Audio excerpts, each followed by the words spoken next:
Attention pilots. The rocket ships have initiated landing procedures. Please remain seated until your rocket ship comes to a complete stop. Then follow the arrows to the flight deck. Happy landings. You wanna go alone? I cannot wait to get to go back and ride Horizons. Also want to see the energy, dinosaurs, and of course, hear the Veggie Fruit Fruit. Walt is the best. Can't wait.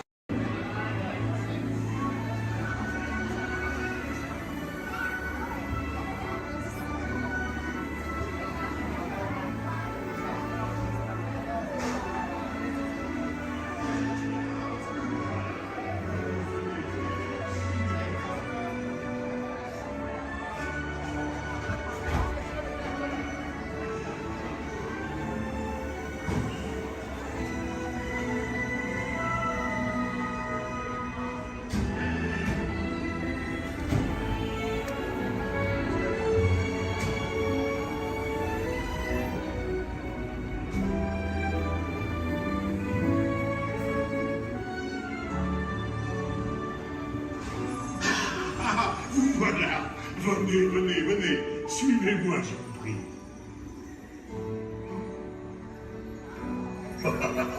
Chef Remy is waiting for you. This way.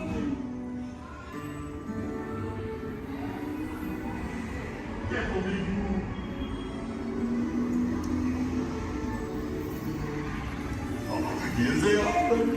Des invités pour le dîner. On n'aurait pas idée en commun. Non. C'est pour un oui. Tout ça. Voilà.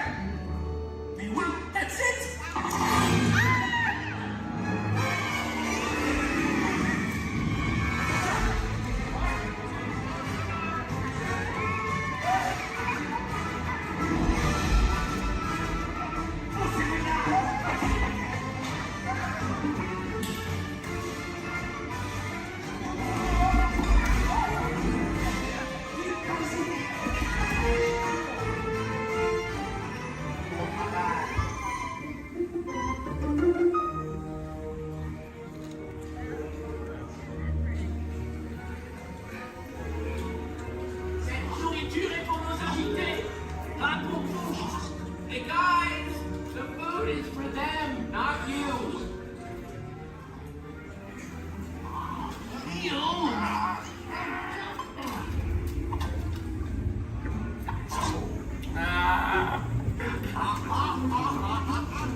What are you doing?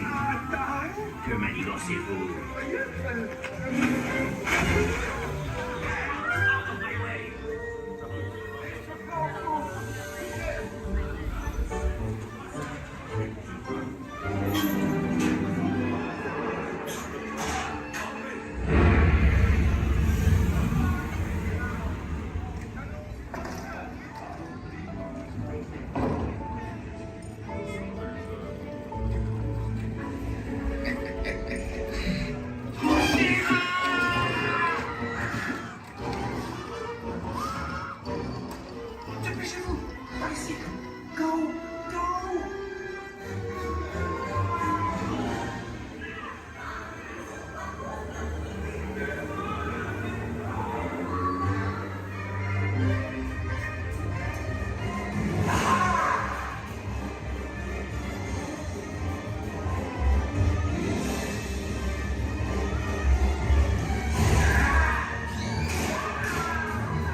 turtle.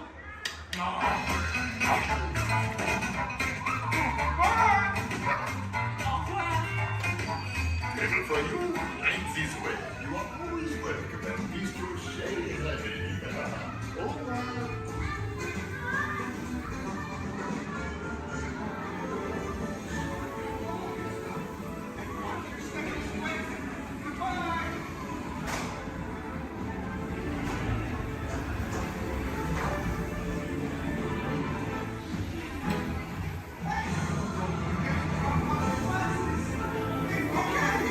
Be sure to grab all your stuff and watch your step as you exit.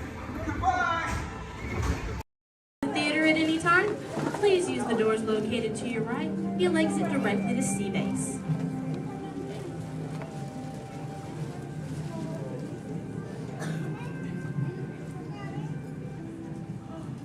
Hi everyone and welcome to Turtle Talk. My name is Andy and before we begin, I have just a few reminders.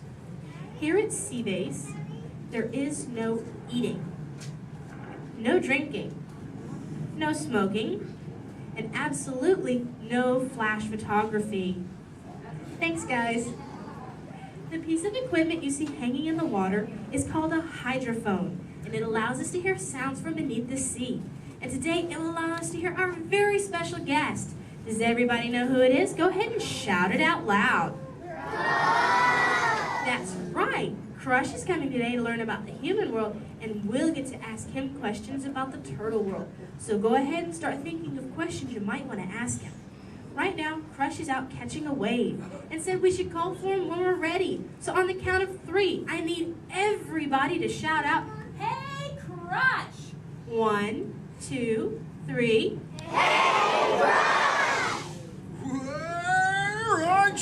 Righteous! Whoa, dudes! Oh, turtle like that, dudes. But don't worry about me, dudes. The noggin is taking harder hits than that. Whoa, look at all the human dudes in the human tank. Hello, human dudes. Oh, come on, I said hello, human dudes. Oh, awesome. Dudes, I don't mean to freak you dudes out or anything, but there's like no water in your tank. Oh, whoa, look at all the little dudes on the sub-level too. Hey, little dudes. Focus, little dudes. Whoa, look at this little mini man over here, totally smiling and laughing. He's on the front row, almost center. He's second from the center with a white shell and swim goggles on the noggin. Hey, dude, what's your name, dude? Trent. Trent Star, good to meet you, mini man. Who are you from, dude? Iowa. The Iowa. Never heard of it. You having a good day today, dude? Yes. Cool. What's been the best part of your day, dude? Swimming at the Blizzard Beach. Swimming was the best part of your day, dude? Yeah. Dude, this is the best part of my day every day, dude! Awesome! Hey, dude, can you talk the turtle, dude? Can you say, totally? Totally. Can you say, sweet? Sweet. Now put it together and say it really loud, dudes. Totally sweet. Awesome, dudes! Give him a round of fit. He was rocking the Turtle Talking Dudes. So, Mini Man, who brought you in here on this fine day, dude? My mom and dad. Well, let's talk to those dudes. Where's the mom and dad? Raise up your fist. Oh, there's the big kahuna, the papa son. Let's meet him, dudes. Because he did not think he was going to talk to a turtle today, dudes. What's your name, dude? Jeff. Jester. Is that your little offspring over there, dude? Yes, sir. Awesome. Whoa, don't call me sir, dude. Too formal for me, dude. How many offspring in total do you have, dude? 2. Deuce offspring, keeping it simple. Okay, dude. You know, I'm a parental unit myself, dude. Do you know how many I have, dude? 4. Way more than that, dude. 64. Little more. 164. Way less. I'll help you out, dude. I've got 65 offspring, dude. Totally. Hey, dude, do your little ones ever ask you questions, dude? All the time. Oh, dude, totally the same over here, dudes. My youngest son, Squirt, is always asking me questions, too. But you know what, dudes? They're always about you humans. And that is totally why I'm here, dudes. To answer his questions and maybe even answer some of yours. If you dudes think you can do that, say chaw. Awesome. Now, dudes, Squirt's #1 question has always been, what do you humans like to do at the beach? So, shout it out. What do you like to do at the beach, dudes? Whoa, major swimmage! Well, how many of you are really good at swimming, dudes? Lots of little swimmers, dudes. I'm not gonna lie. I'm pretty good at swimming too, dudes. In fact, I'm the fastest turtle in the world. You dudes believe me, right, dudes? Well, dudes, if you want a little demo for proof, say chaw. Okay, now I'm gonna need your help here, dudes. I'm gonna go for a little lap, so I need all you dudes to time me, okay? I'll tell you when to start counting, dudes. First, I gotta rev up the motor. Okay, dudes, start counting now. 1. Totally back.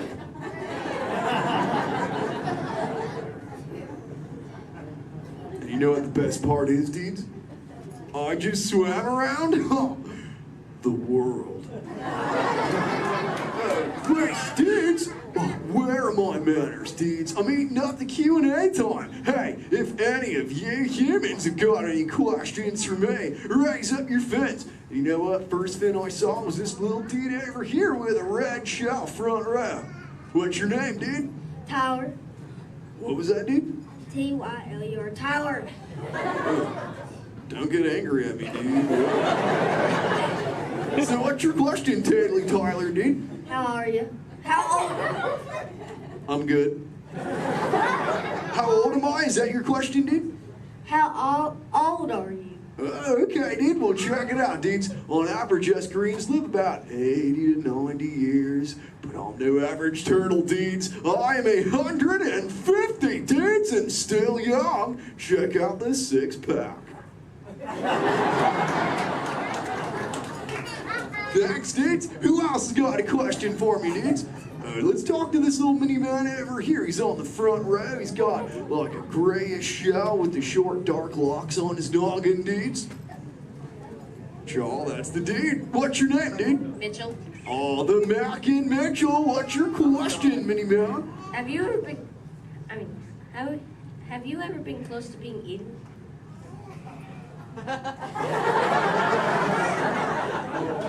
Dude, is there something behind me I should know about? Well, you were worrying me, dude. Well, there have been a couple close calls, but as you can see, the shell is intact. Have you ever been almost eaten, dude? No. Well, keep that going, dude. Trust me. Hey, dudes, I just remembered one of Squirt's questions, dudes. We found this thing on one of my migrations, and it belongs to you humans. Maybe you can identify it for me, dudes. Say, what is it, dudes? A bra! Awesome! Wait, I thought that's what you said to your friends. Like, what's up, bro? Well, what's it for, dudes? Swimming? Well, I'm swimming right now. It must look pretty good on me, huh, dudes? It's for who, dudes?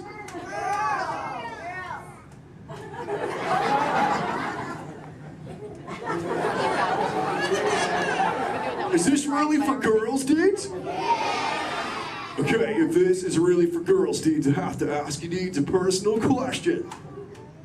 Does it make me look fat? God, I'm just pulling your fins, dudes. Tell you what, I'll put it back up on CBay and we'll move on, dudes. You know, I'm really digging talking to you human dudes. What was that, dudes? Dory. Wait, you saw Little Blue, dudes? Where? Whoa, dudes! Hey. Hey, Little Blue. Don't I know you? Yeah. Hi, I'm Dory. I remember you. You're Flush. Oh, totally my Little Blue. Say, Little Blue, before you got here, I was totally teaching all the humans the turtle knowledge. Hey, maybe we can teach you something together, like, I don't know, maybe how to speak the whalage. I can speak whale. Awesome. Okay, everyone, repeat after me. Hello.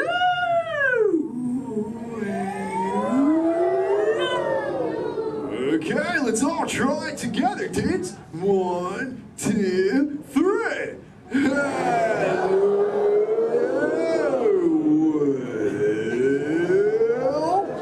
Awesome whalage, dudes. Totally. You know, sometimes you speak whale and there are like 80 whales swimming around you. Sure. But not today. No. No whales. No whales today. What is that? A whale? Where's there a whale? What? Little Blue, we call it whale. Really That's the conversation. Let me tell you. Little Blue, crop shot, Little Blue.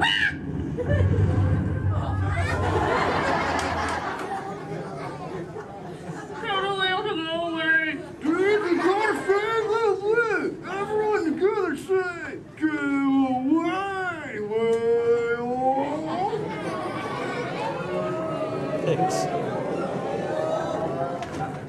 Dudes, awesome, dudes, it's working, dudes. We did it. We saved Little Blue, dudes. Put your fins together. That was awesome, dudes. Whoa, seems like that whale totally kicked up some tasty surfage, dudes. I better hit those waves immediately. But before I get going, I want to say something really important, dudes. Be good to the ocean, and she will totally be good to you. Oh, and all you little dudes down here, do me a big favor, little dudes. Keep using the word dude as much as you can till you get home, okay, dudes? Your parents will love you for it. All right, dudes, I'll catch you later. Bye, human dudes. Let's give it up for Crime. Ladies and gentlemen, I hope you enjoyed our show.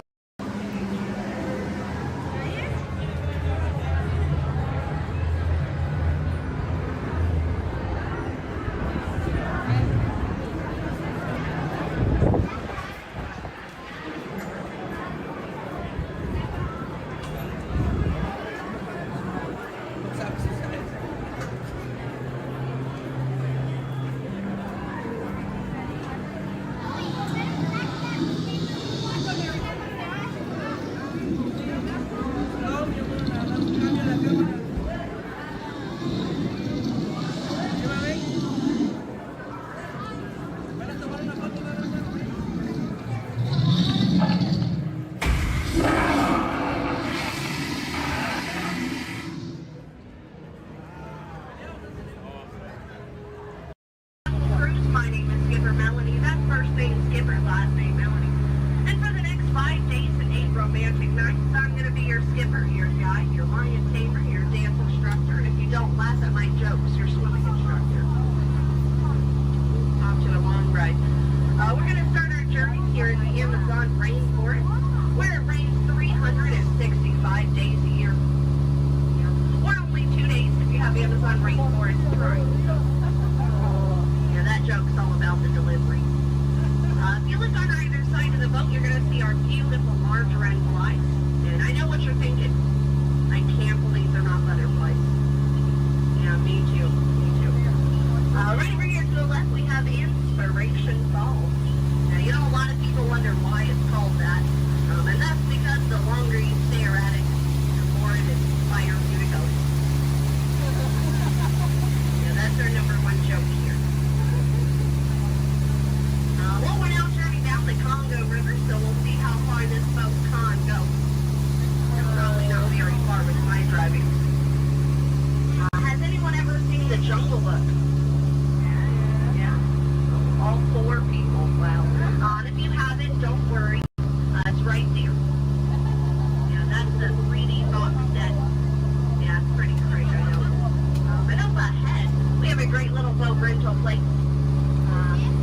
I can't see anyone over there. Canoe? Cannot. Something must have scared them off. Might have been the giant snake over there. Does anyone know what kind of snake that is? It starts with a P. Plastic. It's a good guess. It's actually plastic. Sorry, kid. Oh no. Looks like I have some uninvited house guests. But you know, it's not all bad. I could not get that Jeep started this morning. Yeah, looks like they got it to turn over. Yeah, probably called AAA. I should have thought of that. Yeah, or use that monkey wrench, I don't know. But we're now turning down the Nile River. It's the longest river in the world. It goes on for miles and miles and miles and miles and miles and miles and miles. And if you don't believe me, you're in disbelief. Right over there, we have an African bull elephant.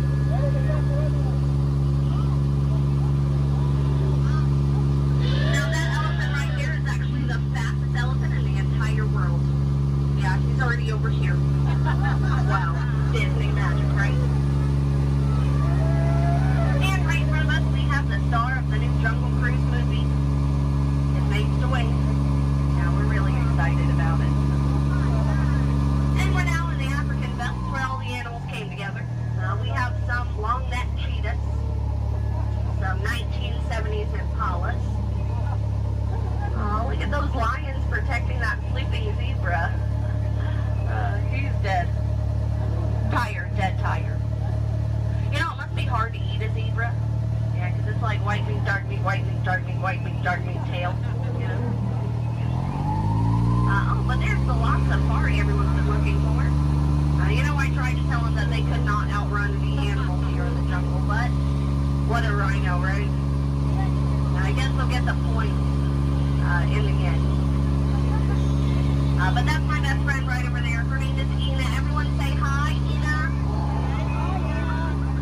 The jokes do not get better from here.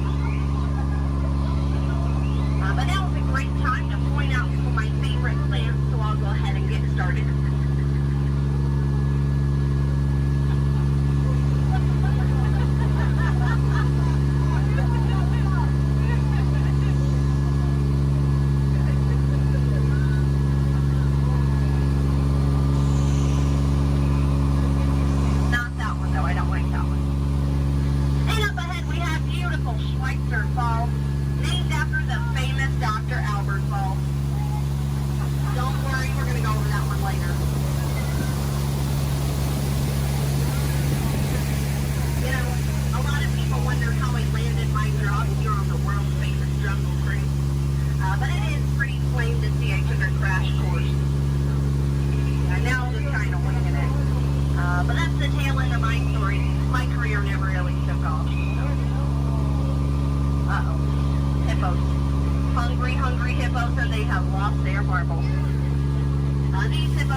What do you guys think? Should we go in?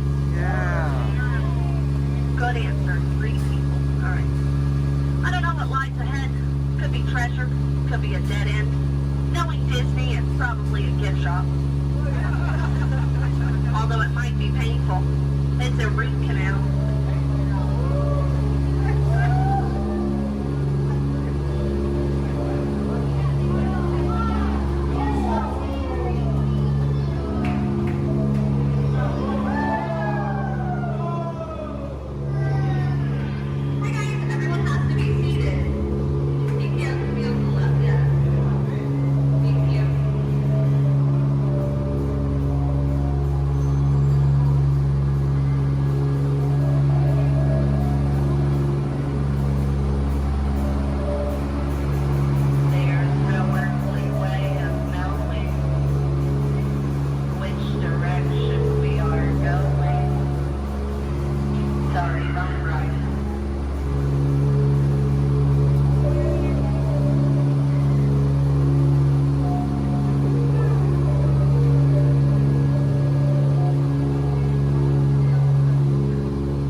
Looks like we're on our way, and I'm so glad to have you with us. The next leg of our journey takes us to Main Street, USA. We'll head for Frontierland after that. Stay seated and keep your hands and arms, feet and legs inside the train at all times. Oh, and please keep an eye on your children. Para su seguridad, permanezca sentado y mantenga las manos, brazos, pies y piernas dentro del tren y cuide a los pequeños. Gracias. Next up is a place that's always ahead of the curve, and not just because we're on the straightaway. Our metropolis of mechanic marvels, Tomorrowland.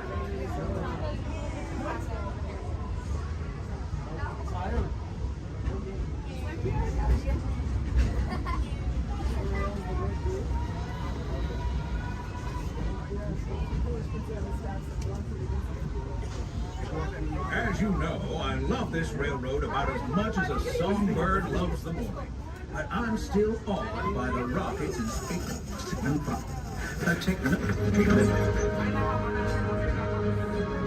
Unidentified users detected in upload conduit area. Scanning. Calculating. Locomotive maintaining trajectory. Intervention not required.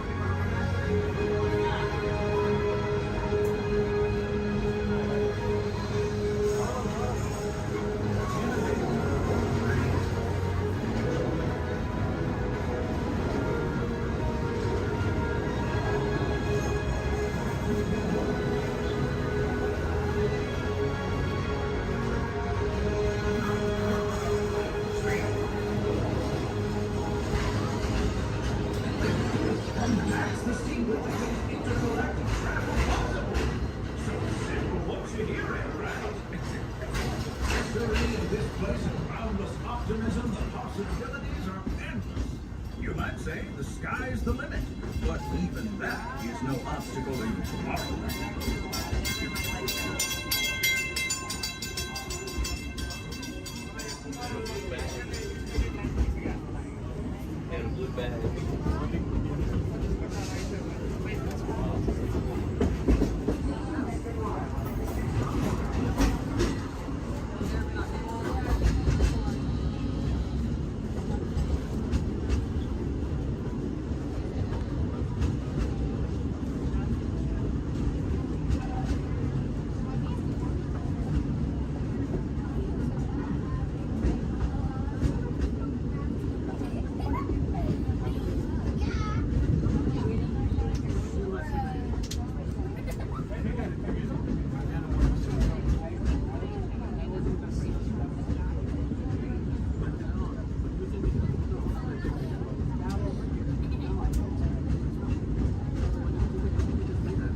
trip around the Magic Kingdom is almost complete. I can't thank you enough for spending part of your day with me. And I hope you've enjoyed your journey as much as I've appreciated being a part of it. We're now approaching our most charming destination, Main Street, USA. A place where the only thing sweeter than the townsfolk is the treats. After our stop, we'll be heading for Frontierland, followed by a visit to Fantasyland. Now, stay seated until our train comes to a complete stop. Then pick up your belongings and carefully disembark. If you have strollers to unfold, please take them all the way beyond the platform so new passengers can safely hop aboard. It'd be mighty kind of. And while we're being neighborly, what say we give our fellow travelers a friendly wave hello? This is Main Street Station. Welcome to Main Street, USA. As we come into Main Street Station, please remain seated until I give the all clear. Please remain seated.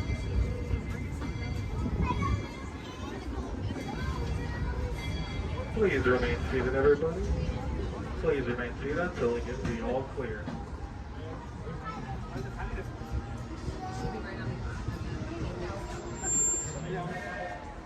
We are now all clear to enter Main Street Station.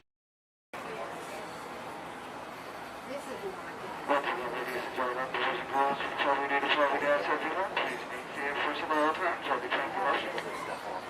you guys smell shortly. We do surround you to the center of the bench, and here we go.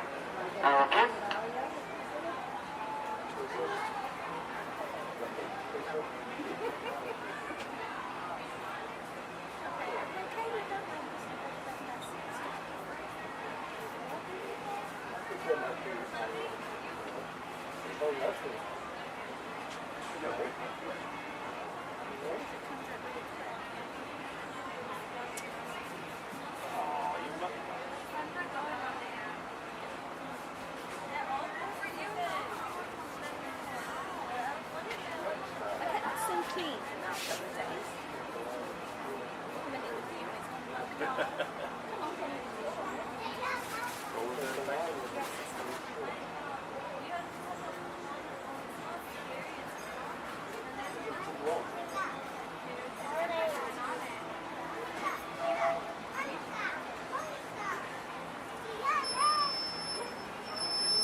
To those who just joined us, welcome aboard the Disneyland Railroad. To ensure a safe ride, remember to stay seated with your hands, arms, feet, and legs inside the train. And please, watch your kids. Para su seguridad, permanezca sentado y mantenga las manos, brazos, pies y piernas dentro del tren. Y cuide a los pequeños. Gracias. We're now entering Splash Mountain, where every day is a zippity-doo-dah day. If you look real hard, you might just find more laugh in the place.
Many of your favorite Disney animated characters and stories.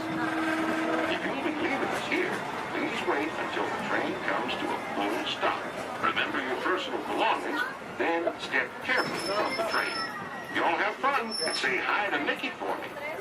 For those of you continuing on with us, we'll be resuming our trip in just a moment. This is Toontown Depot.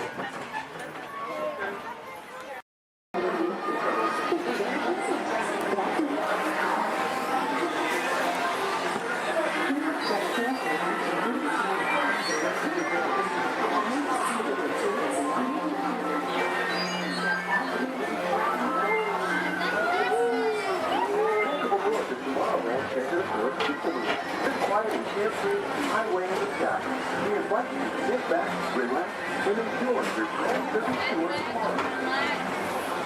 Along the way, you can preview many of the exciting places you want to be sure to enjoy today while visiting this land of tomorrow.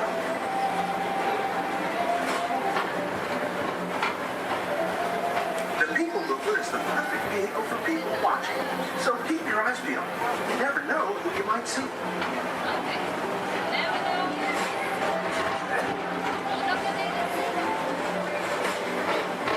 Coming up, Stitch's Great Escape, where you can report your duty as a security agent for the Galactic Federation.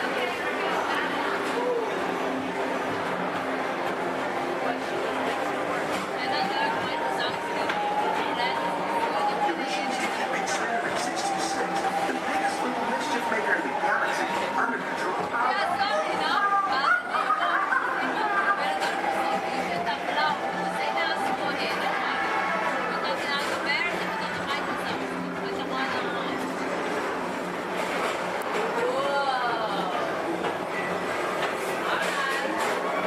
And now, Tomorrowland Transit Authority proudly presents Progress City, Walt Disney's dream for an experimental prototype community of tomorrow.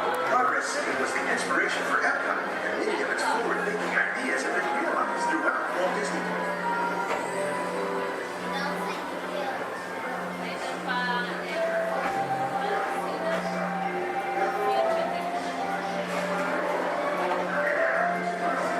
If your future includes shopping, then you'll want to visit Lindy Star Traders, where you'll find the greatest goods from around the galaxy. That's right! It's out of this world! Come on!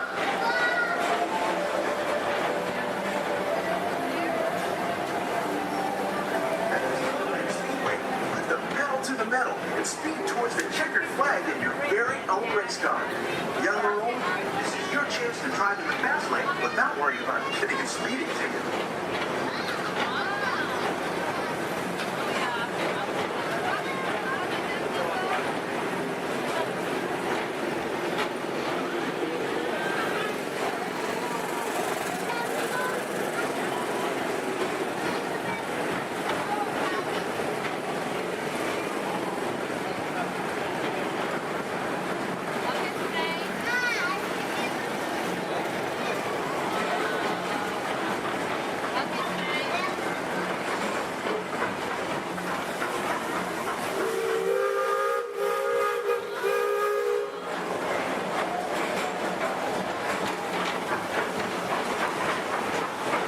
We're now entering one of the real wonders of our world, Space Mountain. Blast off on a high-speed outer space adventure and complete the cosmos.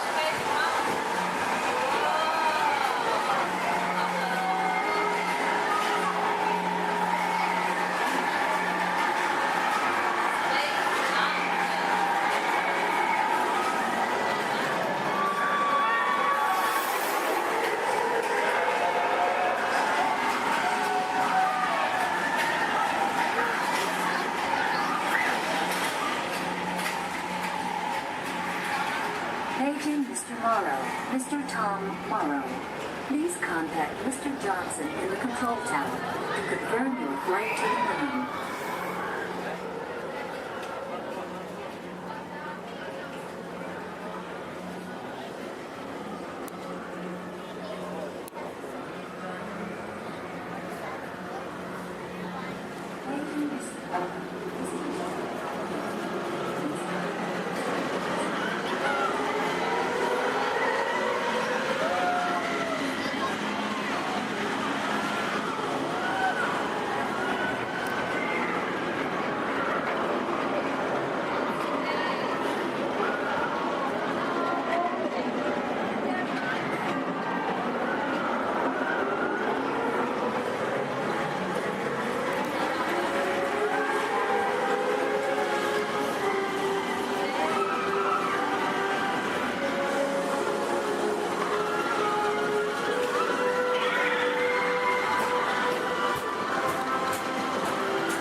mountain while you're here for an adventure that's out of this world.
We're now approaching Walt Disney's Carousel Progress.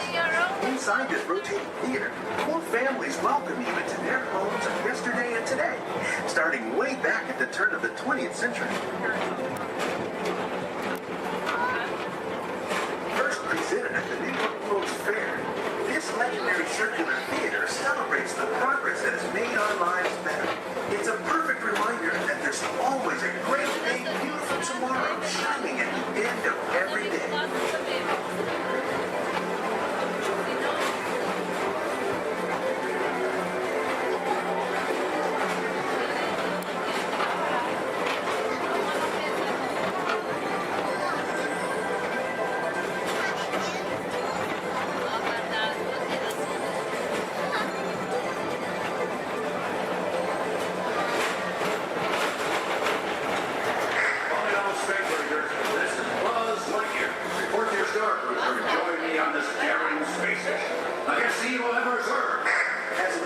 Space Ranger, you'll use your own personal laser cannon to save the entire galaxy.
Enjoy the rest of your day and have a great, big, beautiful tomorrow.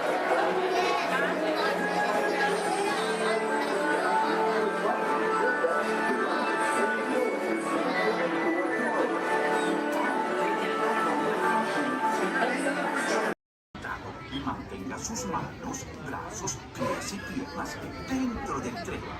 Cuide a sus pequeños. Muchas gracias. Howdy, partners. For your safety, remain seated with your hands, arms, feet, and legs inside the train, and be sure to watch your kids. If any of you folks are wearing hats or glasses, best remove them, because this here's the wildest ride in the wilderness.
venez, venez, venez. Suivez-moi, je vous prie.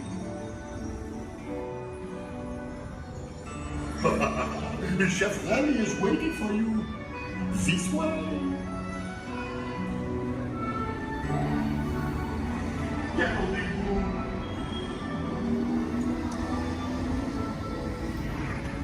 Oh, les erreurs, les invités pour le dîner.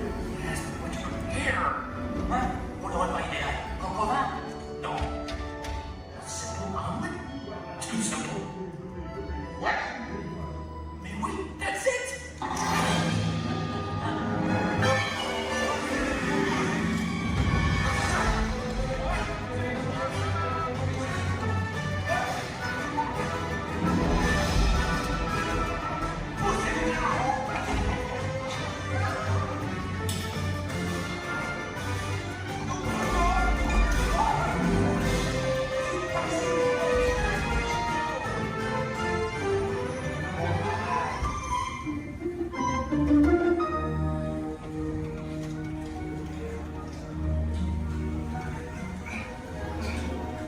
Cette nourriture est pour nos invités, pas pour vous. Hey guys, the food is for them, not you.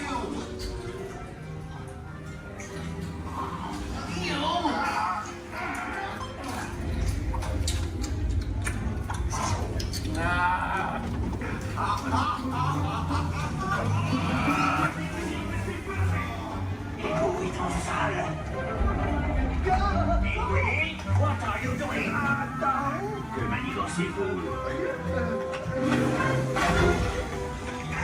Out of my way!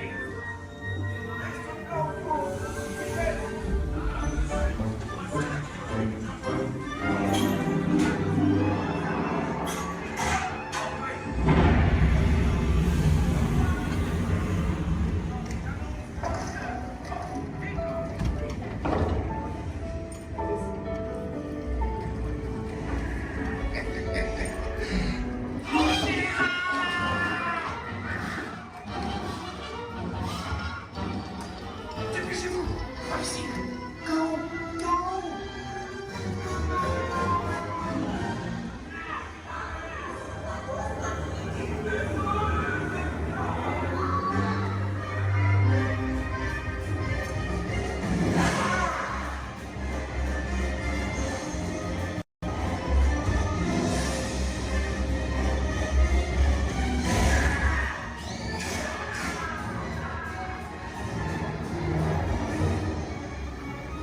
Come on!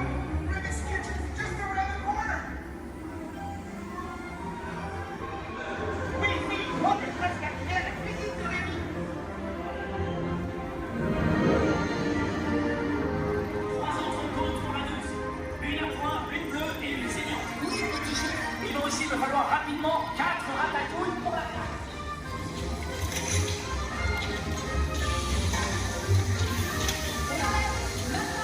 Oui, ma chérie!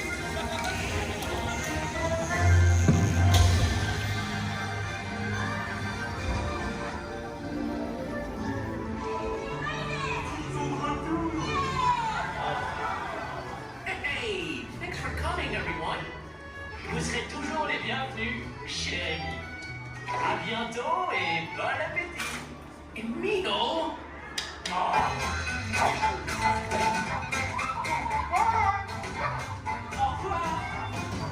Little for you, and this way. You are always welcome at Bistro Shade.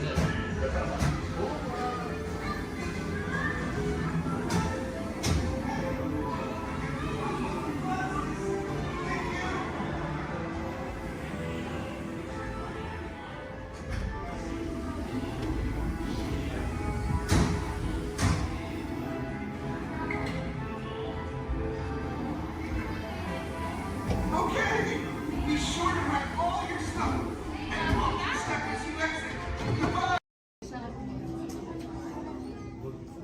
All right, everyone. For your safety, please do me a favor. Leave this center aisle clear and all side aisles clear as well. If for any reason you need to leave the theater, you can do so through these 2 right rear exit doors. That's if you're looking to leave. Please do so through these 2 right rear exit doors. They're a little bit heavy. Just give them a big old push and they'll open right up for you.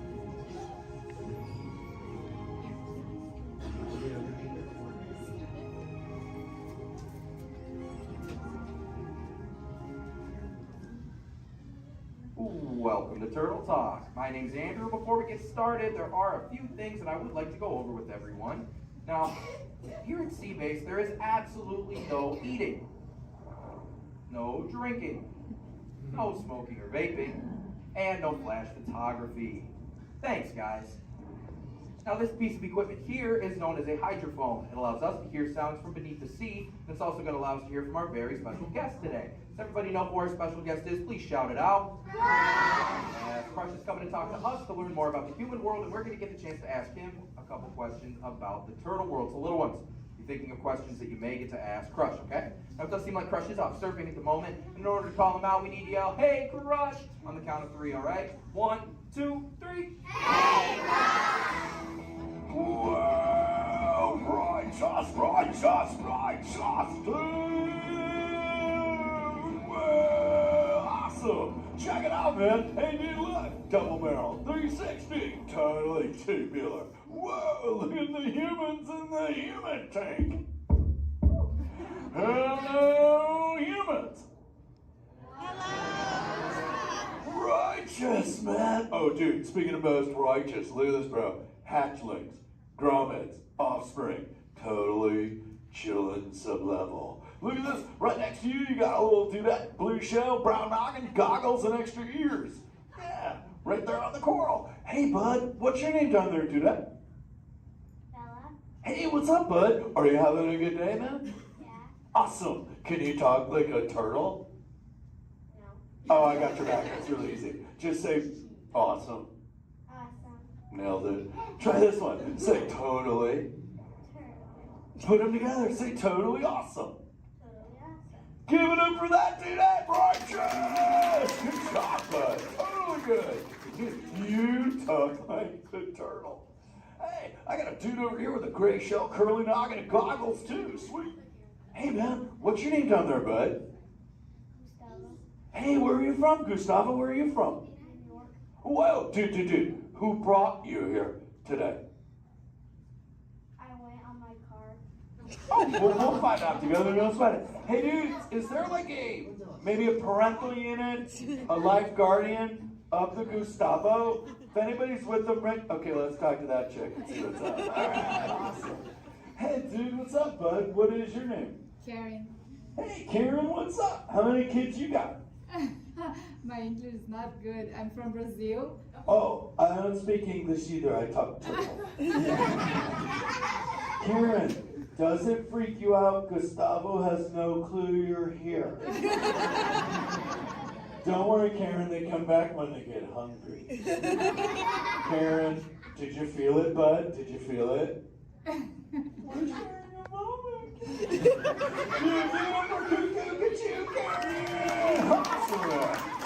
Dude, my son Squirt, he's like this. He goes, Dad, what's up with all the humans? And I go, dude, I do not know.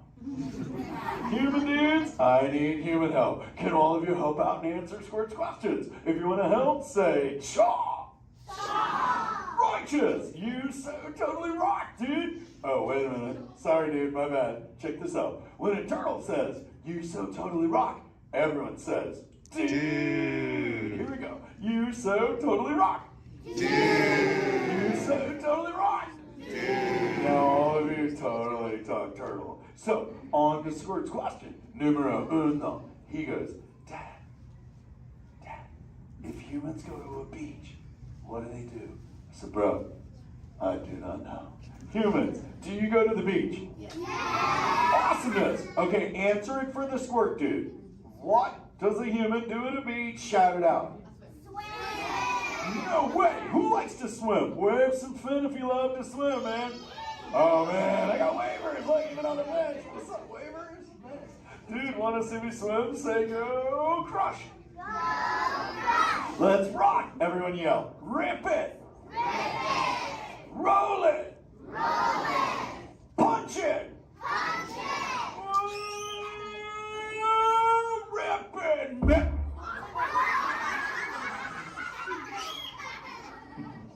Hey, Crush, watch out for the glass. Hey, dude, thanks, Hank. How long has that dude been there? Oh, no, man. My bad, bro, my bad. Where are the manners? I've been asking the questions. Dudes, do any humans have a question about being a turtle? Raise a fin. Hi, if you have a question about turtles. Cool. Got a chick over here, aisle style, red shell, brown knock, hanging loose. Hello, bud. What's your name?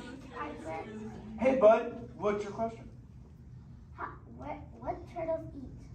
Oh, dude, we're chowing green seagrass and green sea kelp. Big dudes, you're sitting on green seagrass benches. But check it out, Harper. We only eat green stuff, and so it actually turned us green. So, like, I'm green, and my kids are green, and my parents are green. Oh, and my wife's green, and my favorite color ever, purple.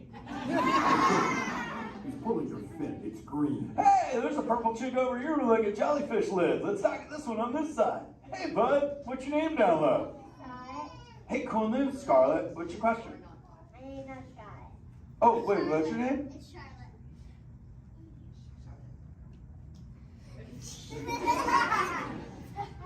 You don't have to tell me. Okay, what's your question, little bud? My name's not a bud. Okay. Hey, let's head over here. We got like a little friend on this side. Looks like a light blue shell, brown noggin. Let's talk to this bud. Hey, what's your name, dude? My name's Marley. Hey, Marley, what's up? What's your question? What's your favorite food? Oh, dude, besides eating green seagrass and green sea kelp, we totally chow on the jellies. Yeah, they're like so tasty. Hey, wait, Marley, do you eat food and sleep and stuff? Yeah. Do you know how to swim? Yeah. You're a turtle. Because all we do every day is eat, sleep, and surf. Hey, we got a bud by the bench. He's got a red shell curly noggin. Let's talk to that guy. Sweet.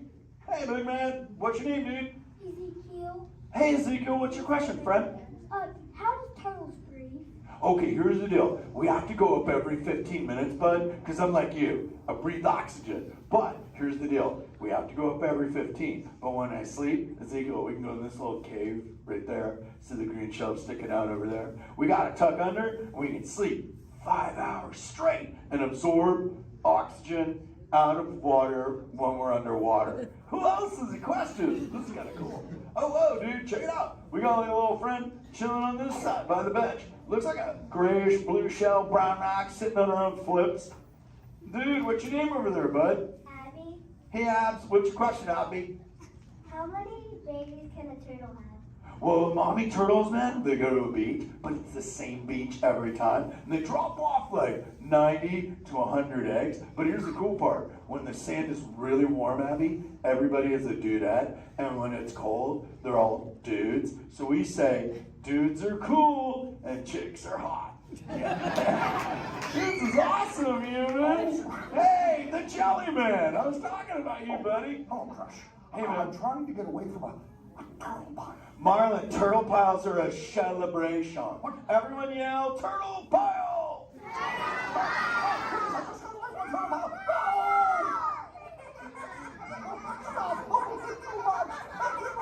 Oh, cool. Hey, boys, surf's up, dudes. Thanks a lot, Crush. For what? The turtle pile? Shout it out, humans! That dude has serious thrill issues. Humans, you rocked it! You so totally rock! Okay, like 4 kids remembered. The rest of you dudes pulled a hard Dory. Dudes, don't space out! Remember, Turtle says you so totally rock. Everyone screams! You so totally rock! There you go, you're back again. Oh, bummer. Hey, bro, the frequency thing is not working. Whoa, it's Bailey. Call him back with your fins. Put your both fins up. Yeah, put your both fins up. Go.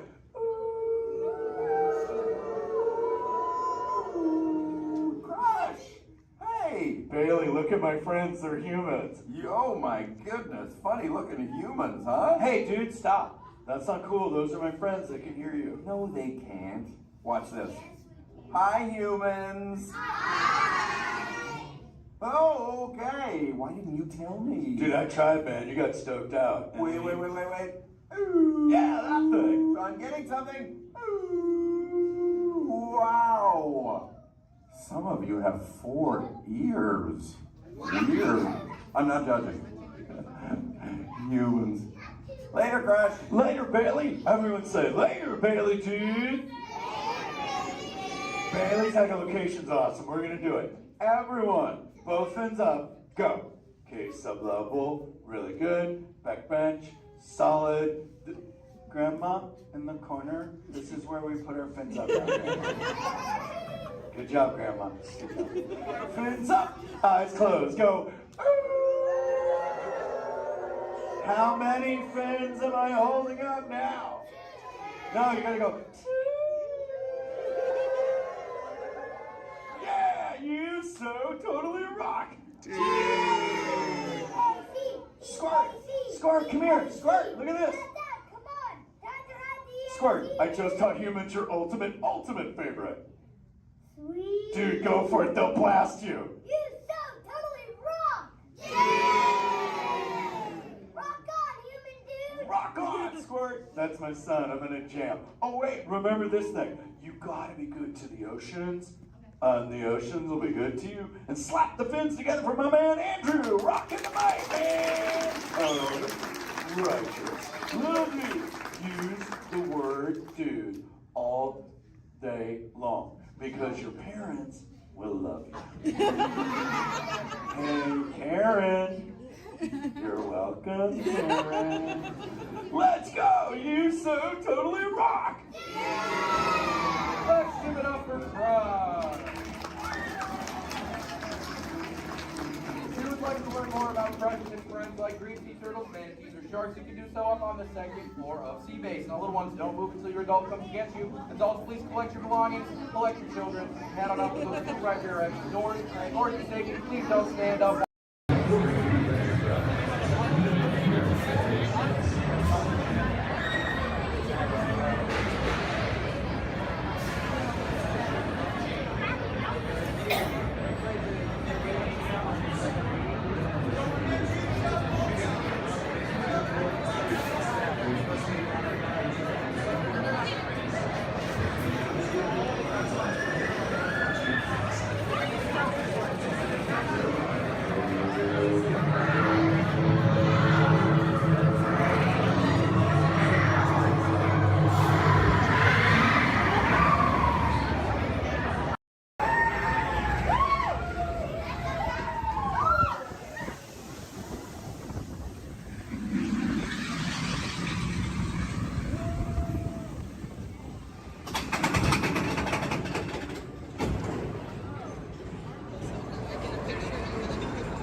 For those of you just joining us, welcome aboard Excursion 3 on the Disneyland Railroad. For your safety, please remain seated at all times, keeping your hands, arms, feet, and legs inside the train. Please supervise all children, making sure they are seated away from the train openings, either fully on a lap or on a bench. Our next stop will be Main Street, but before that, we will travel into the tunnel ahead and journey through the Grand Canyon and Primeval World. While you are more than welcome to take as many photos and videos as you'd like, we do ask that you please turn off all flash photography, video lighting, lighted toys, and accessories, including any lightsabers, light up ears, bubble wands, buildings, and many more.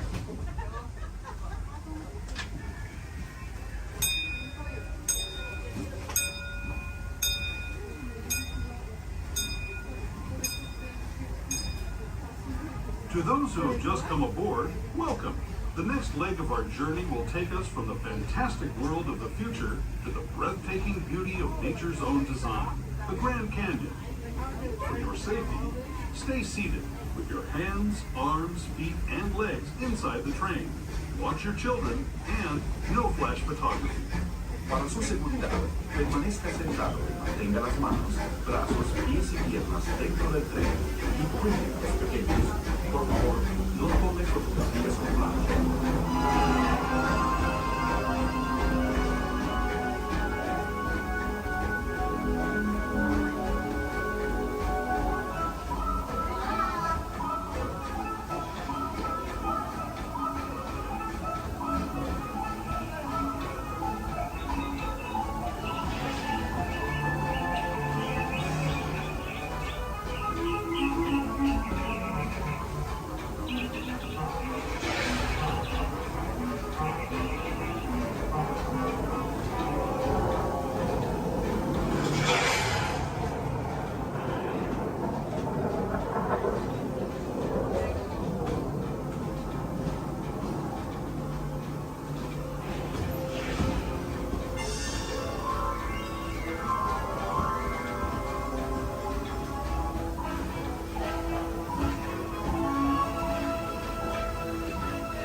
That was the Grand Canyon as we know it today. But it wasn't always this way. Now, let's travel back in time, way back in time, to the prehistoric past of the Primeval World, land of the dinosaurs.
We're now returning to our own time and to Main Street Station, gateway to Disneyland.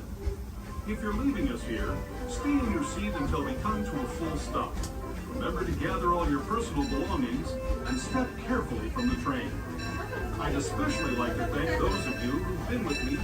As we make our way back to Main Street Station, please remain fully seated until the train has come to a full and complete stop.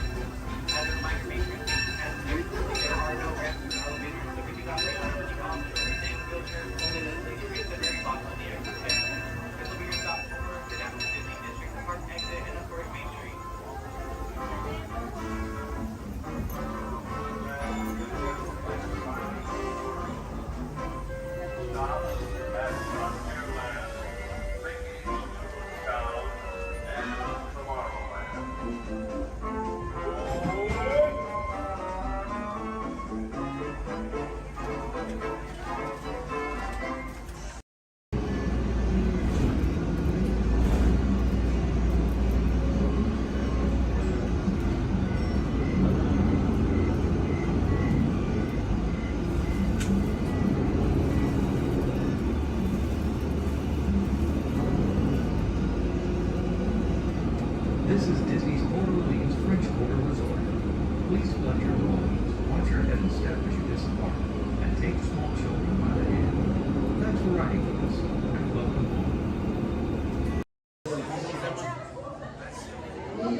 security clearance.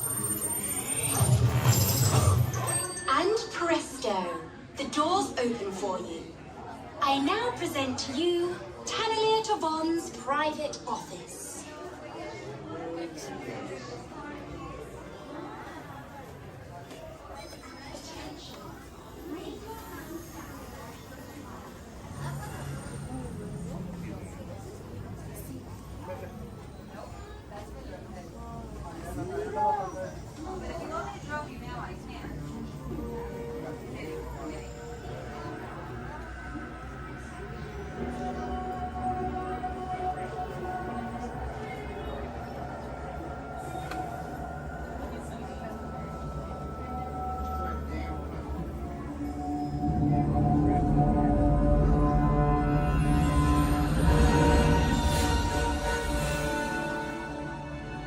My friends, you're one step closer to your exciting encounter with the Guardians of the Galaxy. You're now standing in my private office. I know. Where I Carefully scrutinize each and every piece that comes to me from different parts of the galaxy let's shoot this guy. Getting this landing on a constant loop was big motivation for me to escape. I go, ouch! Ow! That was not part of the plan. What? Of course I escaped. For those of you who have not been paying attention, the name's Rocket, one of the Guardians of the Galaxy. The smart one. Listen up. He's gonna put you on a gantry lift for your tour. I'm gonna sneak on top of your lift and take us all the way to the big old generator control room. I'm gonna blast that thing and destroy all the control systems, which will open up every cage in this freak show and free my friends. Our buddy Mantis is in the getaway ship waiting for my signal, and then we'll be on our merry way. But this plan won't work unless you help. I don't have clearance. My hands don't scan. Yours do. If you raise your hands, I get the clearance and the chaos begins. It's a foolproof plan. 35% of the time. Oh. I'm gonna take this. Now move it.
Voilà.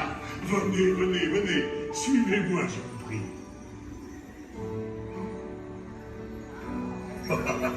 Chef Daddy is waiting for you. This way.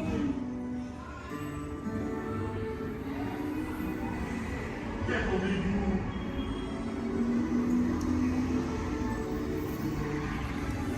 Ils et hommes, des invités pour le dîner. On n'aurait pas idée en province? Non. C'est pour un oui. Tout simplement. Voilà. Mais oui, that's it.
What are you doing?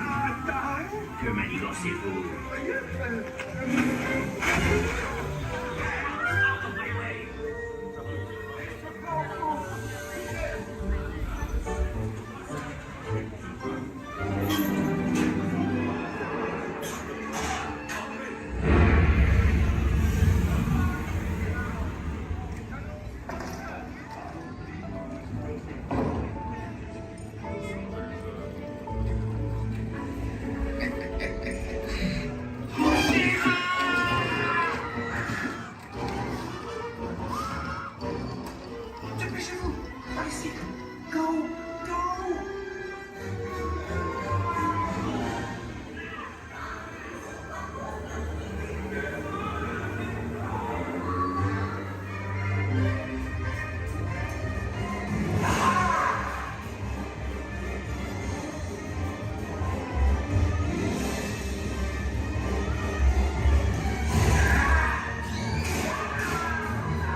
Vous serez toujours les bienvenus, cher ami. À bientôt et bon appétit. Mino?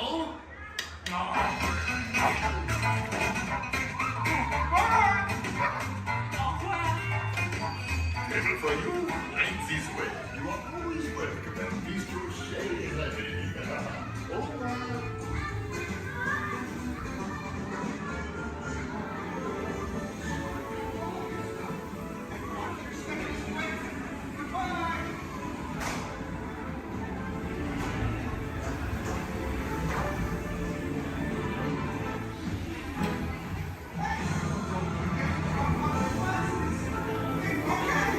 Be sure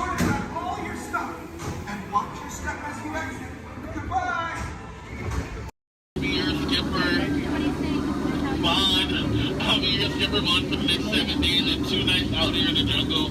But before we go any further to increase our chances of fun and your survival, please keep all hands, arms, legs, and feet inside the water all the time, and please remain seated. Oh, and watch your children. Because if you don't, the crocodiles will. Yeah, they have an excellent day here. So now we start our adventure off of the Amazon River. It's the home of some of the most beautiful butterflies. Did you guys know that their wingspan can grow from 12 inches to a whopping 1 foot? Yeah, we call them the rulers of the jungle. True monarchs for you. And now we come upon Inspiration Falls. We call this Inspiration Falls because the longer you stare at it, the more it inspires you to go. Like deeper and deeper into the jungle, that is. Can everyone say ooh? Ooh. Everyone say well, that sounds like inspiration means that we're going to keep on traveling. Well, we're not just crossing different rivers, we're actually crossing into another continent. We're now on the Congo River in the deepest, darkest part of Central Africa. Ooh. I didn't say so. Now, if you guys have not seen it before, there's a Jungle Book. You might get it because it's like the book in the jungle. Never mind. So now up ahead, we have a big welcoming party just for you guys. Everything should be in full swing. Everyone should be here, as you can tell from the music, that no one is here. I cannot see anyone. Canoe? No? Okay. Don't worry. My pet python is here, but don't look him in the eye. He can develop quite a crush on you. The relationship can be a little restricting, but we're not going to get wrapped up in that, okay? We're going to stop at my base camp just to grab a couple of things we need for this journey that would happen. Oh, great. They do this all the time. They throw all my stuff everywhere. They break my dishes, and now they even flip my Jeep. I really wish they would have flipped my house. I would get a better return on it. Well, anyway, we're in the Nile River. The Nile River goes on for Nile and Nile. You make a left, it goes on for a couple more Niles. But if you don't believe me, then you must be in No. Just believe for disagreement. Come on, guys. Anyway, this is the African elephant. One way you can tell it's an African elephant because of its big floppy ears. Can you guys get the second way you can tell they're African elephants?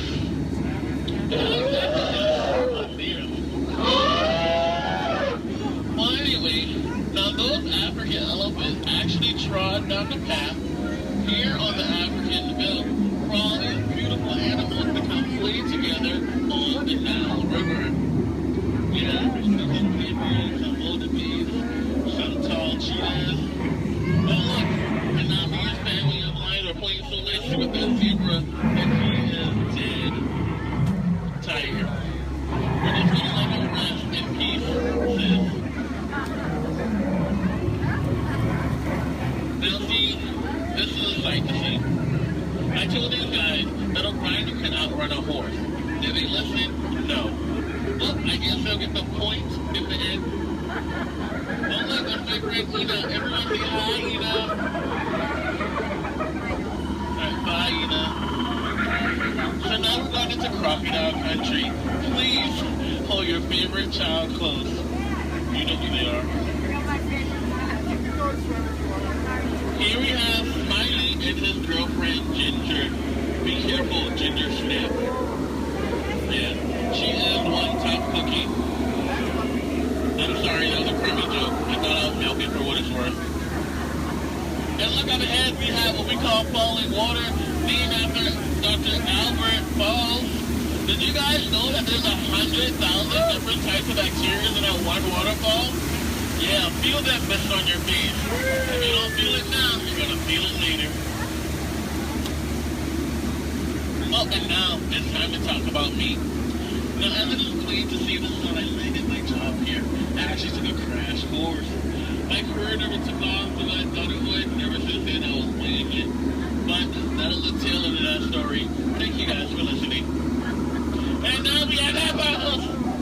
Don't worry, guys. I will steer them away with my trusty gun and some discouragement. Down apple, bad apple. What would your mother think? Thank you. Yay, I'll see you later. So now we are headed to Headhunter territory. This is a terrible place to be headed.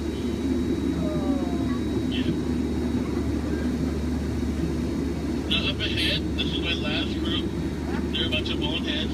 The guy in the front, that is art, and that's a sculpture.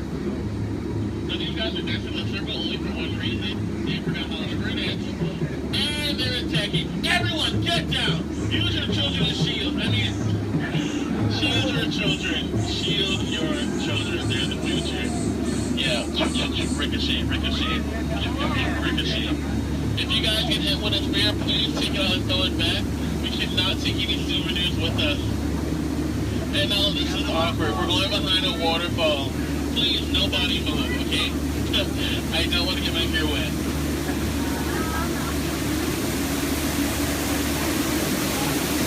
Now that bacteria. That is actually the backside of water, also known as O2H. So now we're on the heart of Cambodia, on the Mekong River. Apparently, there was an earthquake, because now this temple looks a little... They do have their trunks on, and a lot of you guys may think that's water coming out of their nose. Well, it's not. And that's not here. If you guys can make practical jokes, sometimes you sprays a bullet. So I think we're going to miss it this time. So if we go back really, really fast, we can miss it. Maybe not. You might want to duck, duck, duck, duck, duck, duck. Goose is a very fun game to play. I'm actually a two-time world champion of Duck Duck Goose. Ooh, so now this is my favorite part of the cruise. I want to point out some of my favorite plants. Pay attention, please. That one. That one over there. The green leafy one right there. And then the tall one in the back. Did you see that? Okay. And here we have Trader Sam. Everyone say hi, Sam. Hi, guys. So Sam is actually the head salesman of the jungle, but recently his sales have been shrinking. So he's got a great offer going on for you guys. 2 of his heads for one of yours. So no matter which one you guys place it or dice it, you always come out ahead. So now we're returning back to civilization. Please keep your hands, arms, legs, and feet inside the water all the time. And please remain seated. This is kind of awkward. I'm horrible with goodbyes. So I'll leave you guys with these parting words. The same thing my mom told me when I turned 9 3/4. She said, "You're a skipper, Bond. Now get out." Oh, please watch ahead and watch your step. If you miss your step... And please supervise children. Thank you. La estación de control de cinturones de seguridad está a la vuelta de la esquina. Por su seguridad, mantenga sus manos, brazos, pies. Automated driving technology activated. Welcome to the sim track.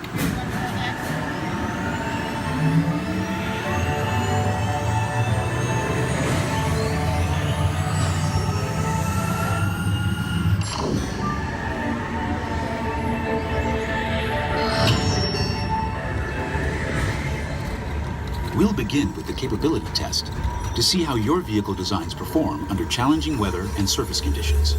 Monitoring road surface. Connecting to OnStar.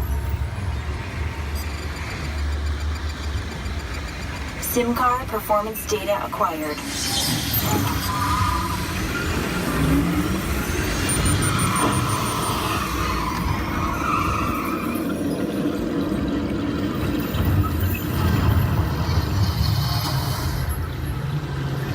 Let's see how your designs hold up now. Commencing SIM car off-road and extreme weather sequence.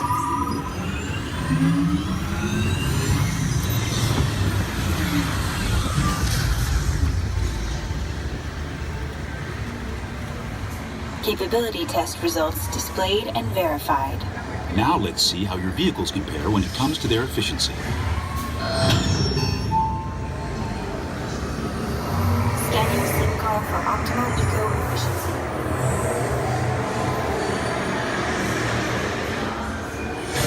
Engaging eco-scan for aerodynamic efficiency.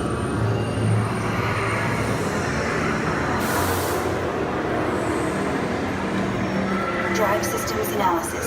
Hyperspectral imaging in progress. Calculating total enviro impact.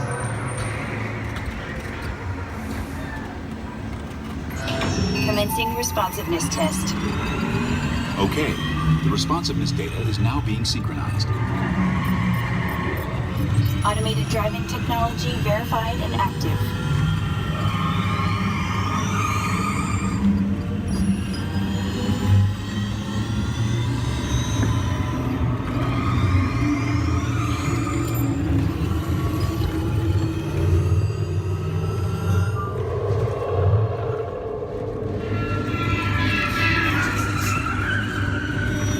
Automated crash avoidance technology disengaged.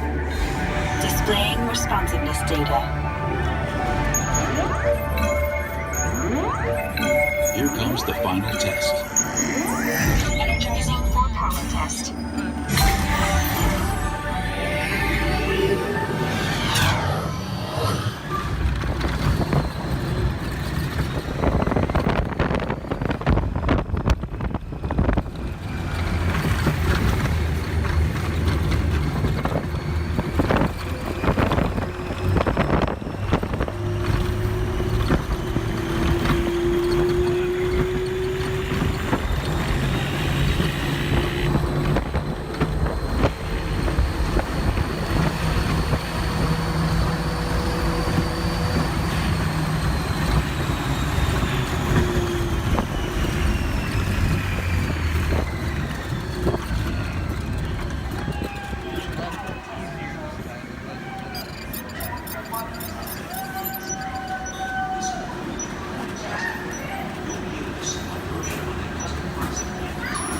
Displaying power test results. SimTrack performance testing complete. This concludes your performance testing. You'll be able to see how your Chevrolet custom concept vehicle designs compared with the sim car after you disembark. Please watch your step as you exit and remember.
Pilot, push the flashing button to take off.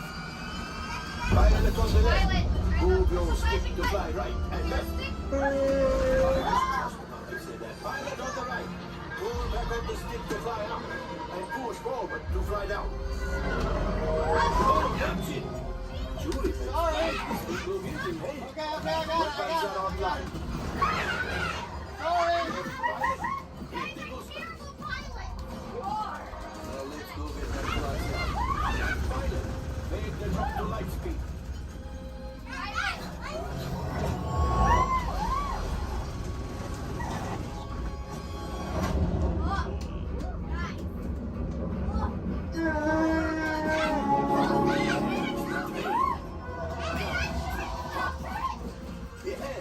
Yes, keep shooting.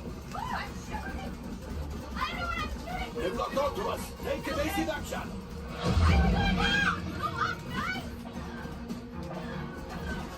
Gunners, we need to defend ourselves. Open fire. Gunners, blast away. Blast. Ah, there it is. After that plane.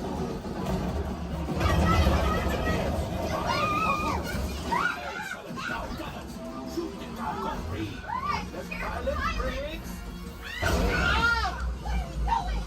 I can't stop. That could have been much worse. Okay, it's much worse.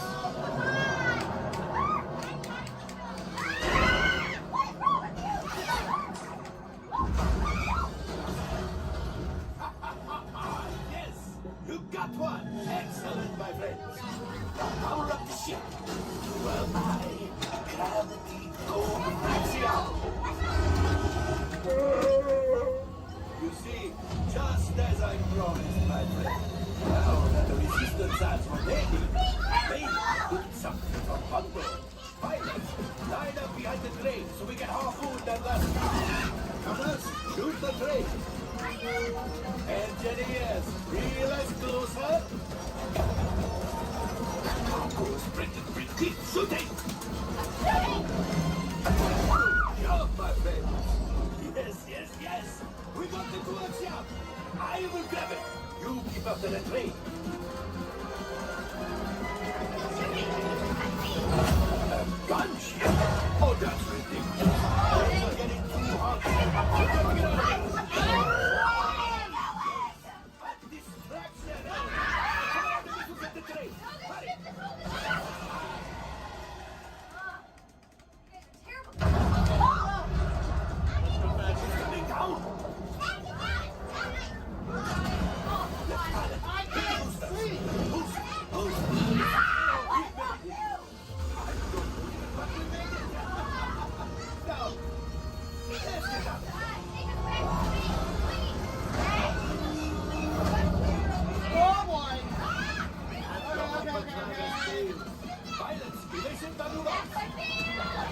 We've got company.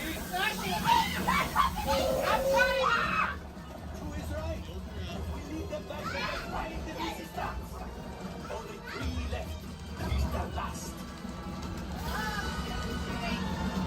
Watch out!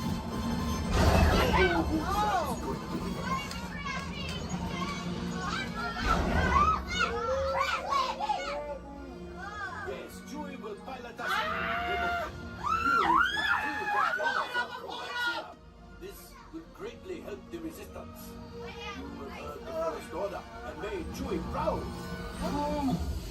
Now after my modest profit, your cut minus what you owe me for damaging the Falcon.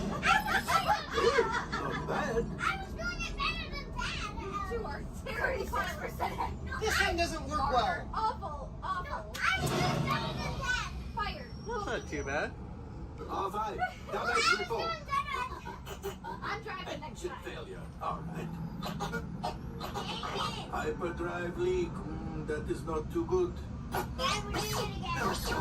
Multiple hull ruptures. Well, it could be worse. Life support failure. Okay, that's something. I'm just going to cut you off there. It might be faster if you list the parts that are not damaged. You know, the ones that help us to breathe. All right, my friends. You brought the Falcon back in one piece, and I guess that is something. Not a lot, but something. Welcome back to Batu.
Acre Wood, the East Wind traded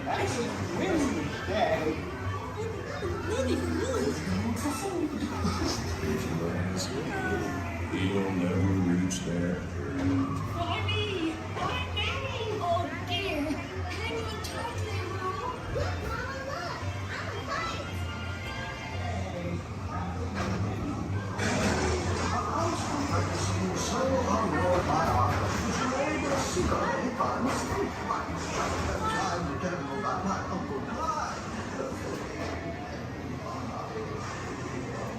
Hunter! Come bounce with me!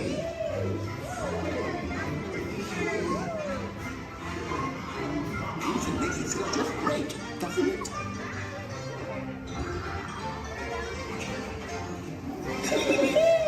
Follow me! Like to see. I almost bounced right out of the ride.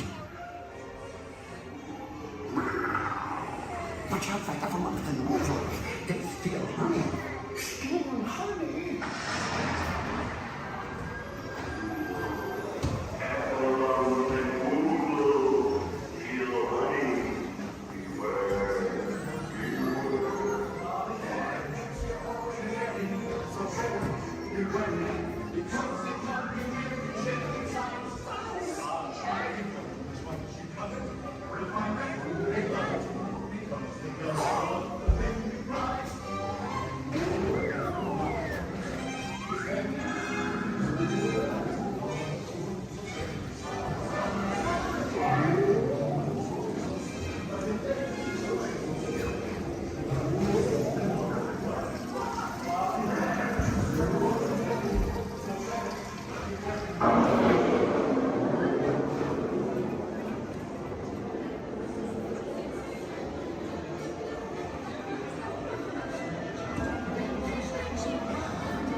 Rain went away, and everyone gathered together to say, Hooray for Pooh, too! I saw the part of the little man.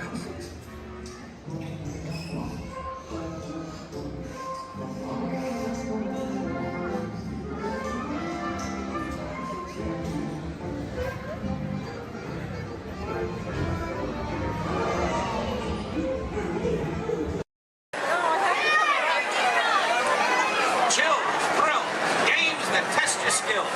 It's all right here at Toy Story Midway Mania. Do you think I'm kidding? Do you think we call it Mania for nothing? Oh no, you gotta see it to believe it.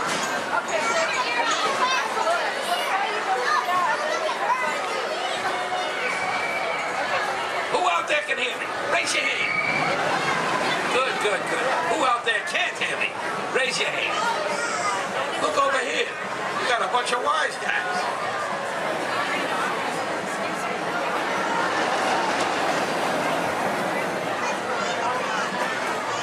Now where was I? Oh yeah. Hurry, hurry, hurry. Right this way. Toy Story Midway Mania. It's a ride that's a game. It's a game that's a ride. Step right up and see what's inside. Now where was I? Hurry, hurry, hurry. Right this way. Toy Story Midway Mania. It's a ride that's a game. It's a game that's a ride. Step right up and see what's inside. Oh my God, you're kidding me! Do you think I'm kidding? Do you think we call it Mania for nothing? Oh no. You gotta see it to believe it.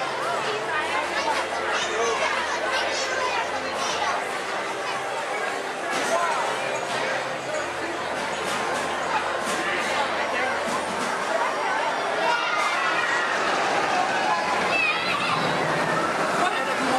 I think I hear Andy coming. Everybody, freeze.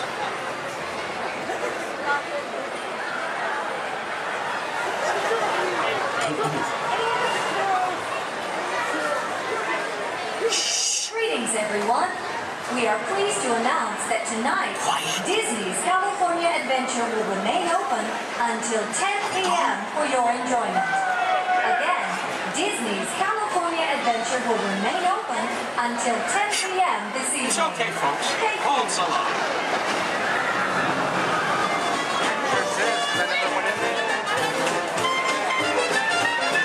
I'm saying you'll be playing, yes I am. With Woody, Buzz, Bo Peep, and Rex and Ann. My toy friends, they adore you, so they built the place in for you. Step right up, folks, I tell you, everybody can. Now I'm saying, you'll be playing, yes I am. Listen, pal, I'm saying, you'll be playing, oh what a treat, so sweet. Complete with Jesse, Mommy Ben, and Stinky Pete, me, you. Andy's room is humming, plus company's coming. You know if everyone's a winner, that's the plan. I'm saying, you are playing, yes I am.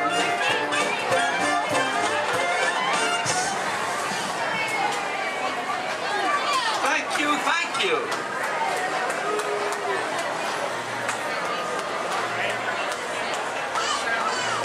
Last night, Mrs. Potato Head said, honey, there's a salesman at the door with a mustache. I said, tell him I've already got one.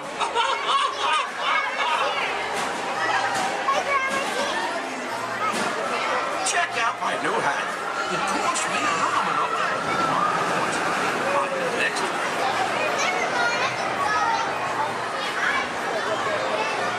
Okay now, give me a D. I said, give me a D. Give me another D. Give me another D.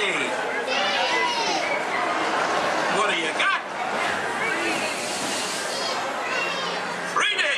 Yes, that's right, folks. Midway Mania is in 3D. So don't forget to pick up your game glasses just ahead.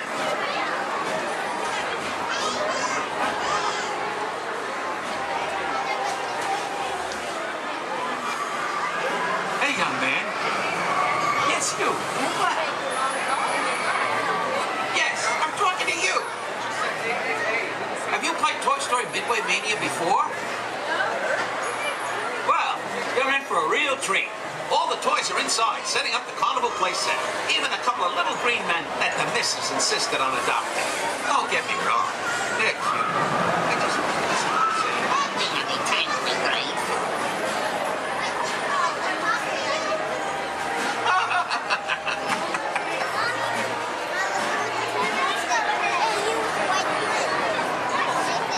hey, young lady.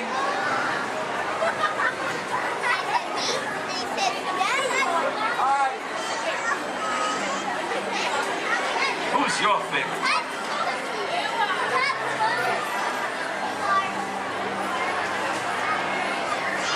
Speak up, princess.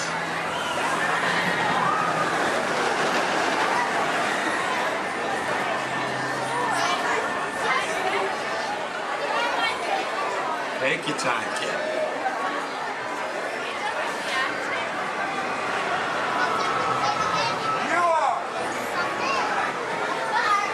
Thanks.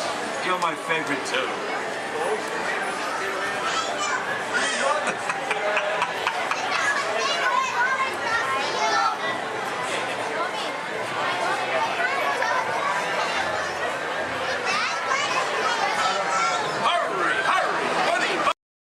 Yes, Walt has some of the brightest minds in the world, but I keep things around here pretty chill, so the kids can create the next big idea that will give you the tools to become the next generation of heroes.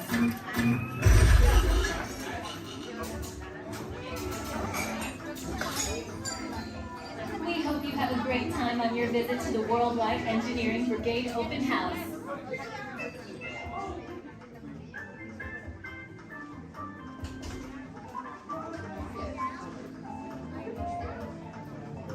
And now, our project lead, the brilliant... Oh, Peter Parker. Hey, what's up? I'm Peter Parker. And here at Web, we get access to some pretty awesome tech, like vibranium from Wakanda, or this crazy alien juice stuff we have in particles and Star Tech. It all helps us develop really cool stuff, like these spider bots, for example. Check it out. They have this really cool self-replicating feature. Because? This is awesome. Buddy, you can stop doing that now. But anyway, you guys are here today to help us test the Web Slayer vehicle. Using onboard tech, you will be able to sling webs just like my buddy Spider-Man. Peter, your presentation is getting away from you. Yeah, I'm aware of that, Sharon. If you could just initiate the safety protocols, it'd be great. Problem with that, So Peter. anyway, if you want to sling a web, all you gotta do is sling your arm in the direction you want to shoot the web, and that's it. It's awesome. Peter, your spider bots are continuing to replicate and are consuming everything in their path. They seem to be stuck in self-recognition mode. If you could just handle that for me, please. On it. Contacting Mr. Stark. Don't call Mr. Stark! Don't call Mr. Stark. Sorry, Michelle. Could you just call someone else? Ask them to do it. Okay. Contacting Spider-Man. Here. I'm gonna go find Spider-Man for us all, because he's around here somewhere. Okay, goodbye. Spider-Man! As you may have noticed, the spider bots are locked in that awesome self-replication mode. In spite of what you see, they were created to be robotic helpers that can break down raw material and create all kinds of useful tech. But because they are stuck in self-replication mode, the spider bots are currently consuming everything in sight and multiplying at an alarming rate. If left unchecked, my calculations predict this will lead to the devastation of the entire Avengers campus. This should be safe until Spider-Man gets here, as long as they don't get into the alien fluid. This is now a bigger problem. Activating threat level protocols. Hey guys, what's up? I hear you have no problem. I'm here to help. You made it. Great. Threat level is at exponential danger. You might need some help. Perhaps I'll call the Avengers? Don't worry, everyone. I got this. Okay, everybody. Open house is canceled. Wise idea. And I could use some help. Yes, you could. Sharon, prep the slinger vehicle. Already on. Everyone head to the slingers and we'll team up to stop the spider bots before they destroy the campus. It's easy. Okay, we have a plan. Please move quickly through the doors and down the hall to the slinger vehicle bay. Your open house demo has been upgraded to a high-stakes mission to save the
that is going to make your life better.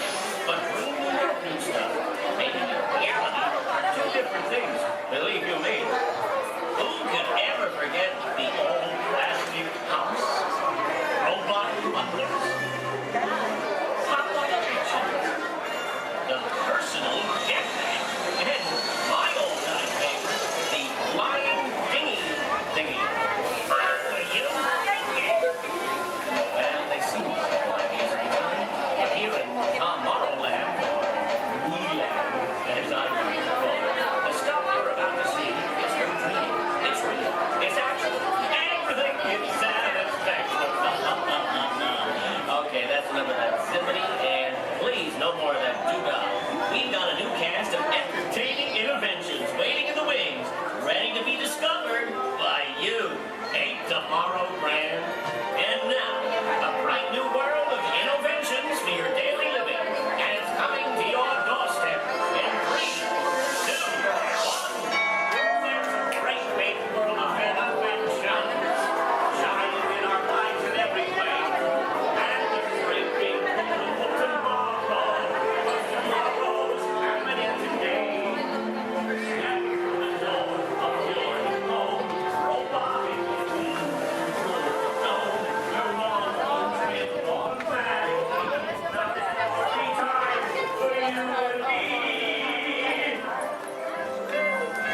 Honey, we have company.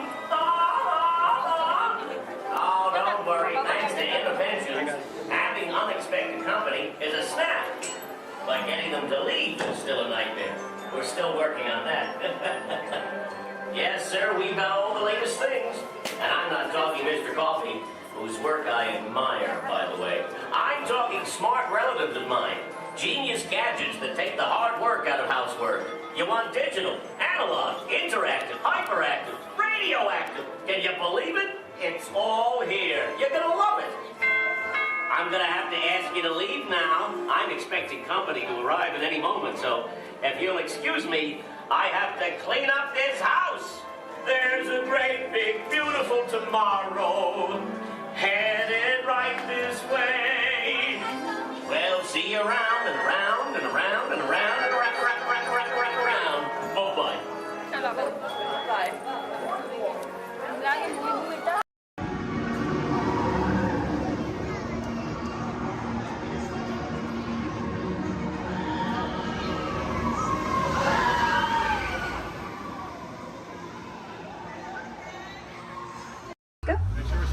Jumbo friends, my name is Sky and I'll be your guide on the Harambe Wildlife Reserve.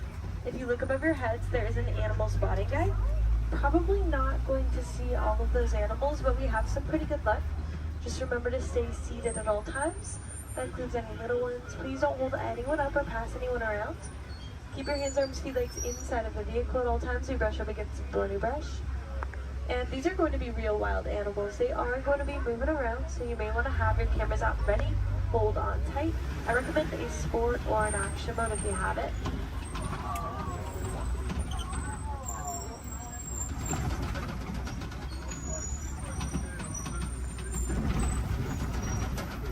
We are in the Little Ituri Forest, home to some of Africa's most shy types of creatures. They're usually very good at hiding, and their markings will help them to blend in. Like that okapi up on the right. They have white stripes on their legs, kind of like zebra stripes. Okapis are actually the only known relative to the giraffe. They have a similar skeletal structure without the long neck and long legs. They were believed to be mythical creatures until 1901. People thought they were too good to be true, but they're true. I think they're pretty great. To the right of the bamboo on the hill in the sun, there's a yellow-backed duiker, dark brown animal. Duiker means diver in the Afrikaans language. They dive into the nearest bush when they get spooked. There are some saddle-billed storks a little further up to the right. They're walking up this hill. There's one on the top of the hill. Looks like they were collecting things to build a nest, but big black and white birds. Stand about 5 feet tall, have a 9-foot wingspan, and they're made for life.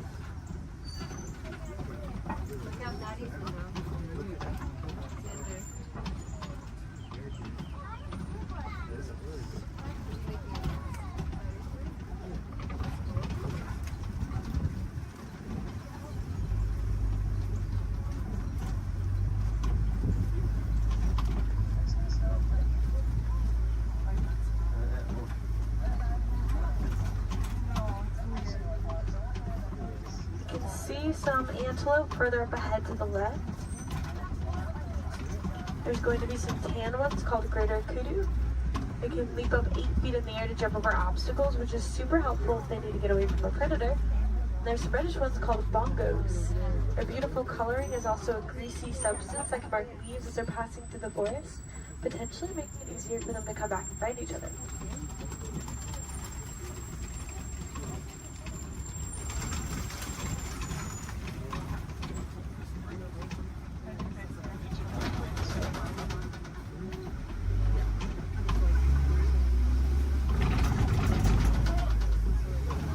Let's make our way down to the Safi River next. That's home to some of Africa's more aquatic animals. We should probably look for them in the water.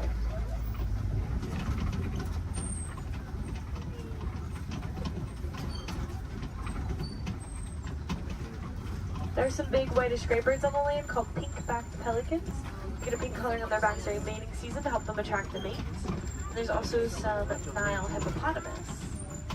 For those who spend most of their time in the water, they can swim, but they often choose not to. Instead, they sink down to the bottom of tiptoe at the bottom of the water.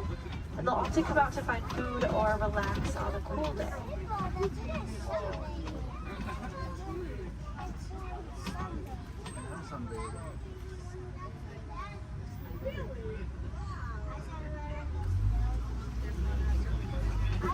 The Nile hippopotamus are one of Africa's most dangerous animals. They don't really eat meat, they are herbivores and plants, but are very territorial, and some can even outrun us on land at up to around 30 miles per hour, which is very impressive for an animal that can weigh around 5,500 pounds.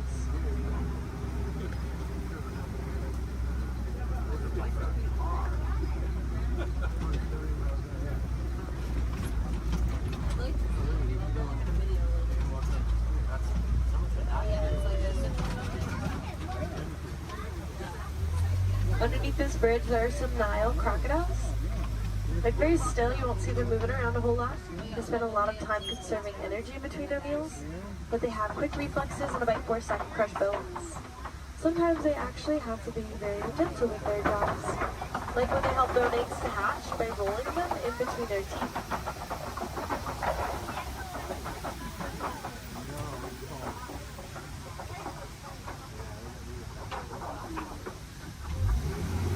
Let's make our way towards the savannah next. That's where we will be spending the most of our time.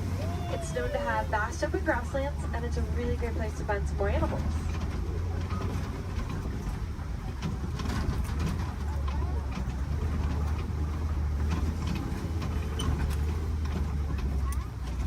We are getting close, just around this bend. To the right, there's a baobab tree. It'll be the one that looks like it has been planted upside down. Some people like to call it the upside down tree, but it's also known as a tree of life.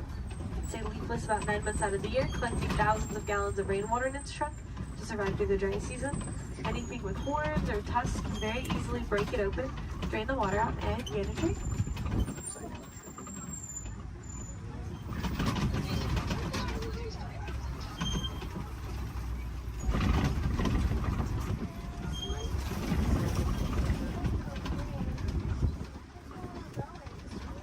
There's some wildebeests at the bottom to the right.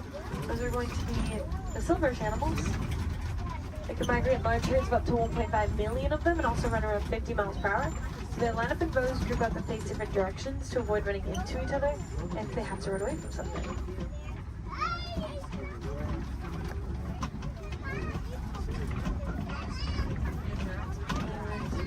And there's some giraffes. There's a tower, which is a group. Makes sense, they tower over everything at around 20 feet tall. Giraffes are born at about 6 feet tall after a 15-month pregnancy. And the large tan antelope are the elands. They stand up to around 6 feet tall at the shoulder, weigh around 2,000 pounds, and have a funny way of attracting a mate. They'll wrap their woods in leaves like they're creating crowns on their heads, and they'll flex their muscles.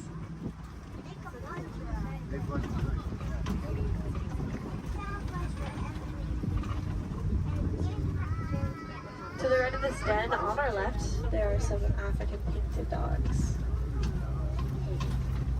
They get their name from their beautiful markings that are as unique to them as our fingerprints are to us. They are not like your pups at home. The African painted dogs are the most successful hunters on the savannah. They hunt in packs and chase their prey to the point that it drops of exhaustion. So very dangerous, also very cute.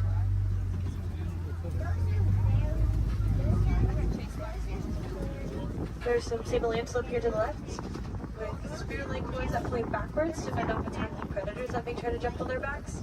Now they're going to fight them like very territorial and quick to stick up for each other, despite being a prey animal. Here's some zebras and dazzle, which is a group of them, because their stripes help them to blend into each other and confuses predators. In other words, it dazzles them. When they're born, their legs are the same length as the adults to help them blend in even more, keeping them protected from predators that may try to seek them out.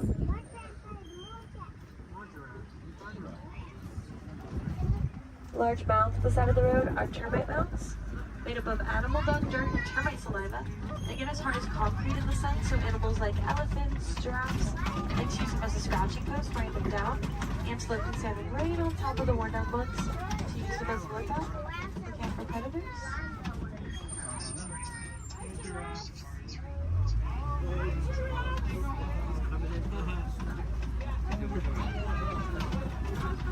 We'll see that eland again up ahead, and more giraffes throughout the savannah. So we keep on going. See some wildebeest not too far away from us.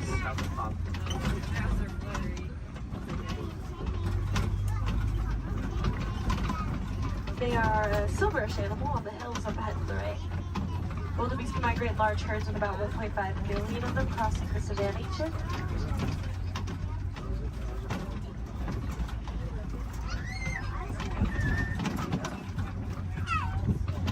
This one around 50 miles per hour, so wildebeest face a pretty big challenge of trying to avoid running right into each other if they have to run away from something.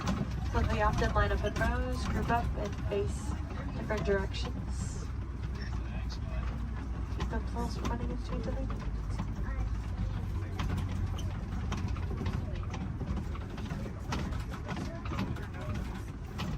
On the very top of the hill to the right, there are some really cute tiny tan antelope called springbuck in that tree. They can spring up 6 feet in the air, 13 feet across. It's called pronking. Sometimes they do it to show off to predators because they can also run up to about 60 miles per hour, making them one of the fastest land mammals.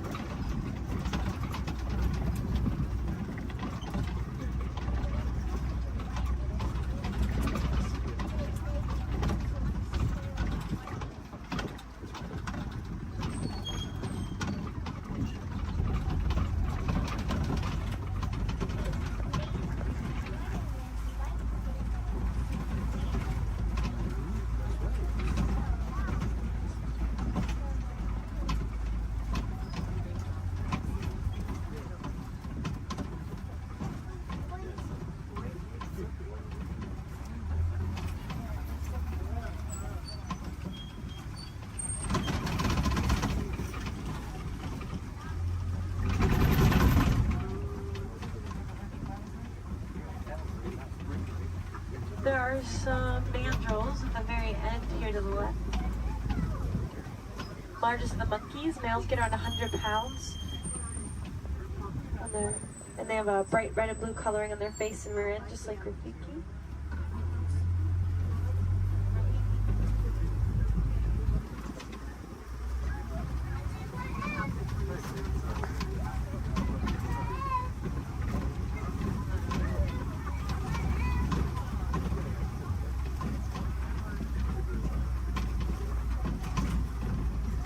Next up, we'll head towards some red clay pits. Some animals really like to eat red clay. It's really good for them.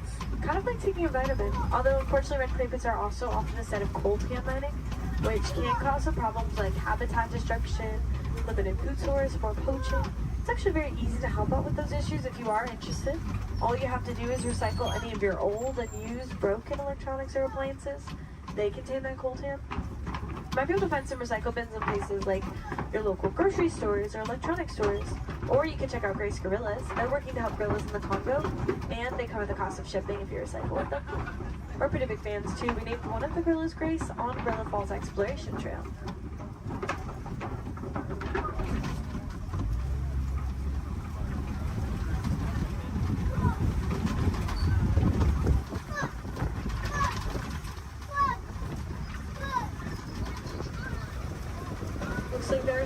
hoof marks and footprints. It's really good for getting close to sport.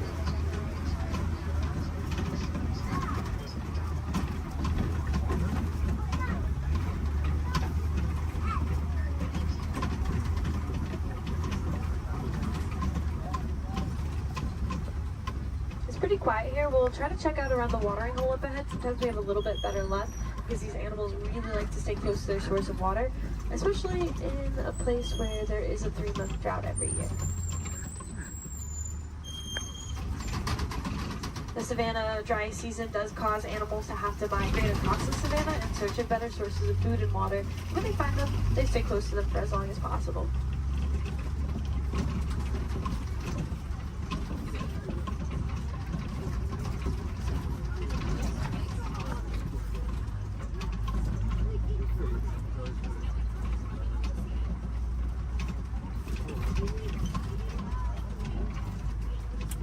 There's an African elephant up ahead of the left. Actually, 2 of them. This is a bachelor herd of males, and I can see that they're kind of pushing each other around a little bit. They can roughhouse a little bit.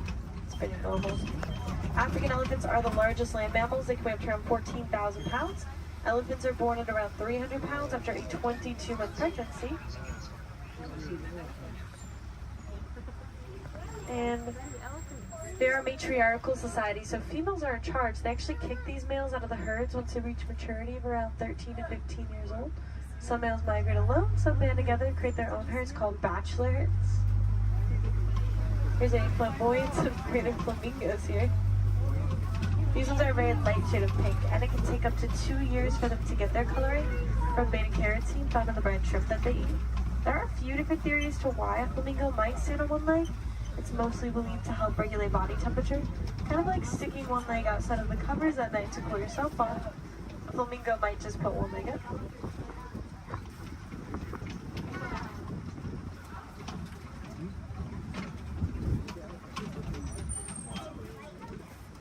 It's really cool to watch those elephants play.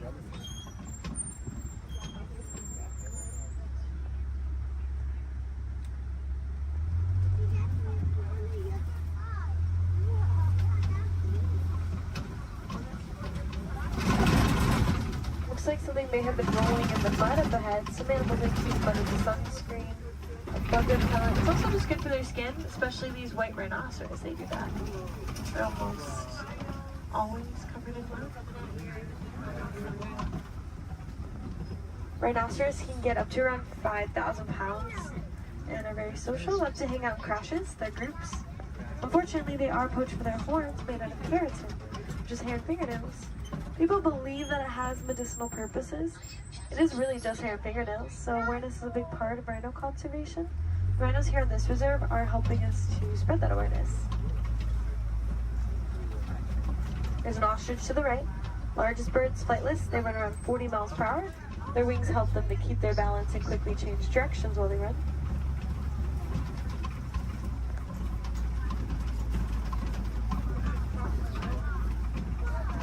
There are some cheetahs along the hills to the left. We should have a whole coalition of them, which is a group of them. Fastest land mammals, they have a top speed of up to 70 miles per hour, which we'll get to in just a couple of seconds. Cheetahs really only run for about 30 seconds at a time. Not long distance runners. And they are most active during the day. They do their hunting during the day to avoid the competition that they would have if they were to hunt at night, especially alongside big cats.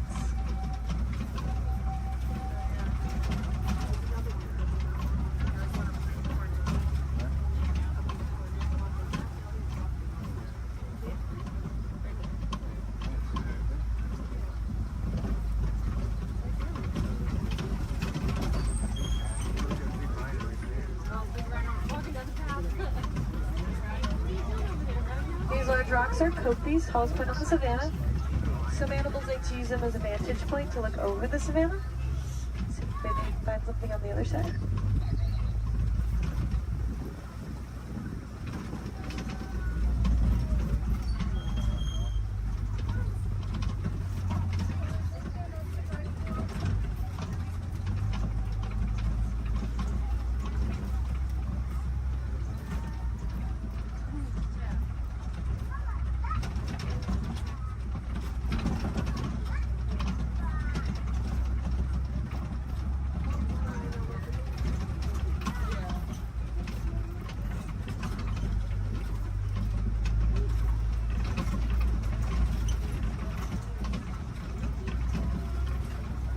There's some lions here to the left. They sleep and relax about 18 to 20 hours out of their day, active for about 4 to 6 hours at night. So we get a tail. Mostly what I can see. When they wake up, the males stay back to make sure the prides are protected. The females tend to do about 90% of the hunting.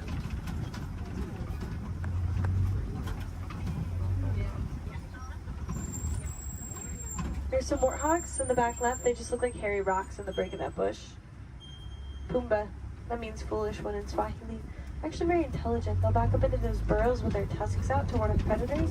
Also use them to dig too, but they work smarter, not harder. They will find them abandoned or steal them from other animals if they can.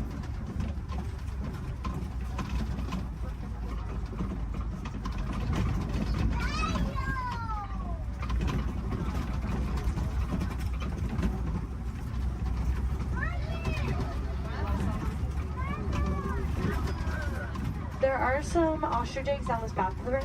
Largest of the bird eggs, they get around 3 pounds each. One is the equivalent to 2 dozen chicken eggs, and they're very tough. Probably wouldn't crack if you were to sample one, but I don't think that ostrich we saw earlier would like that very much. And now we are heading into the final area of the resort. Mostly farmland. We'll see if we can find some farm animals before we head back to our warden's post.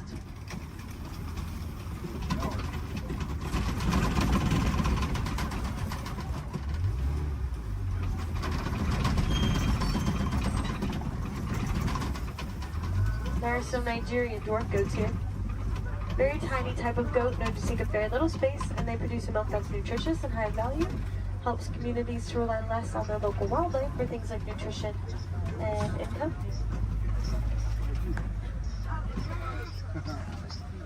The yellow box and the yellow post here to the left is a beehive fence from our Elephants and Bees project, which is personally one of my favorite projects that we've ever worked on. Basically, elephants don't like bees. They can hear the buzzing over a mile away and stay away from it. So we've been helping to build beehive fences around crops for farmers in Kenya to keep elephants from eating and destroying crops. Then farmers won't have to resort to poaching them. It's also good for the bees, and farmers can sell the honey as an extra crop. So again, that is the Elephants and Bees project. It's about that time that we start to make our way back to the warden's post. Just make sure you have everything. Check those rows, gather up all of your trash. Please don't leave anything on the trucks. If any of you are wilderness explorers, you have been aboard the Simba 1. That is SAM BA1 Simba 1. Badges can be collected further down the path as you exit. And if you want to help out these amazing creatures, then I definitely recommend checking out the Disney Conservation Fund. You can learn more about the cool projects that we work on. You can donate to it if you'd like. Any amount, Disney matches every cent. We'll give you a cool pin for it. You can also just reduce, reuse, recycle. Those are great ways to help. And if you learn any cool facts about animals or conservation anywhere around the park today, just share them with a friend. Awareness is always the first step, so by talking about the animals, you can help them out. Again, my name is Sky. I had a lot of fun out there. I hope you did too, and I hope you'll join us here again soon. No two safaris are ever the same. The animals will definitely make sure of that. But we aren't going to stop in this area right here. I'm actually going to take you back to the same warden's post I picked you up from. So we're just passing through, but it's not going to take us too long.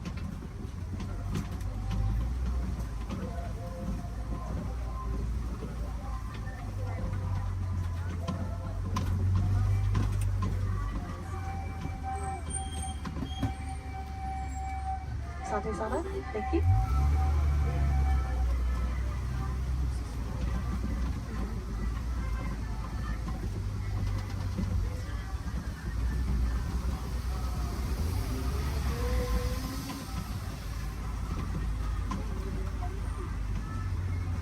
Again, just going to pass through here and keep on going.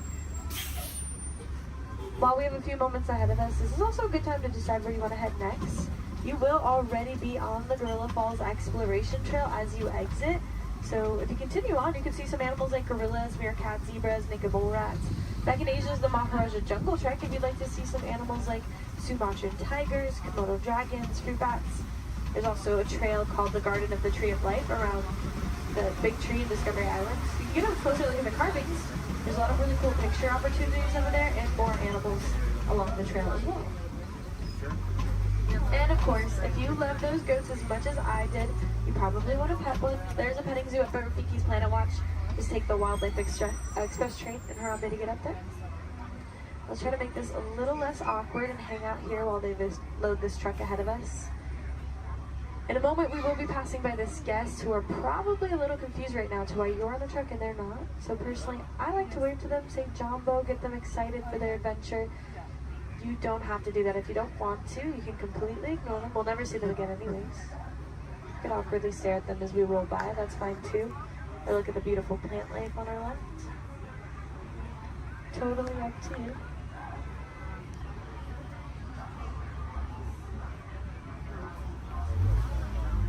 Alright, here we go.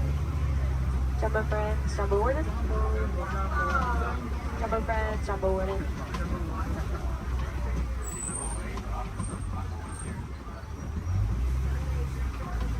Here in Harambe we say Kwaherini, which means to go well. So Kwaherini, enjoy the rest of your day out there in the wilds. And go make a big difference out there, friends. Bye. A very special celebration right on the heels of Super Bowl 52. From the 2018 Super Bowl champion Philadelphia Eagles, please welcome Nick Foles, Super Bowl MVP.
Unbelievable to be out here with everyone here. I mean, we're celebrating a good time. To be at Disney World, to be a part of this, it's unbelievable. Just to see everyone, to be here, unreal. So, tell me, your fans have lined the parade route from start to finish. What do you have to say to them? I mean, Philly fans are everywhere. I mean,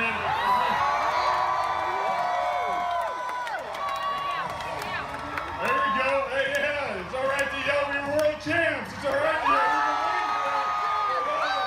we're world champions.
Quick, princess.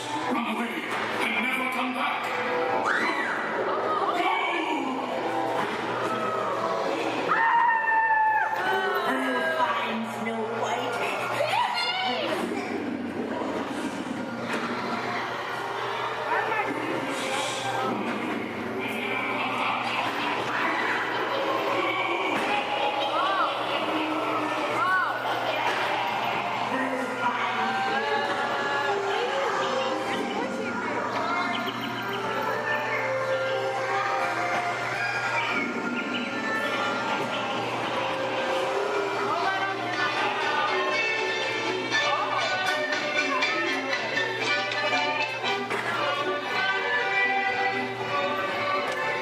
That's right, dearie. Now take a bite, and all your dreams will come true.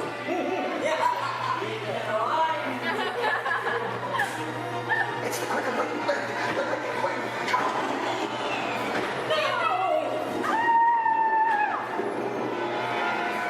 She went red.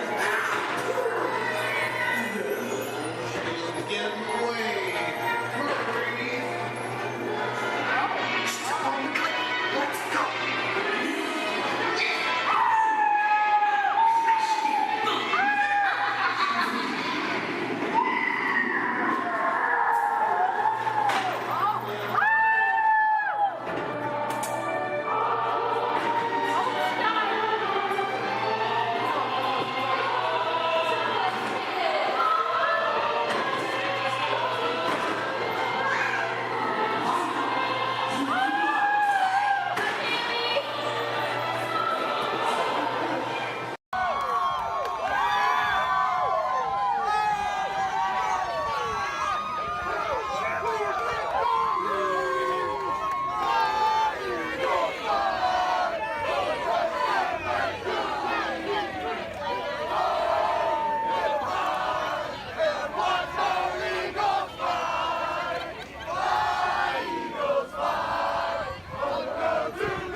under the authority of General Hux. You are here under the authority of me. Stand proud.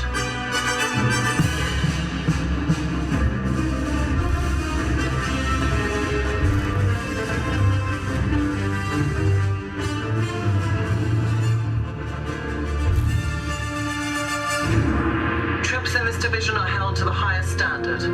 Mine. Show me fearless.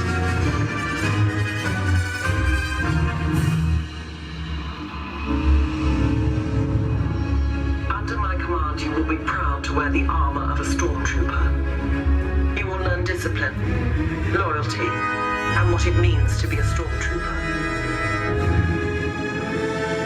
Battle starts.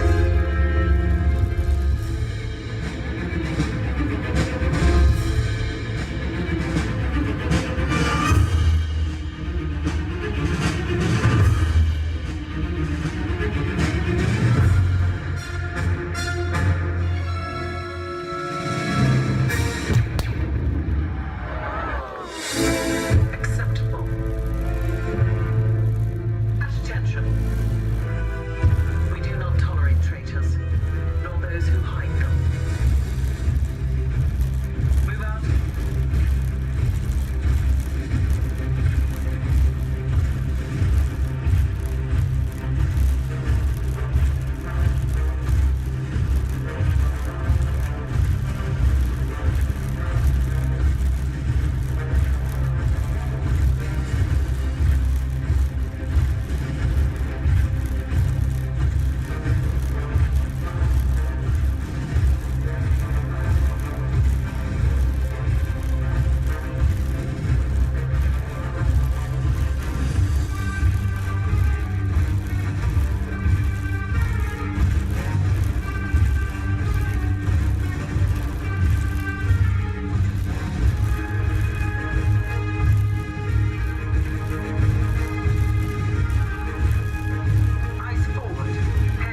floating through this land. A magic of fantasy, swirling with pixie dust, made more brilliant by the light that lives within you. It inspires us to wish upon stars, follow our hearts, and find our happily ever afters. Tonight, as we gather together under the spires of this majestic castle, our dreams ignite the magic to create a beacon shining out and celebrate 50 years of the most magical place on earth.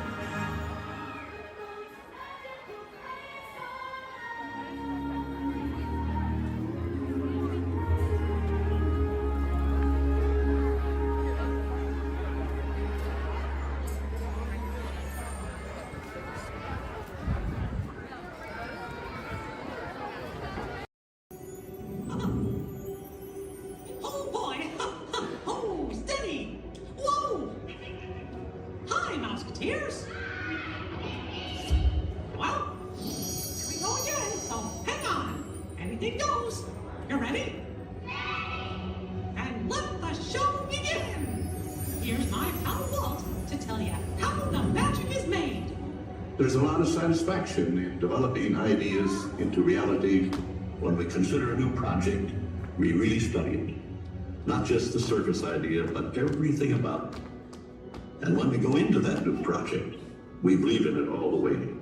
We have confidence in our ability to do it right, and we work hard to do the best possible job.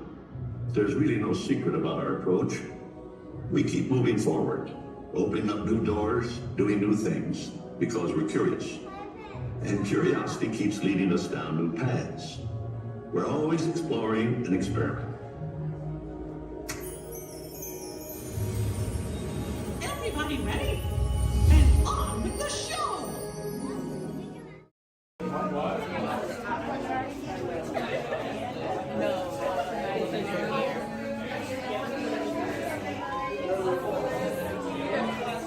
Remain seated throughout your journey, keeping your hands, arms, feet, and legs inside your car, and please supervise your children.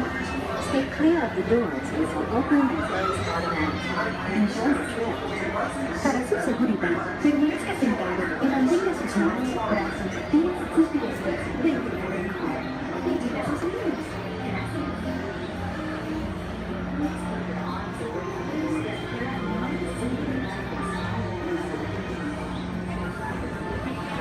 Welcome aboard the Tomorrowland Transit Authority People Mover. You're quiet and carefree, highway in the sky.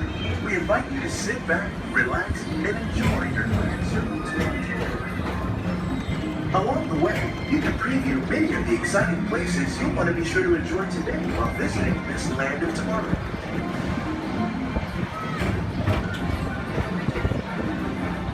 The People Mover is the perfect vehicle for people watching, so keep your eyes peeled. You never know who you might see.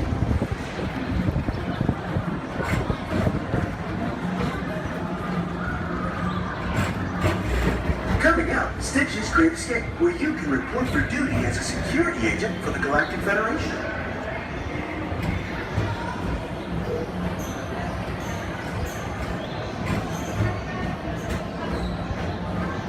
Your mission is to keep Experiment 626, the biggest little mischief maker in the galaxy, under control. I don't think so!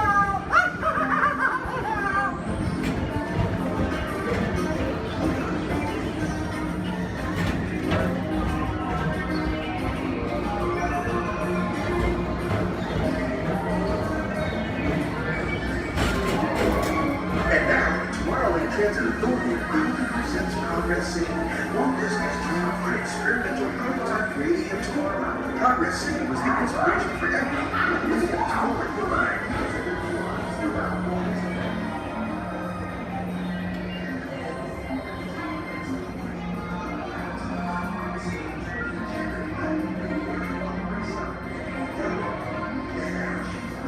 If your future includes shopping, then you'll want to visit Movie Star Traders, where you'll find the greatest goods from around the galaxy.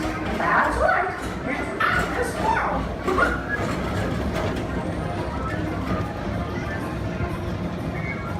At the Tomorrowland Disneyland Speedway, put the pedal to the metal and speed towards the checkered flag in your very own race car. Young or old, this is your chance to drive in the fast lane without worrying about getting a speeding ticket.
Paging Mr. Morrow, Mr. Tom Morrow.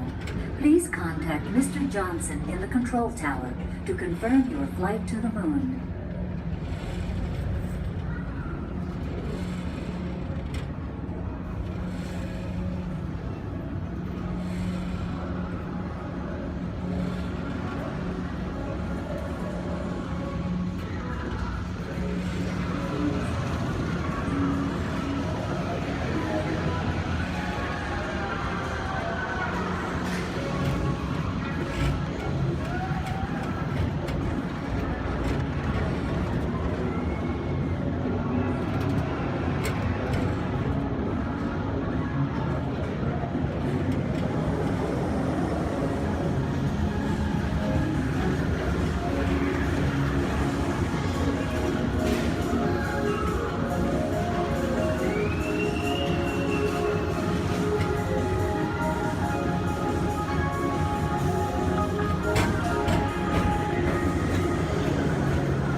Different high-flying adventure. Hop on board the Astro Orbiter. Pilot your own spacecraft as you take a spin around the planet and ascend to otherworldly heights.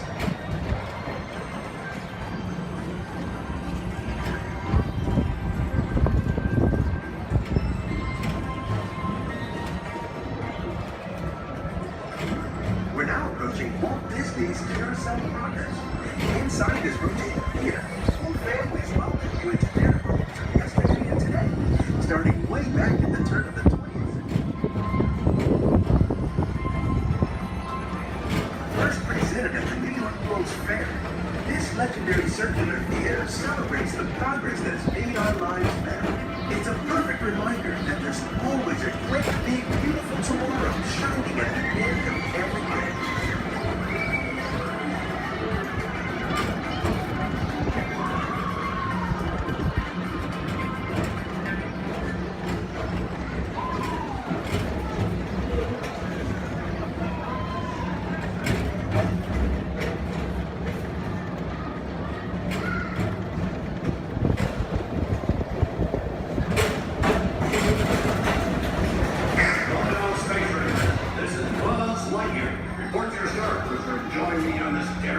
space station. A good CEO ever heard.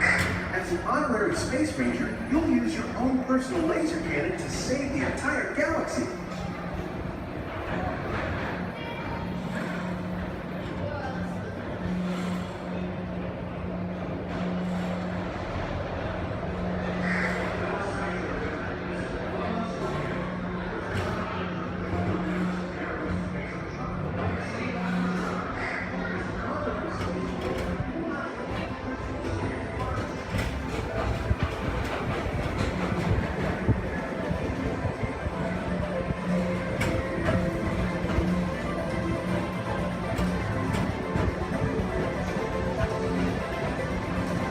This time it's laughter they're after at Monsters Incorporated.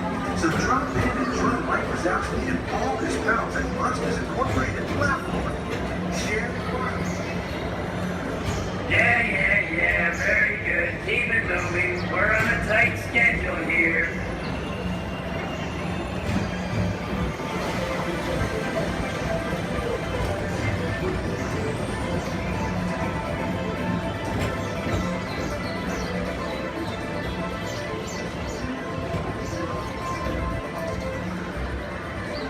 Thank you for joining us on the Tomorrowland Transit Authority People Tour. It's been a pleasure to have you aboard. Enjoy the rest of your day and have a great, big, beautiful tomorrow. Welcome aboard the Tomorrowland Transit Authority. Your flight is right for the Oscar. Your parking is set up. Step onto the moving platform with caution and exit by stepping away from the car. Thank you.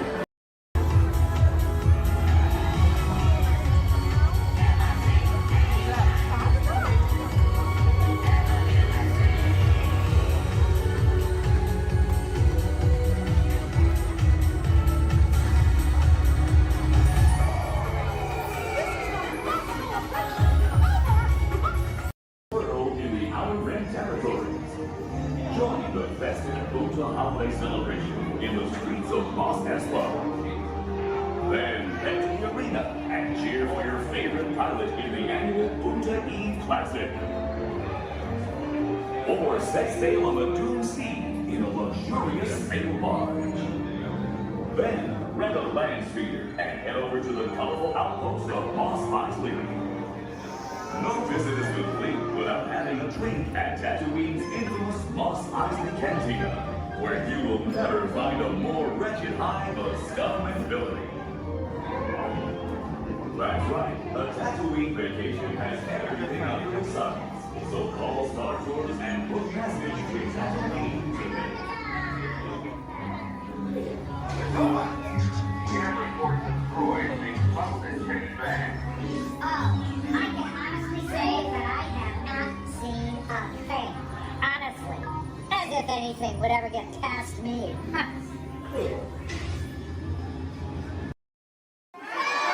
Crush, that's right. Let me show you how it's going to work. Behind me is our window to the Pacific. It allows us to see all of the undersea life that swim by. Up there in the corner is our hydrophone. That allows us to communicate with all the undersea life. So it's going to be very conversational, meaning Crush will talk to you. You'll be able to talk to Crush. He's got questions for you, and hopefully you all have some questions for him. You can ask him anything you want. You can ask him what he likes to eat, what he does in his free time, what's the meaning of life, anything like that. He'll be happy to try to answer. If you do need to leave at any time during the show, it's okay. Just use the doors on the opposite side of where you enter, back there. Again, if you need to exit during the show, use those doors back there. Back there is my pal Rachel. Everyone say, hey, Rachel! Hey, Rachel! She'll be back there to assist you if you should need any assistance during the show.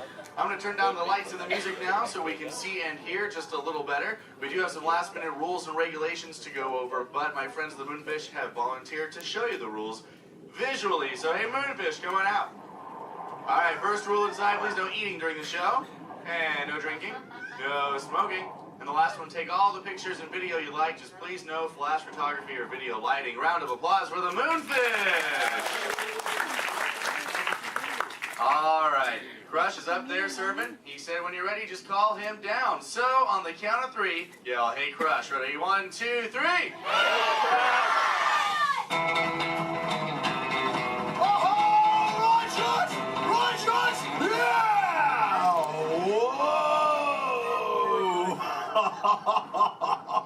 Oh, dude, check check out the double spinner intro by the turtle. Whoa! Hey, check out all the human dudes in the human tank, too. Well, hello, human dudes. I said hello, human dudes. There you go. Whoa, hey, look at these little dudes, sub-level. Hey, little dudes. Focus, little dudes. Oh, man, let's totally make contact with some of the humans.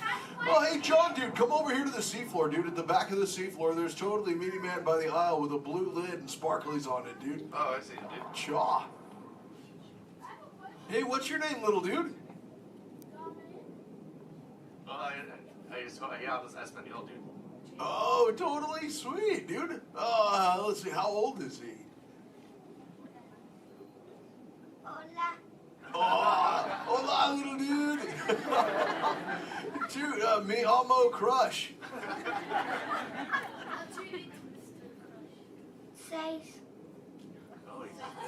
Cool, dude. I'm 150, dude. Hey, I still got my washboard abs.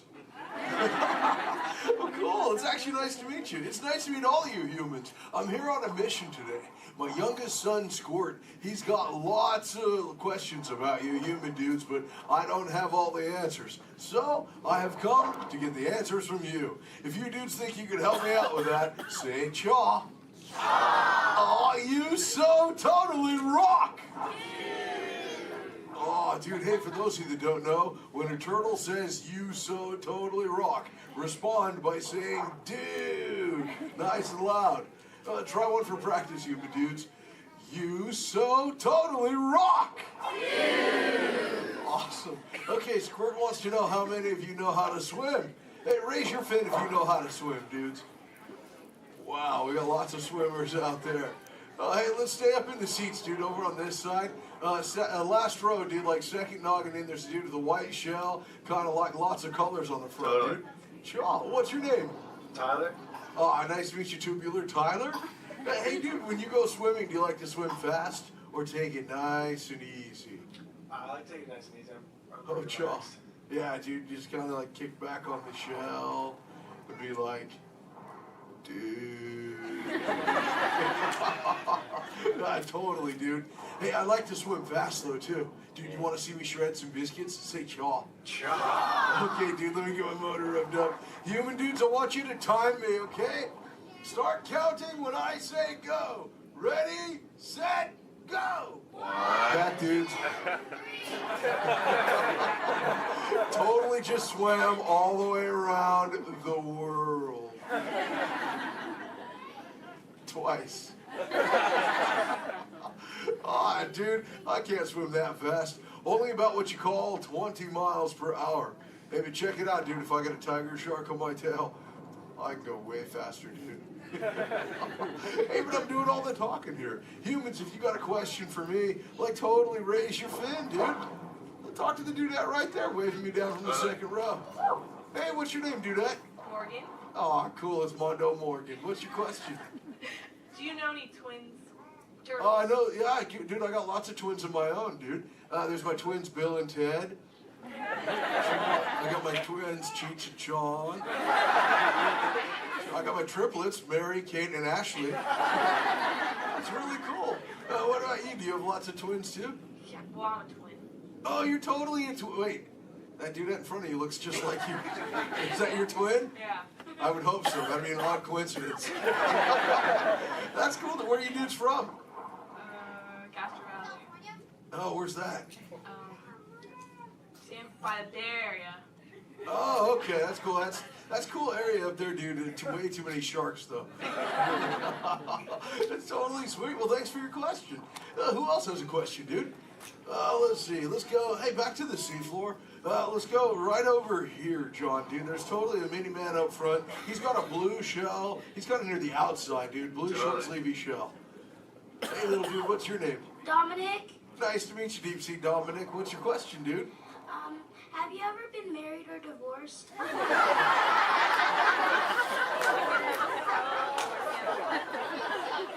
That's a pretty specific question.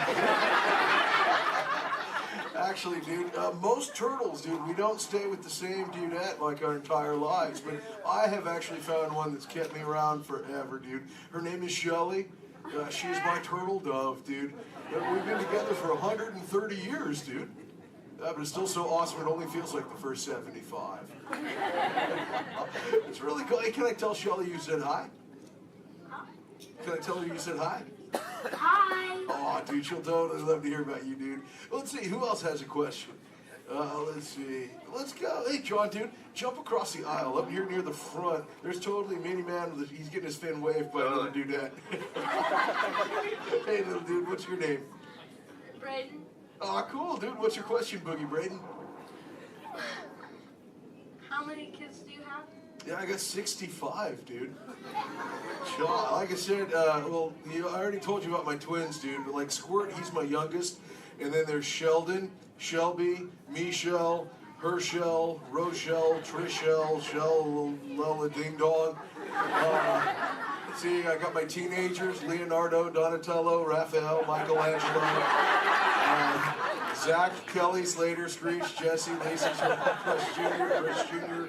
Let's see, there's John, Paul, George, and Ringo. John's going through a really weird phase right now, though, dude. He thinks he's a walrus. So there's Michael, Janet, Tito, Jermaine, LaToya, Randy, Marlon, Chris Jr., Chris Jr., Chris Jr., Chris Jr., Chris... Well, there's lots of Chris Jr.'s, dude. All the way up to my oldest son. His name is Keanu. Keanu's not very bright, but we still love him anyway. My What's that? sister's name is Trishelle too. Oh, Trishelle, dude, that's a totally sweet name. She must be part turtle. That's Actually, hey, maybe you can help me out with something, dude. I got a question for you. I found a thingy on the beach the other day. I'm not really sure what you human dudes call it. Where did I put that? There it is. Hey, dude, what's this? That's a bikini. Oh, cool, a bikini, dude. Do you use a bikini when you go swimming? Oh, why not? Because I'm not a girl.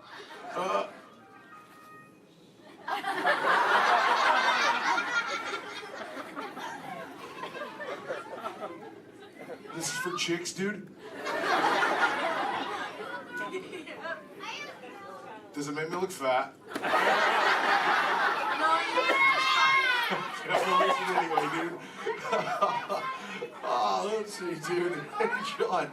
Up in the seats, dude, over on the other side. First row on the outside, second noggin over. That dudette with like the specs on the noggin, she had her fin raised too. Where, dude? Sure, from the two noggins to the outside. Oh, totally. Hi, dudette. What's your name? Cassandra. Oh, nice to meet you, Kahuna Cassandra. Hey, oh, did you have a question too? Yes. What Do you speak a second language? Yeah, I speak a little bit of whale, some orca, and some dolphin. That's pretty cool. I'm learning, like I said, like I speak human pretty well too. But you know, my friend Little Blue, she's like the best at it, dude. Hey, do you human dudes want to meet Little Blue? I think she's around here somewhere, dude. Call her out, dude. Say, "Hey, Little Blue." Whoa, there she is. Hey, Little Blue, dude. Check it out. I was hanging out with these human dudes. Cassandra over there wanted to know if I speak any other lingo, dude. I told her I was speaking just a little bit of whale, dude. I can speak whale. I totally Okay, know. everyone, repeat after me. Hello.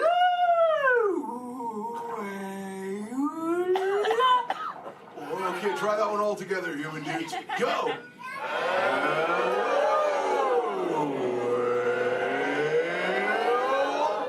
Wow, you human dudes speak whale really good, dude. That was just like excellent. Oh, too bad there's no whales around here, though, dude. You know, sometimes you speak whale and there are like 80 whales swimming around you. Yeah, totally. Not today. No whales around here, dude. No whales. No whales in the ocean today. Try to speak sea. Where? Whoa! Oh, dude, look out! The humans call the whale, dude! Grab stuff! Swim away!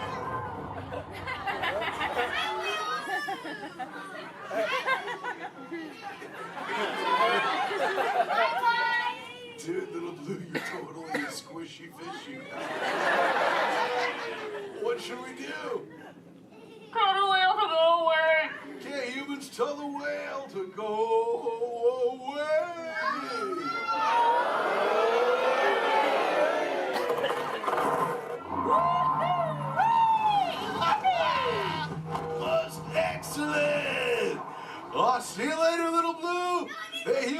put your fins together for Save You Little Blue. You so totally rock. Awesome. Thank you so much, human dudes, for sharing with me. I can't wait to get home and share all this knowledge with Squirt. Hey, but before I go, human dudes, remember this. We all share the same ocean, humans and turtles alike. So treat everyone you meet like an oyster, dude, because you never really know when you just might find a pearl, dude. That was like a warm and fuzzy moment, wasn't it?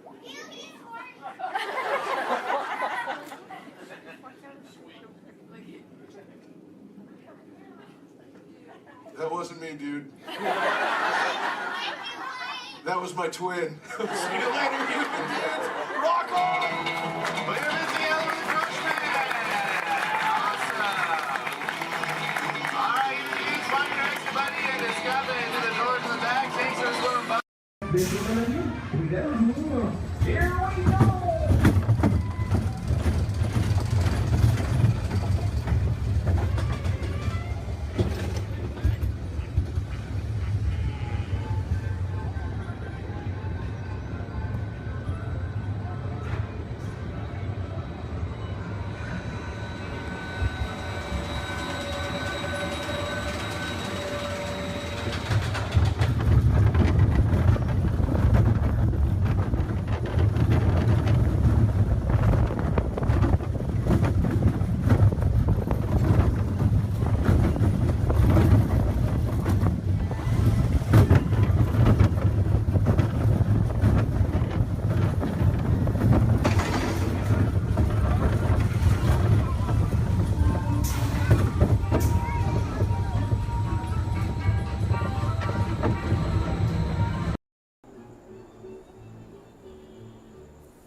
Ladies and gentlemen, the voices of liberty. Strike up the band, strike up the band, strike up the band, strike up the band, strike up the band, strike up the band, strike up the band. And the drums roll out, and the trumpets call, while the people shout, strike up the band. Give the cymbals ring, calling one and all, to the martial swing.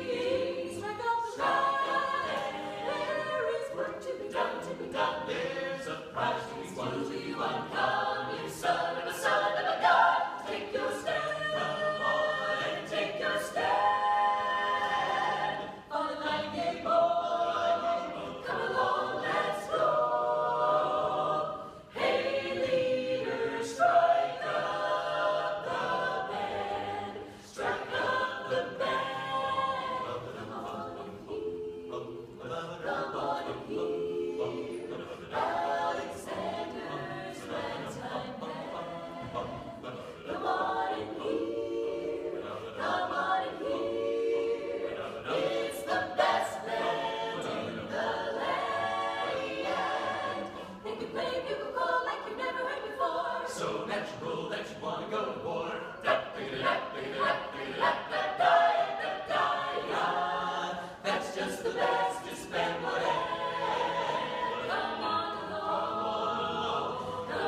music, but I promise you'll enjoy that music so much more if you'll listen to it under the dome. The acoustics are incredible up close, so while our singers take a step back to give you lots of room, come on up to the edge of this red circle all the way up here. You guys can just a little closer.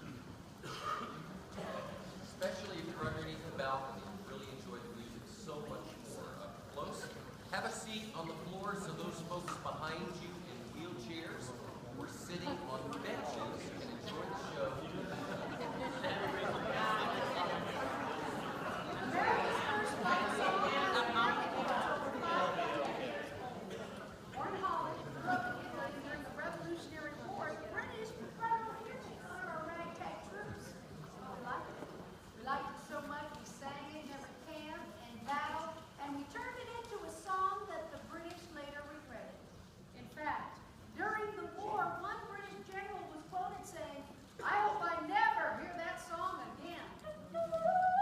But he did at Yorktown when the British Army surrendered to General George Washington.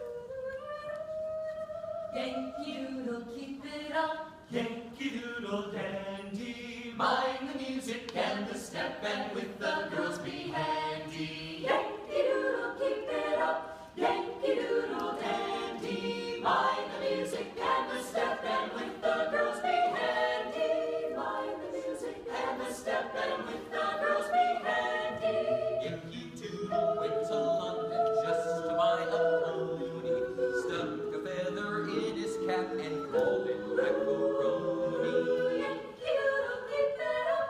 Yankee Doodle dandy. Mind the music and the step, and with the girls be handy. Yankee Doodle, keep it up.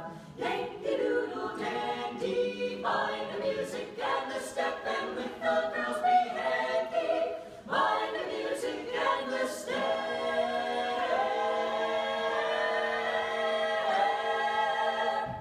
and with the girls be handy.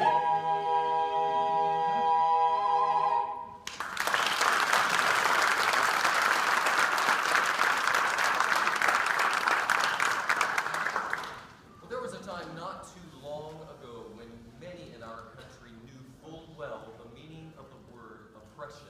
Out of that oppression were born songs of hope, songs of a better day.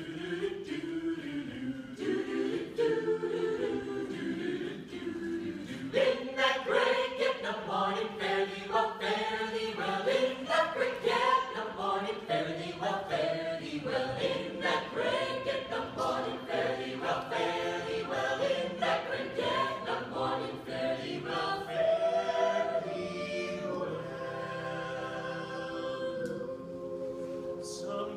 Sometimes I feel like a motherless child. Sometimes I feel like a motherless child. Sometimes I feel like a motherless child. A long way from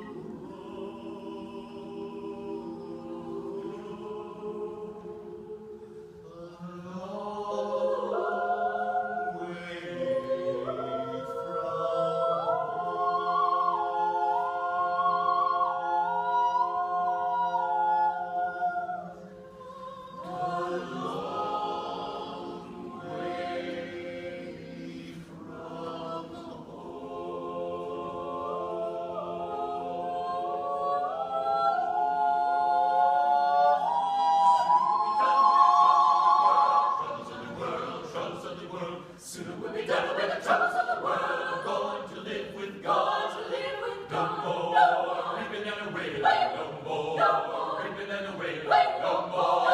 Reaping and away. I'm going to live with God. To live with God. Soon we'll be done with the troubles of the world. Troubles of the world. Troubles of the world. Soon we'll be done with the troubles of the world. I'm going to live with God. To live with God.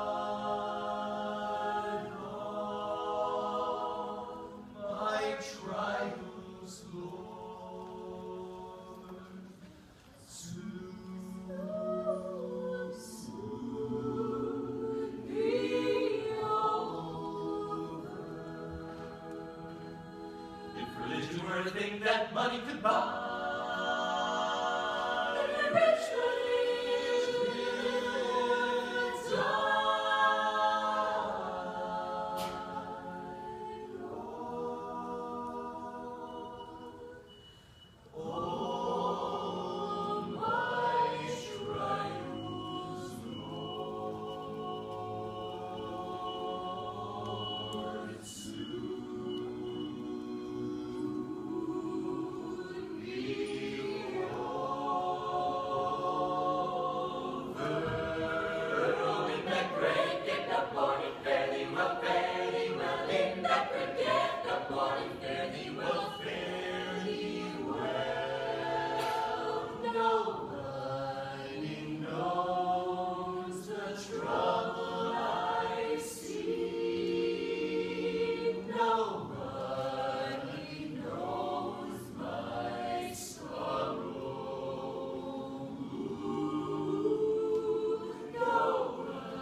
This is Disney's Port Orleans French Quarter Resort. Please collect your belongings, watch your head and step as you disembark, and take some home chores fun ahead. Thanks for riding with us, and welcome home.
side of the screen. Oh, yeah, wow. Hey, look. Let me grab it. Get off. Come on, let's go. Oh, hi, there you are. Hello, I'm Rosie. And I'm Colin. And we've got 5 or 6 hours of vacation slides to show you. No, we don't, actually. We're here to tell you all about sourdough bread. We are?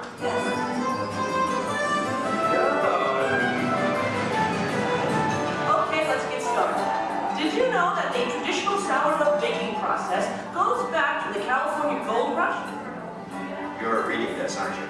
No, of course not. I did some research. I made a few notes. So, my little encyclopedia, what exactly is sourdough? Well, it's a type of bread that doesn't use yeast as a leavening agent. These miners had agents? I don't think so. Look at them. Isn't it nice to see the guys helping with the dishes? Now, Colin, did you know to make sourdough bread you need a chunk of what's called starter or mother dough? Wouldn't you need mother dough and father dough? No, just mother dough. These guys here used to carry a chunk of it with them in their bedroll to keep it warm. Well, that's an image I'll carry with me through summertime. Well, we're not talking five-star restaurant here, we're talking grub. They would take the dough, put it on a stick, and cook it over the campfire. Isn't it true they used to strain their coffee grounds through a sock? They hope so. Oh, I love these guys. The Jefferson Airplane. No. This is the Bodine family. And this is Isidore Bodine. He's the one who perfected the sourdough starter. Tastes perfected to me. Yeah. By the way, did you know they are still using the same sourdough starter that Isidore mixed here 150 years ago? Excuse me? Must have made an awful lot of it.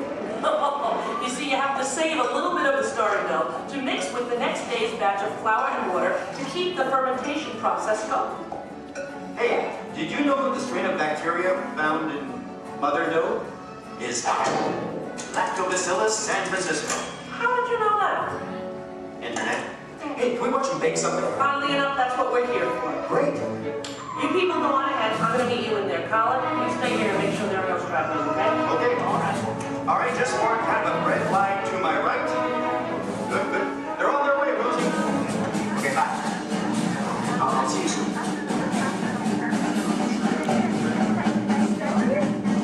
Okay, everybody, here we go. Come on in. There's plenty of room. Gather around the window right here. Make sure you can find a spot where you can see me on one of the screens. Come on, Colin. They can find their way, okay? It's not the California Trail. We lost a couple to coyotes along the way. Oh, that's so sad. Oh, well, what do you do? Yeah. This is the bakery. That should be obvious to everyone. Even to... What's that? Oh, and I have one for you. Is that me? What the cutie? Okay, I'm ready to start baking. What do we do first? Okay. First you get a hunk of the mother dough and mix it with flour, add a little salt and water, and that's it. Voila, the entire list of ingredients. Right. Here's some dough. Let's bake it. Oh, not so fast. From start to finish, it takes bakers about 72 hours to make a loaf of sourdough bread. 72 hours? Yeah. Yeah, what's your hurry? Relax, and all the roses. Okay, so what's next? Well, you know, bakers actually think of dough as a living thing. So after it's been beaten up and kneaded by the mixer, it needs to sort of relax and calm down. Seems pretty relaxed to me. In fact, almost catatonic. Right. I internalize all my tension. Well, what happens then? Well, then we drop it into that funnel over there, above the divider. The divider cuts it into nice, even pieces. So for this, it has to be relaxed? Yeah. Okay, fine. Oh, what happens then when it goes down that conveyor belt? Well, it goes into the rounder. Do you know what the rounder does? Oh, makes it into squares? No. Tetrahedrons? No. Polygons? Is that your final answer? Okay, so now the dough is round. Yes. Then we have my favorite machine, the overhead intermediate proofer. Wow, it's like a little Disney ride for bread. Attention, please keep your little buns in the vehicle at all times. The device rolls the dough over and over from basket to basket, takes it on a little trip, letting it, once again, relax. This is the most laid-back bread on earth. Come on, Rosie, you're teasing me. Can't we bake it? No, not yet. Next, the bakers lay the dough on screens and put the screens into oven racks. Then we bake it. Not yet. You'll have to go around the corner to the next window to find out more, okay? And you go on ahead. I'll stay here and get the stragglers. You stay with the nice lady. All right. All right. Everyone, follow me. Follow him, everyone. everybody, and you relax, okay? Okay? Come on.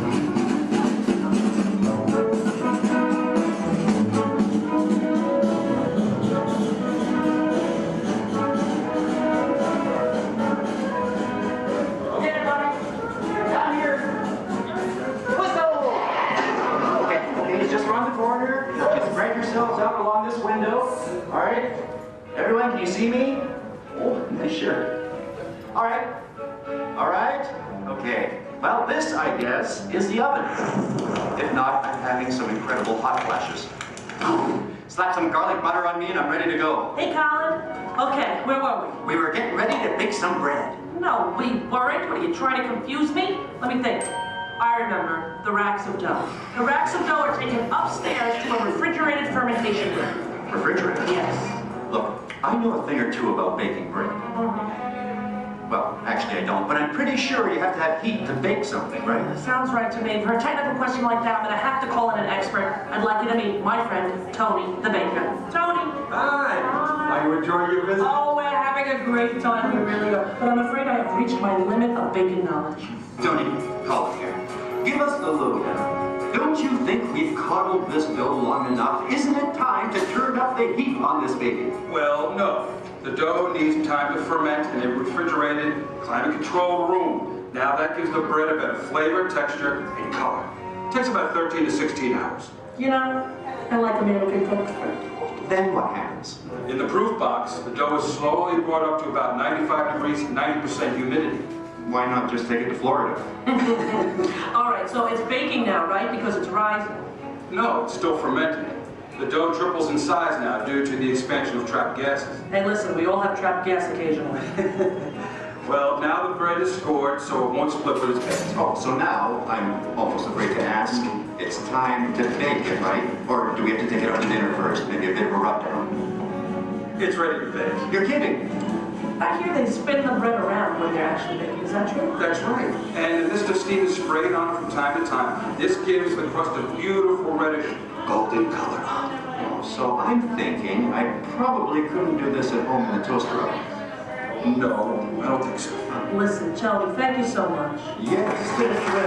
Thank you. You were superb. I feel enlightened and rich for men. My pleasure. Bye. Bye-bye. You know what? I'm going to spray you down because I think you could use some of that golden Okay, just color. a little on the... Okay, that's enough. All right, the hair. You know what I deep frizz? Ladies and gentlemen, the moment you've been waiting for. A masterpiece of the baker's art. What are you doing? Hey, what are you... Waiting for that. That's not yours. Tony gave it to me. Look right at me. He didn't look at you. That was ours to share, Colin. No, it's mine. It's all mine. One piece, please. One little piece? A tiny piece? I'm telling Mickey. All right. Here. Yeah, you see? Here, don't tell Kiki I owe money. You do? Well, don't even ask. I don't even want to get into that. Goodbye, everybody. Have a great time here. Bye. I'm going to go eat. Share it.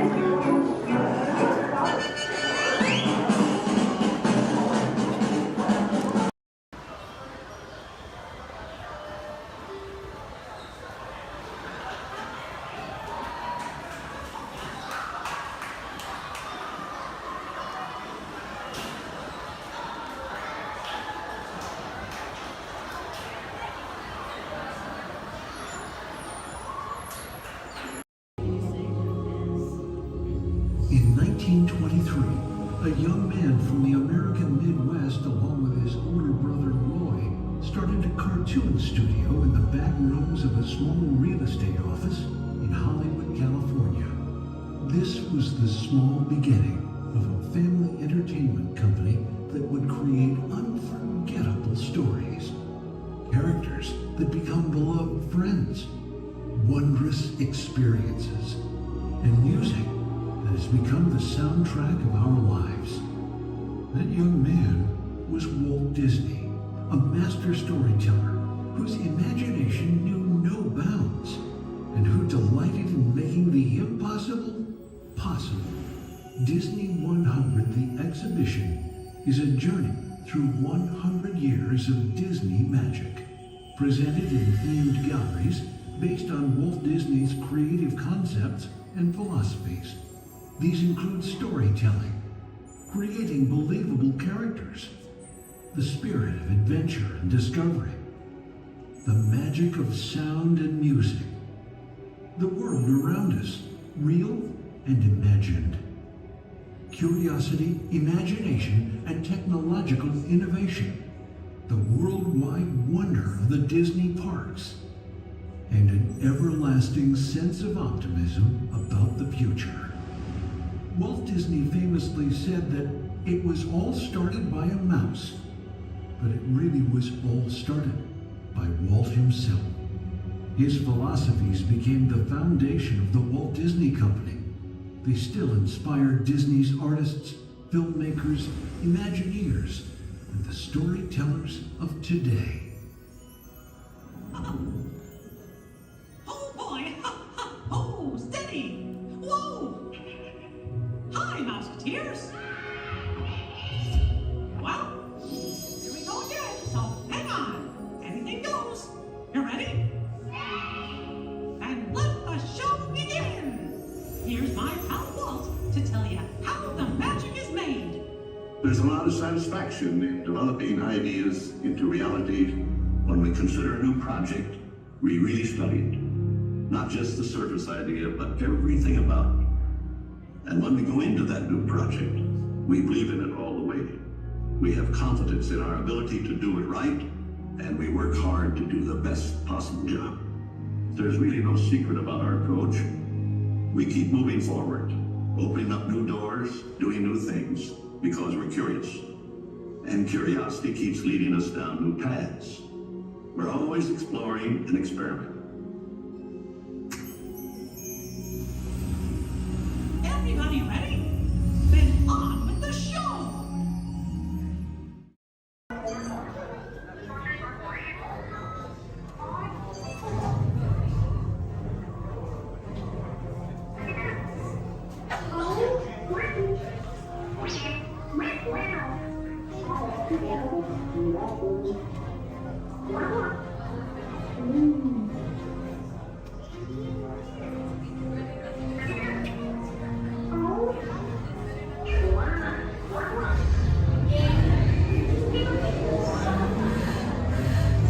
Incoming transmission from Ray.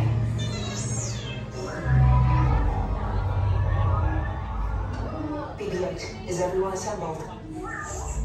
Good. Should we be in flight prep? Recruits, thank you for joining the cause. A covert resistance team led by my friend Finn has infiltrated a first-order Star Destroyer that is now headed to this system. Your outpost on Batu is no longer safe. We have transports waiting to take you to General Organa's secret base on Pucara. I'll regroup with you there. The Resistance desperately needs your help in our fight against Kylo Ren and the First Order. Remember, it is vital that you keep the location of the Pucara base secret. Lieutenant Beck, one of our top commanders, will lead you.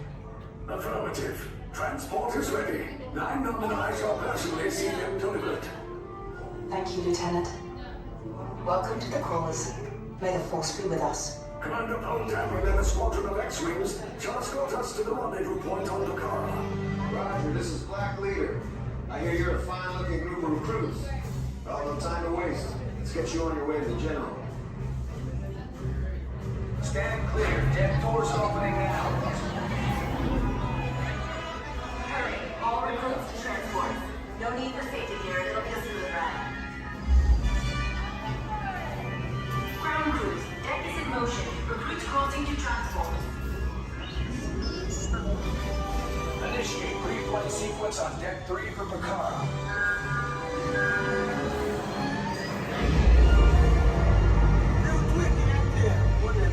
Affirmative. Deck 3, you are clear for launch.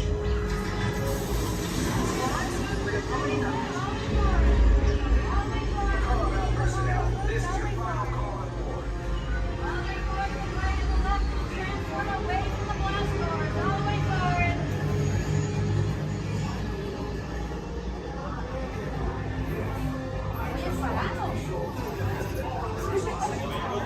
Transport is away in 30 seconds. Over and over hyperdrive. Yes, check the hyperdrive also. Transport takes off in 20 seconds.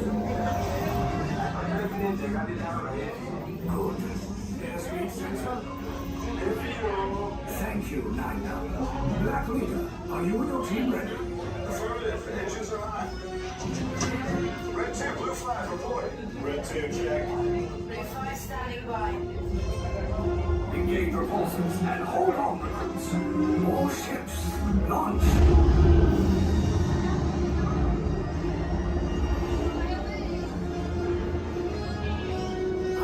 Lieutenant Beck. As you heard from Ray, I have been tasked with getting you to Vakara. Red 2, blue 5, keep tight now. Let's get ready to make that jump to light speed on mark. Black Leader, we're picking up an unusual signal. Are you spotting anything? Yeah, I see it. We'll check it out. BB-8, what do you got? There appear to be a number of small craft heading our way. Raise the shields. We get company. First order TIE fighters. Reroute. Red 2, blue 5, we got a cue path so transport can make the jump. They're all over us. I'm hit. We lost Red 2, more incoming. Blue 5 taking evasive action. Try to shake him, Blue. I'm trying. We lost Blue 5. I'm going to try to get out of the way. Copy that. Get us clear so we can make the jump. Be ready. You won't have much time. Where are all those TIE fighters coming from? Star Destroyers. Get out of there! We can't. We're caught in a tractor beam. It's pulling us in. I'm going to get some friends and make this a fair fight. Don't worry, I'll come back for you. Stay strong. Cargo vessel TR-141, identify yourselves and prepare to be boarded. This is TR-141. We are a civilian vessel. By whose authority are we being detained? By the authority of the First Order, resistance scum. Now bring down your shields and prepare to be boarded. They'll want the location of our secret base. Tell them nothing. The future of the Resistance is at stake. I have a bad feeling about this. Stand back from those doors. Attention, passengers of the TR-141. You have been identified as enemies of the First Order. You will disembark immediately and prepare yourself for interrogation. Proceed forward, now.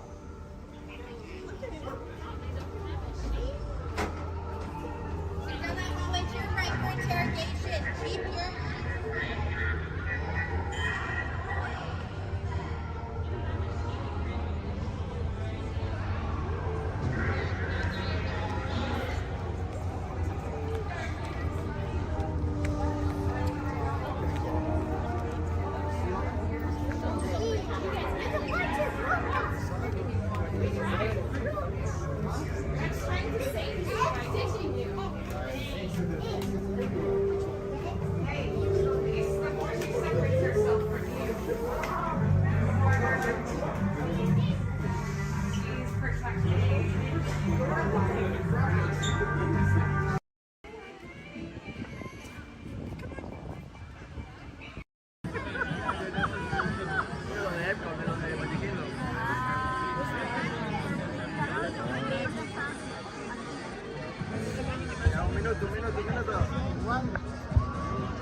Aquí.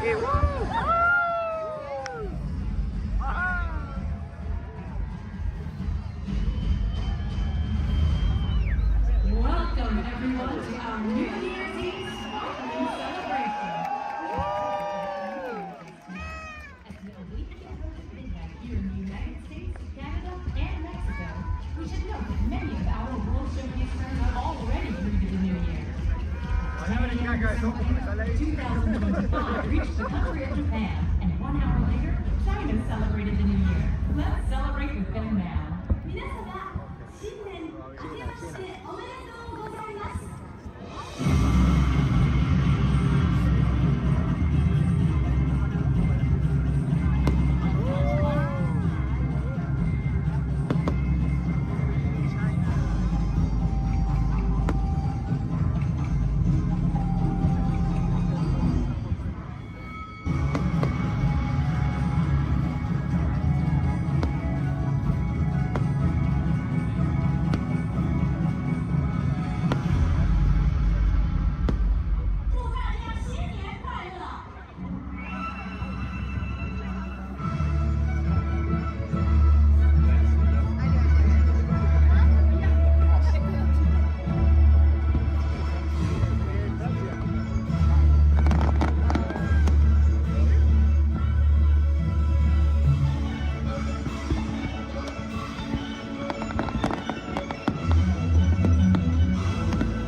Bon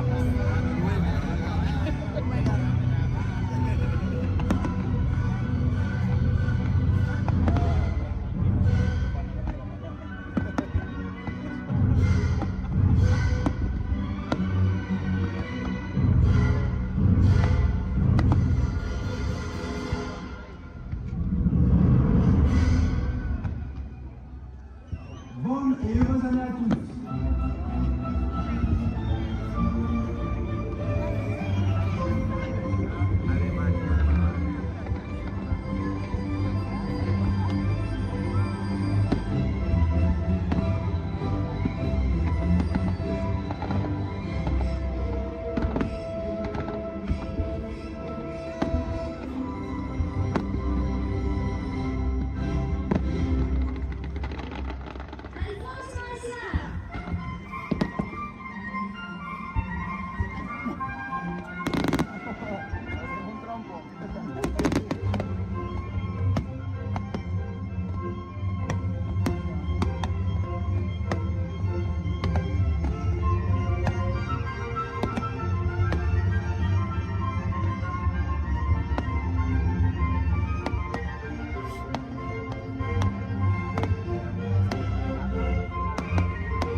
That's an adventure for sure. Uh-huh. Trying something new. And having a swinging good time. You bet. Finding the confidence to be true to yourself. That's right. Here's to all of us, old friends and new. Warm hugs for everyone. Oh, this is what I love about the Friendship Day. Wherever you are and wherever you're from, we're so glad you're here. The best is yet to come. To really make us happy with our friends, family. We've just begun. Once in a lifetime, a chance to explore. The future is waiting, right and bold. For a hope and a wish, and off we go to the place we all belong. We're the ones who lives in you and me.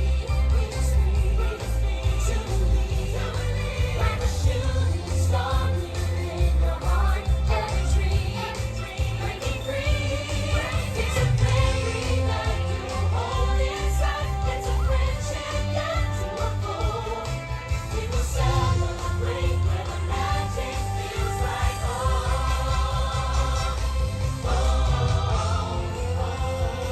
Let's go where the magic feels like home. Let's go where the magic feels like home. Let's go where the magic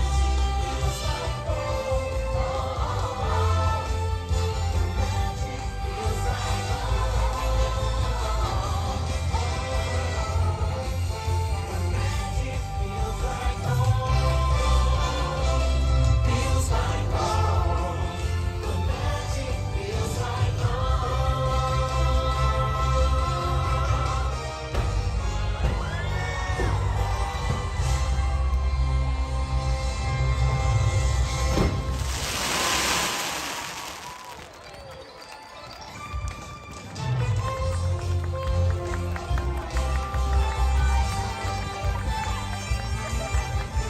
Thanks to all of you, old friends and new, for celebrating with us today.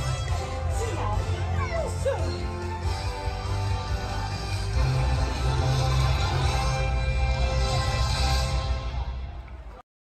Shutdown breaks are getting much too short. Now, what have we here? Hey, haven't I seen you before? Seems like I'm always fixing this burnout. Oh, let's see now. No, that can't be right.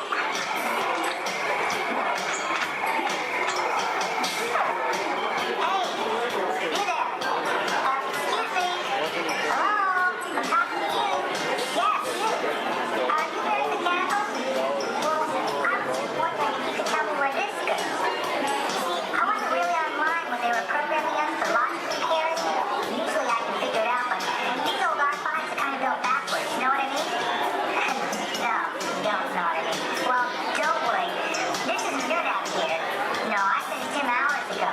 But thanks for trying to help me out. And you have a nice flight. I'll figure this out. Eventually. Disruption in the labor output of Troy Sector 2. All workers should resume immediately, or power disconnect will be initiated. I've got to get back to work. Just keep the line moving, folks. I've got programs that I can chit chat. You know, it's not polite to stare. Now, was I supposed to run that logic module positive to positive or negative to negative? No. Positive it was negative positive. Absolutely positive. Hey, what are y'all staring at? Oh, me. Well, you got cameras. Why don't you take a picture? It'll last longer. Good evening, friends. Look around you. There is a special magic that flows through this land. A magic of fantasy, swirling with pixie dust, made more brilliant by the light that lives within you. It inspires us to wish upon stars, follow our hearts, and find our happily ever after. Tonight, as we gather gather together under the spires of this majestic castle, our dreams ignites the magic to create a beacon shining out and celebrate 50 years of the most magical place on earth.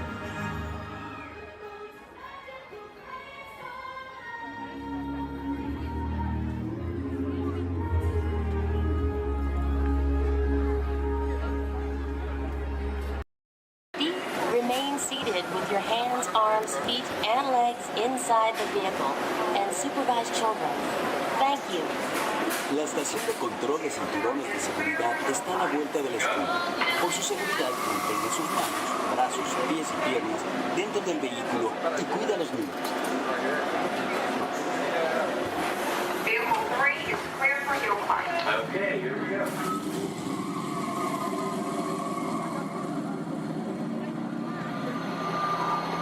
The target transmission load data are looking good. Great. Let's proceed to the rough road tests. You got it.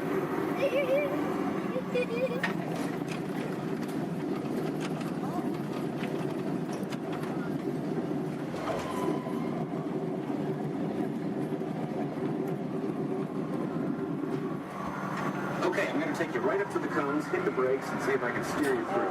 Hold on.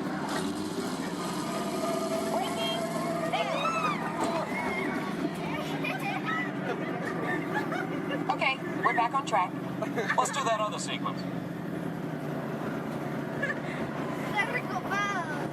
Okay, let's try it again, this time with the anti-lock brakes. ABS rear. Braking! All right, that's the way it ought to be. You see how ABS lets you keep control of the vehicle while braking?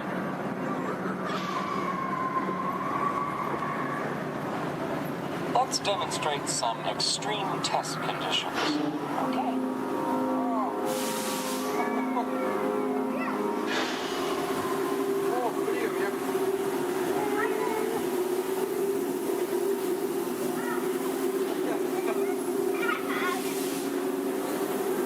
Did you remember to turn off those robots?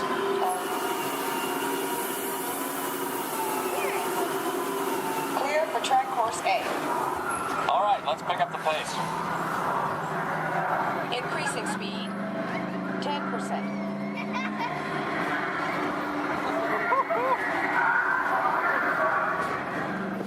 20%.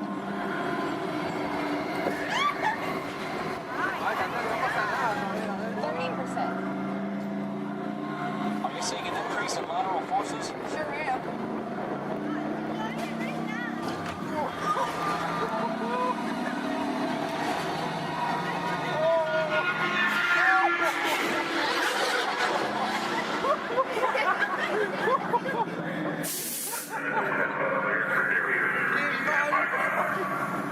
Ready for the barrier test. Oh, chocamos, cabrón.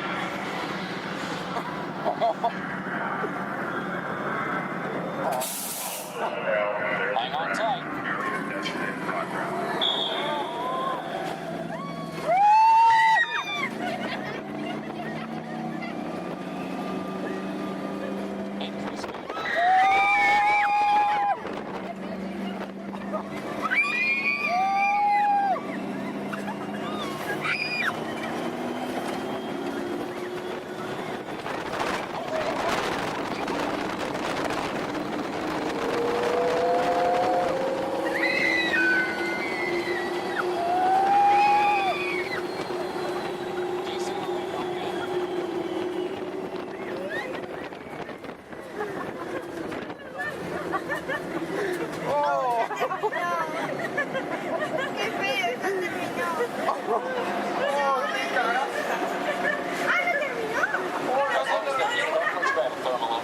Will do. Cameras on.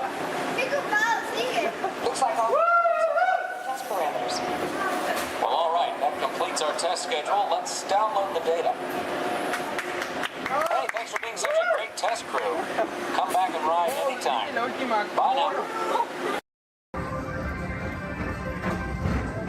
Attention all visitors from Galaxy M31. Please keep forward-facing tentacles clear of oncoming vehicles. Thank you.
Chef Daniel is waiting for you.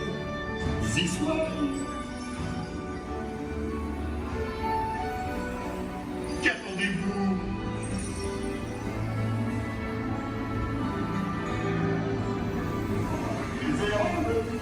Les invités pour le dîner. Hein? Pour le repas idéal. Coq au vin? Non. A simple omelet? Too simple. Voilà. Mais oui, that's it!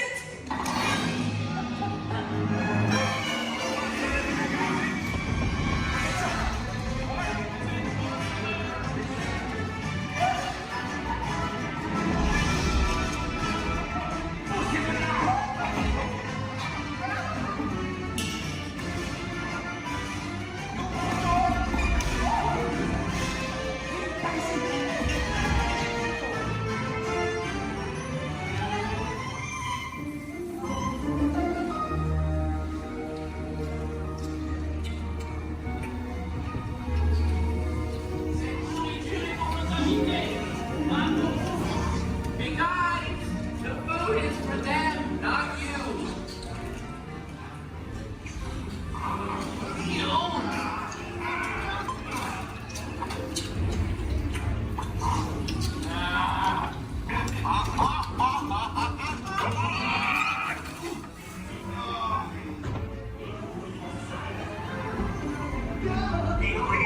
What are you doing?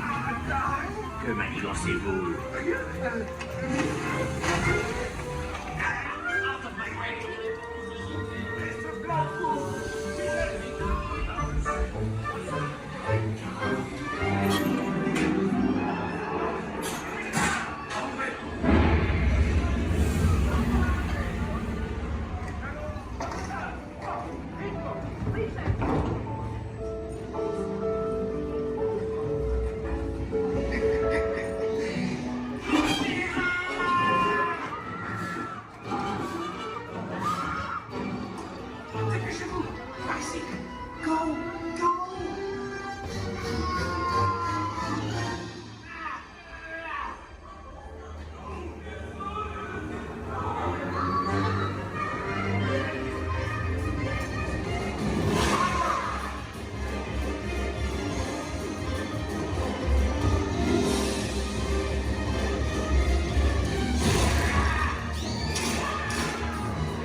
Okay, be sure to grab all your stuff and watch your step as you exit. Goodbye. Por su seguridad, permanezca sentado con sus manos y brazos, pies y piernas dentro del bar y cuida a los pequeñitos. A manera de recordatorio, no tomar fotos con flash y luz de video antes de llegar a la universidad.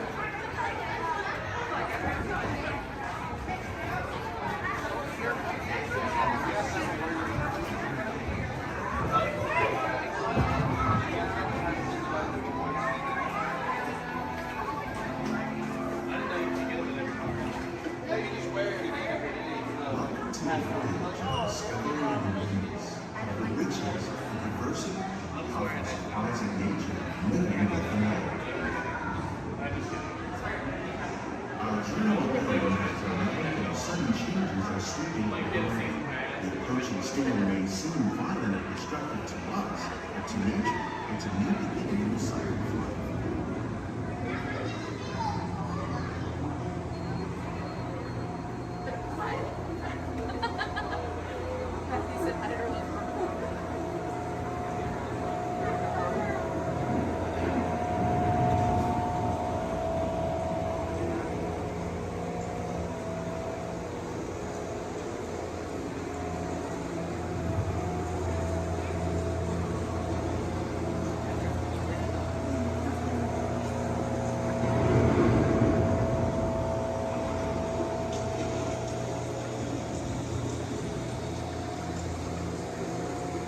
Beneath the surface of the lake, roots trap water from the flowing mud, extracting precious nutrients and minerals. These elements, when combined with sunlight, create the diverse living systems of our planet.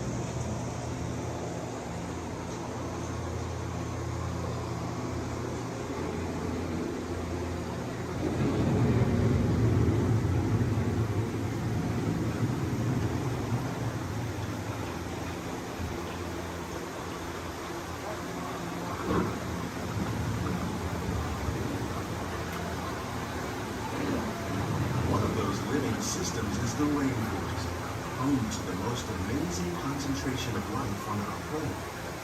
These dense and beautiful forests cover only a tiny portion of the Earth's surface, but they contain more than half of its plant and animal species.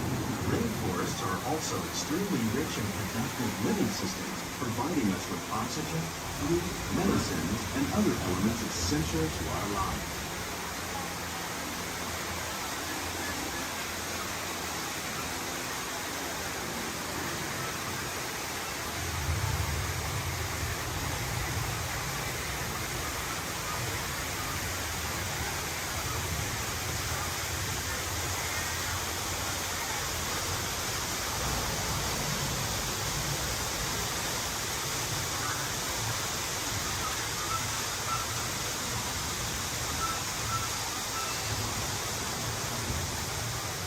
In the desert, nature has created a very different, but no less beautiful living system.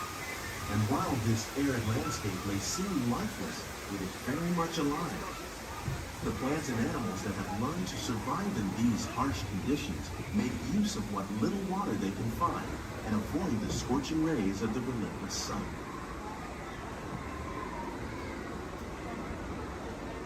The American prairie once appeared as desolate as the desert. But over time, rainwater and nutrients gradually penetrated the hard surface of this land. Even the hooves of the mighty buffalo helped create the rich soil that one day become home to the American farm.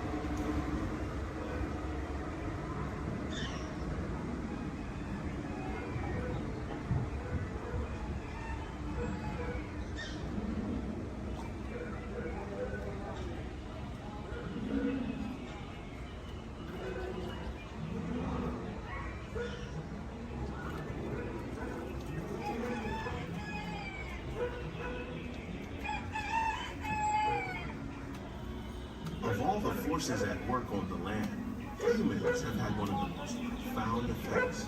The need to produce food for a growing world led to the enormous use and sometimes overuse of the land. In our search for more efficient ways to grow food, we often fail to realize the impact of our methods.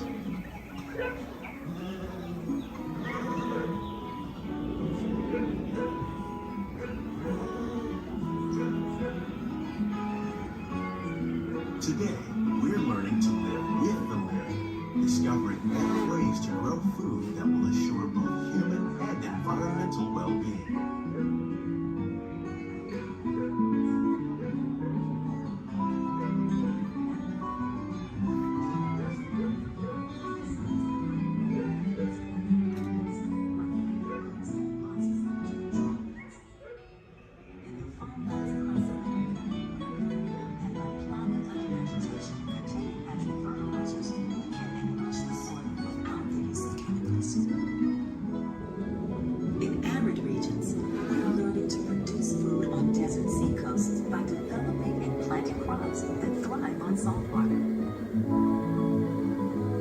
In Japan, we're learning that by mixing leaves and other living materials into our soil, we can make farmland more fertile without the need for chemicals.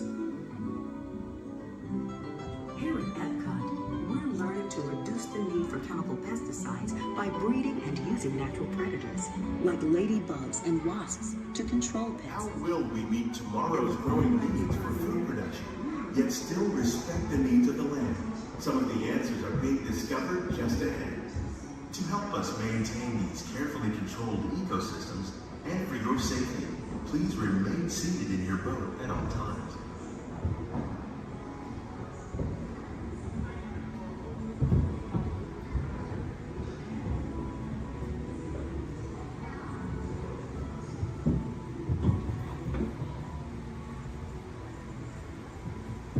Welcome to our living laboratory, where scientists from Epcot and the U.S. Department of Agriculture are exploring innovative ways to produce bountiful harvests now and into the future.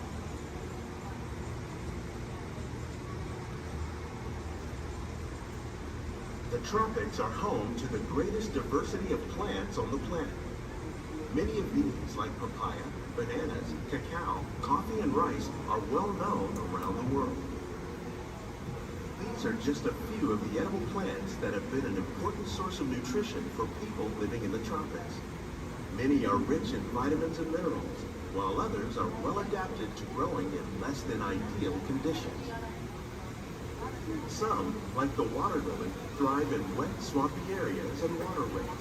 All parts of this plant, even the flower petals, are edible. The starchy root of the plant has long been used to make flour for baking.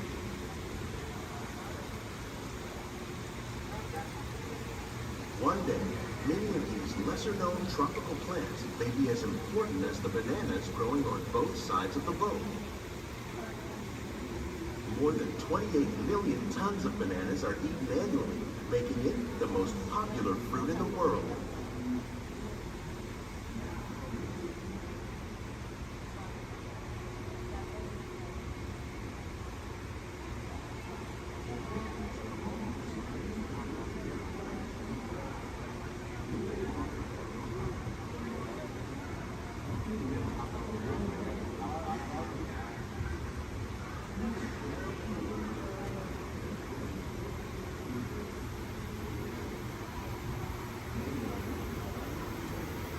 When we mention farming, we probably don't think of fish. But fish farming, or aquaculture, accounts for nearly half of all the seafood consumed globally.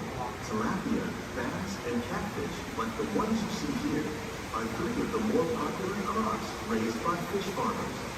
The sustainable system we're using here recycles the water in the tanks. As a result, we're able to save millions of gallons each year.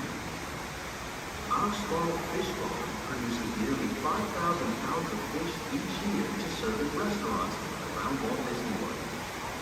Innovations like this one can play an important role in our efforts to produce bountiful harvests and still protect natural resources.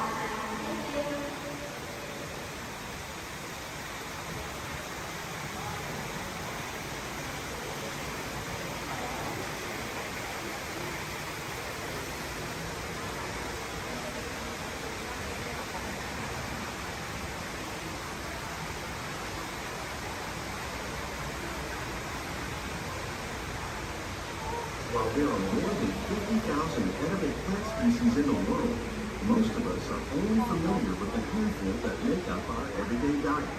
The common grains growing here, maize, sorghum, and millet, plus rice, account for nearly 2/3 of our global food consumption. Learning how to increase yields of these staples is an important goal of research around the world.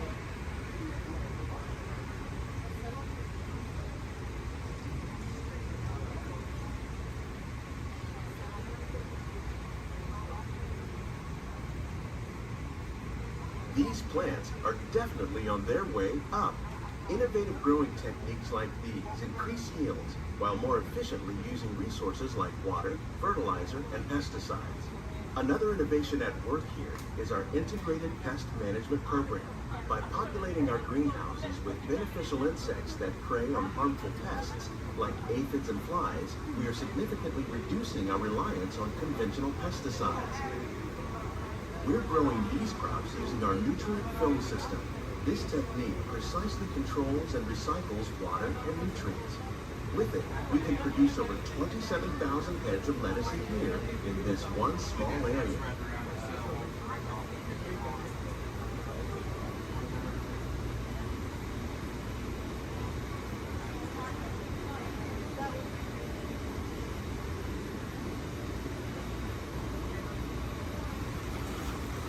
Some of our best ideas have been inspired by nature, like these fruit and vegetable trees.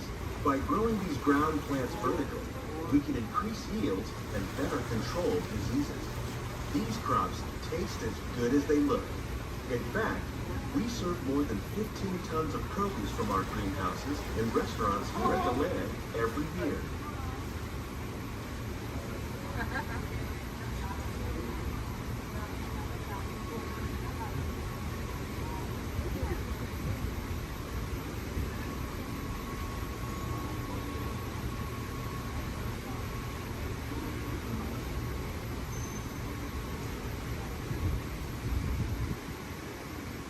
The future of agriculture may include innovative ideas like this vertical growing system.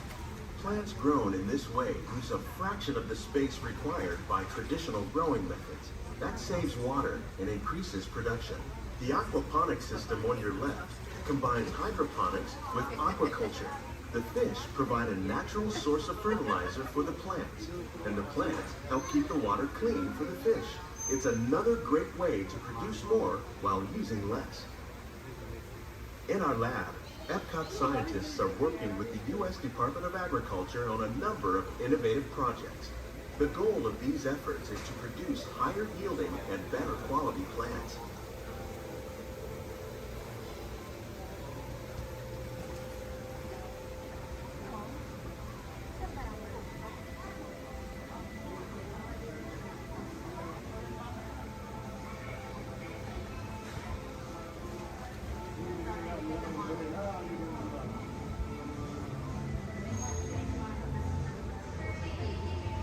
These greenhouses represent just a fraction of the work being done worldwide to produce bountiful harvests for our growing population. Scientists, farmers, and even backyard gardeners are doing their part to improve the quantity and quality of foods that we all rely upon.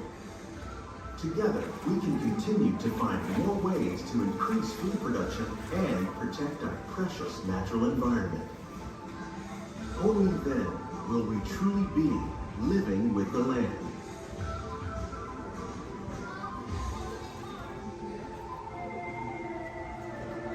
On behalf of Walt Disney World, we hope you've enjoyed this unique journey through our living laboratories. If you'd like a closer look, then check out the Behind the Scenes walking tour. It's a chance for the whole family to get up close and personal with the plants and growing techniques in our laboratory. Please keep your hands and feet inside the boat and remain seated until the boat comes to a complete stop.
To those of you who have just joined us, welcome aboard the Disneyland monorail.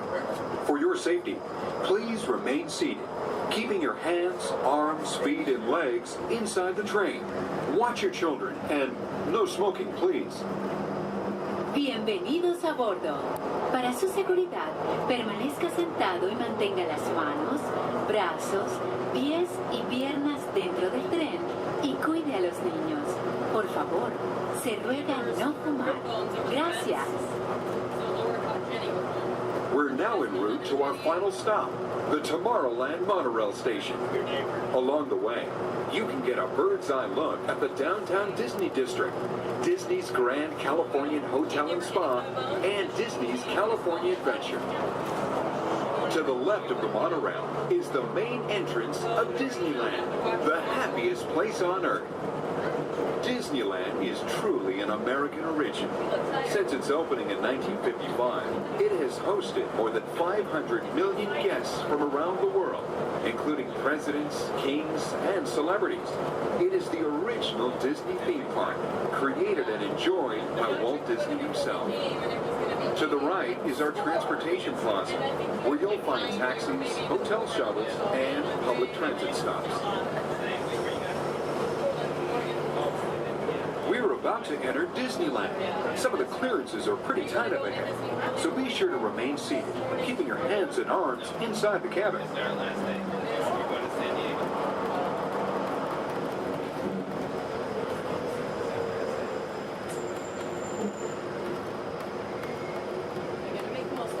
This is Tomorrowland, a land inspired by science fact and fantasy. Directly below us is the Submarine Lagoon, where you can dive into an exciting underwater adventure aboard the Finding Nemo submarine voyage. Across the way are the icy peaks of Matterhorn Mountain, home of the world's most famous bobsled run. And beneath us are the roadways of the Utopia, where drivers of all ages can ride the road to tomorrow. As we cruise over Tomorrowland, our pilot would like to share a few program reminders. Alrighty folks, thanks for flying aboard Monorail Red, your highway in the sky. Just a few reminders. Disneyland will remain open today until 12 o'clock midnight. All passengers are required to be on board this monorail at approximately 12 o'clock midnight to catch that final flight. We're also going to be having a Celebrate a Street Party along Main Street at 6:30 p.m. today. Fantastic along the Rivers of America at 9:05 and 10:30 p.m. and then Magical Our Fireworks Spectacular at approximately 9:30 p.m. So once again, for all passengers wishing to exit Disneyland via the monorail, please remember that the last flight will be at approximately 12 o'clock midnight. We thank you for flying aboard your highway in the sky and enjoy the rest of your stay here at Disneyland. Thank you.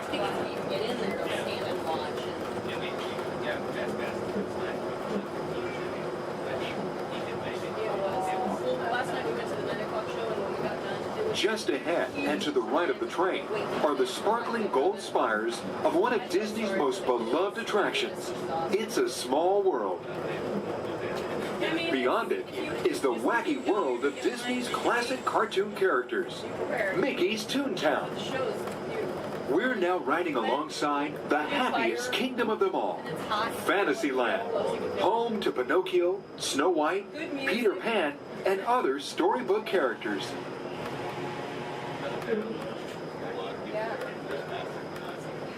Yeah, it's brand new. Supposedly it said they're going to try it, but so many people interested in it, and it's so popular, I'm sure that We're now approaching the Tomorrowland monorail station, our final destination. Please remain seated until the monorail comes to a complete stop. Then, collect your belongings, watch your head, and step carefully from the train. On behalf of all of our crew, thanks for traveling with us, and we hope you'll have a happy and memorable visit here at Disneyland. This is the Tomorrowland monorail station.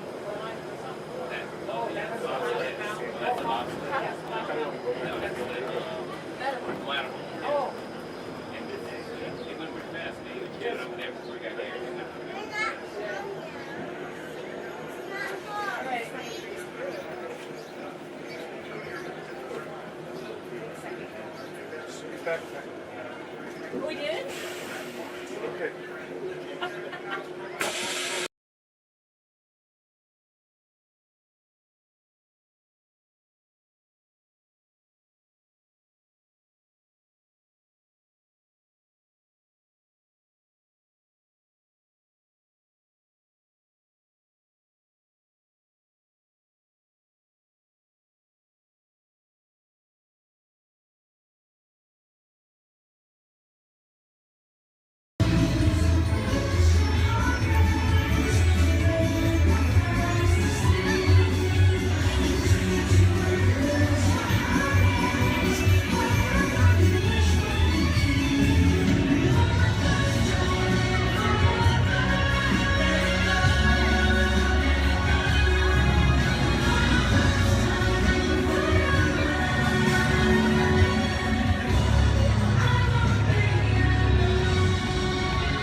unauthorized people entering the base. Wait, they got ET. They're getting away. Unit 3, cut them off.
E.T.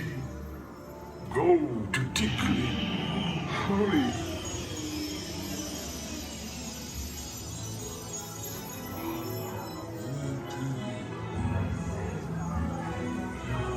Tickly. Ouch. Welcome home. You returned to Orb dog. Welcome home.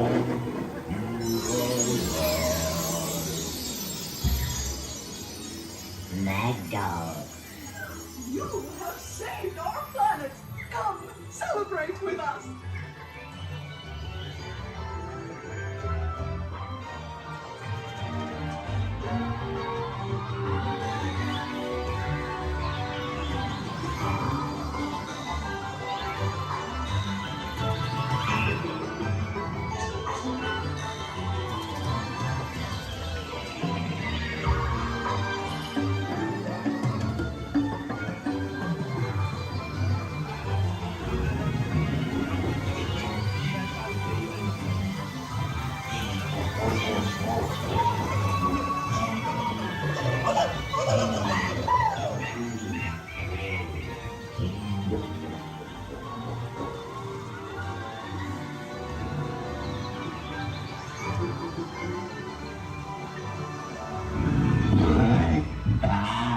Beautiful, mighty friend. Loopy, he, Tarek, Brandon, Amanda.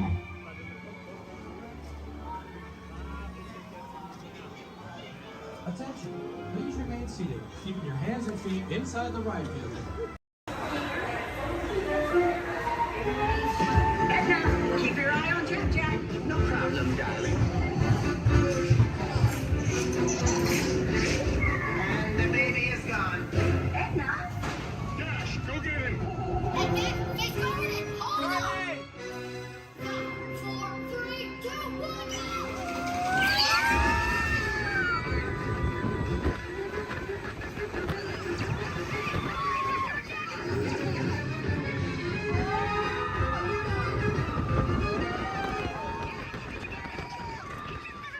The baby has teleported to an internal. Got it.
Por su seguridad, permanezca sentado con sus manos y brazos, pies y piernas dentro del parque y cuida a los pequeñitos. A manera de recordatorio, no tomar fotos con flash y luz de video antes de llegar a un hotel.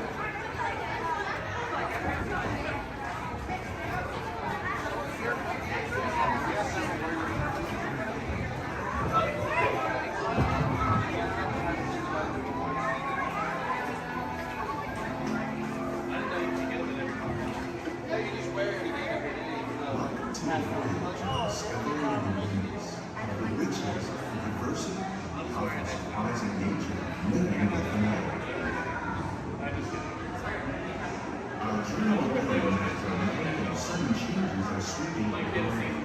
The approaching storm may seem violent and destructive to us, but to nature, it's a new beginning in the cycle of life.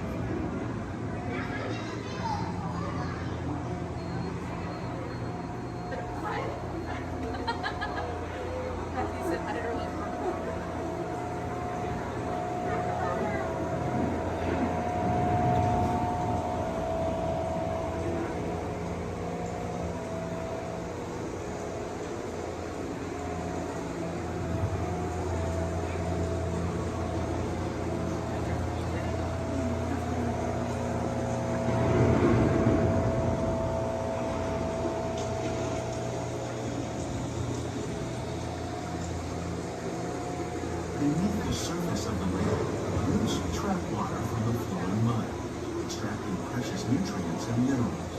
These elements, when combined with sunlight, create the diverse living systems of our planet.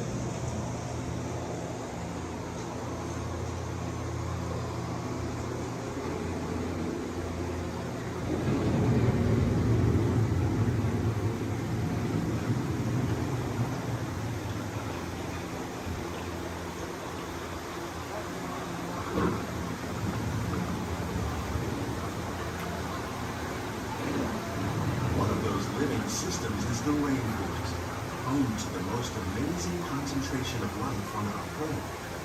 These dense and beautiful forests cover only a tiny portion of the Earth's surface, but they contain more than half of its plant and animal species. Rainforests are also extremely rich and productive living systems, providing us with oxygen, food, medicines, and other elements essential to our lives.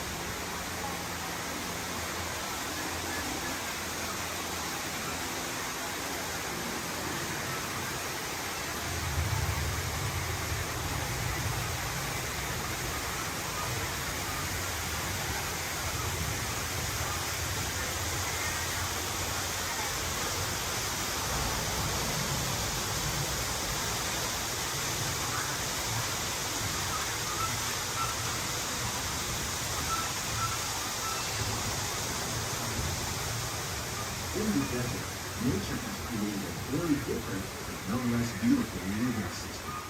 And while this arid landscape may seem lifeless, it is very much alive.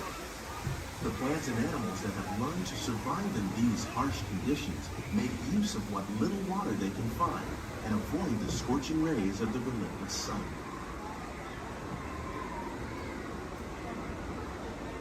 The American prairie once appeared as desolate as the desert, but over time, rainwater and nutrients gradually penetrated the hard surface of this land. Even the hooves of the mighty buffalo helped create the rich soil, one day become home to the American farm.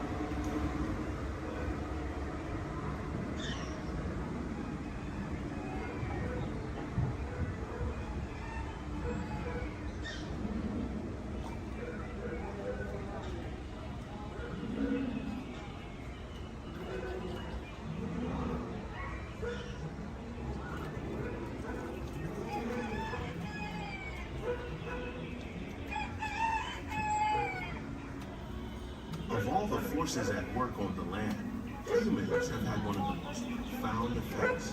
The need to produce food for a growing world led to the enormous use and sometimes overuse of the land. In our search for more efficient ways to grow food, we often fail to realize the impact of our methods.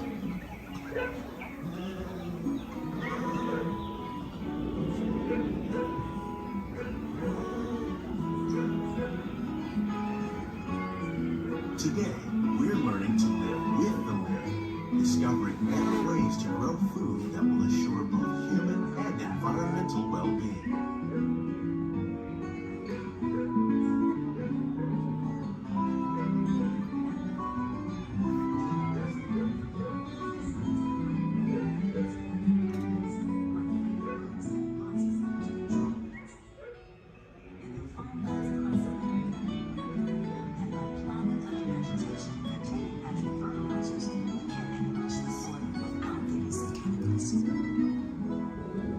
In arid regions, we are learning to produce food on desert seacoasts by developing and planting crops that thrive on salt water.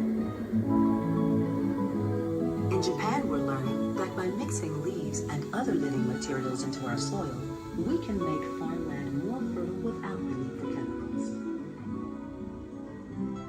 Here at Epcot, we're learning to reduce the need for chemical pesticides by breeding and using natural predators, like ladybugs and wasps, to control pests. How will we meet tomorrow's growing needs for food production, yet still respect the needs of the land?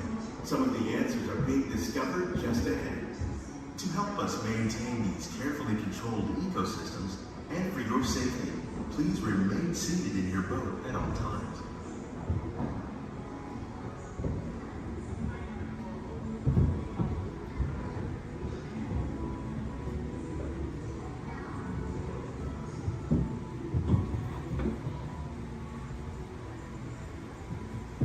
Welcome to our living laboratories, where scientists from Epcot and the U.S. Department of Agriculture are exploring innovative ways to produce bountiful harvests now and into the future.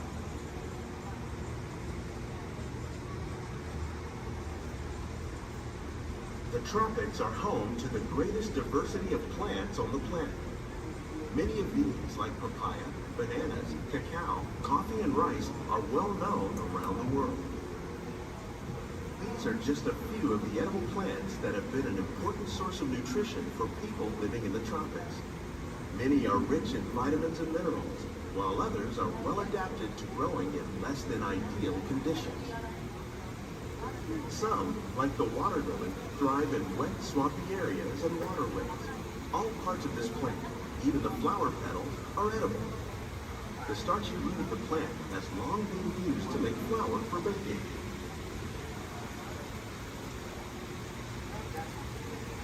One day, many of these lesser-known tropical plants may be as important as the bananas growing on both sides of the boat.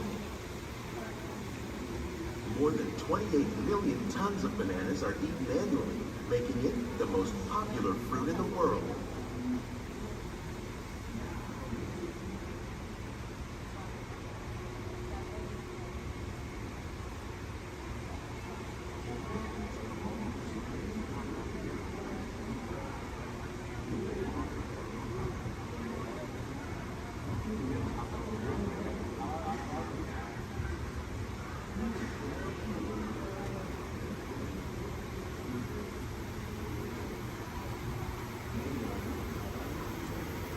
When we mention farming, we probably don't think of fish. But fish farming, or aquaculture, accounts for nearly half of all the seafood consumed globally. Tilapia, bass, and catfish, like the ones you see here, are three of the more popular crops raised by fish farmers. The sustainable system we're using here recycles the water in the tanks. As a result, we're able to save millions of gallons each year. Our small fish farm produces nearly 5,000 pounds of fish each year to serve in restaurants around Walt Disney World. Innovations like this one can play an important role in our efforts to produce bountiful harvests and still protect the natural resources.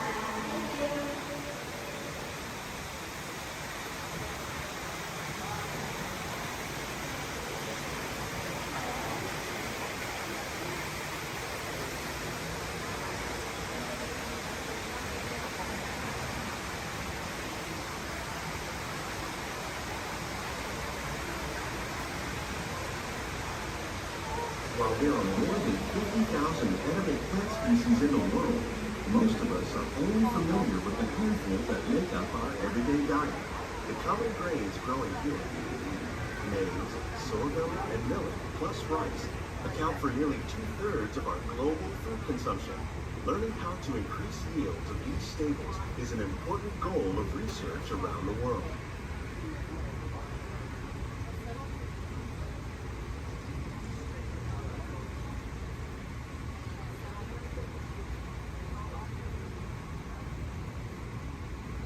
These plants are definitely on their way up. Innovative growing techniques like these increase yields while more efficiently using resources like water, fertilizer, and pesticides. Another innovation at work here is our integrated pest management program. By populating our greenhouses with beneficial insects that prey on harmful pests like aphids and flies, we are significantly reducing our reliance on conventional pesticides. We're growing these crops using our nutrient film system. This technique precisely controls and recycles water and nutrients. With it, we can produce over 27,000 heads of lettuce a year in this one small area.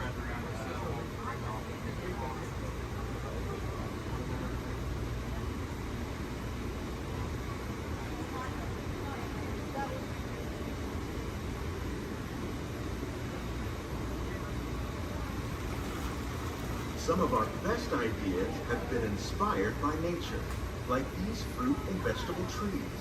By growing these ground plants vertically, we can increase yields and better control diseases. These crops taste as good as they look. In fact, we serve more than 15 tons of produce from our greenhouses in restaurants here at the land every year.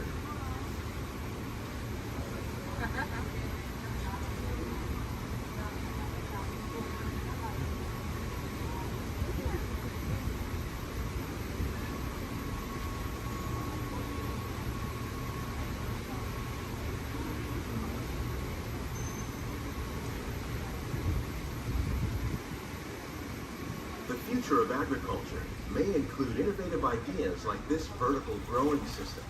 Plants grown in this way use a fraction of the space required by traditional growing methods. That saves water and increases production. The aquaponics system on your left combines hydroponics with aquaculture. The fish provide a natural source of fertilizer for the plants, and the plants help keep the water clean for the fish. It's another great way to produce more while using less. In our lab, Epcot scientists are working with the U.S. Department of Agriculture on a number of innovative projects. The goal of these efforts is to produce higher yielding and better quality plants.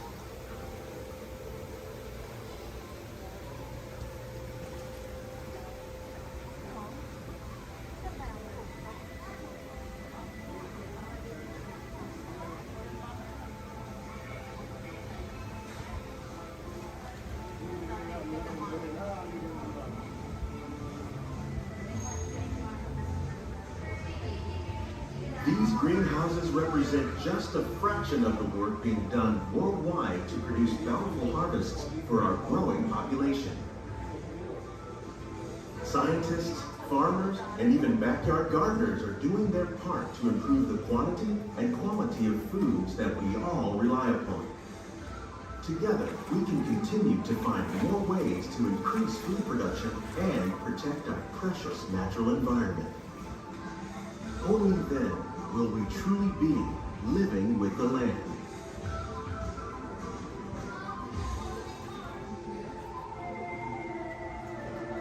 On behalf of Walt Disney World, we hope you've enjoyed this unique journey through our living laboratories. If you'd like a closer look, then check out the Behind the Scenes walking tour. It's a chance for the whole family to get up close and personal with the plants and growing techniques in our laboratory. Please keep your hands and feet inside the boat and remain seated until the boat comes to a complete stop.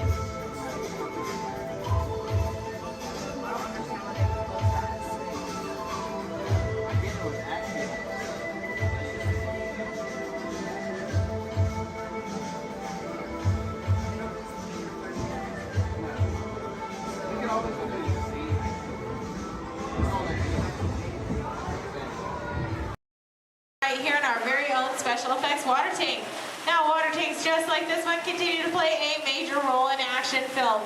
Here, the explosive, out-of-control mayhem that you see in movies like Crimson Tide, The Rock, and Pearl Harbor can all be created using large-scale mechanical and physical effects. The action is then filmed as a carefully planned sequence of events. And today you guys are in luck because we are in pre-production for our very own action sequence that we like to call Harbor Attack. We're going to be using some of the same special effects that directors like Michael Bay use in their films. Now, if you'll turn your attention to those overhead monitors, here's Michael to set the scene. In this scene, a patrol boat is on a surveillance mission, searching the skies for enemy aircraft. The crew is caught off guard when the real danger surfaces from beneath the sea. This is going to require a full range of physical effects, split-second timing, and careful direction. We have the lights, we have the cameras. All we need now is the action. And if anybody knows about serious action, it's certainly Michael Bay. Some of the effects that we'll be using in this scene include water cannons, which have been pressurized up to 100 pounds per square inch. We also have bullet hits, which have to be carefully timed and programmed to match the sequence of the visuals as well as the pattern of our sound effects. And the last but probably the most important physical effect in a scene like this is fire, which must be ignited at a precise moment, because it takes a lot of time and work to reset the charges for an explosion. Of course, the number one consideration in the timing of all these effects is the safety of our actors here on the set, and that's where you come in. Everyone, please give Mitchell a big round of applause! Yay! Mitchell, you have been cast as the mechanic in our scene today. Your scene is going to take place way down here in the engine room of our PT boat. Now, you don't have to swim. You can follow Stephanie and she'll show you right where to go. Alright, we're going to be filming 2 scenes today, but not in the order in which they appear in the script. Many movies today are shot out of sequence, which means that actors have to react to a situation which may not have yet been filmed.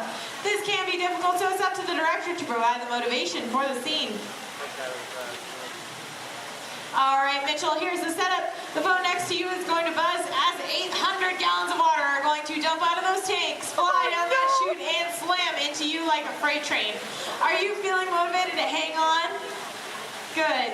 It's actually 1,000 gallons of water, but we find there's a fine line between motivation and fear.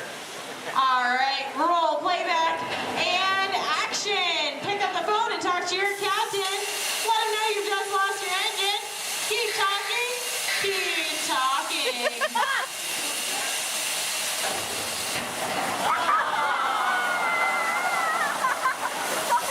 And cut. Everybody give Mitchell a big round of applause.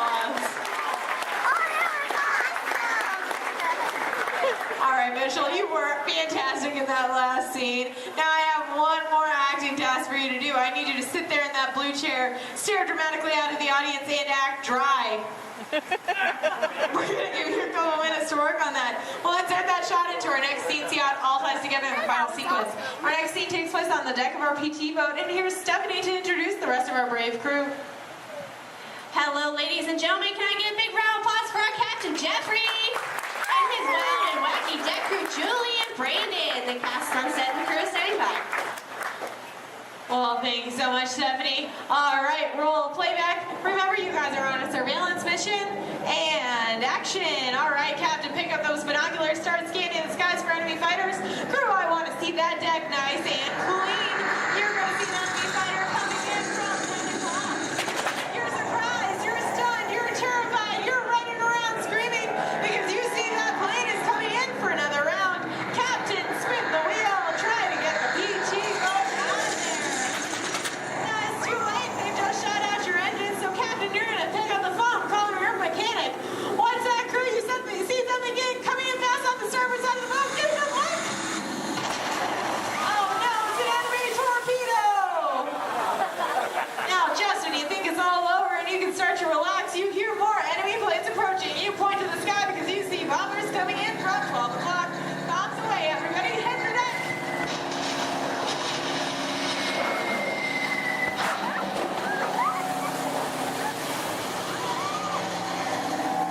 Now, you have survived that aerial attack, but then you see 2 more torpedoes headed fast off the stern.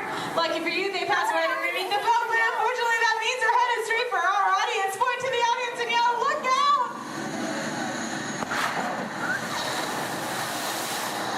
And that's a wrap. What'd you guys think? Give them a big round of applause. All right, now we're going to see what that that whole sequence looks like when we have some computer-generated images, a couple of lines of pre-recorded dialogue, and an exciting musical score. Ladies and gentlemen, I'm proud to present Harbor Attack.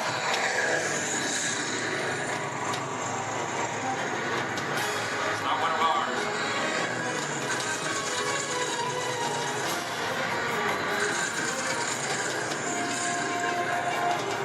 Skipper, it's coming around for another run.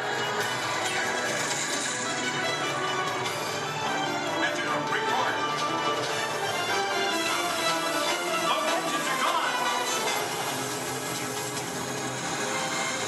Torpedo, up starboard. We're taking on water. Numbers at 12 o'clock. Hit the deck. And that's a wrap. Everybody give him another big round of applause. Thank you so much for being a part of Harbor Attack here at the Special Effects Water Tank. If you're waiting for a break, volunteers, please stay where you are. The rest of you, please turn to your left, head straight down those ramps to the props warehouse. Shuttles will take you on the rest of your behind-the-scenes tour. On behalf of Stephanie, myself, and our brave volunteers, Positive to positive or negative to negative? No. A positive that was negative positive. Absolutely positive. Hey, what are y'all staring at? Oh, me. Well, you got cameras. Why don't you take a picture? It'll last longer. Gee, a lot of families here today. Glad you're flying with us. You know, I like families. Sure. I see a lot of mine these days. Oh, look, there's Dad. Hi, Dad. Dad was the top Star Tours pilot until he took a crash course in Star Speeders, if you know what I mean. Now he's a real Batman case. Yep, that's him all over. It's a shame, too. He's really gone to pieces. Hey, are you all together today? Are you sure? Okay, he has been working there. Attention, please. Attention, please. We are experiencing unusual behavior from the G2 droids in Sector 2. Maintenance units begin surveillance of all Sector 2 G2 droids. I'm listening to K-Droid, my favorite station. This is the latest hit from Danny and the Droids. It's called I Wanna Weld Your Hand. I love those Roboto intros. Hey man, care to boogie? Your bipedal locomotion units are looking real hydraulic.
universe of energy. How are you? Fine. No need to answer. You know, you're probably surprised to see me here, aren't you? But then there's probably a lot of places you'd be surprised to see me when you think about it. If you were driving in your car, for instance, okay? Close your eyes, you're in your car, no, close your eyes, in the car, but right now think about it. You're in your car, you're driving, and then all of a sudden from the back seat, I just pop up and go, hey! You just whack me in the head, wouldn't you? That wouldn't be nice. But then it wouldn't be nice for me to do that to you. How'd I get in your car anyway? Did you lock the car? Maybe it was your fault. Maybe I'm just teaching you a lesson. But the point is, to see me here as a spokesperson for the universe of energy. I mean, that's crazy, you know. I mean, I'm an expert on a lot of things. You know that, I know that. But not a lot of things, a few things. But energy, I mean, there was a time I could care less about it. And then suddenly everything changed. One day I was sitting in my apartment. I said I was sitting in my apartment when, there it is. I'd offer you some snacks, but I can't hear me. Hey, you! How about sharing some of those chips? No, you're on a diet. Me? How about you? Anywho, I'm watching TV and my favorite show's about to start. This is Jeopardy! Yes! I told you it was my favorite show. Who is it? And of course, no one locks their doors in New York. Hey, it's your neighbor, Bill Nye, the science guy. Hey, Bill Nye, the science guy, it's Ellen, just Ellen, I guess. What can I do you for? I'd like to borrow some aluminum foil, a clothespin and a candle. Another hot day, huh? Actually, I'm working on a new experiment. Take whatever you need. I don't want to miss any of the game. What are you watching? Jeopardy. Yes. A professor of energy at Princeton University, Dr. Judy Peterson. Oh my gosh. What? It's my old college roommate, Judy Peterson. She was such a smarty pants know-it-all. I had the best nickname for her, though. What was that? Stupid Judy. Ellen, that makes no sense. She has a PhD. I know, but it made me feel better. So now I guess she's some hotshot, energetic professor. She's a professor of energy. Whatever. Who cares about stupid Judy and her stupid energy? Ellen, energy's the most important thing in the universe. Oh yeah, sure. Take her side. I'm not taking her side. It's just that without energy, nothing would go. Nothing would happen. I mean, there'd be nothing. Well, then we'd really be in jeopardy now, wouldn't we? Yeah, well, what is, thanks for the supplies, and see you later. What is? Bye-bye. It's the Parliament of Israel. Right again.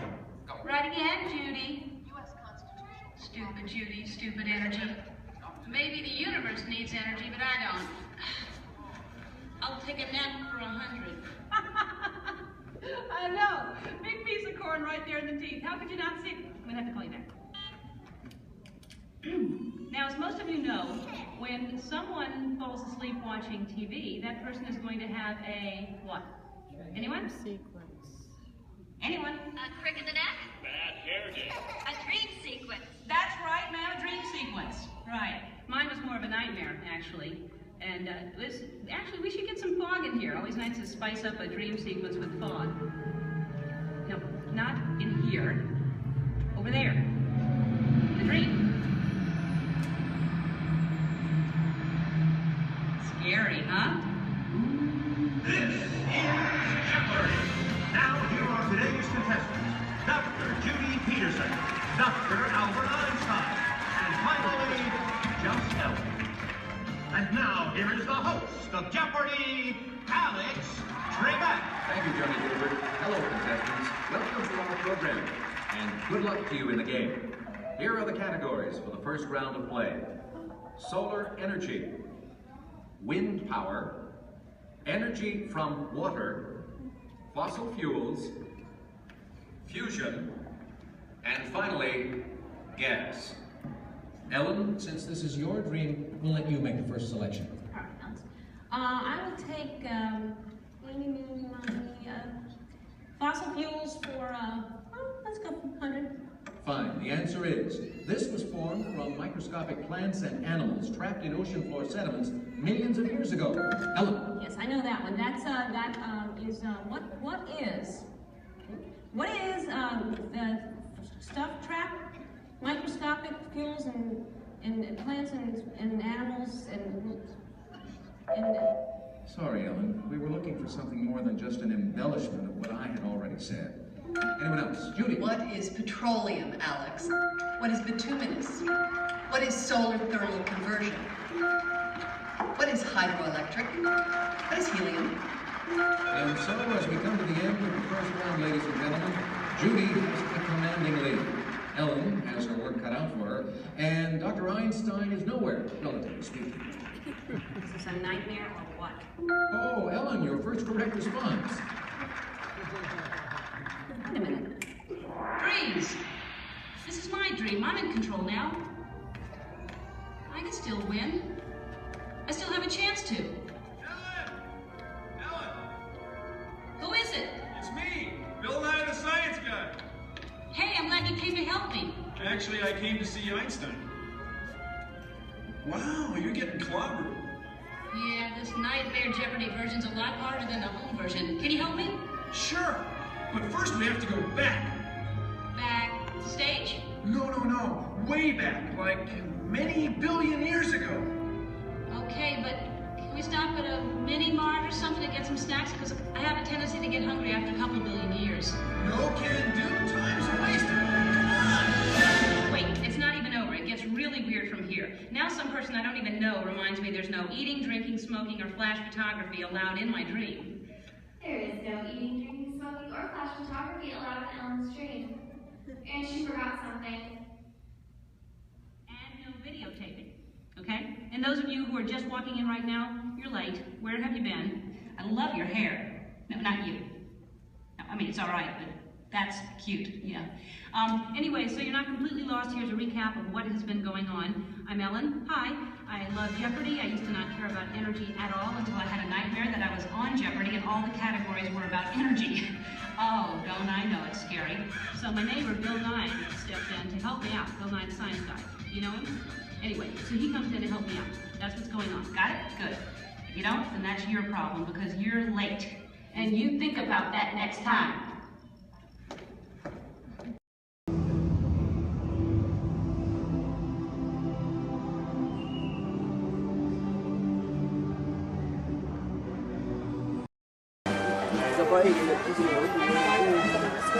Alright folks, we'll be on our way out to Sleeping Beauty's Castle Center Park. Please remain seated, you're in.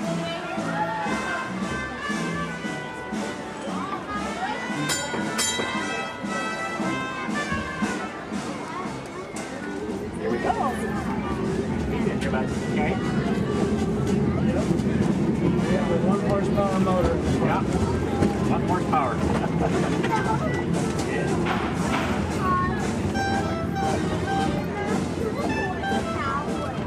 Because this one only has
I said like no. I knew though I'm like motion tracking, assigning individualized color profiles, web shooters calibrating.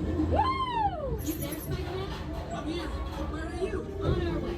Okay, please sit back and enjoy your ride until we reach the intended disaster. Wait, I thought you were still an exponential laser. Yeah, disaster sounds right. I got you, Dave.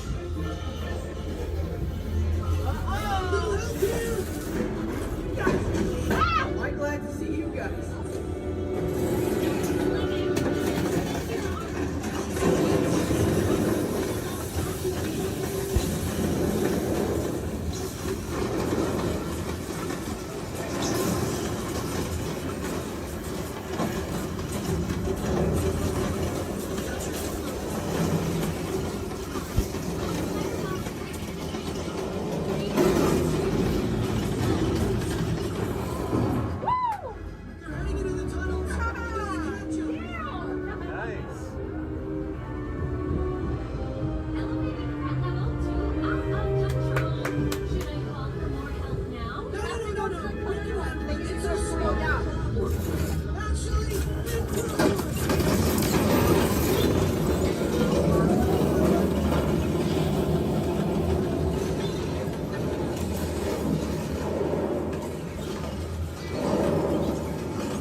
Intentionally hit those green bugs, maybe we'll trigger a chain reaction. I think you're right.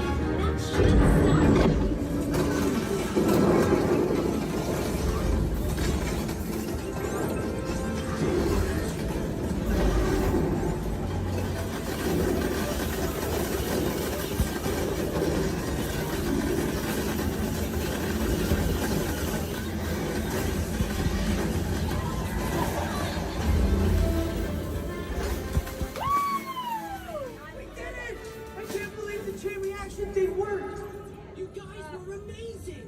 I'm very impressed, Spider-Man.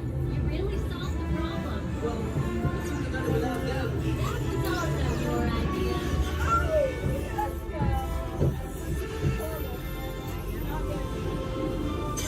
Dang it!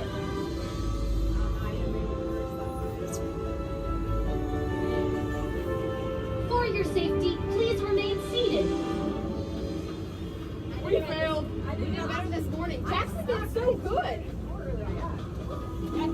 My arms are tired. Reinforcements, remain seated inside the transport.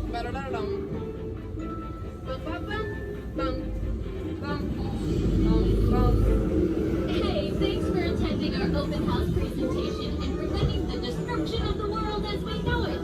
Please collect your wits and any personal belongings as you exit the vehicle. See you later. Your journey. Para su seguridad, permanezca sentado y mantenga sus manos, brazos, pies y piernas dentro del vehículo. Y cuide a sus niños. Gracias. Please step carefully onto the moving platform, then step into the car. For your safety, remain seated at all times, keeping hands, arms, feet, legs, and other appendages inside your car. And please stay by your Thank you. Stay clear of the doors and control. Please keep all and This is the TTA Blue Line, non-stop service around tomorrow.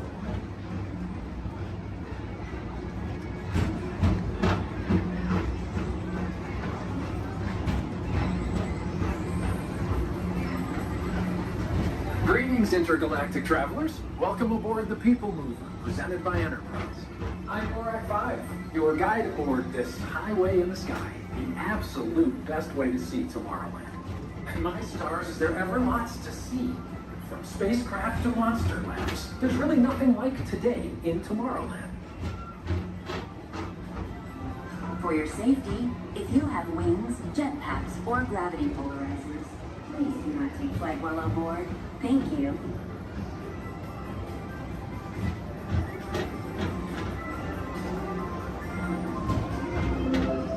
The next station is Tomorrowland Urban Planning and Star Traders.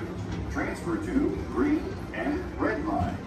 Don't worry, your express train keeps on rolling through the future, right by two of my favorite spots.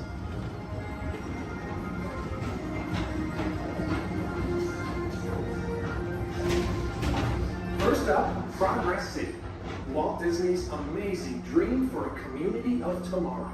Did you know Progress City inspired Epcot? And a lot of the visionary ideas throughout Walt Disney World. Look, there's even a tiny people mover. I wonder if that means there's a tiny mover here.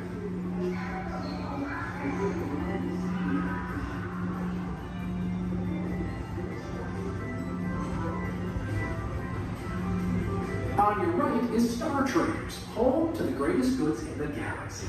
Except actual stars. Those are the moments sold.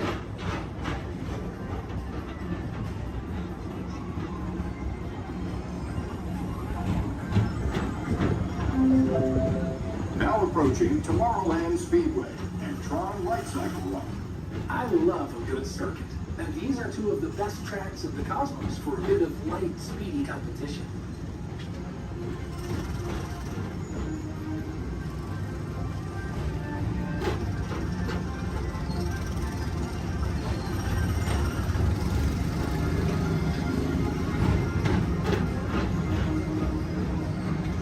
Attention all visitors from Galaxy M31. Please keep forward-facing tentacles clear of oncoming vehicles. Thank you.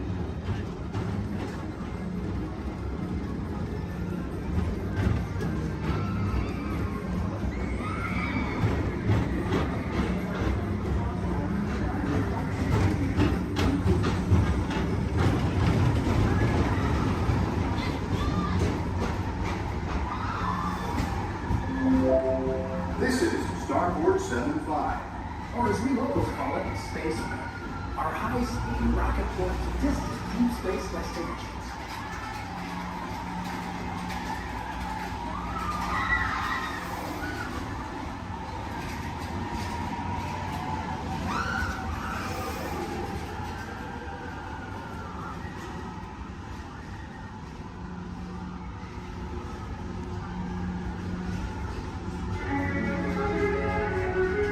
Let relaxation wash over you at the most refreshing retreat in the galaxy, the coral moons of Pisces 7. You H2O it to yourself. Book today.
Johnson at the control tower to confirm your flight to the moon.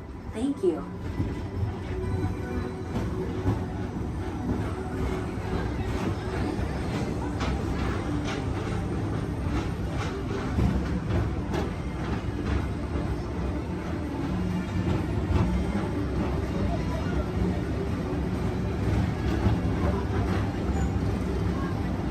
Attention all visitors from Galaxy M31. Please keep forward-facing tentacles clear of oncoming vehicles. Thank you.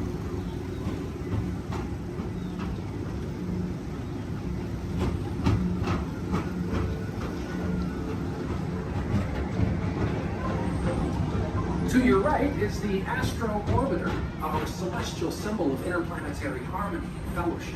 Hop aboard and launch high above Tomorrowland for a spin amongst the planets.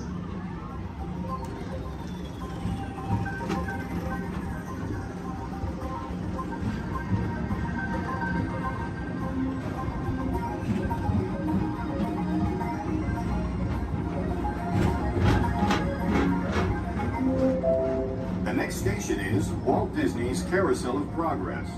As usual, we'll be moving ahead, and so does the carousel. Like progress itself, this theater never stops, inspiring new generations to dream of a great, big, beautiful tomorrow.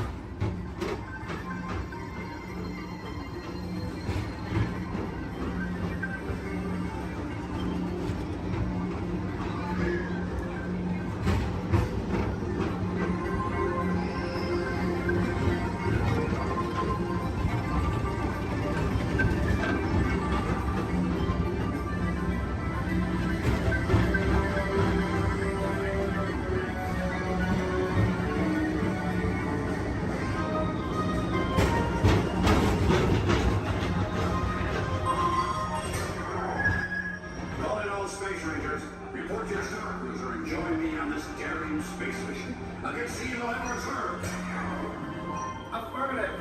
We run it, Buzz. You can count on us.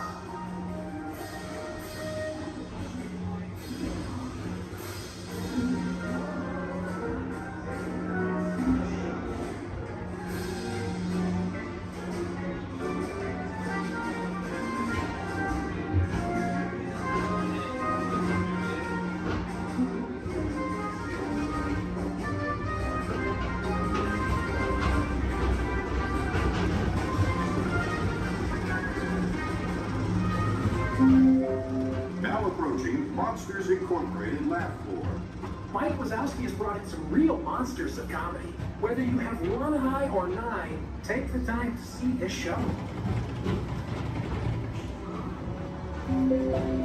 Now approaching Tomorrowland Transit Authority Station. My fellow sentient life forms, our people mover journey has nearly come full orbit. Thanks for riding with us. It's been a pleasure to have you aboard. And even though we're concluding, this is always my favorite part. Because now is the time. Now is the best time to go out and explore tomorrow, today. See you in the future.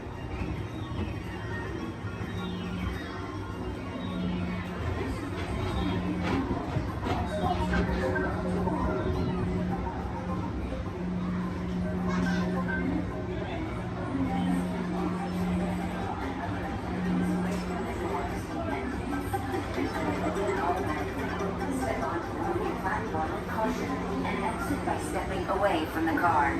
Thank you. Please keep arms and... Okay, Sana Warden, if everyone's ready, here in Harambe we say Twende, and that means let's go. Jumbo friends, my name is Rachel, and I'm going to be your safari guide out on the Harambe Wildlife Reserve. Just a couple friendly safety reminders before we do head on out, though. Make sure we stay fully seated the entire time. It does get pretty bumpy out there. We're also going to make sure we keep our hands, arms, feet, and legs inside the truck, and hold on to any loose items that could fall out, because unfortunately I cannot stop to retrieve anything if it does fall out. Now, the first part of the reserve that we are heading into is the Little Aturi Forest. Now, the animals here in the forest are known for their camouflage. We may have to look a little bit harder for them. Although over on the right side, the brown colored animal with those striped legs, that is an okapi. Now, okapis might look like they are related to zebras with those striped legs, but they're actually one of the only living relatives of the giraffe. Now if you look closely at its head, they kind of have the same skull shape the giraffe has. They also have the same tongue that helps them get into the vegetation. Now that black and white bird that's hanging out down there kind of by the water as well, that is a saddle-billed stork. They can stand at about 5 feet tall with a wingspan all the way up to about 9 feet long. So if you look up above you, that is about the length of the canopy that's on top of your head. Now they get their name from the yellow saddle shape on their beak, and they do also mate for life. So once they find their partner, they're with them for the rest of their life. So definitely be on the lookout for another one. There's usually another one that hangs out pretty close.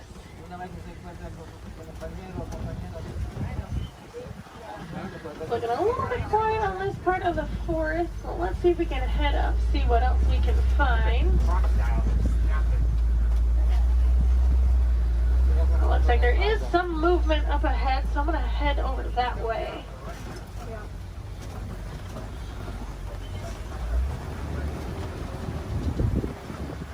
Alright, so coming up on the left, you might see there's some light tan colored animals kind of huddled underneath the tree, kind of by that bamboo. Those are greater kudus. And then actually up kind of under the trees and then also at the top of the hill up there, those darker brown colored animals with those horns on top of their head, those are bongos. Now bongos are very shy and reclusive animals. That is how they get their nickname, the ghost of the forest. Both males and females do have those horns on the back of their head. And if you notice they're angled backwards, that's not going to get through any of that thick and tangled brush here in the forest they usually live in. Alright, it looks like we're going to cross over some water, so that means we're heading out towards the Safi River. You're going to want to keep your eyes near the water looking for any kind of shadowy figures. A lot of times you'll see Nile crocodile or even Nile hippos. Now hippos will spend most of their time in the water and even spend about 8 minutes at a time underneath the surface. The average male hippo does come in at about 5,500 pounds, and they do kind of float to the bottom of the water and walk along the bottom rather than swim. Although to be fair, if I was 5,000 pounds, I'd probably do the same thing. It takes quite a bit of energy for them to swim around. I haven't seen any yet, but they do have a couple spots here in the river, so we'll head up. Now those white and gray birds that are hanging out on the island, those are pink-backed pelicans. They do get their name from the pink coloration that their feathers get during mating season. That's not actually the feathers that turn pink though, it's their skin that turns that color. It kind of makes their feathers look it.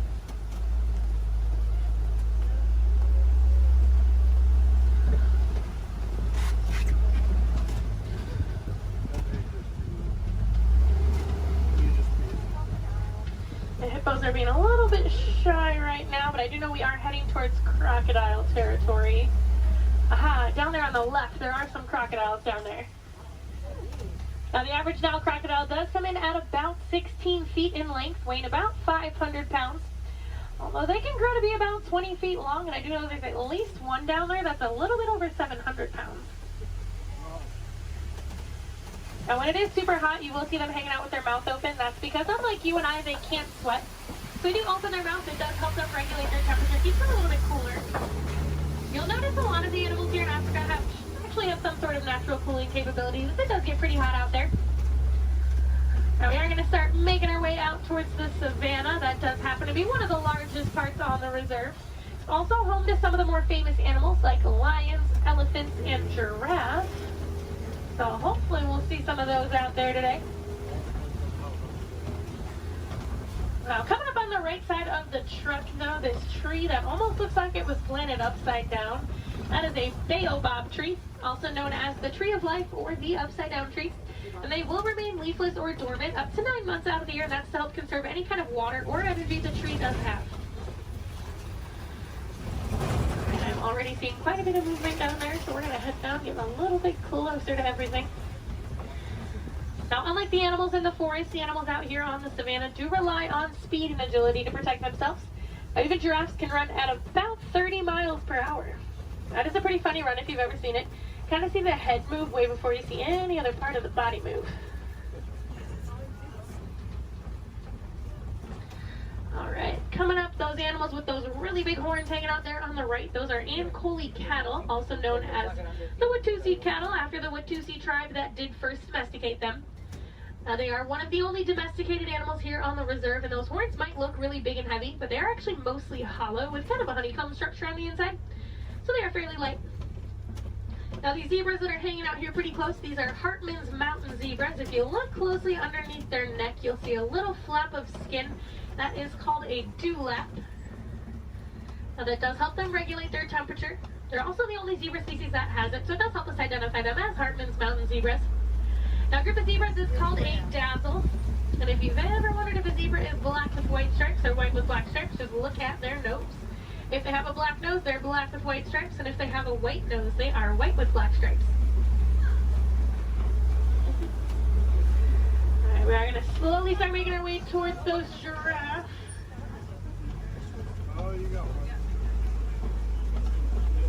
Now looking at the coat pattern of these giraffes, it looks like they are Maasai giraffe. Once we get up there, they do have that kind of jagged puzzle-like coat pattern. Now also over on the left, kind of hanging out in the back by the trees over there, those are sable antelope. If they do look at all familiar, they are the emblem of the Harambe Wildlife Reserve, so you might have seen their pictures out and around in the village out there. There we go, coming up on these giraffes. That one that's actually scratching its head right there, that's a baby giraffe. Got a little itch. Now the reticulated giraffes will have a much smoother, almost net-like pattern to them. They can stand at about 18 to 20 feet tall. That does make them the tallest animal in the world. Now even their young come in at about 6 feet tall when they are born. So they're already fairly big when they're babies. I believe that little one came in at about 5'11", so he was already really, really tall, definitely taller than I will ever be. Now these two animals that are hanging out here on the right, they're both Patterson's eland. Now that darker colored one, that's a little bit bigger, that is a male, and then the lighter colored one, that's a female. Now they are one of the larger species of antelope, coming in at about 6 feet tall at the shoulder. Can also jump up to 9 feet in the air. Now with those giraffes, just like your fingerprint is unique to you, the coat pattern of the giraffe is unique to them. And it does help them tell each other apart when they're in groups. And a group of giraffes is called a tower. Seems to be a pretty fitting name for something so tall. They do also only sleep for about 30 minutes a day. The rest of the time is pretty much spent eating. There's a really good view of those ankole cattle there.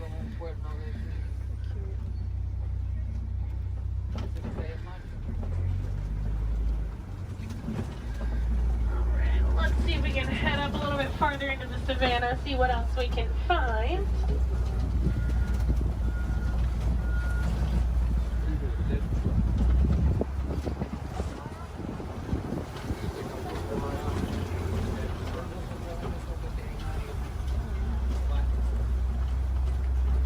It looks like there's a couple animals coming up on the hillside up ahead here.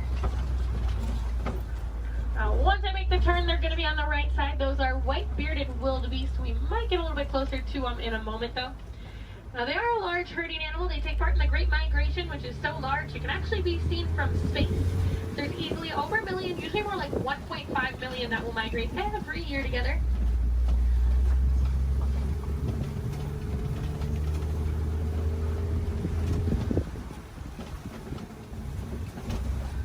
There they are. You can kind of see them there. Now we are also coming up on some knockdown trees just up ahead, so we're going to head over that way. Usually that is a pretty good indicator that there's an elephant or two nearby. Elephants are known as nature's bulldozers, so you can always kind of assume. Actually, it looks like there is one up ahead of us. I'm going to see if we can get a little bit closer to it.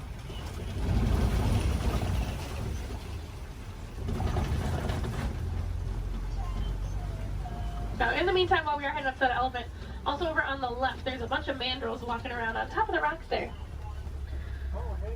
Now, mandrills are one of the largest species of monkeys. An adult male can come in at about 100 pounds. They do have those vibrant blue cheeks, and as they get more excited or even more angry, they actually get even more blue. Well, it's a view of an elephant. Probably not the best view. I do know there is usually another herd of them that like to hang out a little bit farther up as well, so we'll see if we can head over that way, maybe get more of a frontal view of an elephant. That would be nice. Now, as male elephants grow older and more mature, they do get kicked out of the herd by the female elephants. They can either live in solitary or smaller groups of male-only elephants.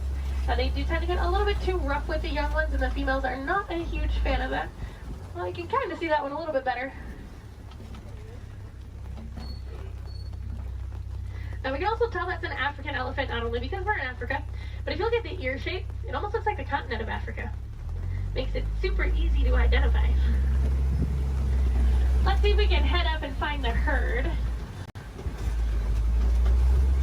Thanks to our team's conservation efforts, they found that elephants are afraid of bees. So because of that, farmers have been putting up beehives around their crops. It's a much safer alternative for the elephants. It keeps them farther away from the crops, but it also keeps our locals and our farmers happy. Now, I thought it was so funny that such a large animal was afraid of such a tiny little insect. And it's actually the noise that the bees make. So elephants do have really sensitive ears, and that buzzing noise bothers their ears more than anything.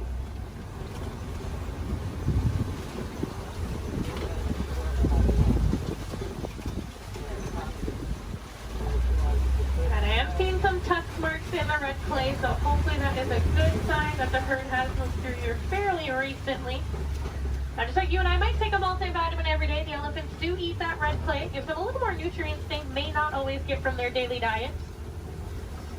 Female elephants do also have one of the longest gestation periods, coming in at about 22 months.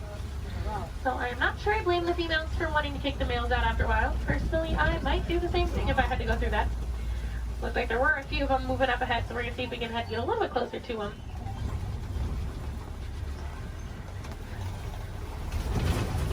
Male elephants also won't get to their full size until they are about 35 to 40 years old. That is about half of their lifespan. So in the wild, their lifespan is about 60 to 70 years, and that full size can come in at a whopping 15,000 pounds. So that does make them one of the largest land animals.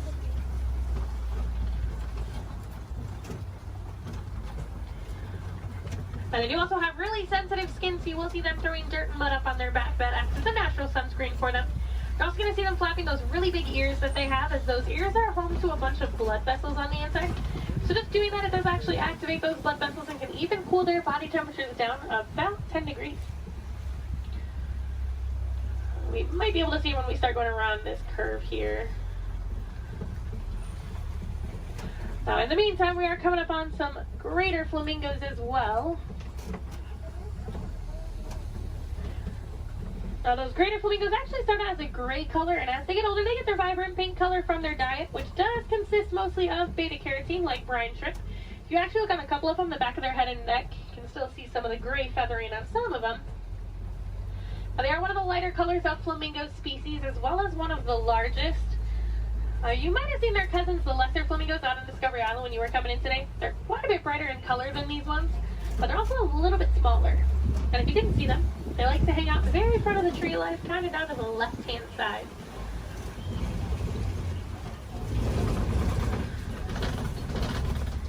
It looks like those elephants are wanting to be shy, but we are coming up on some white rhinos. Now, white rhinos don't get their name from their skin color. They get it from the Afrikaans word weit, which means wide.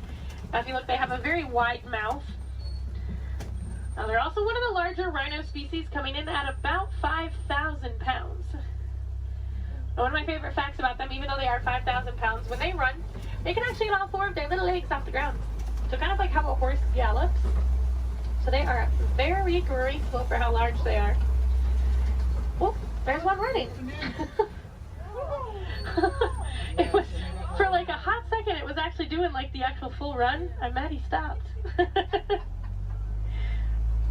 Oh, he said, I got snacks over here. I'm coming over here. And usually if you see a couple, there's quite a few. So there might be some more around. So we'll definitely be on the lookout for some more. A group of rhinos is also called a crash. That is a pretty good name for them because they are almost blind. They kind of seem more like shadows. It's really funny when they stand really close to the road. Sometimes when you try to sneak behind with the trucks, they don't realize we're there until they hear the truck and they're like, ooh, they like jump and run back. Well, we are coming up on a couple cheetahs. There's a cheetah laying down right on top of the hill there that's really close, and there's a couple more walking in the back. Yeah. Now, cheetahs are one of the fastest land animals. They can go from about 0 to 60 miles per hour in just about 3 seconds. Now, they do get to that speed fairly quickly, but they can't actually maintain it for very long. It's more like a short sprint of a couple hundred yards. Looks like there's a couple more walking up ahead here. Now, they will use that long tail of theirs, kind of works as a rudder to help them turn. Their nails also don't retract, so they do stay out. It does help them gain traction when they are running those speeds. And unlike most big cats, they will do most of their hunting during the day and do tend to be way more active during the day. They're also one of the only big cats that can purr. So kind of like your household cats, just a little bit bigger.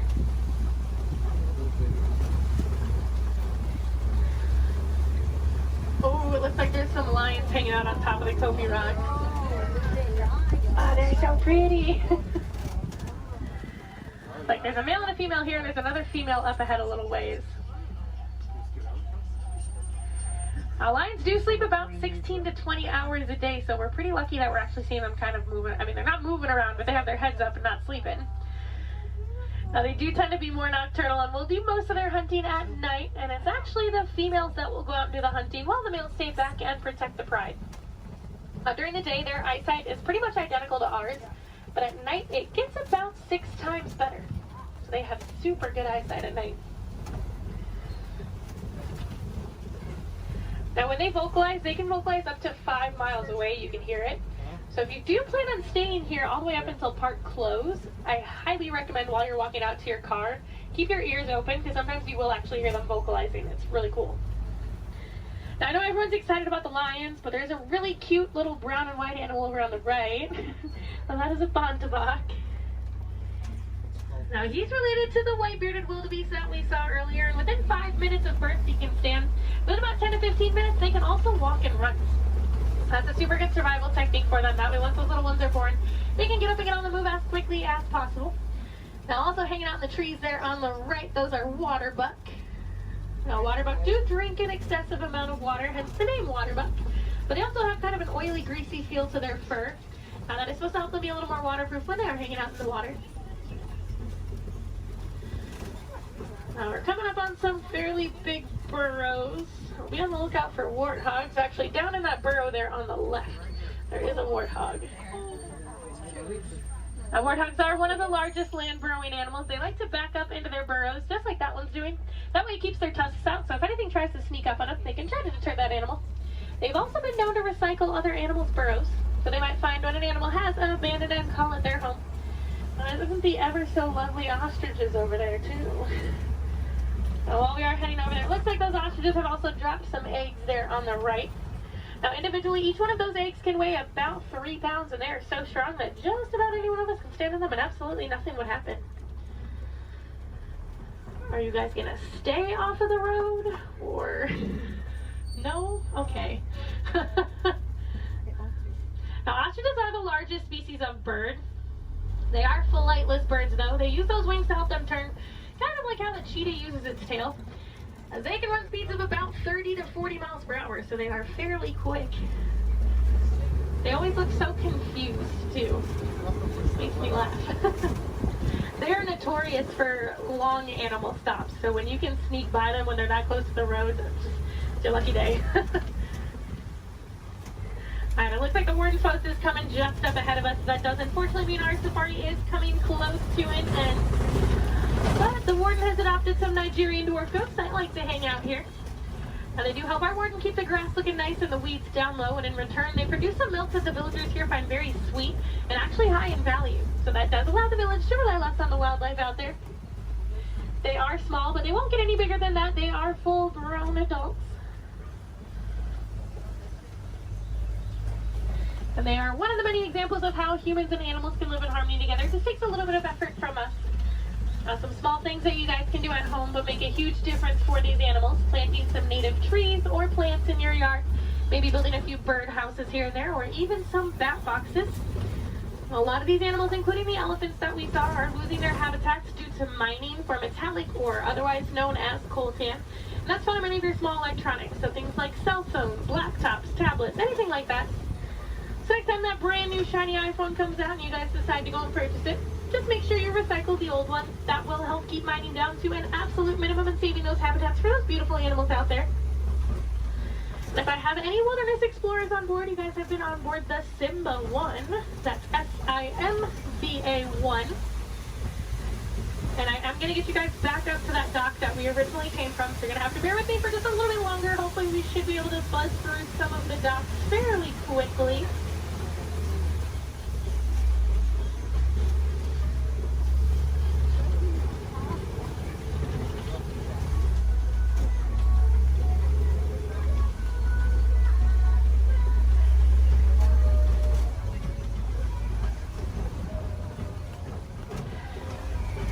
If you guys did enjoy seeing the animals here on the safari, there are plenty more for you to see today.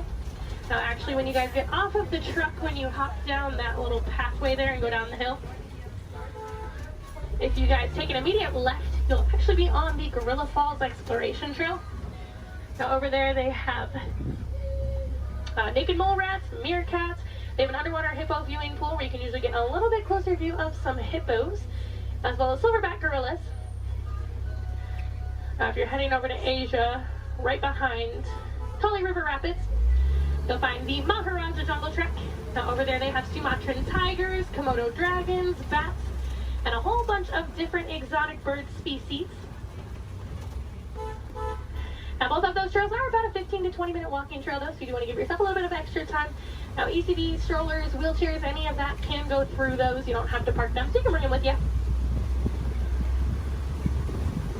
And if anyone has Disney Plus at home, if you have not seen it already, there is actually a whole series on there called The Magic of Disney's Animal Kingdom. And they do go into way more detail about the animals here on the safari, as well as the ones over at Epcot and Animal Kingdom Lodge. I know they have episodes on the giraffes, the lions, the rhinos, the elephants.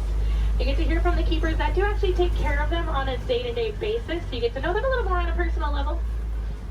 You might even get to know some of those names, so next time you come and ride the safari, you can impress your friends and family by knowing those. On that note, no two safaris are ever the same as well, and the animals will always make sure of that. So if you guys are here on another day, or even later on in the evening, definitely come back and check us out. You might see some different animals out there. Sometimes you'll actually see the hippos. We didn't really get good luck with the hippos today. But you might see some hyenas. They do tend to be a little more nocturnal, so they'll tend to come out a little bit later. And you might see the lions actually up and moving around. You never know. They'll probably have a different safari guide as well, so you might learn some different facts you guys didn't hear from me this time around. As you guys are walking around the park too, I encourage you guys to be super aware of your surroundings. A lot of times you'll walk past different animal habitats and you guys won't even know it. On front of the trail life, you'll see those lesser flamingos that I kind of touched on a little bit. You'll see some kangaroos hopping around, some vultures, all kinds of stuff. And then towards the front of the park, actually one of my favorite animals likes to hang out there, the giant anteater. Now that's like, if you're heading out of the park when you go over the bridge and there's like the spot where you guys go on the left side and the right side to exit, she likes to hang out on the right side. So if you go down there, she tends to kind of hide those. So you have to look into her habitat a little bit to see her. But she's usually there. Alright, it looks like this truck ahead of us is just about loaded, so they should be on their way. So it's a really good time. Double check your rows. Make sure you do have everything. You don't want to leave anything behind because I will be heading out on another safari as soon as I drop you guys off. So it'll take a little bit of time to get those items back to you. The warden knows we are on our way, so we should be able to get cleared into that dock here fairly quickly.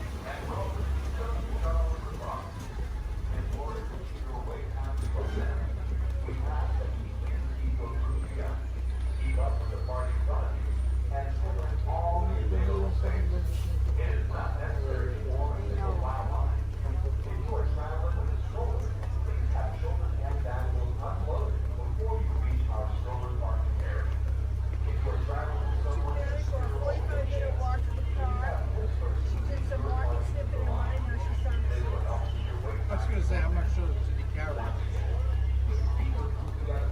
Probably some laying down too. Maybe some rolling. You're getting very adventurous in our park. Really great. Very comfortable there. Good. That's awesome. She just heads down to her customer. She hired so she can roll and you walk out. Yeah. She's smart.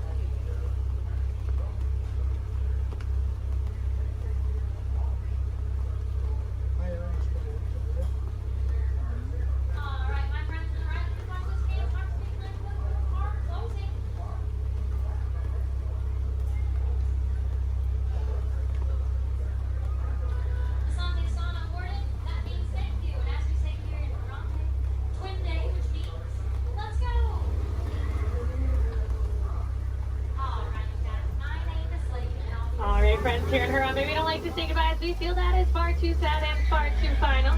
So it's time to leave you with Kuaharini. So Kuaharini friends, go well, go wild, go make a difference out there and enjoy the rest of your day here at Disney's Animal Kingdom or wherever else your adventures might take you.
I'm Dr. Marsh, director of the Dino Institute, and I hope you enjoyed those quaint exhibits in the old wing. That's how dinosaurs have been presented to the public since the study of fossils began over 150 years ago. Today, that bare bones approach is about to become extinct. In a perfect blending of science and technology, the Dino Institute has created the Time Rover, an amazing vehicle that will literally transport you to the age of the dinosaurs. How? That's proprietary. But the result is a breathtaking journey through a prehistoric world where you will witness the most spectacular creatures to ever walk the earth. In a moment, you'll be going live to our control center for a comprehensive safety briefing, and then it's on to the tour that will convince you forever that the future is truly in the past.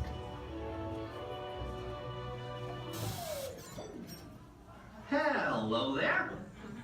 Welcome to our little trans-dimensional joyride, folks. I'm Dr. Seeker, your friendly controller, and a heck of a paleontologist, if I do say so myself. But let's not talk about me. Let's talk about you, and how you can help me make history today with the Time Rover. It's like this.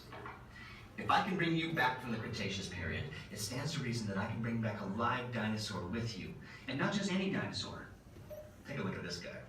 He's an iguanodon, and I'm certain that he is the key to understanding these magnificent creatures. I tagged him with a locator during an unauthorized field trip. Otherwise, I'd be traveling with you. Right now, our dino should be about here, at the very end of the Cretaceous period. That's where you're going today. Arrived, it seems, just in time to correct a little misstatement. Dr. Marsh. That is impossibly close to the giant asteroid impact that destroyed most life forms on Earth.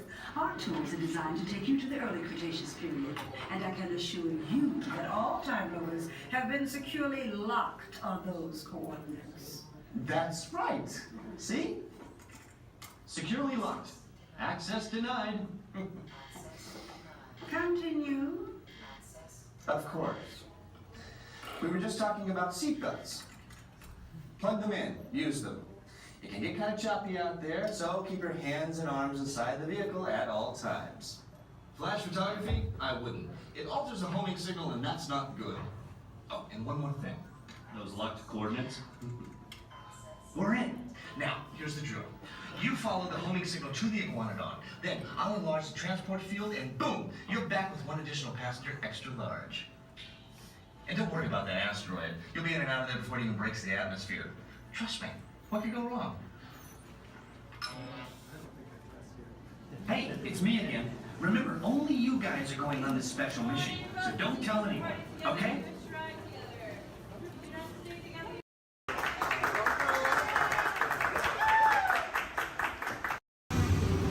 Time travel commencing in T-minus 10 seconds and counting. This is Seeker. Listen up. We've got to get in, grab the iguanodon, and get out before the asteroid hits. Let's roll.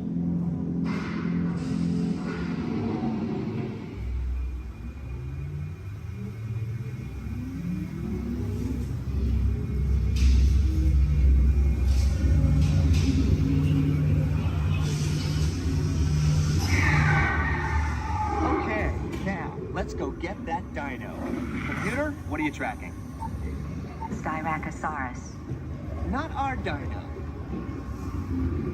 Warning, meteor shower in range. Just little one. Oleoramus. Hadrosaur. Raptor.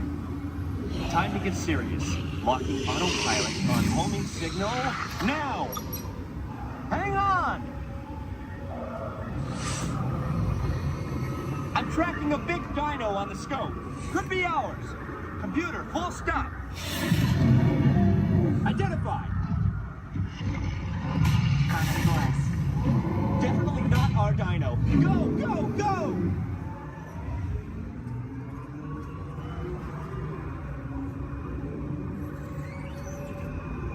Another big guy coming up. Computer. Slow and identified. Sauropod.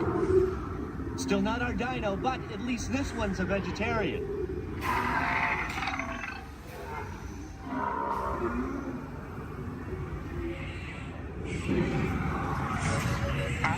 impact in 90 seconds. We better move it. Pterodactyl. Incoming! Asteroid impact in 60 seconds. We can't stop now. Keep going, keep going. Compsognathus. Computer, what's happening? Loss of traction. Four-wheel drive, move it! Warning, meteor strike. Evasive maneuver! Left! Right! Left! Right! That was close. Computer, now what? Carnotaurus. That's it! Abort mission! Abort! Abort!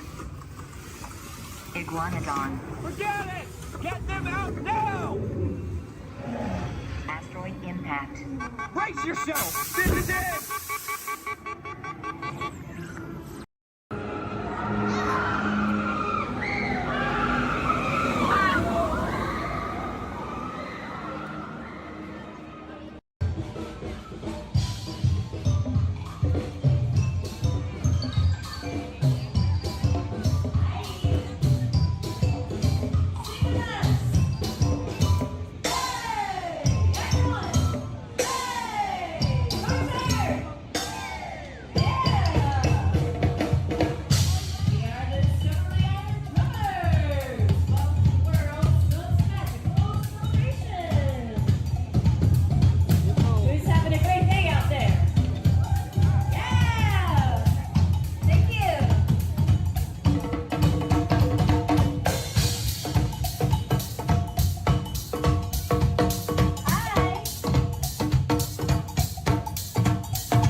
Manténganse alejado de las puertas.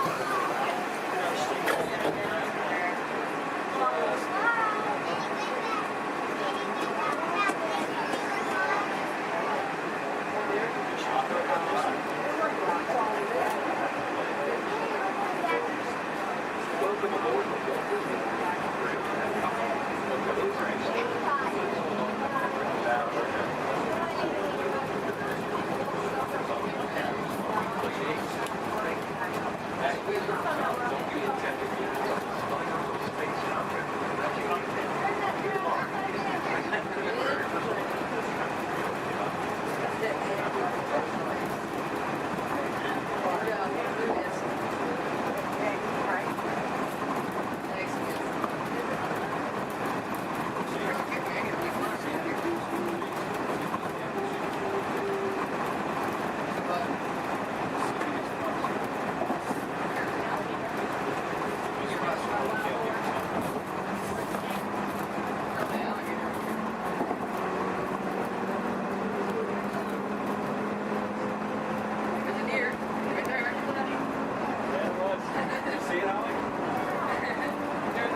Wowee!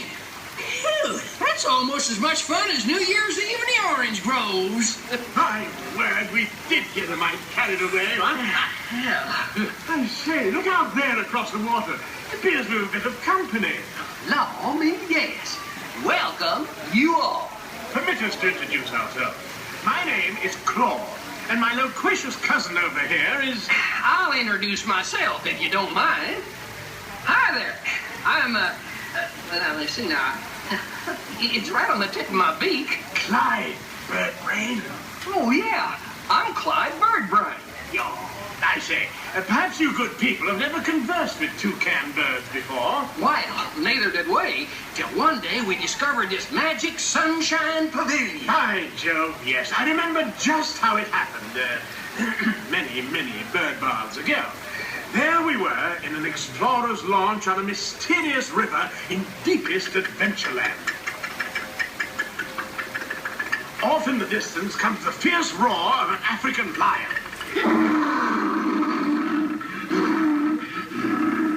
And as we round a bend in the river, a huge bull elephant bellows forth in protest of our intrusion. Suddenly, the treetops explode in a frenzy of outraged birds. Oh, come, you can jolly well do better than that. I can jolly well do one at a time.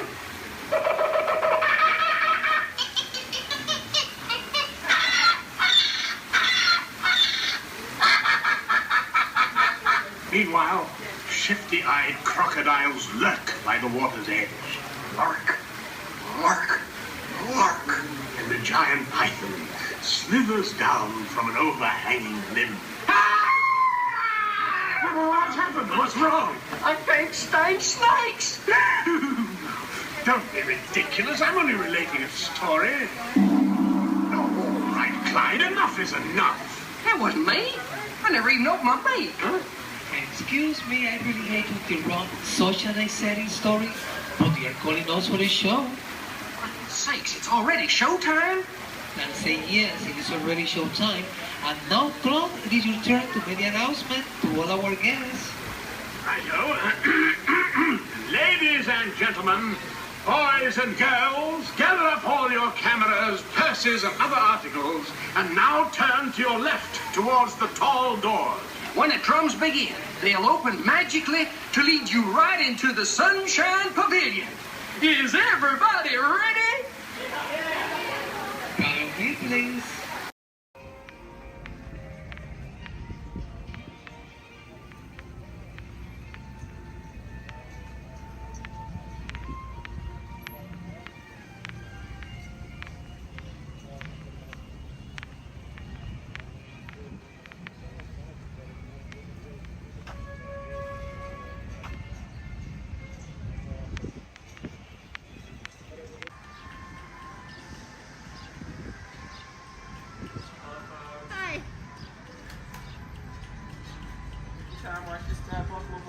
Alright, thank you. You're welcome.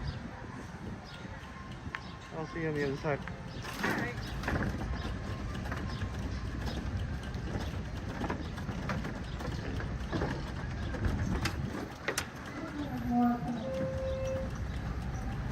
I believe there's some more coming.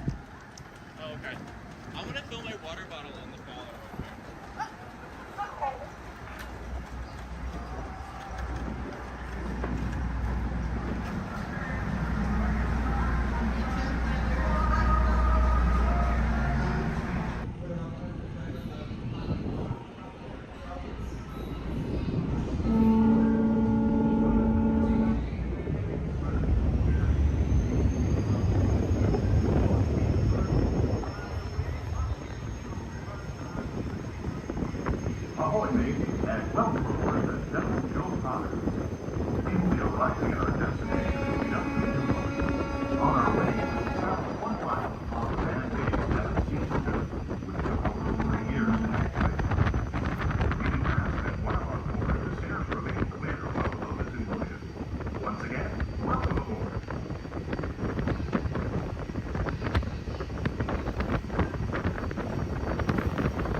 safely docked, and the captain is given the all clear. Because this is a free floating vessel, we do have a tendency to bounce around a bit during docking. If you are standing or sitting on the stairs, we ask that you please clear the stairway. Everyone else, please remain where you are until we've completed our docking. Once again, please clear the stairway. You'll be given an all clear when it's safe to travel the stairs indoors. Por favor, manténganse alejados de las escaleras.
Experimental, prototype, community of tomorrow.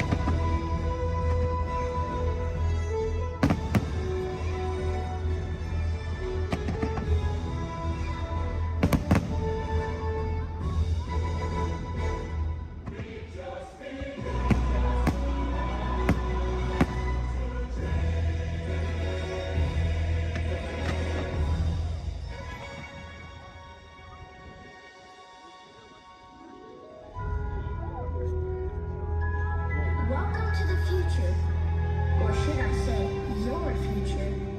If we can dream it, then we can do it. Yes, we can.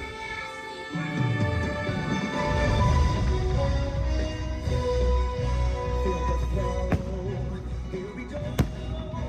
Through the universe of the key. Feel it grow. See it grow. It's the universe.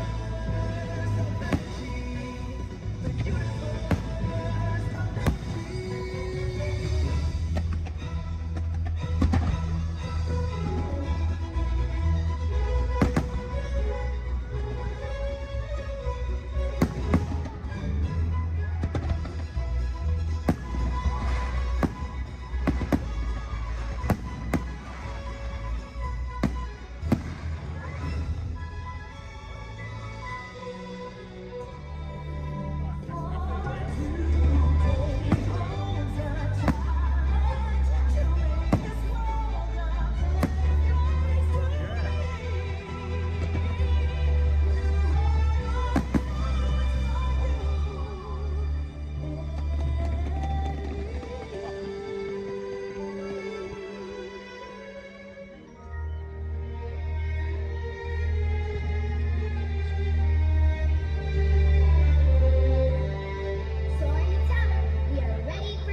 Peace go with you forever and ever as you celebrate the future hand in hand.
And will always be in a state of decline.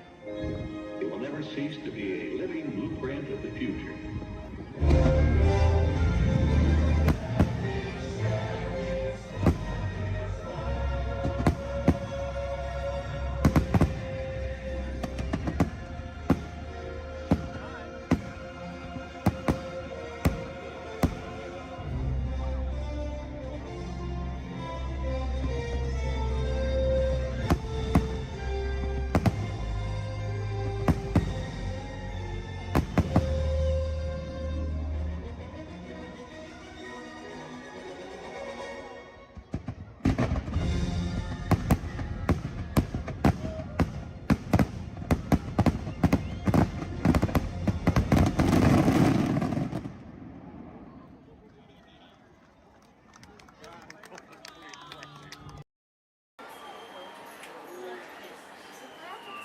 She likes it, right?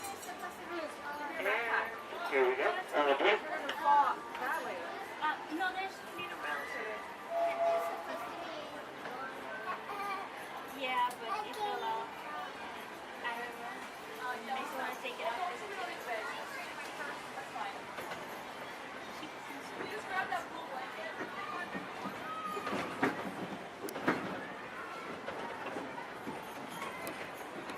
Hello, everyone. Thanks for joining us on the Disneyland Railroad. For a safe ride, remember to stay seated with your hands, arms, feet, and legs inside the train. And please, watch your kids. ¿Qué tal, amigos? Y bienvenidos a bordo. Para su seguridad, permanezca sentado y mantenga las manos, brazos, pies y piernas dentro del tren. Y cuide a los pequeños. Gracias. As we steam on through Fantasyland, you may want to take one more look at the majestic Matterhorn Mountain and the happiest group that ever sailed. It's a small world.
Enjoy your trip aboard the Metroliner.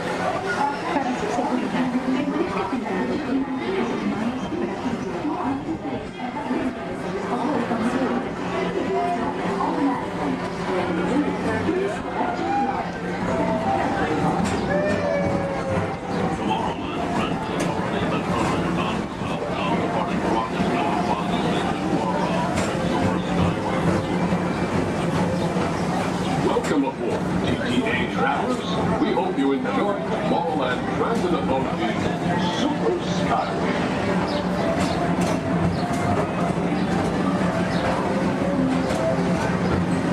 Now approaching Tomorrowland Interplanetary Convention Center. The convention center is home to a galaxy of wonders from faraway.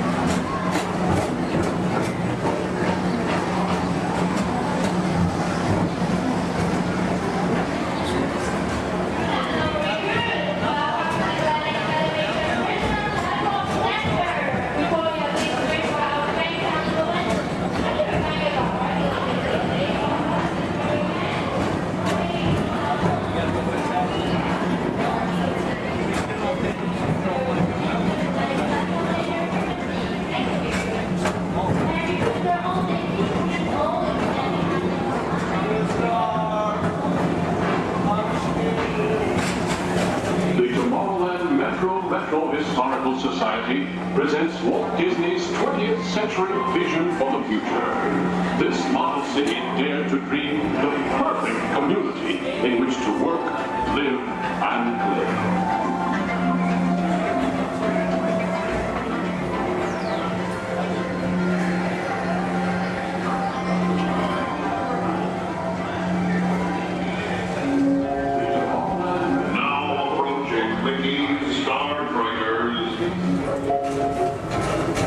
For your convenience,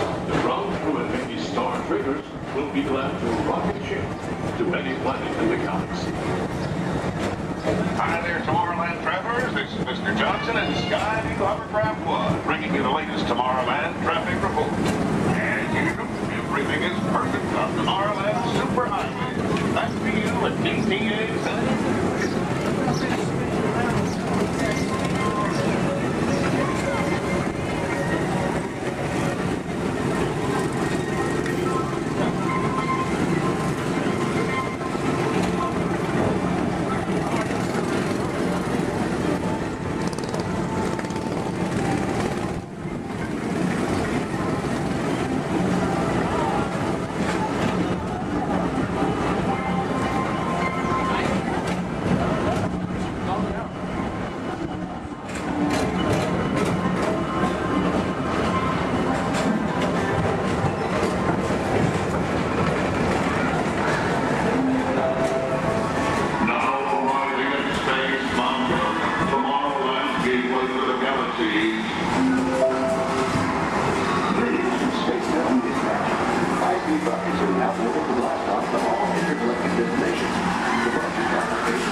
Another fine transportation service provided by the Tomorrowland Transit Authority.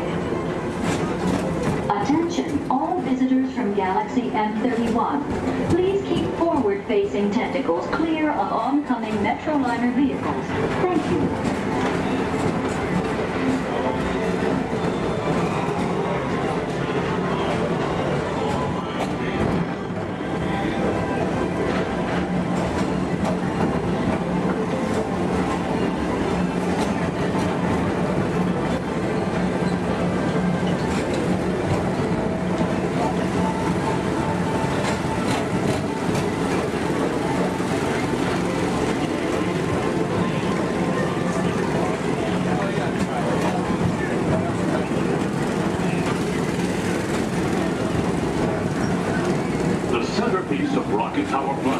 Is the League of Planets Astro Orbiter. This symbol of universal harmony and interplanetary fellowship provides all beings with an exhilarating spin around the planets.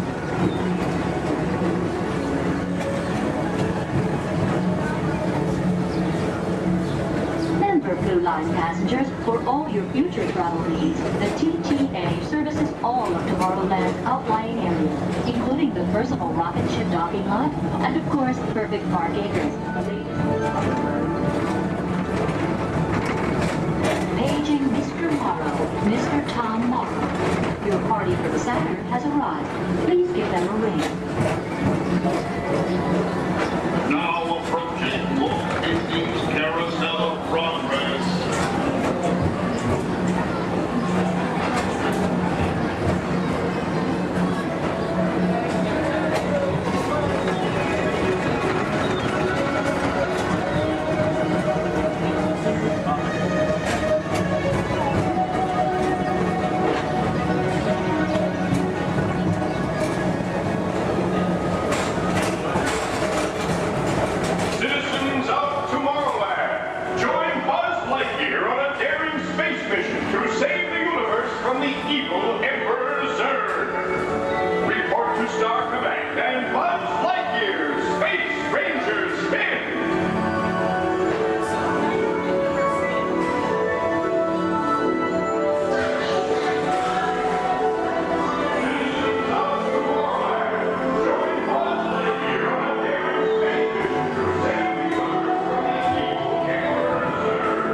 Seated at all times, keeping your hands, feet, and legs inside the tray.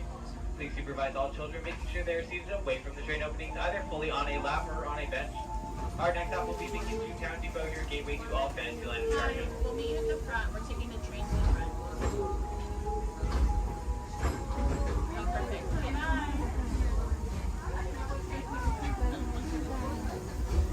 To those just joining us, welcome aboard the Disneyland Railroad. To ensure a safe ride, stay seated with your hands, arms, feet, and legs inside the train. And please watch your kids. Para su seguridad, permanezca sentado y mantenga las manos, brazos, pies y piernas dentro del tren y cuide a los pequeños. We're now entering Splash Mountain, rumored to be the location of the one and only Rappin' Place. If you look real hard, just for a moment, it's where the critters are celebrating a zippity-doo-dah day.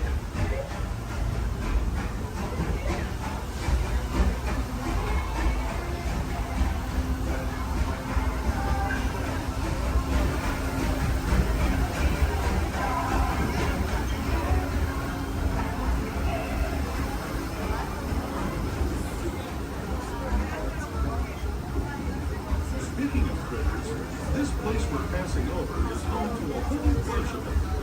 Here in Critter Country, you can join Winnie the Pooh, Tigger, Brer Rabbit, and Brer Bear on their fun-filled adventures.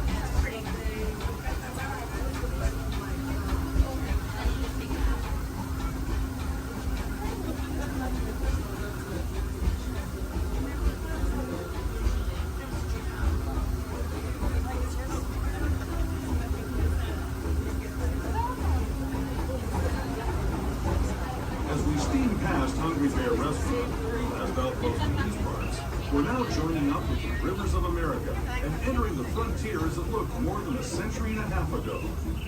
This is my favorite part of the journey. Around every bend, there's natural beauty as far as the eye can see.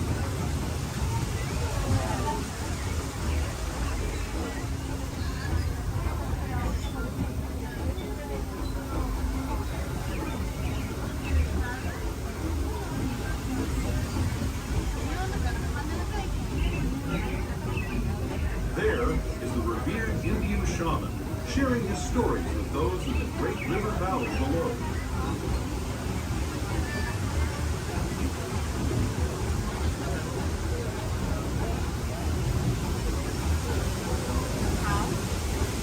People like me have been riding these rails since the 1800s, traveling through nature's wonderland in a matter of days, rather than the months it used to take by mule or stagecoach.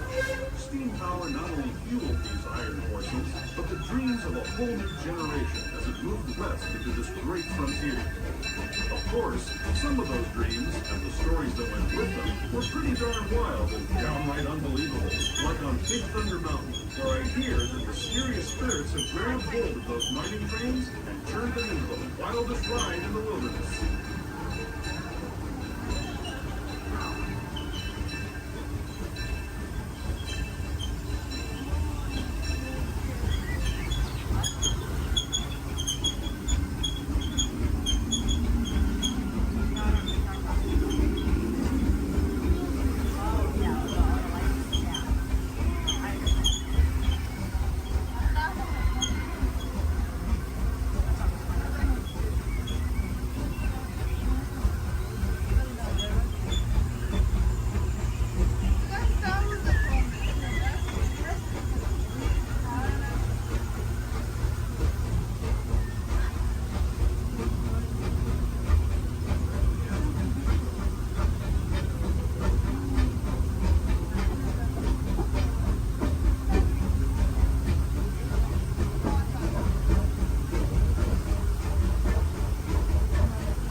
cartoon home where Mickey, Minnie, and all their friends live. Toontown Depot is also the gateway to Fantasyland. where you'll find many of your favorite Disney animated characters and As the Metro Lane to Mickey's Food County Depot, we do ask you please remain fully seated until the train has come to a full and complete stop. Some of your stops are all Fantasyland attractions, including Into Small World, Alice in Wonderland, Peter Pan's Flight, and our other favorite little train, Casey Jr. Once again, please remain fully seated until we have come to a full and complete stop. Home Depot, Mickey's Toontown.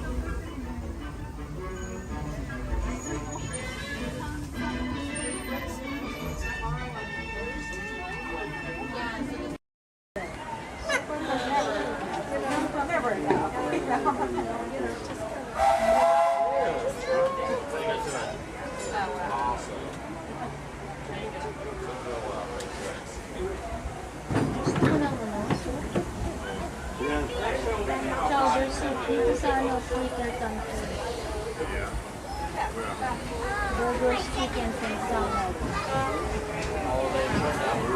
Barbecue. Hello, folks. Welcome aboard the Disneyland Railroad. We're now embarking on a grand circle tour of the Magic Kingdom, with stops at New Orleans Square, Mickey's Toontown, and Tomorrowland, followed by a visit to the Grand Canyon and Tiny Little Room. We got a lot of traveling ahead of us, so remember, for a safe trip, you need to stay seated, keeping your hands, arms, feet, and legs inside the train. And please, watch your children. Bienvenidos a bordo del Disneyland Railroad. Para su seguridad, permanezcan sentados y mantengan las manos, brazos, pies y piernas dentro del tren. Y pueden caer. Gracias.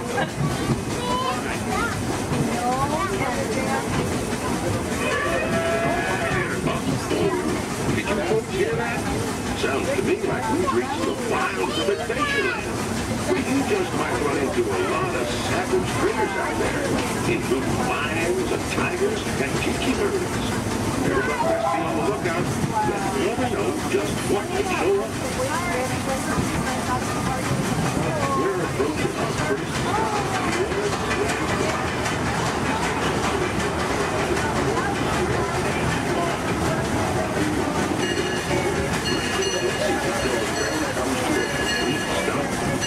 watch your step, we'll get off. Have a good time at the frontier, you hear? For those of you continuing on, we'll be resuming our trip in just a moment. This is New Orleans Square. Take a train.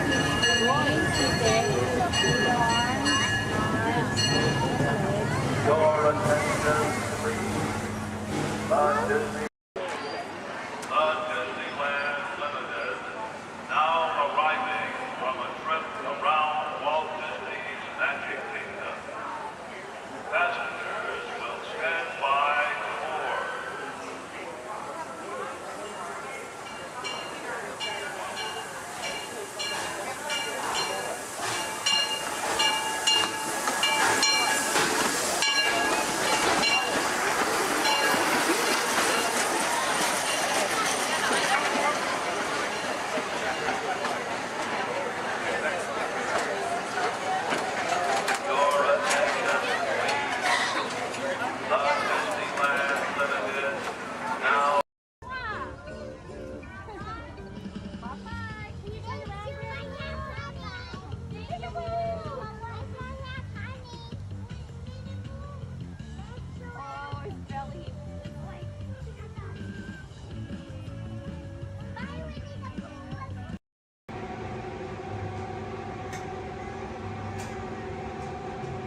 Uh-oh. Wow!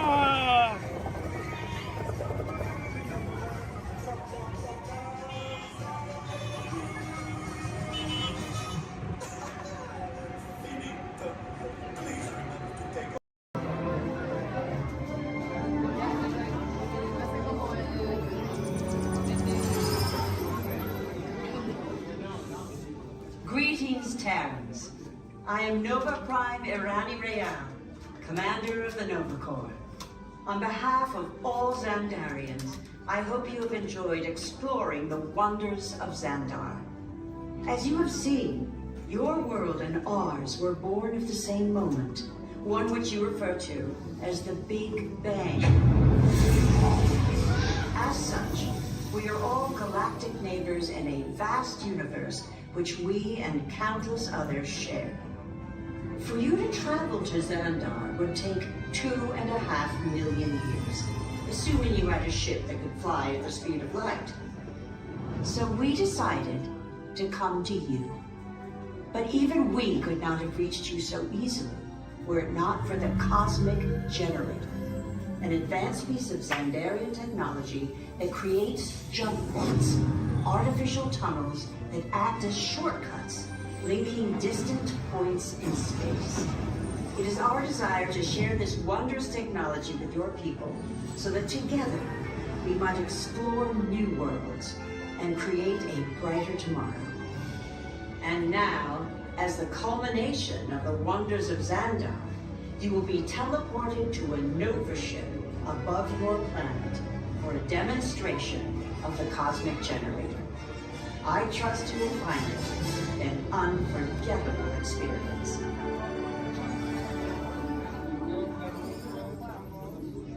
Welcome, people of Epcot, Epcoters, Epcotians, citizens of Epcot. Does anyone know what they call themselves? What? I'm on? Someone needs to tell me when I'm on. Welcome, Epcot-tarians. I am Centurion Tal Merrick, and we're just about ready to teleport you up to the ship for the demonstration. As you're about to enter a secure Nova area, I must ask you to put away your Terran communication devices at this time. Recording of any type is strictly prohibited. I am very serious about this. Now, please step forward into the chamber. You're gonna love this.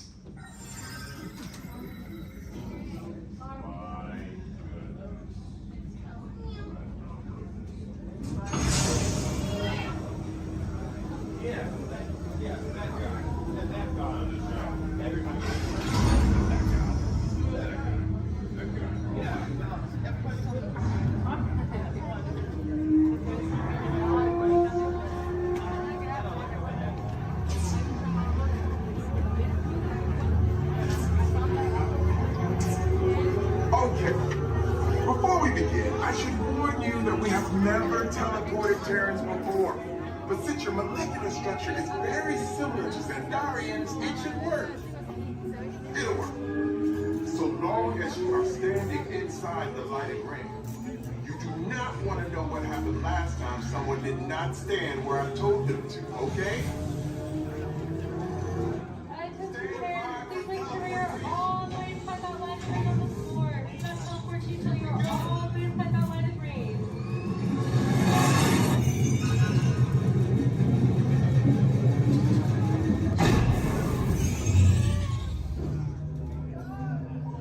You made it! I mean, of course you did. Nova Prime, they're ready. Excellent. What you see before you is the Cosmic Generator.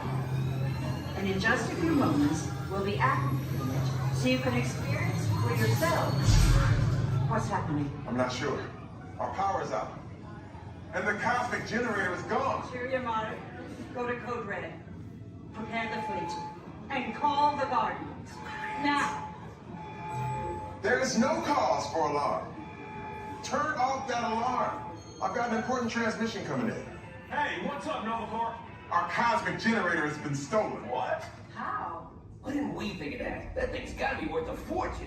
I am Groot. Good question. Yeah, who do you think took it? Perhaps that really big man outside your ship.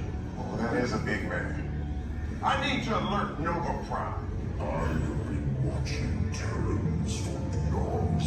That's not creepy at all. This species has failed. Wait, whoa. We didn't even know there was a test. He's got the cosmic generator. He's creating a new jump point. Jump point to where? Not where. It's some kind of mutant jump point. It's going back to the dawn of time. Dawn of time, why? To erase an error. Well, that doesn't sound good. Your time is over. Wait, what do you mean? What do you mean it's so vague? The jump point is closing. Hey, Nova Dude, you're Nova Corps need to follow that whatever it is until we get there. We can't. Our power is down, and I've got to get these Terrans onto evacuation shuttles. I got it. I reprogrammed the shuttles to follow them through the jump point. Wait, what? Look, they're our only chance of keeping track of that whack job until we get the cosmic generator back. Piece of cake. Wait! There's cake. Where's this cake? The odds are impossible, Yeah. but it's our only shot. Good luck. Are you sure you can control it? Come on, it's me. I got this. We're all toast. First it was cake, now there is toast. This plan is making me so hungry. Terrans, listen up.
Those who seek the spirit of Norway face peril and adventure,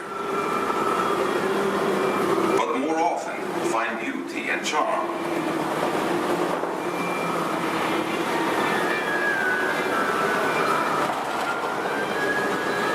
We have always lived with the sea, so look first to the spirit of the seafarer.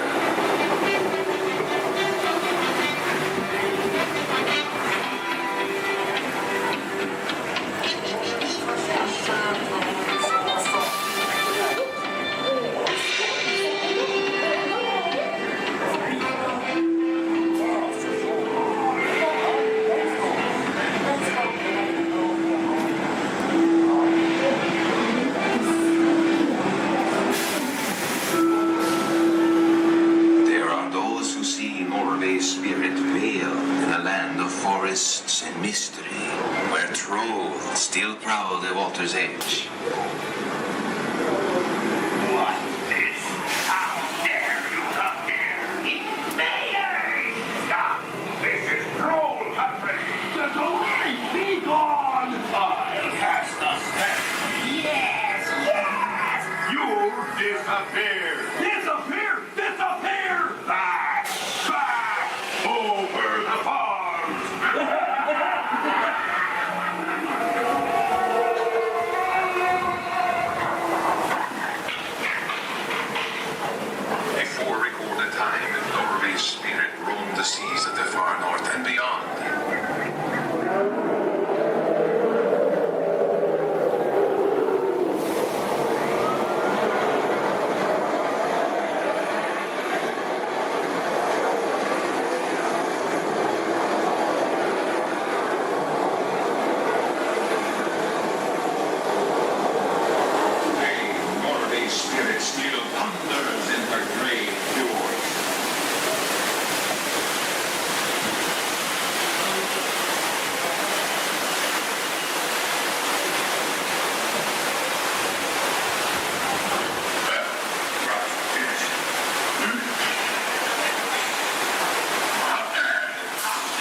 will always be adventure.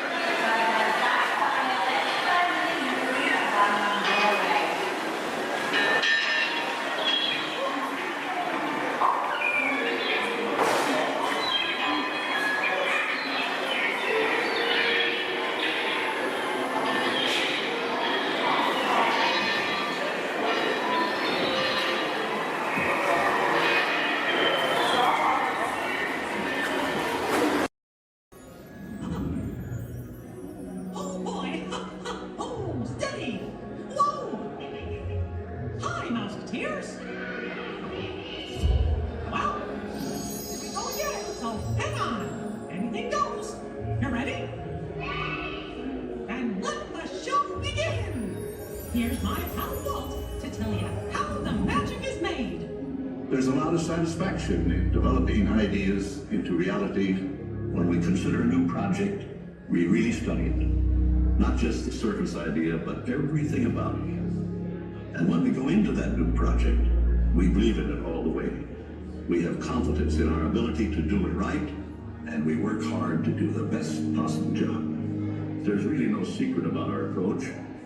We keep moving forward, opening up new doors, doing new things, because we're curious. And curiosity keeps leading us down new paths. We're always exploring and experimenting. Everybody ready? Then on with the show!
card is that? Okay, keep your eye on it. Wait. Please. Blow on it.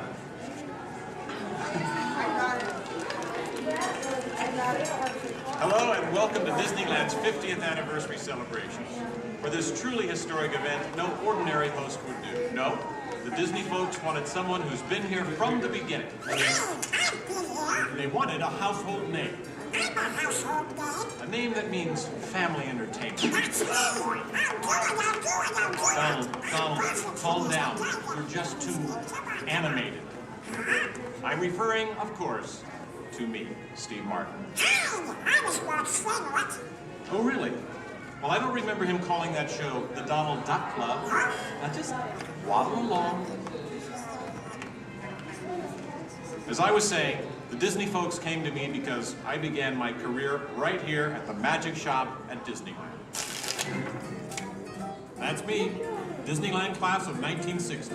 Magician, prestidigitator, and seller of fake vomit.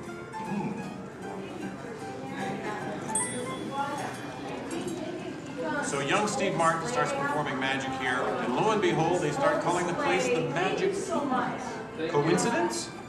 I don't think so. We're a team. But right now, I'd like to introduce you to the man who started it all, Walt Disney. Walt, tell us how it all Well, this is the original. Now this is the original, Mr. Wigan, from the original show here at Disneyland. And This is a then, belt. So we start out yes, it was Walt planning him, and then when they taking the merry-go-round and let's go to different places. As I sit there while these things sit on the bench, eating peanuts, I felt that there should be something to parents and the children could have fun together. Great idea. So that's how Disneyland started. I'll take it from here, Oh, Walt. yeah, and I did not. This work priceless this artwork show, shows but the I did first work design on for the Journey to Disneyland. Gettysburg show A small park that would have with been the near the headset Disney show. Studios in Burbank. Headset show. It's sweet, They isn't can it? simulate a But he couldn't stop there. Not Walt. He wanted a world of the future, an exotic jungle, a wilderness frontier. This is just the most rare and valuable piece of art for Disney archives. It's the painting that sold the concept of Disneyland to the bankers. It was a painting. Well, looking forward to it. You guys really. Thank you, and here's the this lobby just opened this morning, so you were here day one. It's just open today. Then Walt heard about an orange grove in Anaheim. Thank you. Thank you, you're welcome. An hour away from any major city, at the end of a dirt road. Talk about impossible dreams. If I could take you back in time. Wait a minute. What am I saying? I'm a magician.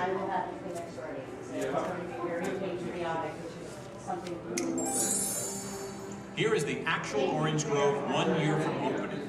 And that's actually Walt Disney in the actual orange grove. Let's listen in on his top secret plans. 1, 2, 3. Aha! Some sort of code. I get it. Walt also had a code for all the trees on the property. Red ribbons for the big trees he wanted to save for Disneyland, and green ribbons for the ones he wanted removed. But, as fate would have it, the bulldozer driver was colorblind! Oops. So, Disneyland, less than a year from opening. No one, in their wildest imagination, could ever build an entire theme park here in just 1 year. Yeah, I'll show ya. Watch this, Magic Boy. That kind of sound. Keep going, boys. Faster, faster. That's it, good one. That's it, good one. Opening day. Take it away, Walt. To all who come to this happy place, welcome. Walt's dream had finally come true. And to celebrate, ABC organized the biggest live telecast in history. Some of the most famous stars in Hollywood showed up, including host Art Linkletter. Frank Sinatra. Hello, Franco. Who's driving? Sammy Davis Jr. Hello, Sammy. Bob Cummings, Ronnie Reagan. Come on in. Davy Crockett. Buddy Epson's there, too. But right now, it's my pleasure to introduce the famous star whom Mr. Disney has asked to christen the Mark Twain. Ladies and gentlemen, Mr.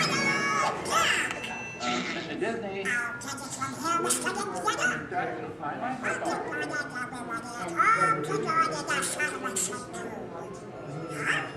Hey, what's the big idea? I'm translating.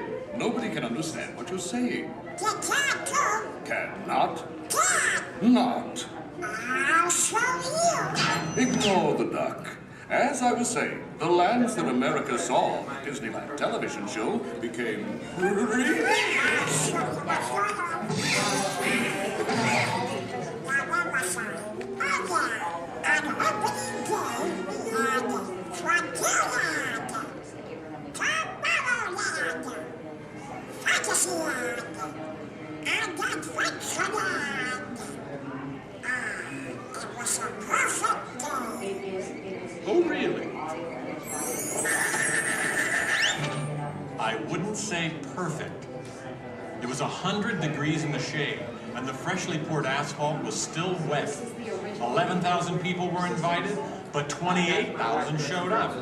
Newspapers predicted the worst for Walt and his park, and only 90 days later, 1 millionth guest walked through the gate. Disneyland not only survived, it thrived. First great moments with Mr. Lincoln show, and then we had another show that was called The Journey again. We've been down since 2005, where we've been singing for the Steve Martin show. This is honoring Disneyland's 50th year. So this film is what's left. So it's going to continue.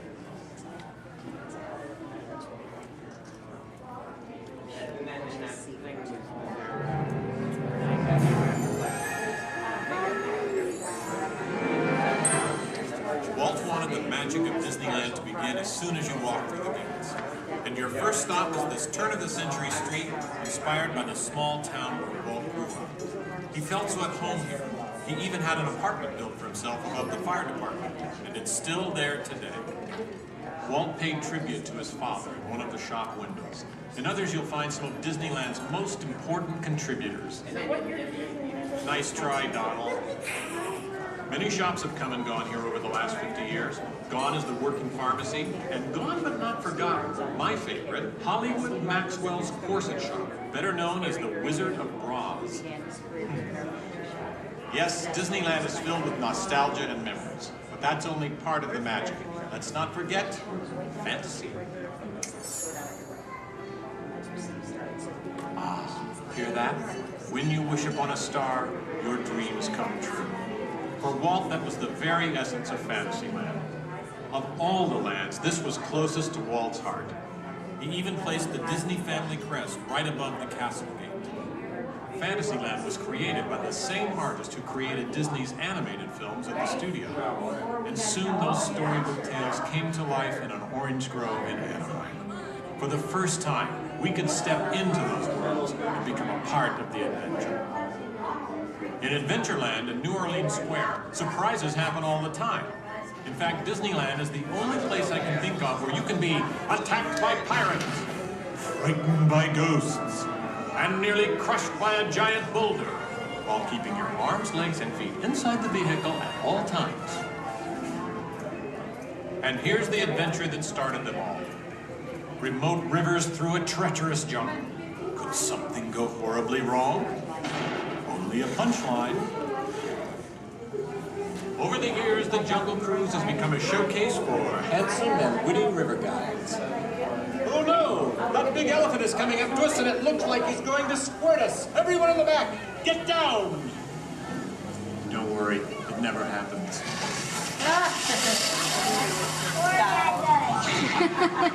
Yeah, Donald. It was the duck, right? The duck? You know, every time I get all dressed up in my cowboy hat and pearl-handled pistols, I think about the heroes of Frontierland.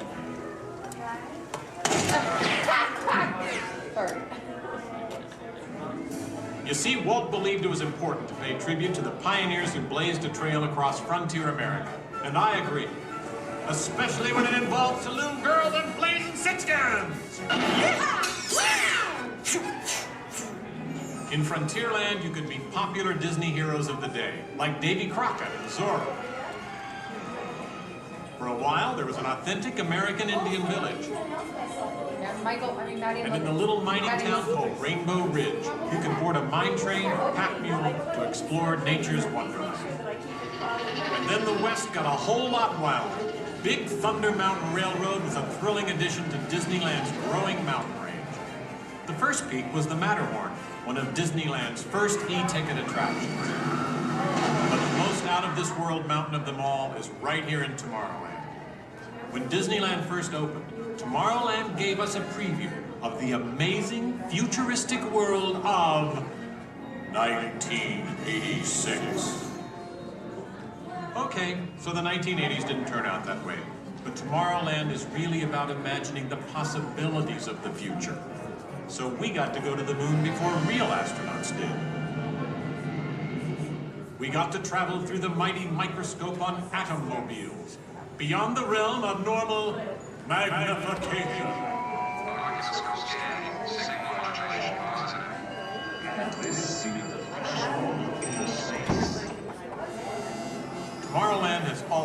showcase for new ideas and new inventions, including one of Walt's most famous. Audio animatronics? Right, audio animatronics. And this technology wasn't just for the birds. Walt's idea got better and, as always, bigger. With my new watch, they marvel it takes only 5 hours. Not only could these robotic performers talk and act, they could jam. Hit it, boys!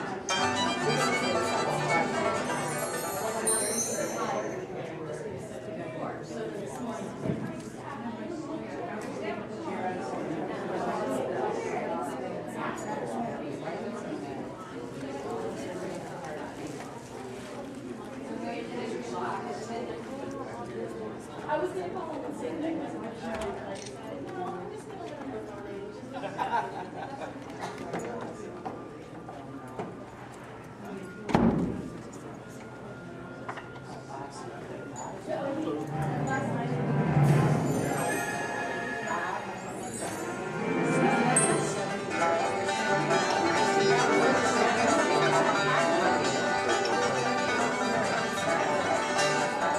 Yes, Disneyland has had thousands of great entertainers over the years, and not all of them have had servos and circuit boards.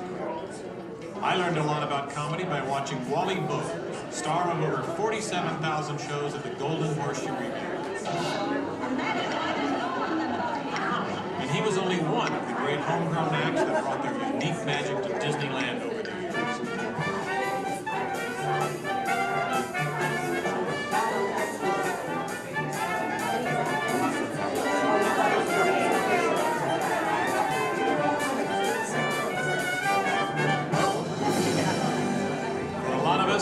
Disneyland's best magic trick happens every day at dusk, when all the lights come on and the Magic Kingdom is transformed before our very eyes. You know, that's one of the great things about Disneyland. Everyone has their own special memories. For some, it's the first time they walk through these gates. For others, it's their first parade. And I'm sure for all of you, it's watching me, Steve Martin, host Disneyland's big 50th anniversary. But while shows and attractions are all great, I think for most people, real magic of Disneyland is right here. It's you, Donald. Yes, it's you and Mickey and all the rest of the gang who always make us feel like home. Shall we? Let's do it! Goodbye, everybody. You know, I have to admit, you would have made a perfect host. Sit up next to me.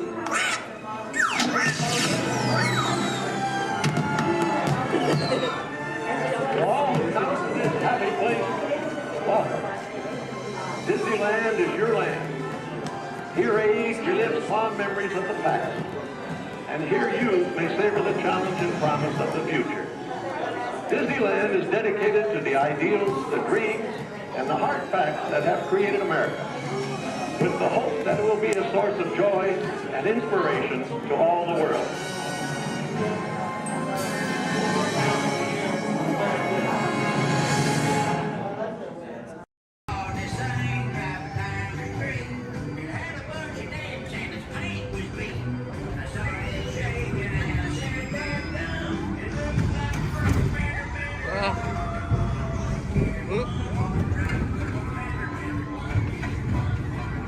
Wait, what?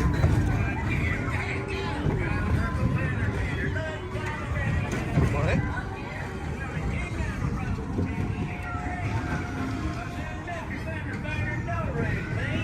I heard him say the voice of the Lord's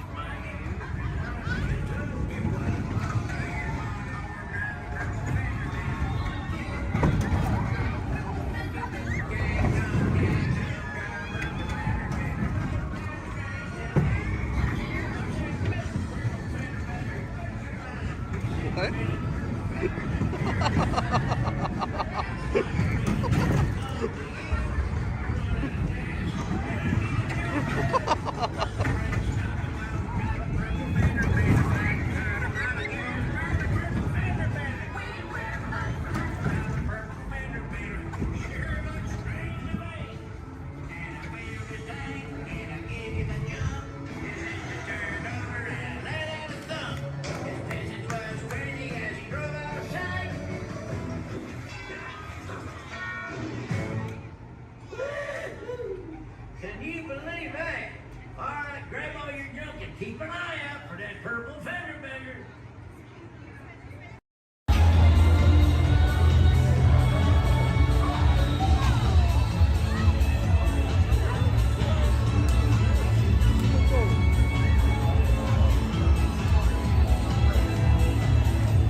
The Grand Canyon in the primeval world.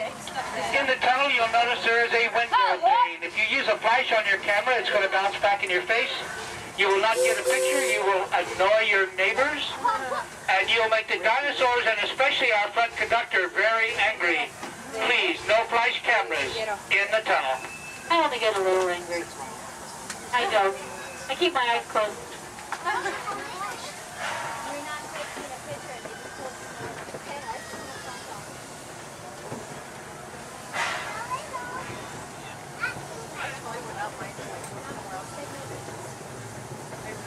To those joining us, welcome aboard. The next leg of our journey will take us along the rim of the Grand Canyon. It's a mighty long drop to the canyon floor, so for your safety, stay seated with your hands, arms, feet, and legs inside the train. Be sure to watch your kids and no flash pictures, please. Para su seguridad, permanezca sentado y mantenga las manos, brazos, pies y piernas dentro del tren y cuide a los pequeños. Por favor, no tome fotografías con flash.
We're now steaming back to our own time and to Main Street Station, gateway to Disneyland. If you'll be leaving us here, stay in your seat till we come to a full stop. And remember to gather all your personal belongings, including the young'uns if you got any, and step carefully from the train. I'd especially like to thank those of you who've been with me for the Grand Circle Tour of Disneyland. We surely hope you enjoyed your travels with us and that you'll come back and see us again real soon. For those of you traveling on, we'll be on our way again in just a few minutes. This is Main Street Station, Main Street, USA.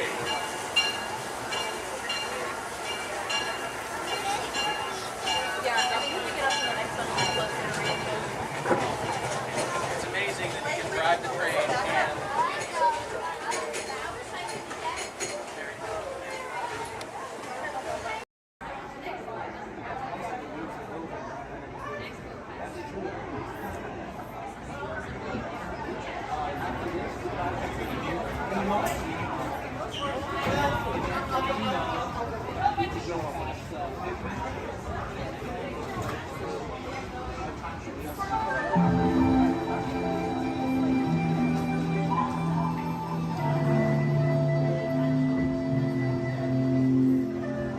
Welcome to a voyage of discovery and awareness of the richness, the diversity, and the often surprising nature of living with the land. Our journey begins as dramatic and sudden changes are sweeping over the land. The approaching storm may seem violent and destructive to us, but to nature, it's a new beginning in the cycle of life.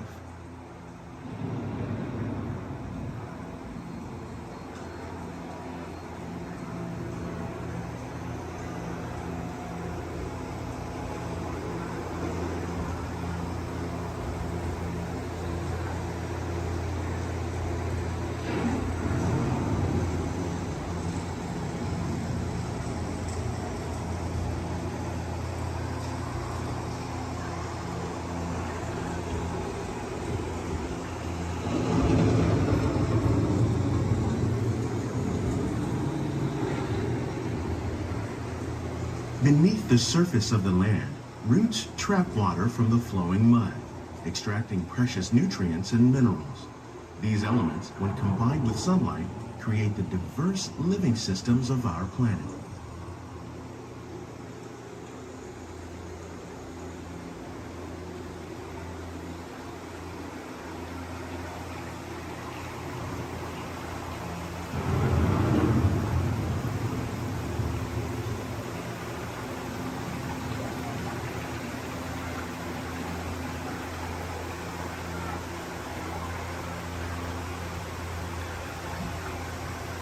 One of those living systems is the rainforest, home to the most amazing concentration of life on our planet. These dense and beautiful forests cover only a tiny portion of the Earth's surface, but they contain more than half of its plant and animal species. Rainforests are also extremely rich in productive living systems, providing us with oxygen, food, medicines, and other elements essential to our lives.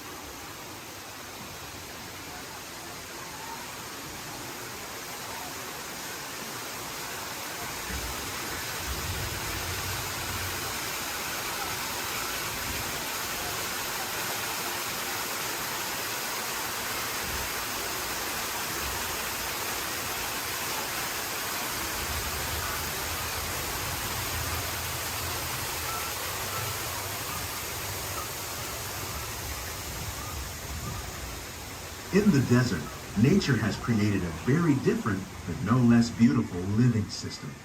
And while this arid landscape may seem lifeless, it is very much alive. The plants and animals that have learned to survive in these harsh conditions make use of what little water they can find and avoid the scorching rays of the relentless sun.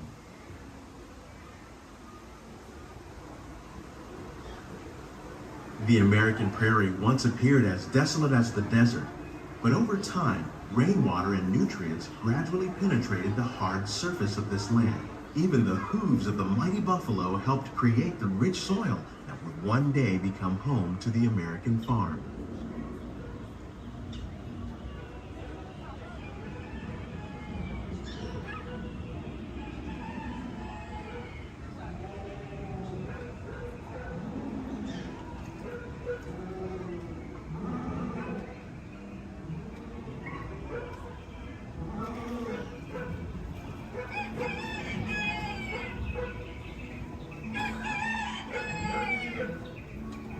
Of all the forces at work on the land, humans have had one of the most profound effects.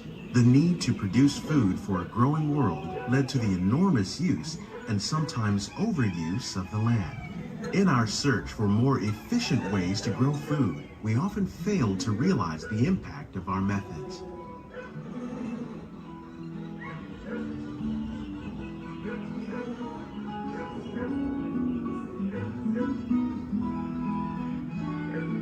Today, we're learning to live with the land, discovering better ways to grow food that will assure both human and environmental well-being.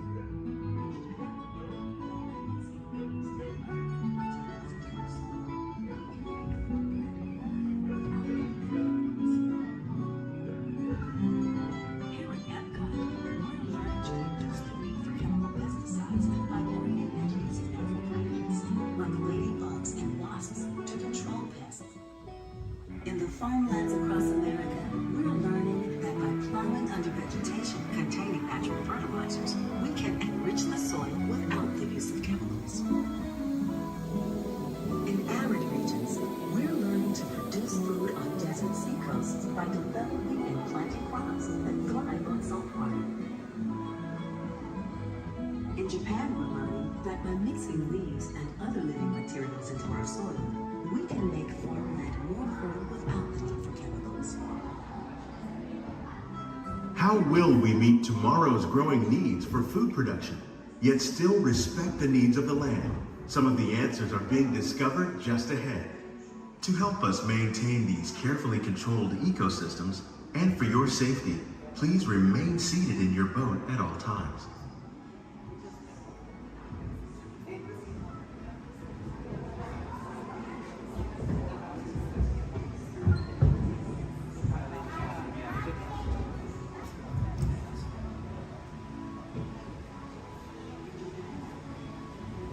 Welcome to our living laboratories, where scientists from Epcot and the U.S. Department of Agriculture are exploring innovative ways to produce bountiful harvests now and into the future.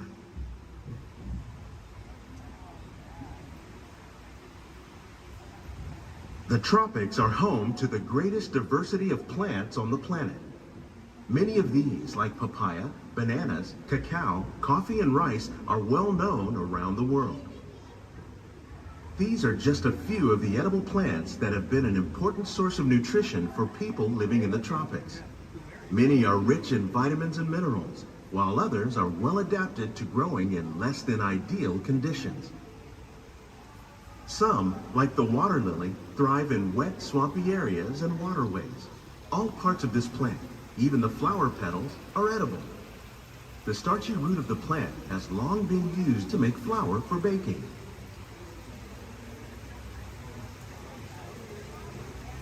One day, many of these lesser-known tropical plants may be as important as the bananas growing on both sides of the boat. More than 28 million tons of bananas are eaten annually, making it the most popular fruit in the world.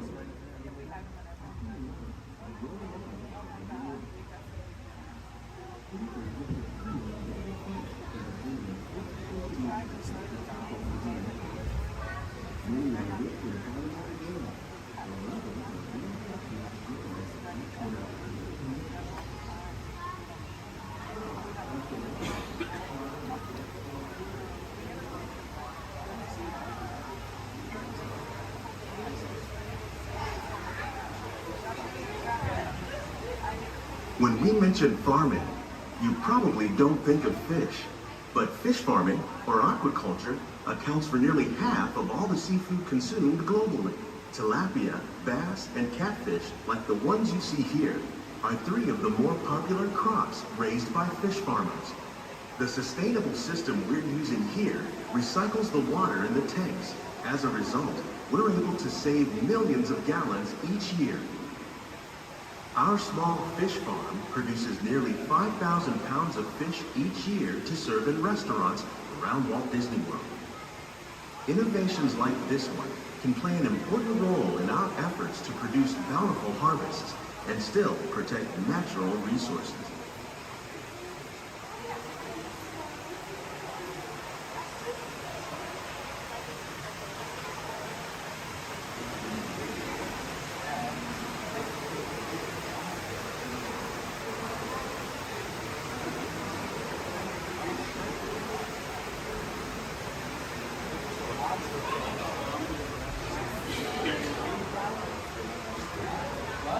While there are more than 50,000 edible plant species in the world, most of us are only familiar with the handful that make up our everyday diet. The common grains growing here, wheat, maize, sorghum, and millet, plus rice, account for nearly 2/3 of our global food consumption. Learning how to increase yields of these staples is an important goal of research around the world.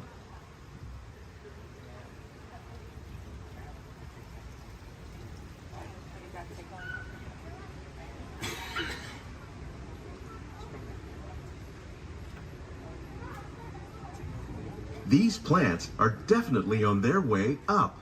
Innovative growing techniques like these increase yields while more efficiently using resources like water, fertilizer, and pesticides. Another innovation at work here is our integrated pest management program. By populating our greenhouses with beneficial insects that prey on harmful pests like aphids and flies, we are significantly reducing our reliance on conventional pesticides. We're growing these crops using our nutrient film system. This technique precisely controls and recycles water and nutrients. With it, we can produce over 27,000 heads of lettuce a year in this one small area.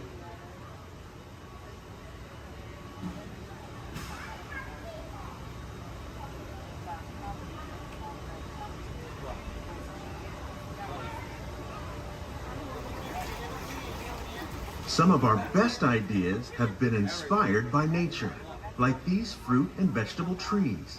By growing these ground plants vertically, we can increase yields and better control diseases.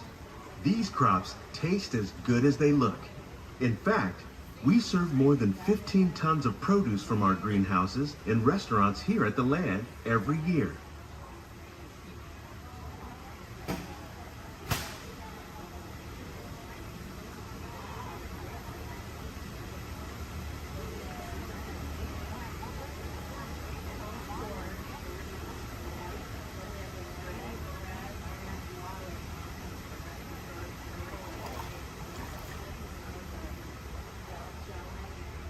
The future of agriculture may include innovative ideas like this vertical growing system. Plants grown in this way use a fraction of the space required by traditional growing methods. That saves water and increases production. The aquaponics system on your left combines hydroponics with aquaculture. The fish provide a natural source of fertilizer for the plants, and the plants help keep the water clean for the fish. It's another great way to produce more while using less. In our lab, Epcot scientists are working with the U.S. Department of Agriculture on a number of innovative projects. The goal of these efforts is to produce higher yielding and better quality plants.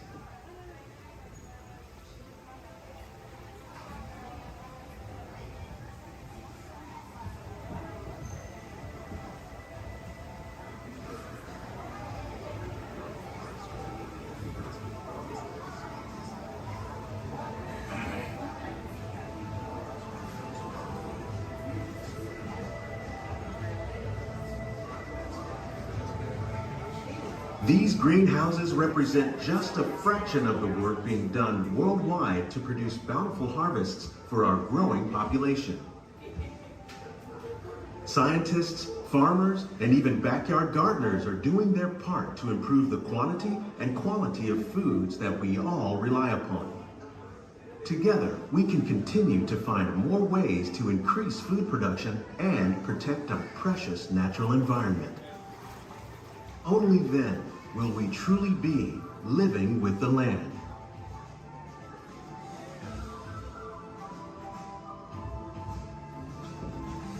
On behalf of Walt Disney World, we hope you've enjoyed this unique journey through our living laboratories. If you'd like a closer look, then check out the Behind the Seeds walking tour.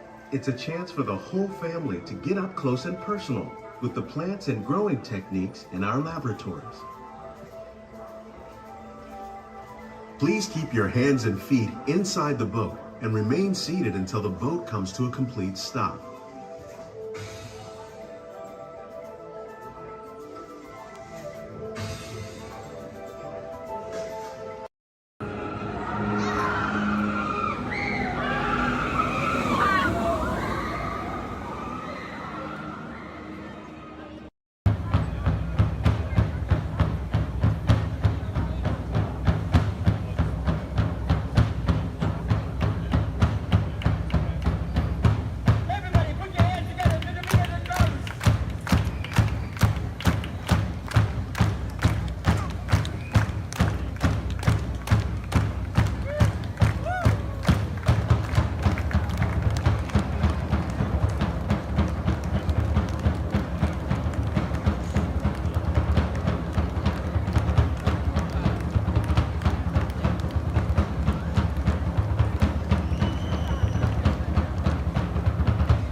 boys and girls, this is a cool guy cocktail ceremony. Thank you for attending and please enjoy the rest of the evening. Mahalo and aloha! Aloha!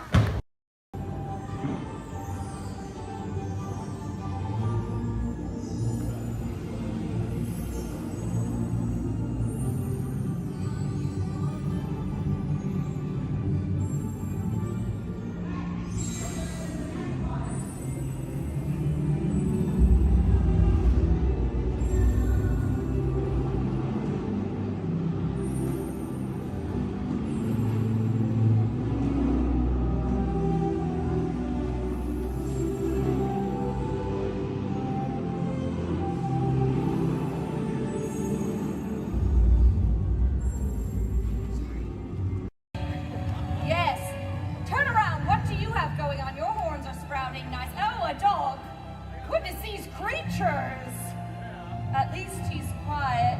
In fact, he's almost to nothing. He's just zero. Turn it around. I don't like it looking at me. Yes. I think we all need to have a party and not invite someone. I think you're right. And I know who it is, the Queen. She's not here this year. My, how the tables turn. I got the invitation. You know what's worse?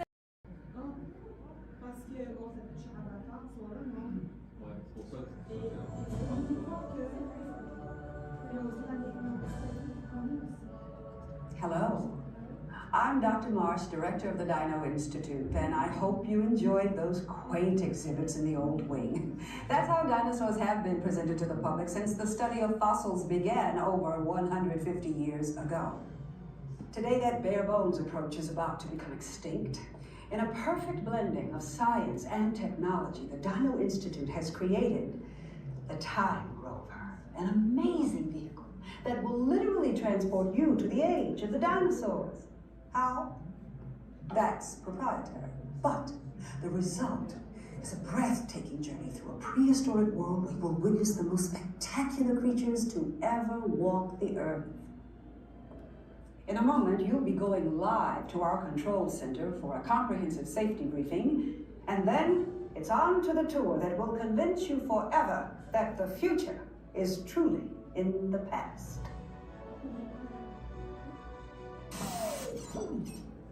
Hello there.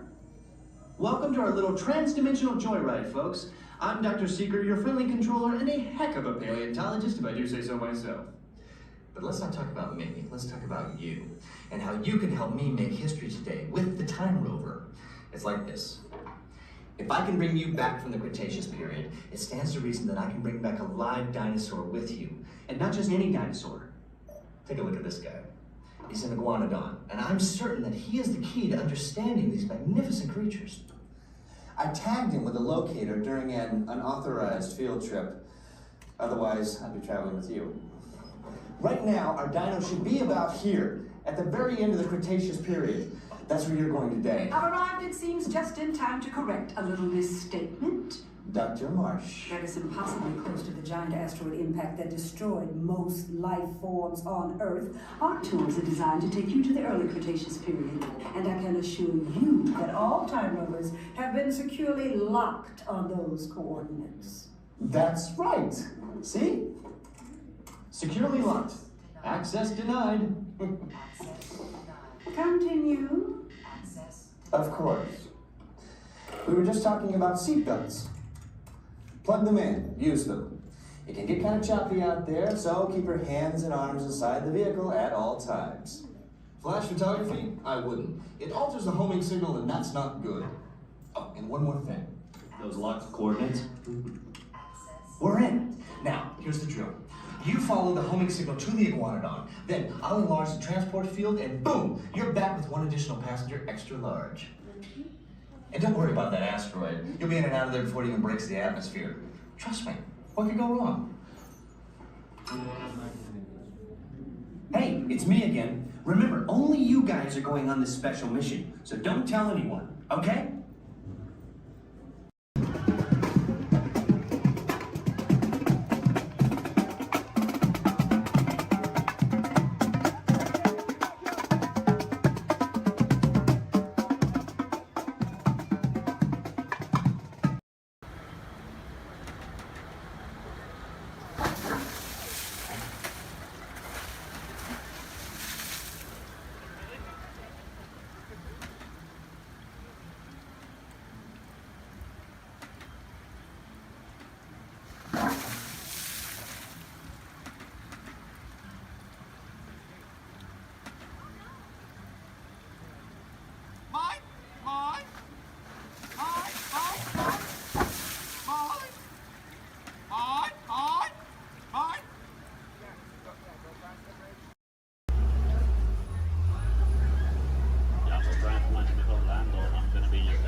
couple reminders. The bumpy road, so please stay seated with your arms, hands, feet, and legs inside the vehicle at all times.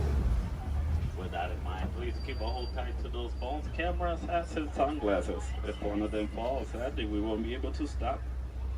On your top side, you're going to see an animal spotting guide. Hopefully, we're going to see most of those animals today in our safari. Once again, bumpy road, moving truck, so please stay seated at all times. I do advise you to get those phones and cameras ready.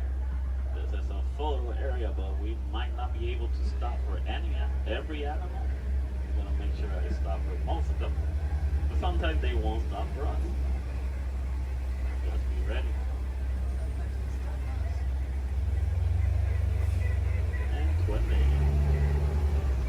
So we're going to start off our journey here in the Little Ituri Forest. The forest animals are kind of exclusive and they depend a lot on camouflage into plain things, so sometimes they're kind of hard to see. So here on the right side, we're going to see an okapi. Even though the okapis have zebra-like pants, they're actually related to giraffes. It wasn't until 1901 that okapis were discovered. Before that, they used to be thought as a myth. And much like the giraffes, okapis also have those long tongues that are going to help them reach tall places.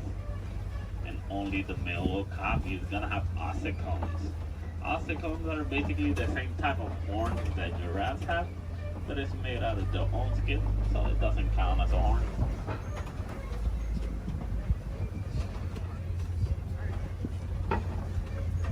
So coming up on our left side, we're going to see some black rhinos.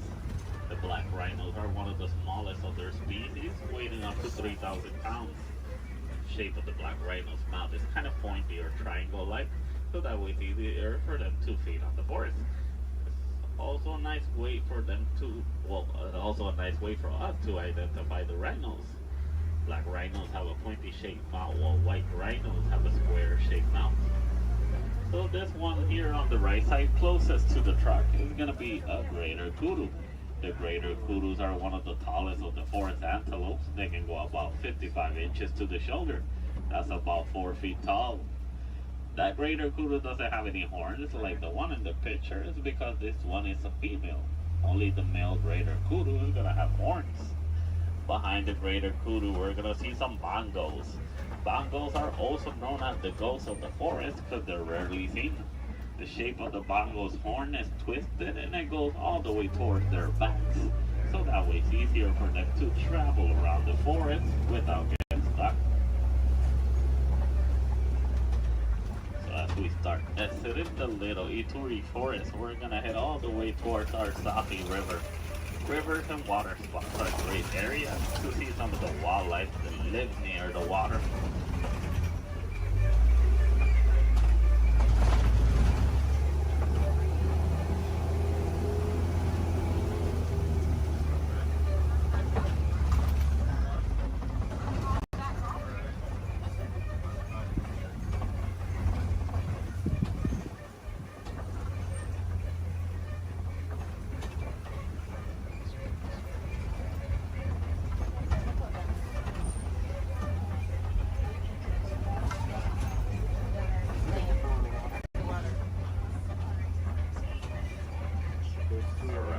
Here on the left side, we're going to see some Nile hippos. The male Nile hippo can weigh up to 5,500 pounds. They're nocturnal animals, so they're going to be more active during the nighttime. Most of their daytime they're going to spend underneath the water, but they do need to come back for air every 8 minutes. Also, baby Nile hippo right there. A group of hippos is also going to be known as a bloat. Bloat of hippos. So here on the left side, we also see some pigbat pelicans. The pigbat pelicans get the coloration in their feathers during mating season. They're colonial nesters, so most of the time we're going to see them in large groups. They can go between 50 to 500. As we head around this curve, we're going to approach a bridge. And once again, we're really jumpy, so we stay seated at all times. And to the left side, we're going to see some Nile crocodiles. Crocodiles are one of the largest crocodiles in Africa. They can go between 16 to 20 feet long and they can weigh 500 pounds. They're endothermic. I mean, they're cold-blooded, but they're going to be taking their body to the environment. But they're going to spend most of their daytime underneath the sun. If they need to cool off, they'll just open their mouth or they'll dive in the water. They're great parents. They will roll around the eggs in their teeth, so that way they can help them emerge.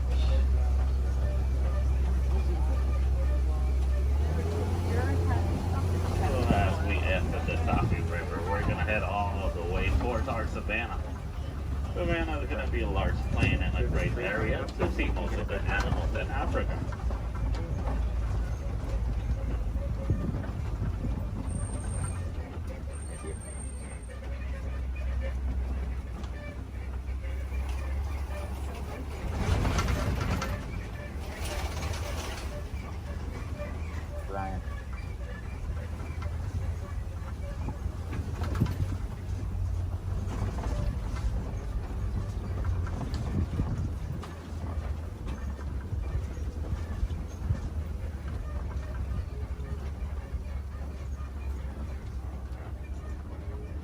As you can see, the savanna ecosystem is going to be a large plain of grass with tall trees and a lot of termite mountains. Each ecosystem is going to be unique and shaped by the animals that live on them. Between savanna, deserts, rivers, mountains. Most of the animals will actually use the termite mountains as fast crashers. Some of the smaller species like springboks will stand on top of them, so that way they can have a better view. Here on the left side, we do see a pack of African wild dogs. The African wild dogs are also known as painted dogs. They're part of the canine family. A difference they share with wolves and dogs is that they only have 4 toes. But they're a great pack of successful hunters, hunting up to 90% of the food they eat. But verbalizing, the African wild dog won't bark or howl. They'll actually make a squeaky sound that sounds similar to squeaky toys. Here on the left side, some Ankoli cattle. Ankoli cattle are also known as the Watusi cattle, named after the clan that domesticated them. They're a sign of wealth in Africa, where both male and female will have those huge, majestic horns that can go up to 6 feet long. Even though those horns are big and they look kind of heavy, they're actually honeycomb inside. They use the inside of those horns to move blood up and down, so that way they can keep themselves cooled off. Over here on the left side, we also see a sable antelope. Sable meaning brown, they're also the emblem of the Harambe Wildlife Reserve. They're the only type of antelope that in a fight or flight situation, they'll stand their ground and they will fight. As you can see, the shape of their horns goes all the way towards their backs, so that way it's harder for predators to jump on them.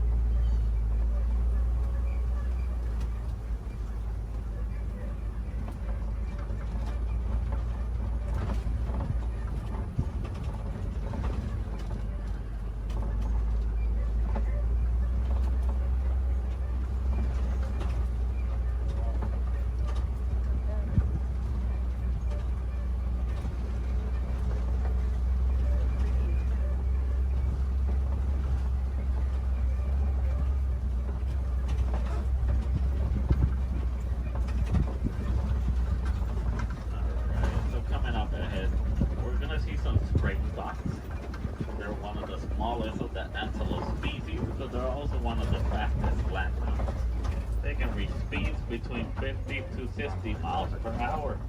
And as their name implies, the springboks. They're great jumpers. They can jump up to 6 feet tall and up to 13 feet long. Behind the springboks, we do see some wildebeest. The wildebeest are the second largest grouping of mammals, second only to us humans.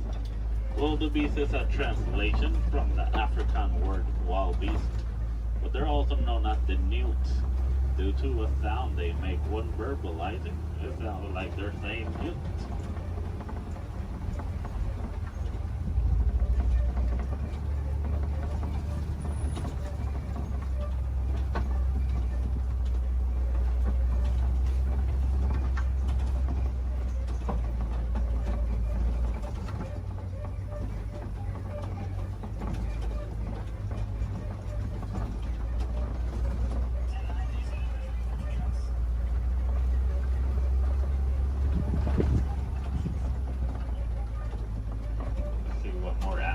can find as we head deeper in the savannah.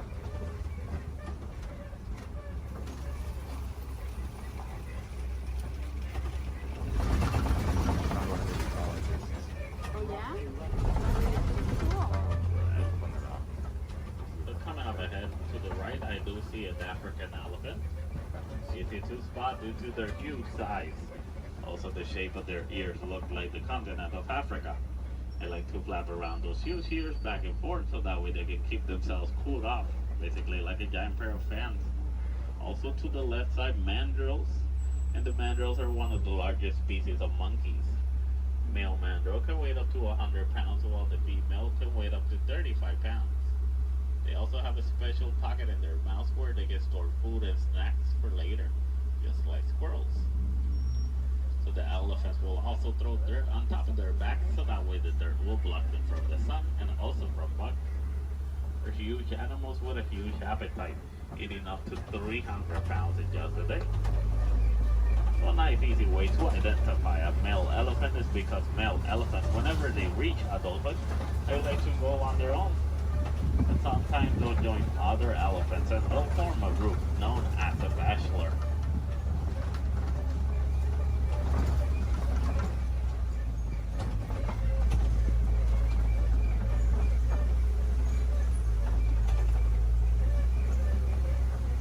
Once again, another bridge. Please stay seated.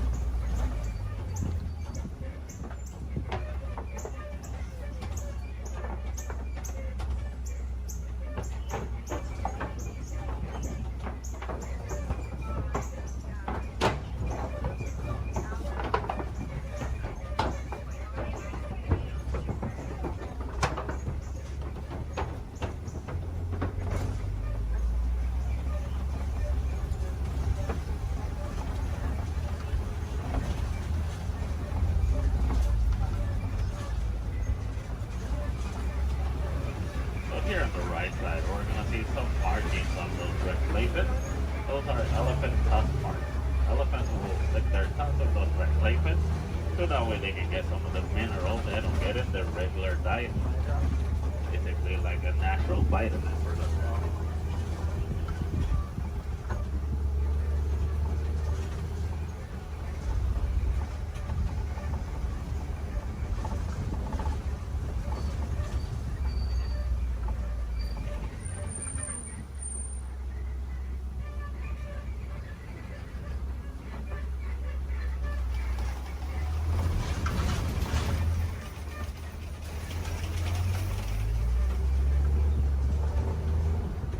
Here on the right side, we do see some trees that look like they're upside down. They're known as upside down trees, but they're also known as the tree of life. The real name is the baobab trees. And baobab trees can go leafless up to 9 months of the year, so that way they can store inside of them thousands of gallons of water. Some of the animals will actually try and reach that water, like elephants will stick their tusks on them.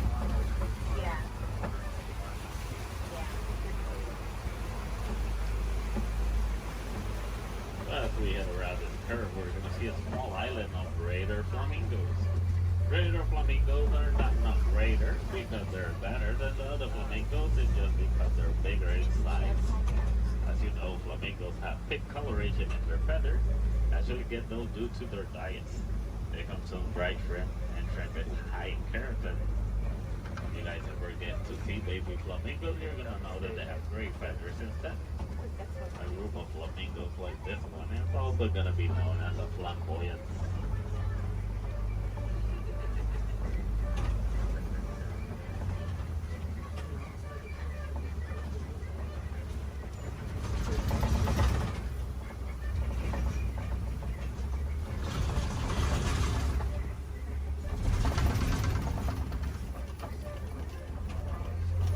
Coming up ahead, we do see some white rhinos. The white rhinos are one of the largest of their species, weighing up to 5,000 pounds. That doesn't make them slow because they can actually run up to 30 miles per hour. As you can see, the shape of their mouth is kind of squared, so that way it's easier for them to feed on the grass on the floor. And you'll usually find them in the savannah around mud pits. They like to roll around those mud pits so that way the mud will help them against the sun and also against bugs. It's a nice way for them to stay cooled off. Basically, white rhinos are a different type shade of gray from the black rhinos. The reason they get the name white rhinos is not because of their colors. It's actually a mistranslation from the African word light. That means wide as in bigger.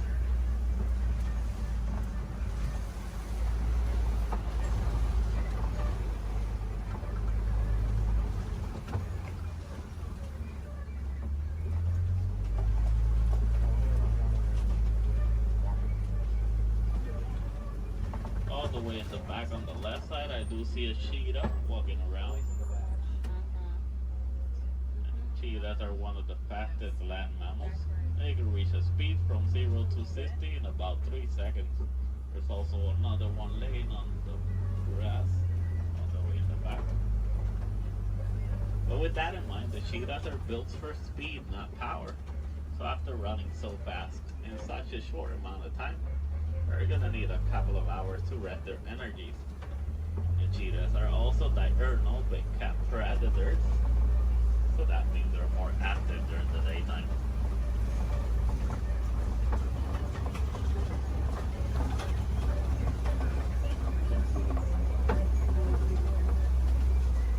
Coming up ahead, we do see some Kobe rocks, and on top of that Kobe rock, we do see a lion. Lions are nocturnal big cat predators. They're more active during the nighttime. Most of their daytime, they're actually going to spend sleeping. They can sleep up to 20 hours in a day. So that way they can store all the energies for the successful hunt at night. But while hunting, the female is going to do most of the hunting. While the male is usually going to be the stay-at-home dad who's going to take care of their cubs. A group of lions is going to be known as a pride.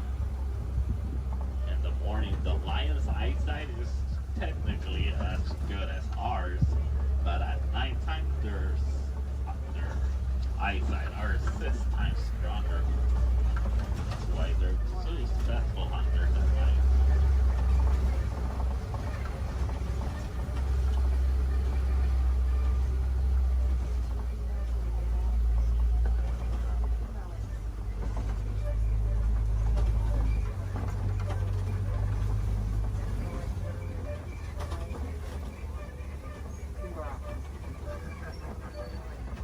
Ahead, we're gonna see some warhogs.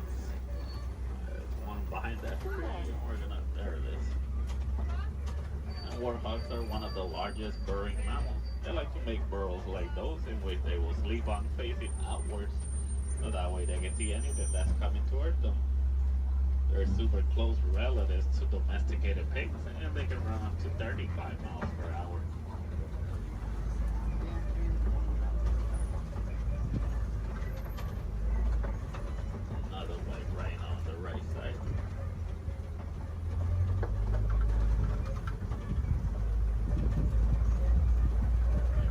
We start exiting our savannah, we're going to head all the way towards the Warden's Post. Warden's Post is going to be a great area to see how both humans and wildlife live in harmony.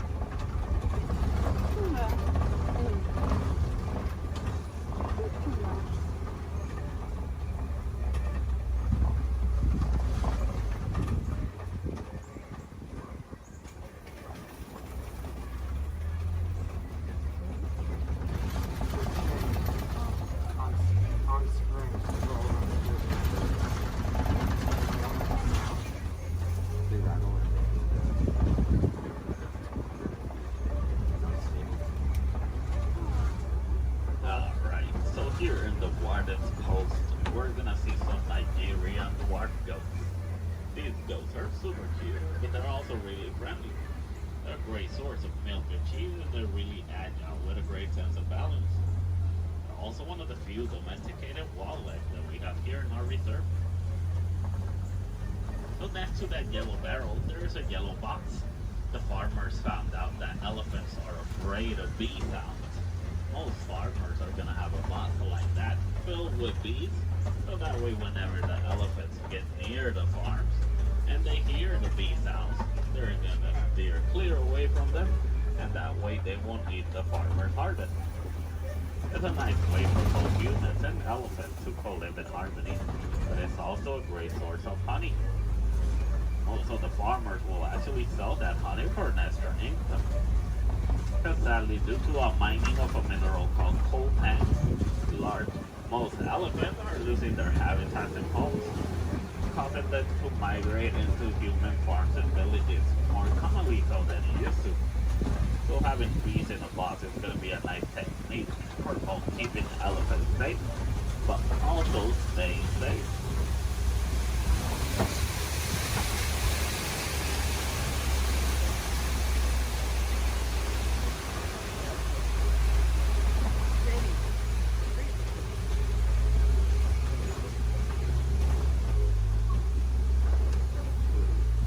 As we start reaching the end of our safari, I just want to let you guys know, if you want to see more animals and learn more about them, I do advise you to visit Gorilla Falls Trail. It's a nice 20-minute pathway that will take you all the way to meet a family of gorillas, while meeting more animals, learning more about them, and also more about conservation. If you're really lucky, you might even get a better close-up view of the hippos through a glass. Also, while here in Harambe, we have the Rafiki's Planet Watch. The Wildlife Express train is going to take you all the way towards Rafiki. Well, you're also going to meet a couple more animals. You might even get to pet some of them in the Domesticated Pet Center. We have an animation studio where you might learn how to draw a couple of our animals. Super cool. And we also have an animal clinic. Any chance we need to take care of one of our animals, you guys can actually see the process through a glass. It's super cool journey. It's a nice AC, but it takes about a whole hour to complete. So you gotta plan ahead. The last Wildlife Express leaves at 4:30. Asante Sana working. Right into the casino. Alright, also while here in Harambe, you guys can visit the Celebration Festival, the Lion King. A great show to watch while visiting Animal Kingdom.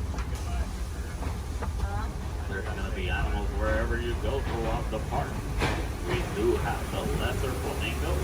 Those are going to be the smaller flamingos. In some area of the park, I believe, is one of the pathways that leads you to the Tree of Life. If you go all the way towards Asia, they're going to see a similar walking trail to the Gorilla Falls, but it's going to be known as the Maharashtra Jungle Trek. Over there, you're going to meet some of the Asian animals like Komodo dragons, tigers, also super cool to visit while you're in Animal Kingdom. So for the Gorilla Falls, once you head out of the truck and you head down the ramp, if you go to the left side, you're already on the Gorilla Falls Trail.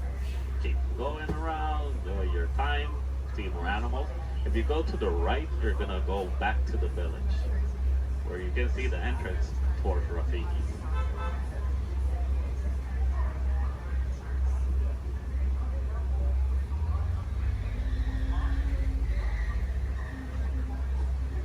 Almost to our destination. Just gonna wait a little bit.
maybe we don't like to say goodbye because goodbyes are always sad and final.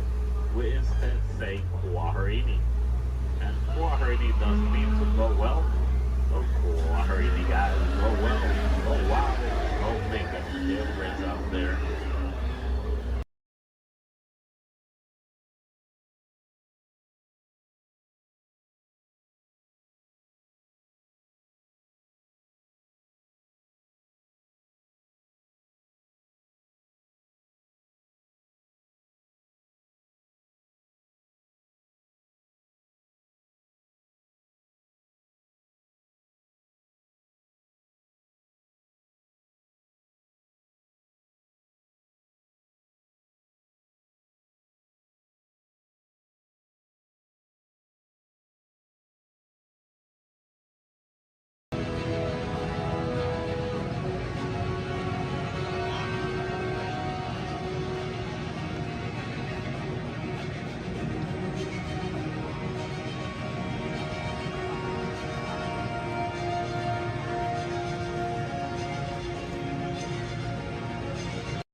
I think they're sold out dancers in the park, but they've still got there's like 200 dancers and then 3 different marching bands. And the full day of the music, you just get nothing going on. Reading the dedication synced with his dad. I was the only one that got that joke. Then, nothing to see here. Ladies and gentlemen, boys and girls, 55 years ago today, Walt Disney dedicated the happiest place on earth. Since then, Walt's dream has brought joy to millions around the world. Join us now as we go back to that memorable day, July 17th, 1955. To all who come to this happy place, welcome. Disneyland is your land. Here age relives fond memories of the past. And here you may savor the challenge and promise of the future. Disneyland is dedicated to the ideals, the dreams, and the hard facts that have created America, with the hope that it will be a source of joy and inspiration to all the world. And now, let's all join together in singing Happy Birthday to Disneyland. Are you ready?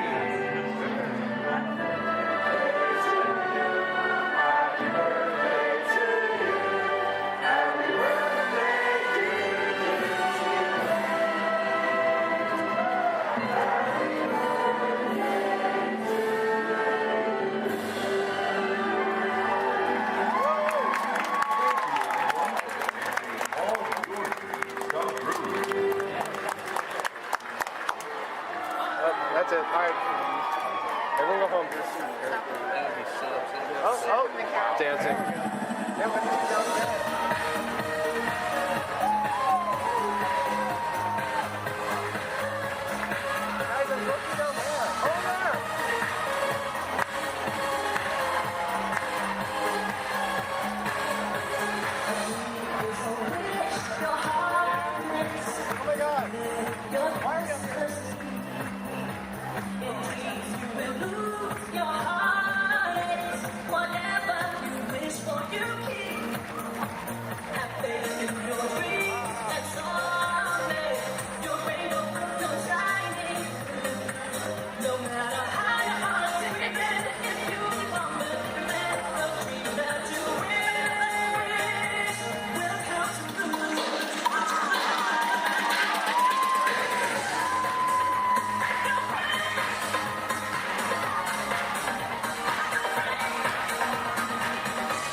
and Moana here. Really? Right there. Behind the light post. The Ticoon is like cool. Oh, Pluto. We should go say hi to Pluto.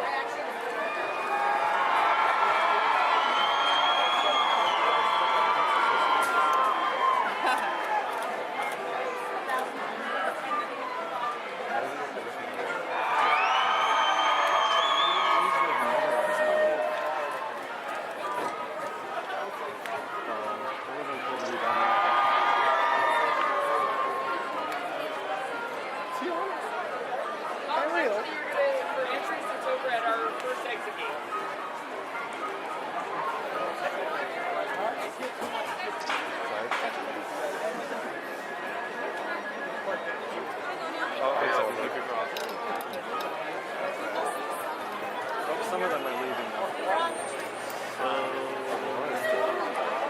It's over. Everyone go home.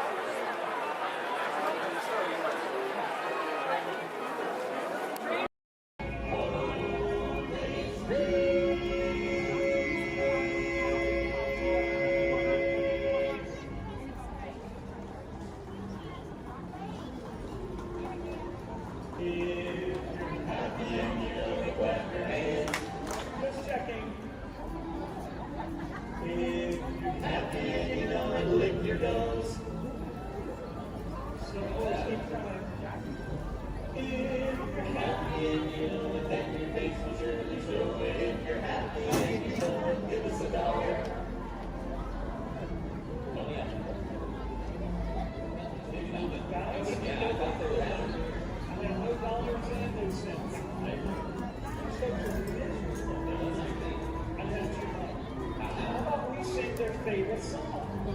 Which one is that? The last one. One of our favorite tunes. Yeah, 20.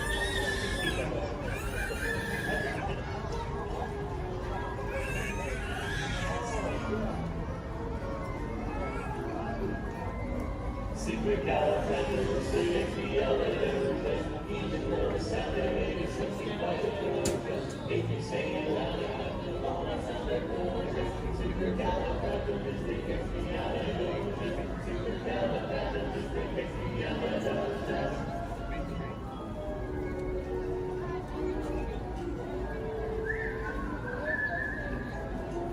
You all whistle while we work.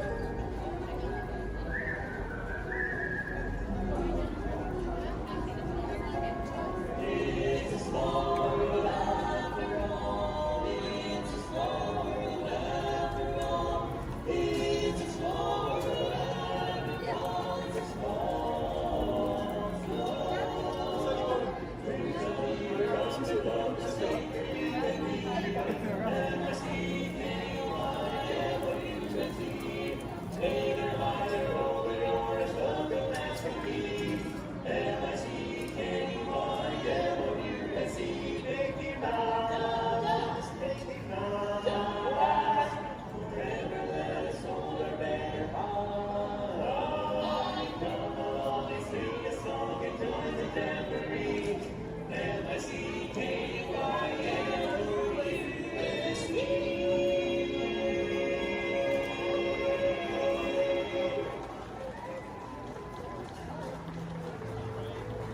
Thank you so much, everybody.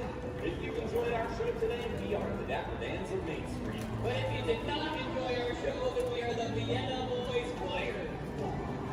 Oh, we'll sing a song and it will be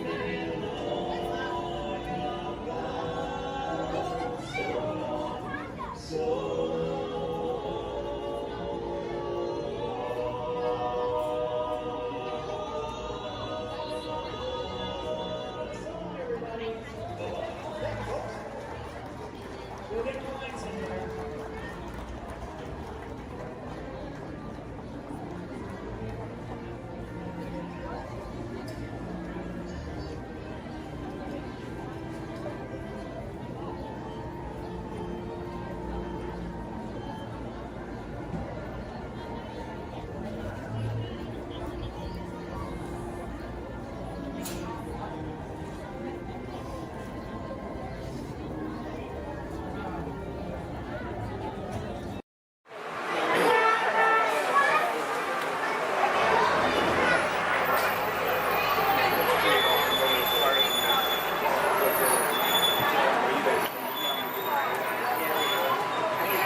Disney's Hollywood Studios.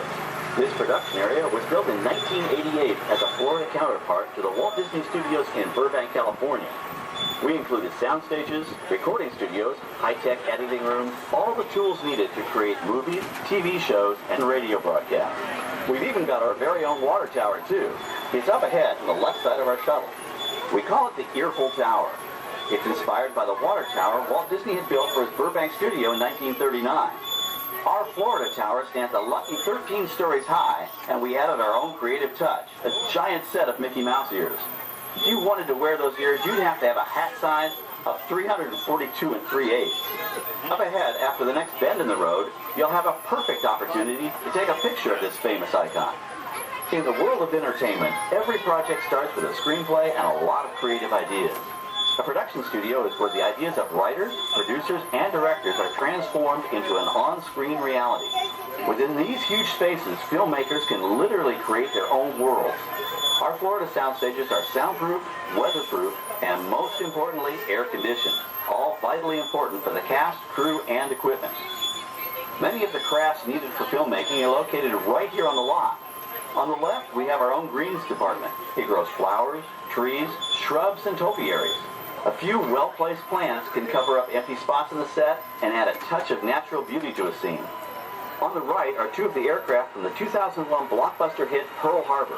These exact full-scale replicas of P-40 fighters were used in the special effect fight sequences. Of course, many of the planes we saw flying through the aerial battles or sitting on the ground weren't real at all. They were created entirely within a computer. Oh, keep your cameras focused to the right. We're coming up on that perfect angle of the Earful Tower I told you about. It's a true masterpiece.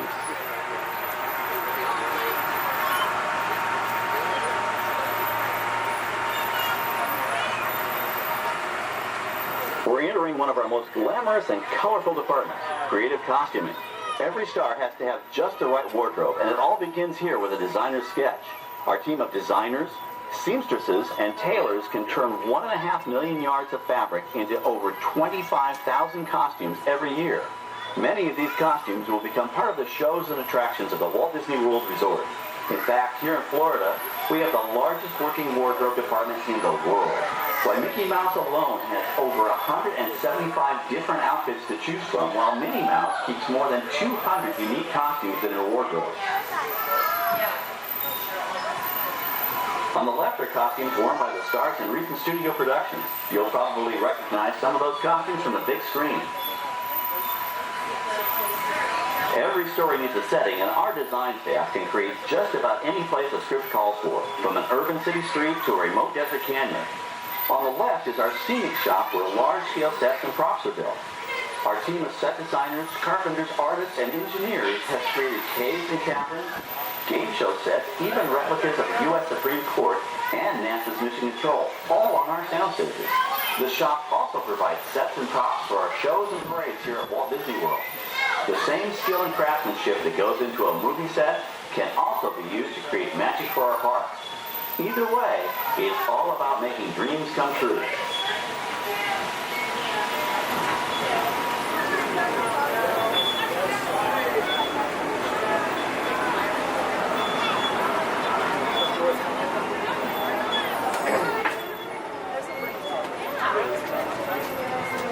Now we're entering a zone we call the Boneyard. It's an outdoor storage area for oversized props and vehicles. Cars, trucks, boats, planes, we often save these props in case we need them for future productions. In this backlot collection, you may find real working vehicles, non-working mock-ups, and even large-scale miniatures used in special effects shots. Large-scale models create a more convincing illusion on camera.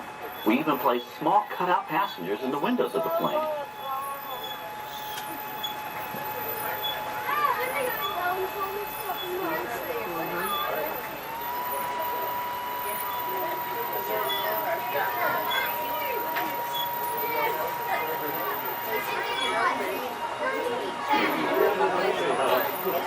We're now passing by the sets for our Lights, Motors, Action Extreme Stunt Show. On the left, you may catch a glimpse of the Mediterranean fishing village that sets the stage for this thrilling attraction. We'll get a closer look at it soon, but for now, we're approaching one of the largest standing sets on our back lot. It's over on the right. It may not look like much from this angle, but it's pretty spectacular on the other side.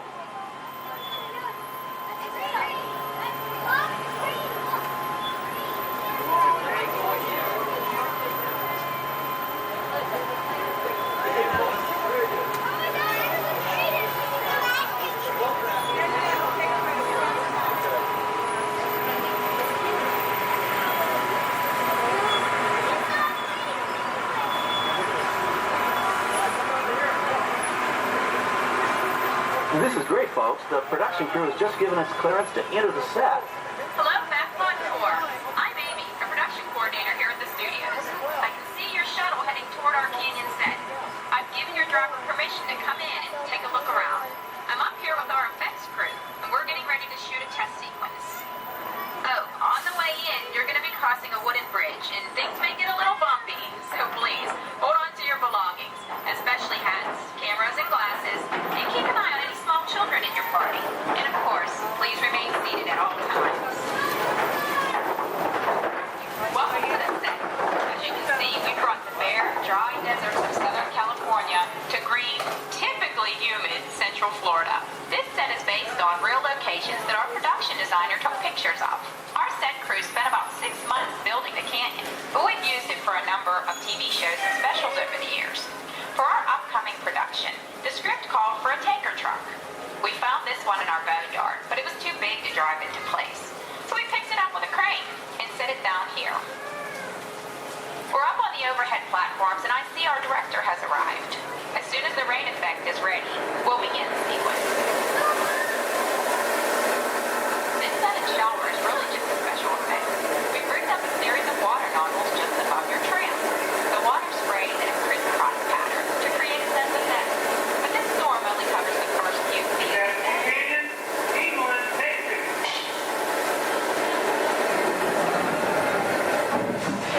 Okay, it's showtime. Everybody stay seated. Hang on to your belongings and watch your children.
Now, let's go behind the scenes to find out how this spectacular sequence was created. The canyon itself is a facade, a steel structure covered with wire mesh and layers of concrete, sculpted and painted to look like natural rock formations. Narrow yellow pipes carry propane gas, fueling explosions and fireplaces. For the flashlight, we use 100% real water, about 70,000 gallons of it, dumped from overhead tanks. Oh, but don't worry, we recycle. All of that water will be pumped right back up to the top for the next take. We shoot some of the water through air cannons for an extra dynamic effect. Those air cannons are powerful enough to shoot a basketball over the top of a skyscraper the size of the Empire State Building. To top it off, our shuttle was sitting on hydraulic shaker tables.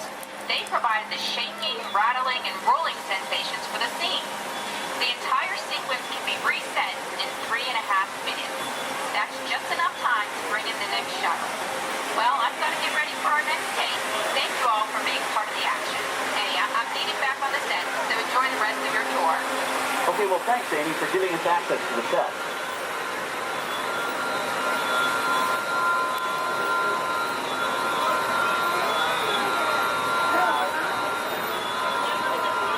On the right, we have an authentic piece of Disney history. That Gulfstream 1 was known at airports across the country as November 234 Mickey Mouse, but we just call it the Mouse. In 1964, Walt Disney and his hand-picked team used this plane to scout locations for what he called the Florida Project. Soon, they secretly began purchasing thousands of acres of land, which became the Walt Disney World Resort in 1971. During the creation of the resort and later Epcot, the Mouse shuttled studio executives and Imagineers between Burbank and Orlando, making it the most used executive aircraft in the country. Appropriately, the Mouse retired here in 1992. As Walt used to say, it was all started by a mouse. In this case, the 234 Mickey Mouse. On our right, we once again sweep past the magnificent Mediterranean village of our Lights, Motors, Action Extreme Stunt Show. This high-octane attraction is based on the hit show from the Walt Disney Studios Park in France. In this action-packed production, you'll feel like you're right there on the set during the filming of a spy thriller, complete with custom-built cars, motorcycles, even jet skis. You'll experience the split-second timing, coordinated driving, and fiery special effects that make action movies a real blast.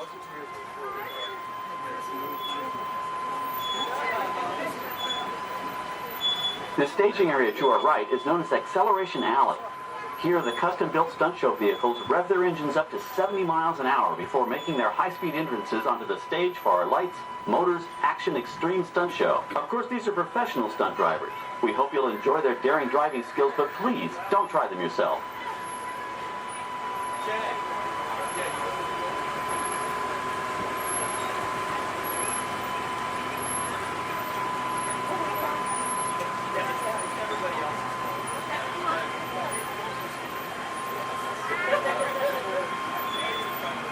On the left, we've reached our second boneyard with more historic props and vehicles. When we reuse older props in a new production, they're often refitted with custom parts and given a whole new color scheme. You might not even recognize them the next time you see them on screen. For instance, coming up is our friend Herbie the Love Bug. He went through a special demolition derby makeover. Those dents and dings were added on purpose, but he can be polished up as good as new for his next starring role.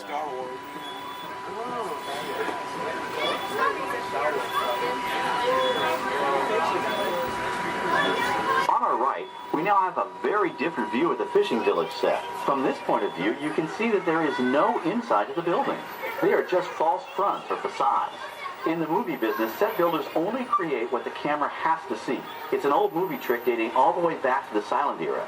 To add to the sense of realism and avoid the cost of set building, many of today's television shows and movies film on location in cities and towns across the U.S.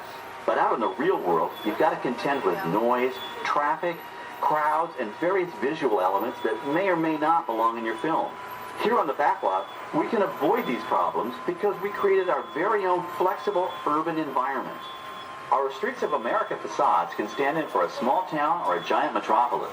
As we come around the last corner on our route, you'll see the skyline of New York City in the distance. It's really a series of painted flats, expertly designed to fool the eye and the camera. We can dress and decorate these streets to look like any city we want, from Chicago to San Francisco. Depending on the choice of vehicles, props, and costumes, we can even turn back the clock and set our story in a different time. And what's more, these sets are built with Florida weather in mind. They're made to withstand 100-mile-an-hour winds. You're welcome to visit our Streets of America anytime during your visit today and get an up-close look at the skills of our set designers and builders. We've just about reached the end of our tour. Our final stop is the American Film Institute Showcase, where you can see the actual costumes and movie props used in some of Hollywood's most famous films. There are some pretty amazing items in there, so feel free to take all the time you like. Please stay seated until our tram comes to a complete stop and check around you for any personal items that may have fallen during our trip. Well, as they say in Hollywood, that's a wrap. Thanks for joining our backlot tour, and we hope you'll come back to visit us again soon. Alright, we're going to stop up here in just a moment. I'll open these doors. I'm going to exit out through those blue automatic doors into the AFI showcase tour.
In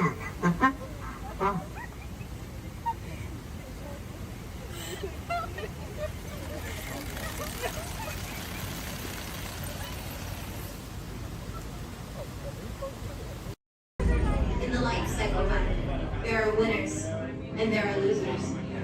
Who are you? Engineer, repair next with your flashing button. It's better be faster when we get into real trouble. Right, pilot? Push the flashing button to take off. Pilot on the left. Move your stick to fly right and left. Pilot on the right. Pull back on the stick to fly up. And push forward. Weapons are online.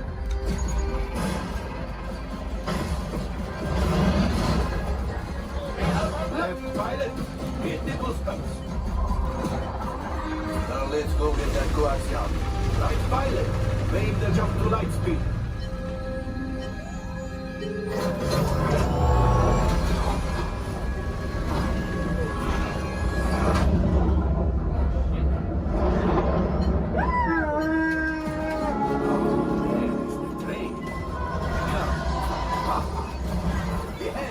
Yes, keep shooting. They've locked onto us. Take evasive action.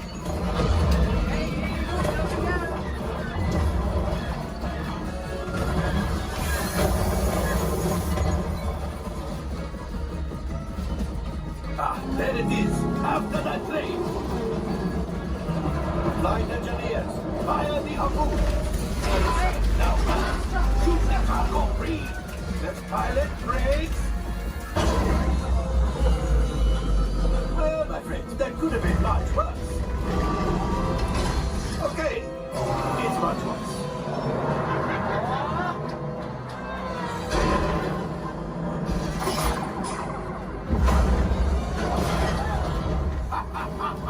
Yes, you got one. Excellent, my friends. Now power up the ship. Well, I am Axiom. You see, just as I promised, my friend, now that the resistance has what they need, they did something for Otto. Pilots, line up behind the train so we can harpoon that last car. Now let's shoot the train. Yes, keep mashing those controls. The cargo is ready. We keep shooting. Good job, my friends. Yes. We got the coaxium. I will grab it. You keep after the train.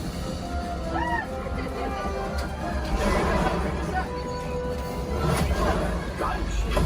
Oh, gunship. Things are getting too hot. We're going to get out of here. Yes, a distraction. Fire the missiles at the train. Hurry.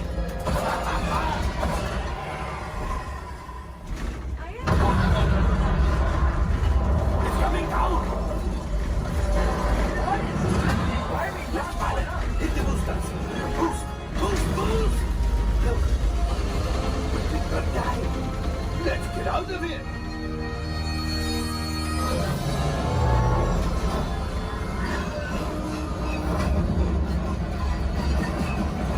Your hyperdrive has failed. Pilots, evasive maneuvers. We've got company. Drew is right. If we leave them back, they may find the resistance. You did it. Watch out! Oh, that's going to be a lot.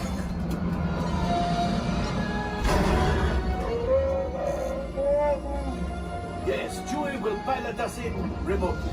You retrieve 2 containers of coaxium. This will greatly help the resistance. You have heard the First Order and made Chewie proud. Now, after my modest profit, your cut minus what you owe me for damaging the Falcon is, hey, not bad.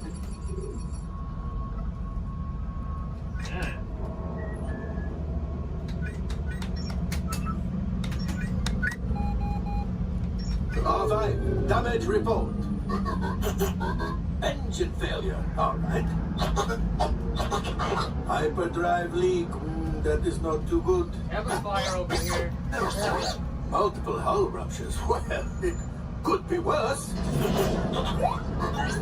Life support failure, that? Okay, that's something. Yeah, I'm just going to cut you off there. It might be fun. Step by step. Time for you to go. And don't worry, the payment is on the way. Welcome to the sim track.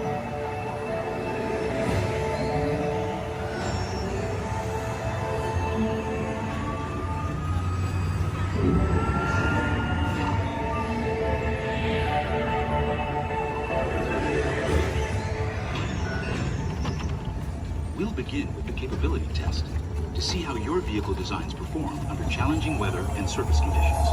Monitoring road surface. Connecting to OnStar.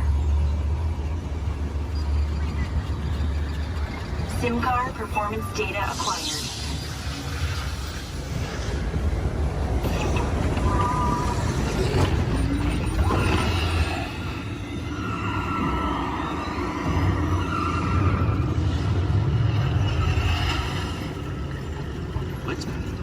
Let's see how your designs hold up now. Commencing SIM car off-road and extreme weather sequence.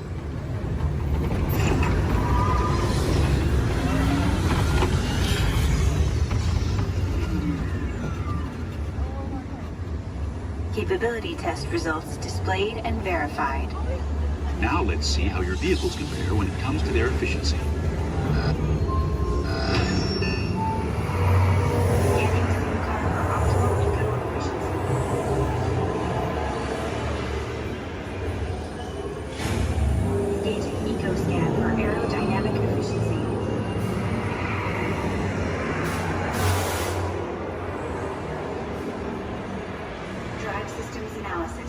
Spectral imaging in progress.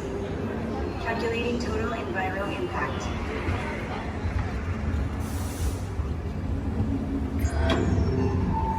Commencing responsiveness test. Okay, the responsiveness data is now being synchronized. Automated driving technology verified and active.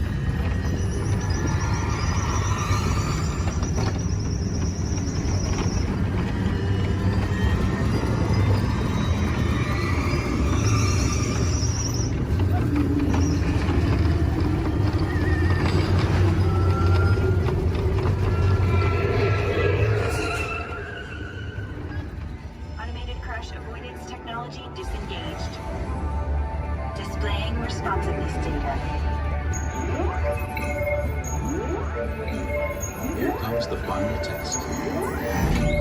Energizing for power test.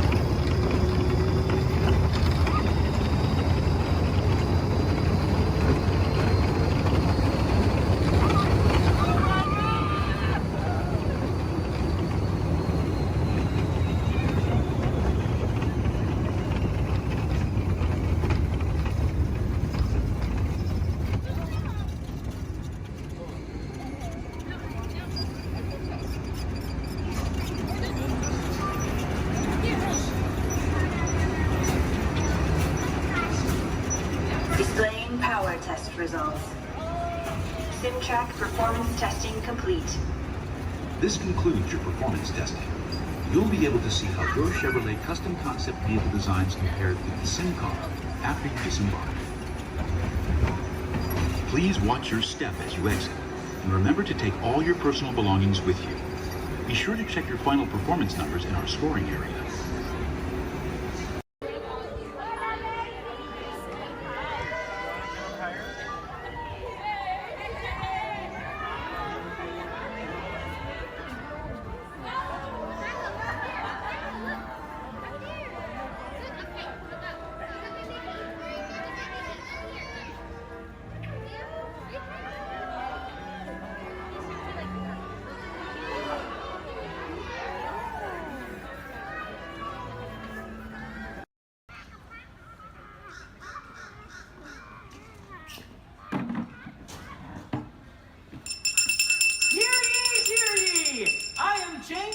Jefferson, the town crier of Liberty Square. But my friends, call me JJ.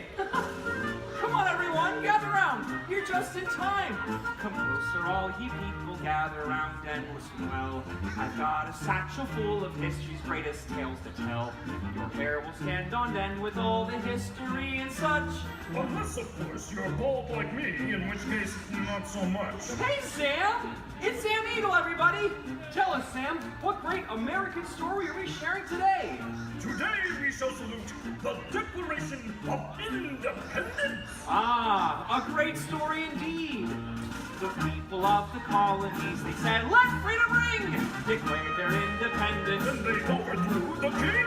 There were battles, there was violence, there were spies and triggers too. We won't speak about all that. This is wholesome through and through. Right, let's bring out some friends to help us. Hey there, that's your cue. Welcome! Hiya! Woo! Great moments in history. Tra la la la la. Great moments in history. And this one features more. And here's what you will take away in all your minds and hearts. Great moments in history. Great moments in history, but just the American parts. Hi-ho, and welcome to Great Moments in History. But just the American parts. That's right, Sam. And as the official Liberty Square historian, I have drafted tributes to every important event in American history. JJ, please remind everyone which great moment we are sharing today. The Declaration of Independence! Excellent! I read it every night before bed, and so should you. And now I will recite from memory the entire Declaration of Independence. When in the course of human... Excuse me, Sam? Kermit, you are interrupting America. Sam, the gang and I were talking, and we had some ideas to make your show more entertaining. Entertaining? Mm-hmm. In a theme park? Yeah. Highly unusual. Aw, please, Sam? JJ, I could use a little help here. Sure, Kermit.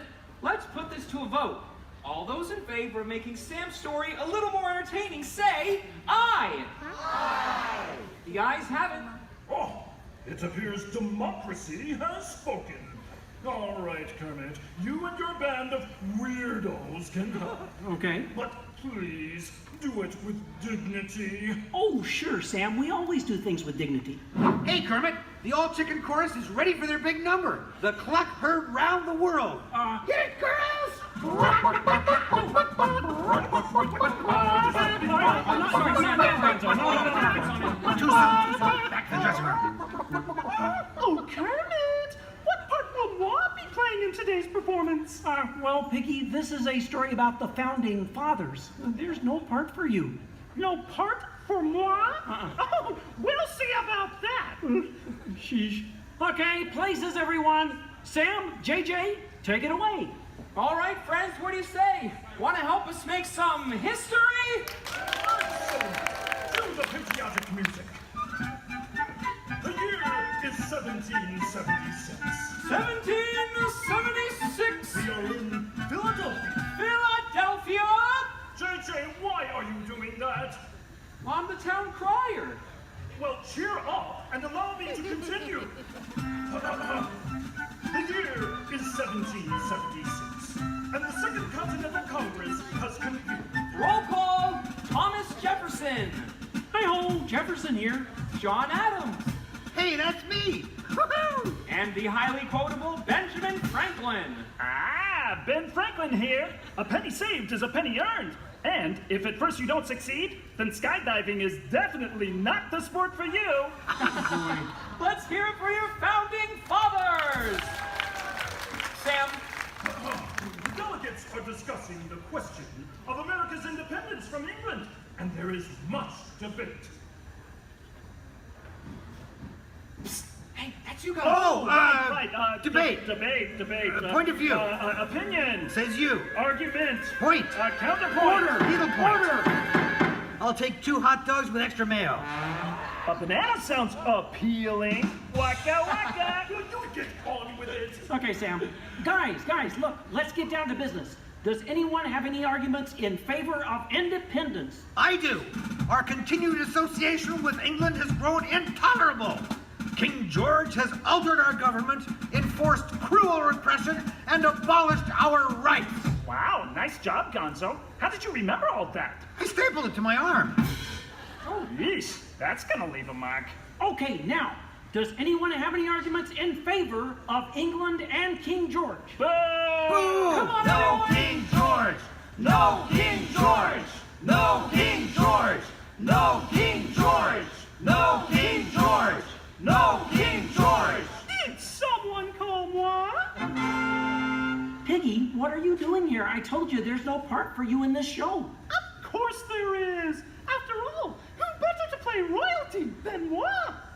All hail King George! Piggy, women aren't kings, they're queens. Fine. All hail Queen Georgette! Good grief. I protest. This is not historically accurate. The king was not at the Congress. You got a bear playing Ben Franklin. And doing a great job at it. Let's hear it for the bear, huh? Go Fozzie! Go Fozzie! Go Fozzie! Go Fozzie! Go Fozzie! Guys, Go can we Fozzie! continue, please? Oh, Sorry. Sorry, Kermit. King George, Queen Georgette, you are not a good ruler. Who? What? Yes, you. You mistreat the colonists. You raise taxes. You are drunk with power. You might even say she's intoxicated. That was pretty good. Queen Georgette, can't you see? The colonists are angry. We are angry. The colonists are irate. We are irate. The colonists are revolted. We are revolted. And say that again. We are revolting. Sorry. Okay, it's time to vote. JJ, if you please. All right. All those in favor of declaring their independence from England and Queen Georgette say aye! Aye. The ayes have it. Let's declare our independence. Yeah. Queen Georgette, it appears you lose. Wait, what?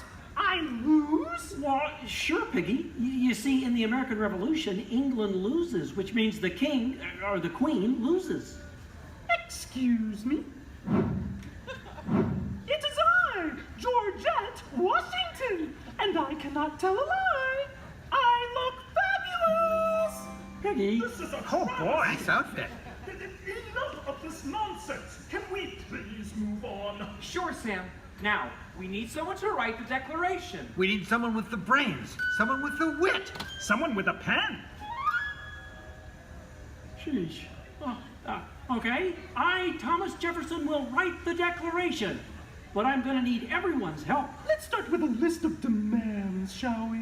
I demand a new cell phone, a bigger dressing room. I want a cell case phone. of rubber chicken. Yeah, Somebody said chicken. And, Okay, girls, hit it. case of banana. You're doing it! Guys! Guys, when Jefferson wrote the Declaration, it was more than a list of demands. What? Oh. What are you talking about? Yeah, it was about things we all believe in. Things worth fighting for. Things that inspired the birth of a new nation. Gee, Kermit, what do you mean? Well, like the Declaration says, we hold these truths to be self-evident, that all men are created equal, that they are endowed by their Creator with certain unalienable rights, that among these are All together! Life, liberty, and the pursuit of happiness.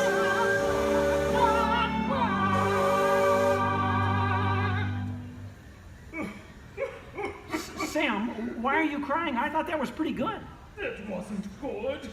It was glorious. Yes!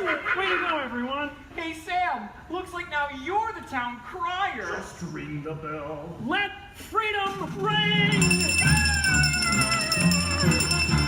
Great moments in history, the 4th day of July. Great moments in history, we said King George goodbye. And here's what you will take away in all your minds and hearts. Great moments in history, great moments in history, great moments in history. Great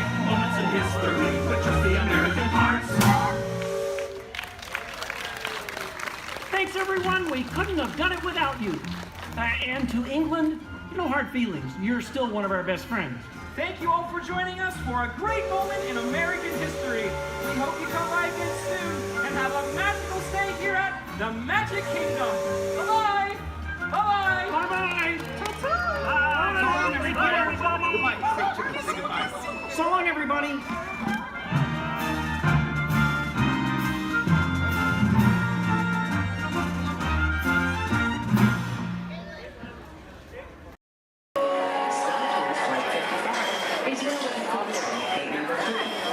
At this time, we'd like to board those passengers with voids if anyone requiring special assistance. Thank you.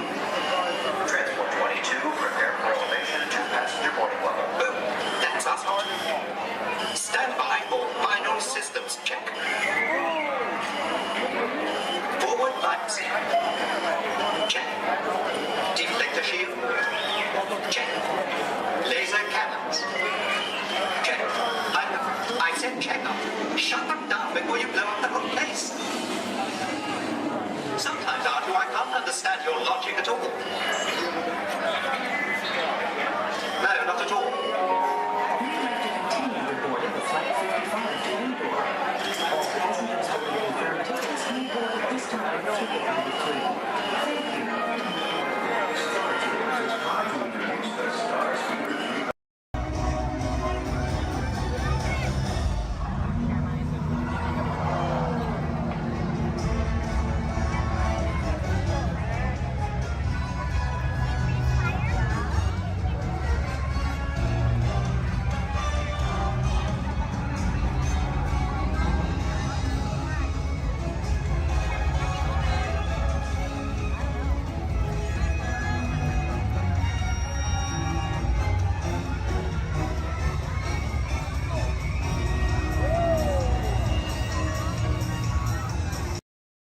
Transmission coming in.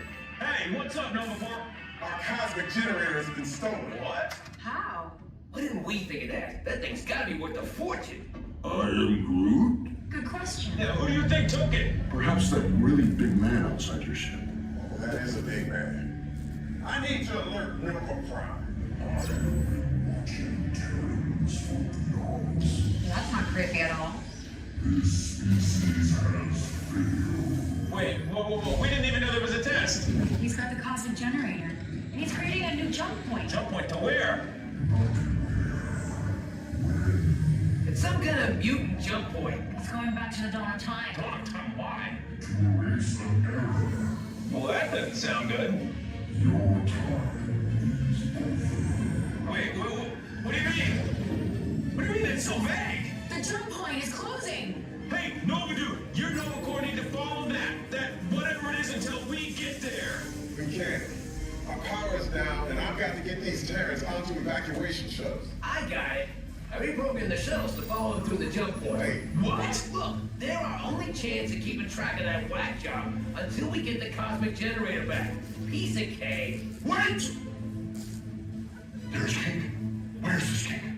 The odds are impossible. Yep. But it's our only shot. Good luck. Are you sure you can control it? Come on, it's me. I got this. We're all toast. First there was cake, now there is toast. This plan is making me so hungry. Terrence, listen up. You need to...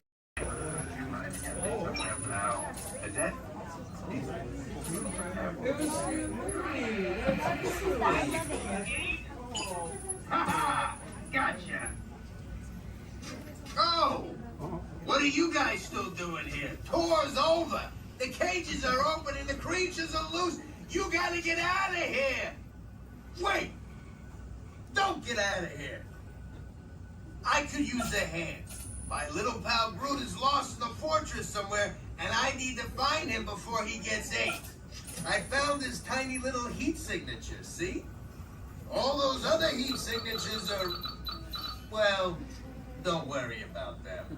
Listen up. You guys can be a big help while I look for my pal. A gantry lift full of warm parents makes a really great distraction. I just need you to wave your arms, scream, whatever it takes, and then all these things will, never mind. You in? It doesn't matter. That was rhetorical. Now let's move. Meet me at the gantry lift. I'm gonna go back that way.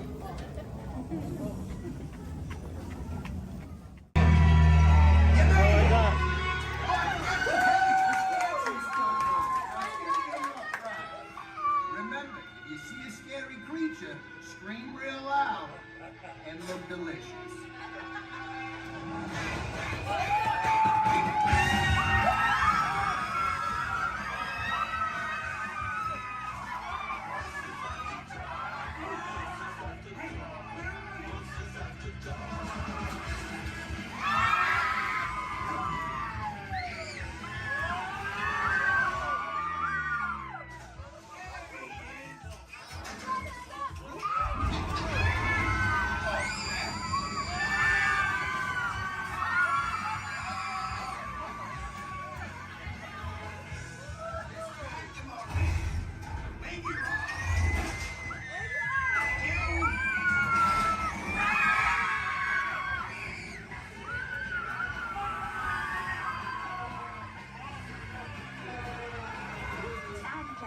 We do hope you've enjoyed our tour.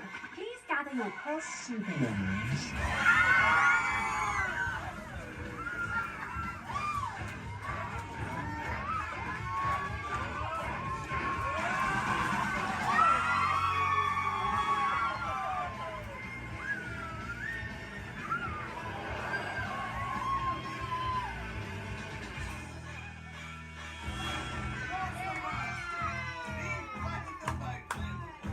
Spit that out, it's not candy.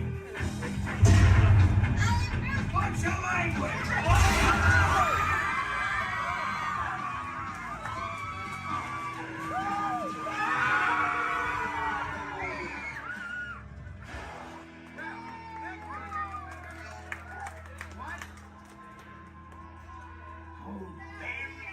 Very still.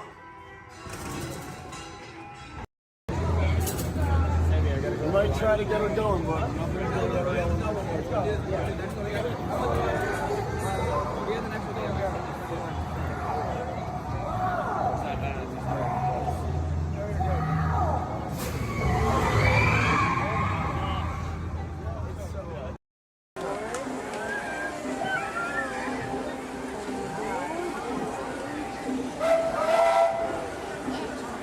Do you, Dad? I say choo-choo. Go!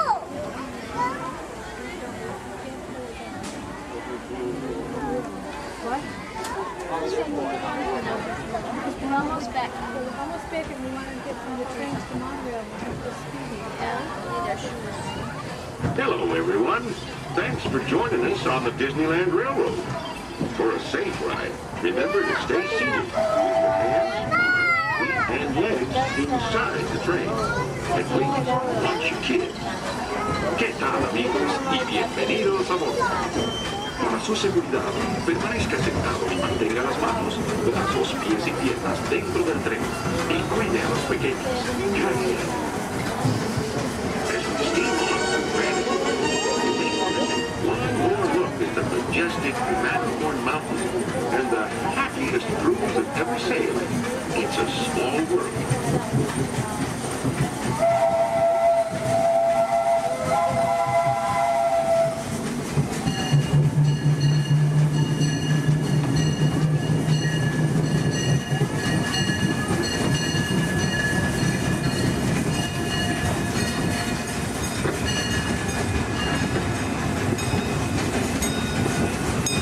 Ahead of us lies the future. Well, I guess we all know that. What I mean to say is, we're heading into Tomorrowland, where everything is possible. If you look overhead, you might catch a glimpse of a monorail. When Disneyland introduced the monorail back in 1959, it was the first daily operating monorail system in the entire Western Hemisphere. Winding below us is the wheel, where drivers of all ages can get behind the wheel of the car, and no license is required. If you ever wanted to become an astronaut, then you might want to stop at Space Mountain and Star Tour, where they got some incredible flying spaceships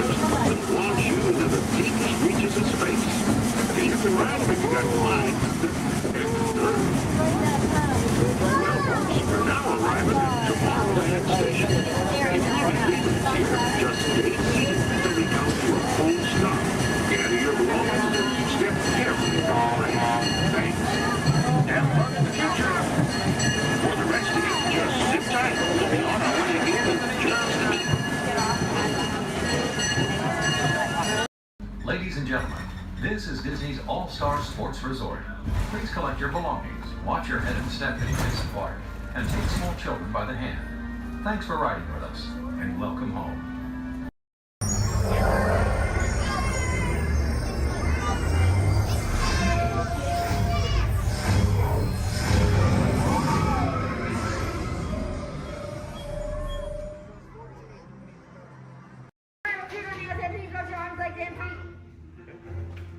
Alright, recruits, this droid up front, his name is R5. He'll get you guys back to Batuu. Good luck and may the force be with you. Alright, friends, it looks like we have an incoming transmission from 6. Stand by. Okay, take this corridor to the turbo lift, then head down to the escape pod base. Those droids are programmed to return you to Batuu. Hurry and don't get caught. Lieutenant Beck will guide you. Recruits, for your safety, stay seated with seatbelts securely fastened. Keep hands, arms, feet, and legs inside the transport and supervise your children. Tell them it's a prisoner transfer. Did it work? Good. Now get a move on. There's a clear path to the turbo lifts at the end of the hallway. Turn right. Probe droid. You're lucky it didn't spot you. Take those turbo lifts and stay out of trouble. Hey, you're not authorized. Wait, those are the prisoners.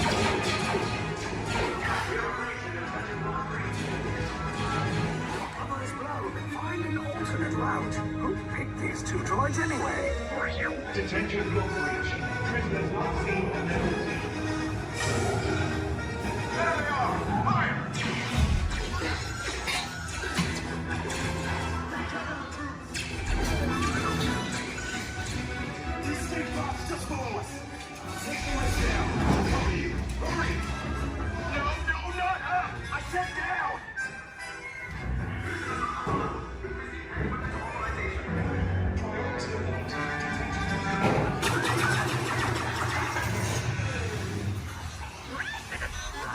This does not look good. Try to find another way down to the escape pods. The Resistance will attempt to rescue the prisoners. They have neither the resources nor the courage to engage us. You underestimate their conviction. Raise the shields! Shields? I see no evidence. Now! Sound the alarm! All personnel to their stations! Sir, the prisoners have escaped. How brave, but ultimately hopeless. There's nowhere to run.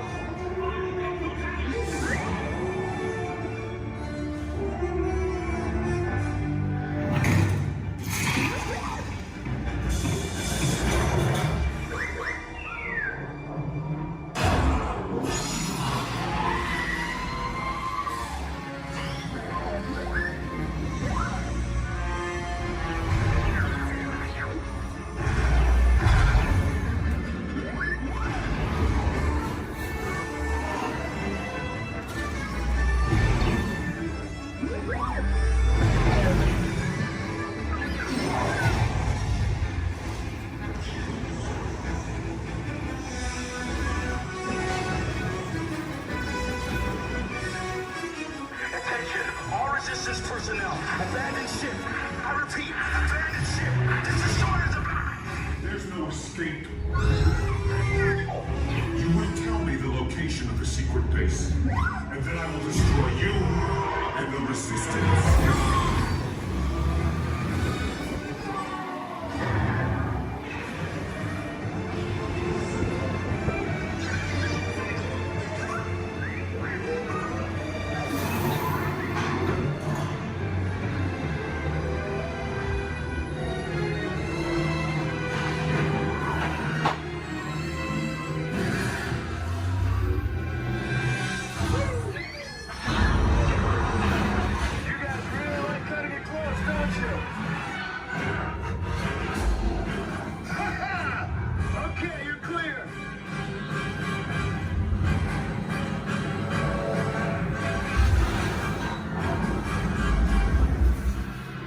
Your escape pods came in a little off target.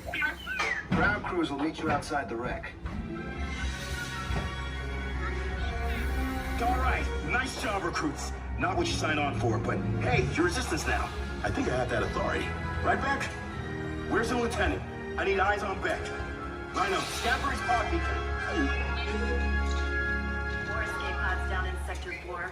Verification pending. Lieutenant Beck here. Beck! You're right. I should hope so. Great job, recruits. Thanks to your heroism, the location of the Resistance base is secure. Bravo! Yes, R5, you too.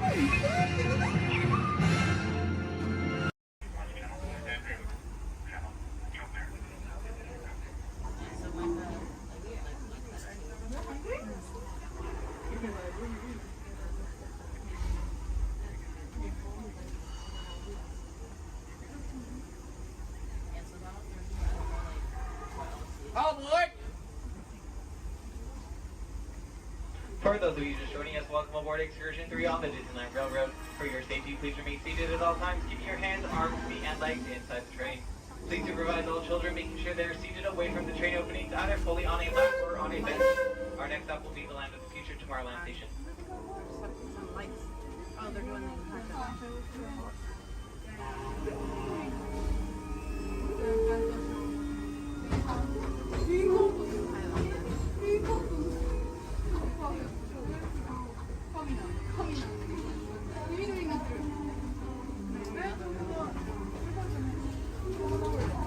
Hello, everyone.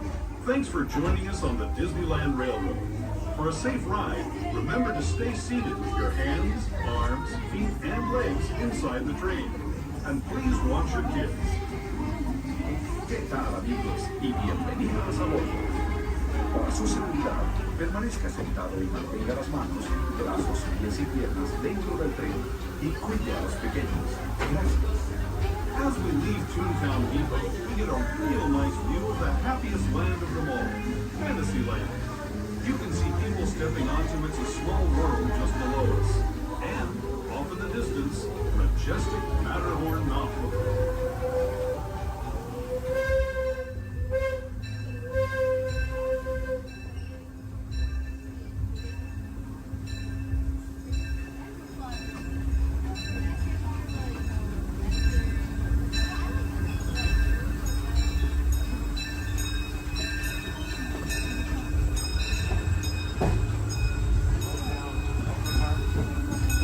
Steaming forward into the future to a land inspired by visions of tomorrow, both practical and imagined.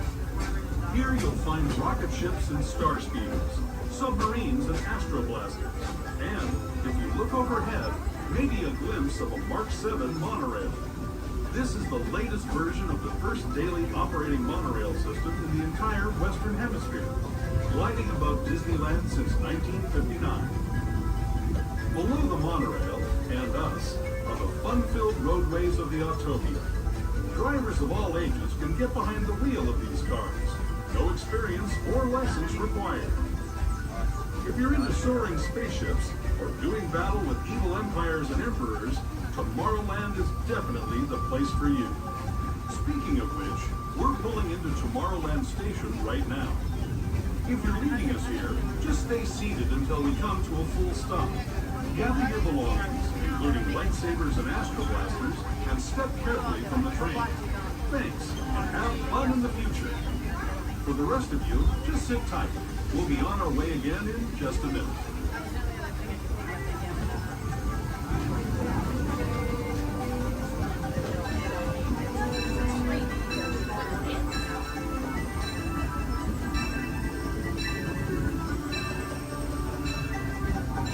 As we make our way into Tomorrowland Station, we do ask that you please remain fully seated until the train has come to a full and complete stop.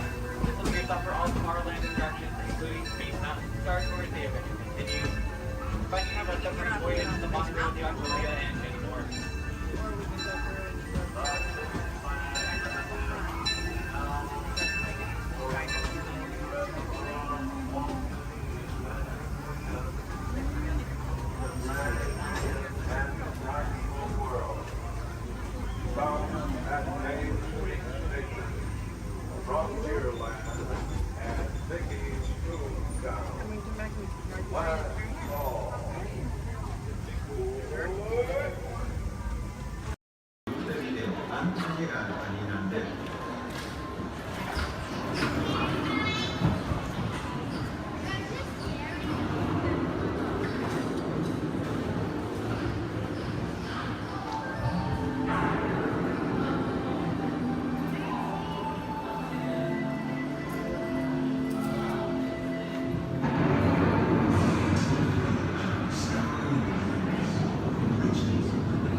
sudden change in our sleeping environment.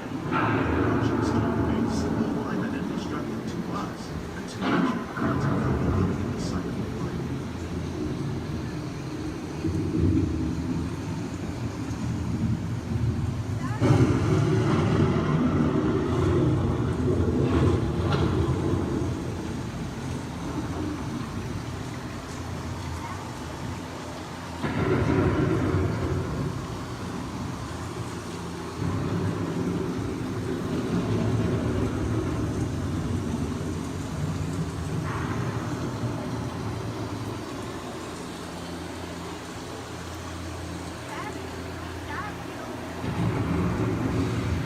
The surface of the lake is trap water from the flowing mud, extracting precious nutrients and minerals. These elements, when combined with sunlight, create the diverse living systems of our planet.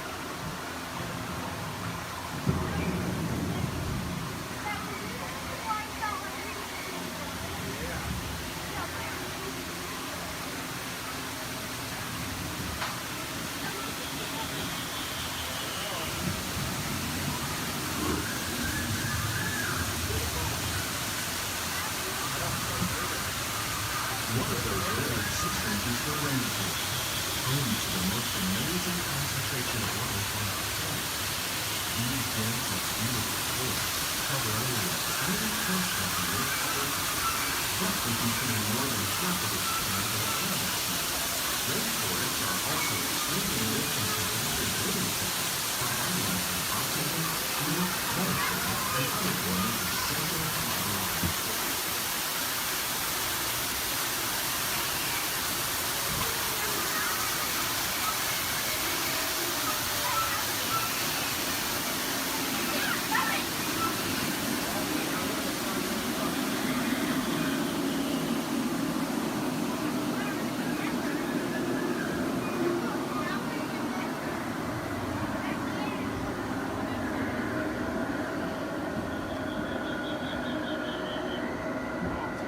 In the desert, nature has created a very different, known as beautiful living system. And while this arid landscape may seem lifeless, it is very much alive. The plants and animals that have learned to survive in these harsh conditions make use of what little water they can find and avoid the scorching rays of the relentless sun.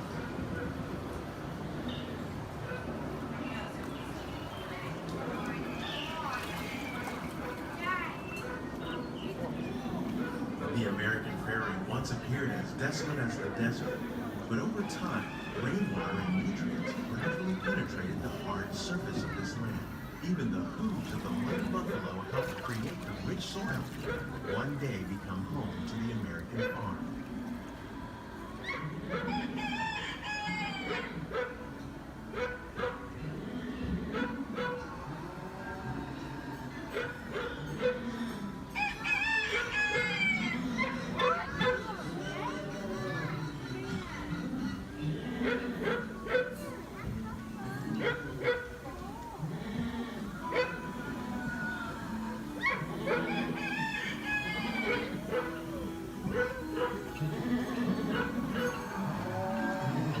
Forces at work on the land, humans have had one of the most profound effects.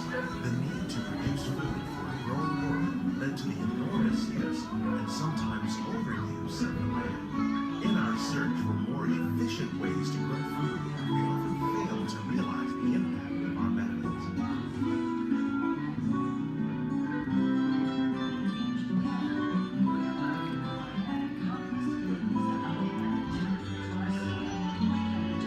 Today, we're learning to live with the land, discovering better ways to grow food that will assure both human and environmental well-being.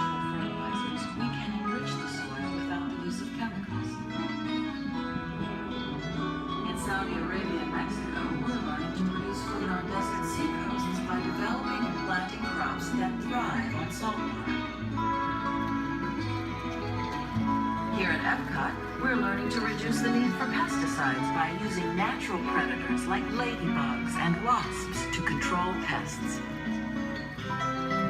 In Japan, We're learning that by adding composted leaves and other plant material to our soil, we can reduce the need for fertilizers. In farmlands across America, we're learning that by plowing under vegetation containing natural fertilizers, we can enrich the soil without the use of chemicals. In Saudi Arabia and Mexico, we're learning to produce food on desert seacoasts by developing and planting crops that thrive on salt.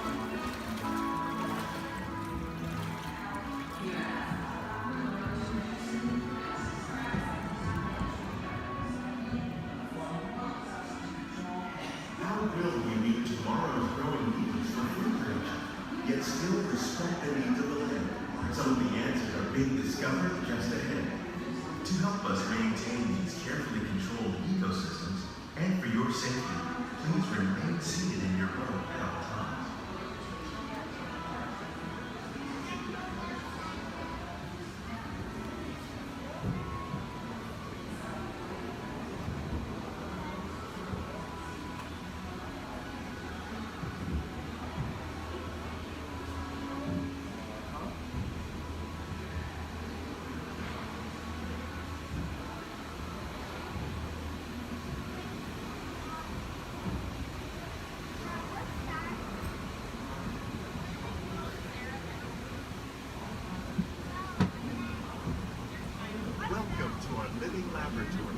Scientists from EPCOT and the U.S. Department of Agriculture are exploring innovative ways to produce bountiful harvests now and into the future.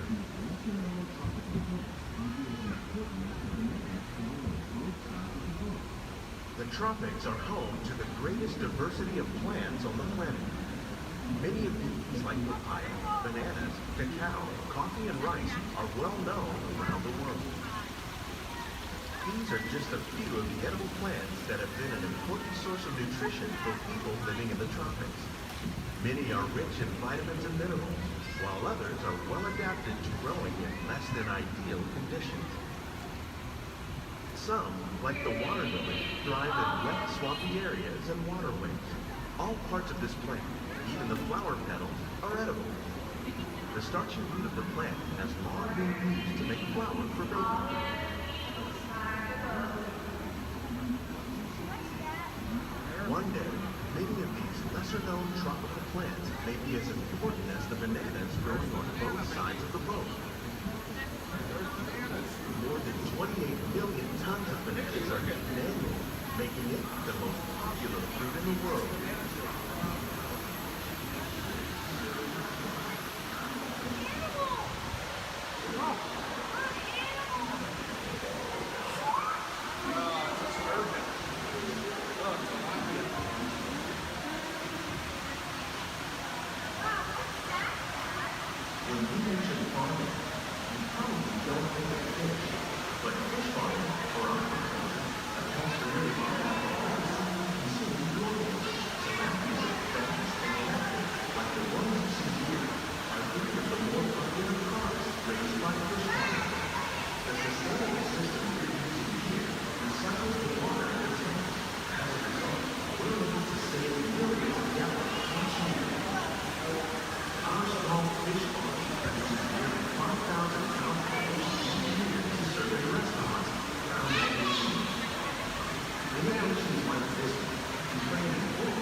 Sunflowers.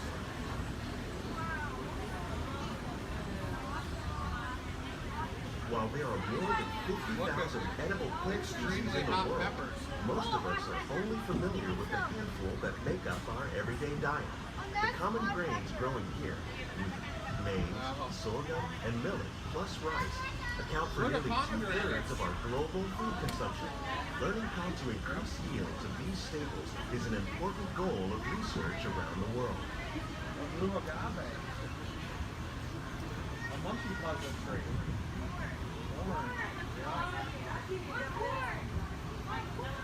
These plants are definitely on their way up. Innovative growing techniques like these increase yields, while more efficiently using resources like water, fertilizer, and pesticides. Another innovation at work here is our integrated pest management program. By populating our greenhouses with beneficial insects that prey on harmful pests, like aphids and flies, we are significantly reducing our reliance on conventional pesticides. We're growing these crops using our nutrient film system. This technique precisely controls and recycles water and nutrients. With it, we can produce over 27,000 heads of lettuce a year in this one small area. Look at the cucumbers.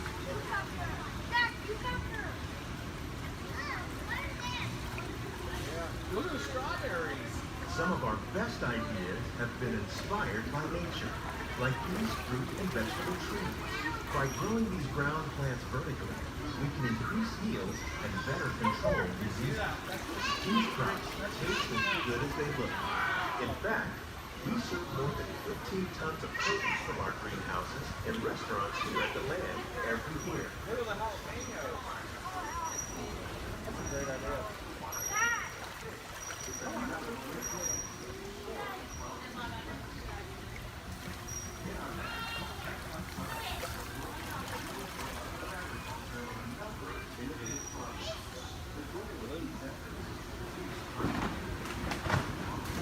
The future of agriculture may include innovative ideas like this vertical growing system. Plants grown in this way use a fraction of the space required by traditional growing methods. That saves water and increases production. The aquaponics system on your left combines hydroponics with aquaculture. The fish provide a natural source of fertilizer for the plants, and the plants help keep the water clean for the fish.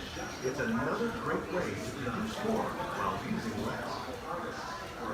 In our labs, Epcot scientists are working with the U.S. Department of Agriculture on a number of innovative projects. The goal of these efforts is to produce higher yielding and better quality lives.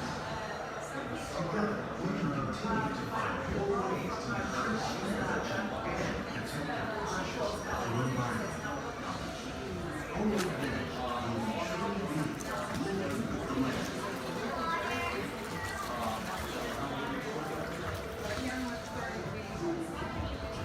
On behalf of Walt, these greenhouses represent just a fraction of the work being done worldwide to produce bountiful harvests for our growing populations.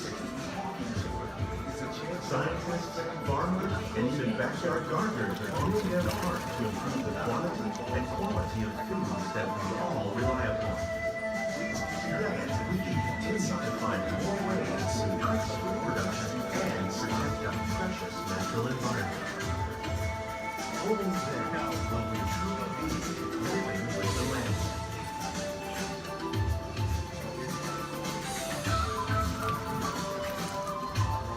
On behalf of Walt Disney World, we hope you've enjoyed this unique journey through our living laboratory. If you'd like a closer look, then check out the behind-the-scenes walking tour. It's a chance for the whole family to get up close and personal with the plants and growing techniques in our laboratory. Please keep your hands and feet inside the boat and remain seated until the boat comes to a complete stop.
carefully on to your next adventure.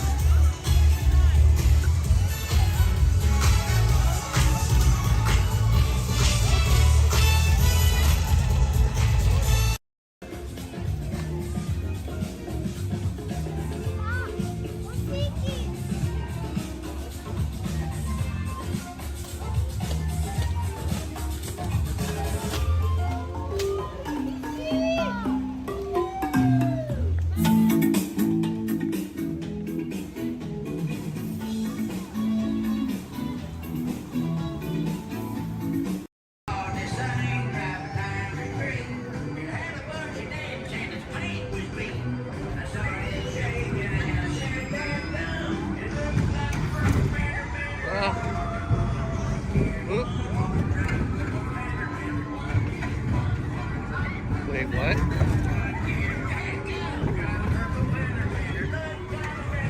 What?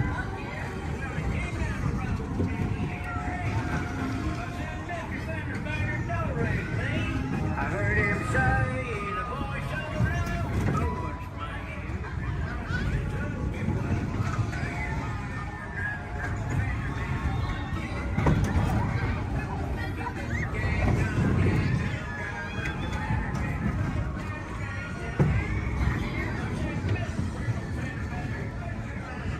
What?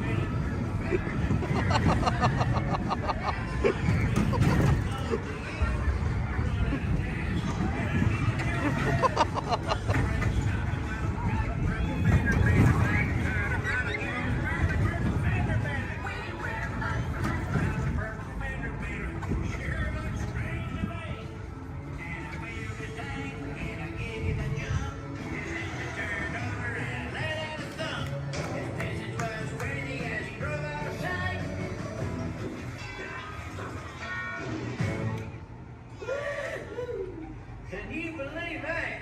All right, grab all your junk and keep an eye out for that purple fender bender. Yes, Walt has some of the brightest minds in the world, but I keep things around here pretty chill, so the kids can create the next big idea that will give you the tools to become the next generation of heroes.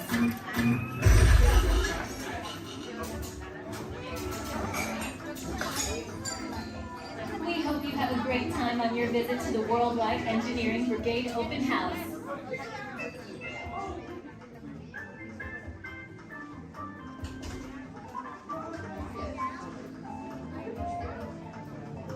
And now, our project lead, the brilliant, Peter Parker. Hey, what's up? I'm Peter Parker.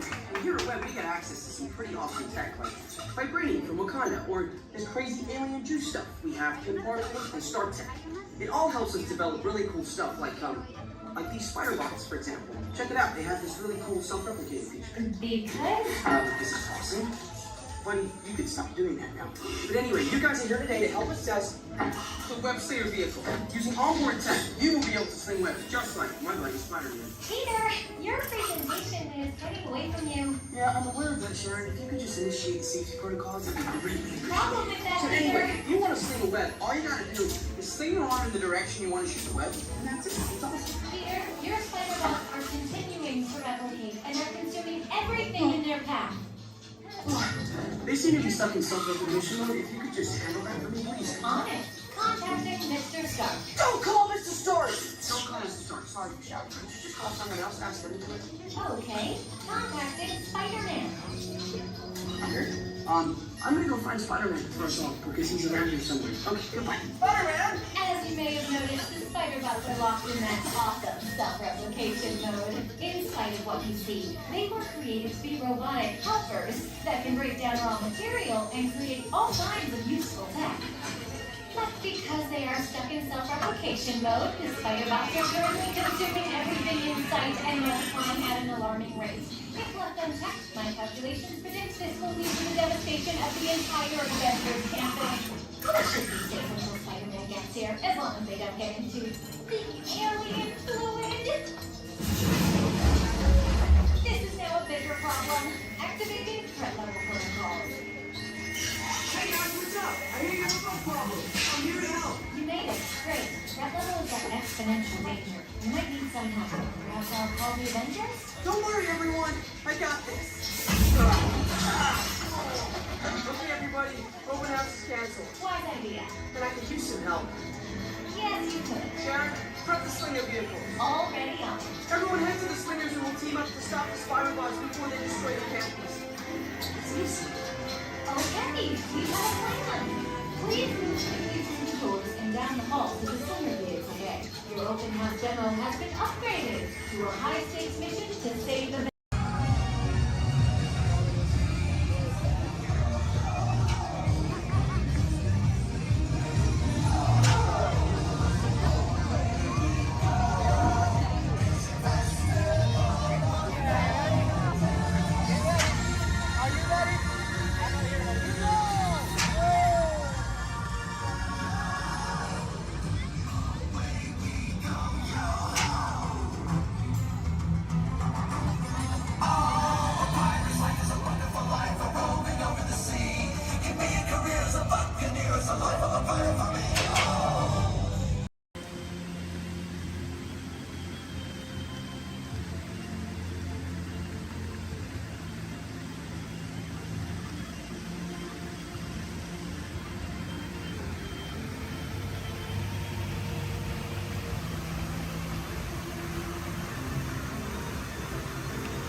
Sit back, relax, and enjoy your next little tour of Florida. Along the way, you can preview many of the exciting places you want to be sure to enjoy today while visiting this land of tomorrow.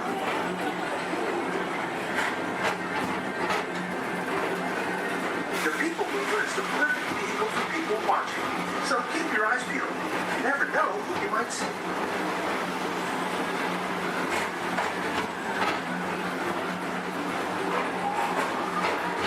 Coming up, Stage's Great Escape, where you can report for duty as a security agent for the Galactic Federation.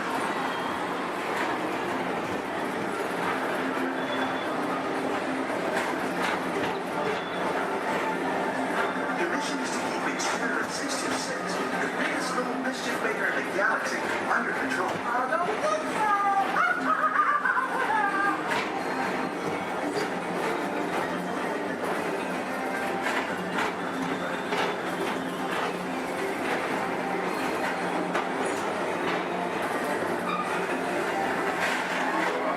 And now, tomorrow in Transit Authority proudly presents Progress City, Walt Disney's dream for an experimental prototype movie into power. Progress City was the inspiration for Epcot, and many of its forward-thinking ideas have been realized throughout Walt Disney World.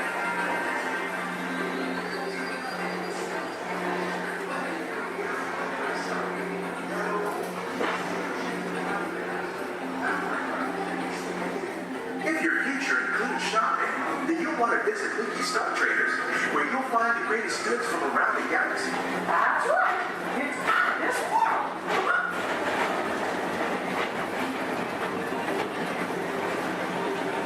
At the Disneyland Speedway, put the pedal to the metal and speed towards the checkered flag in your very own race car. The other rule, this is your chance to drive in the fast lane without worrying about getting a speeding ticket.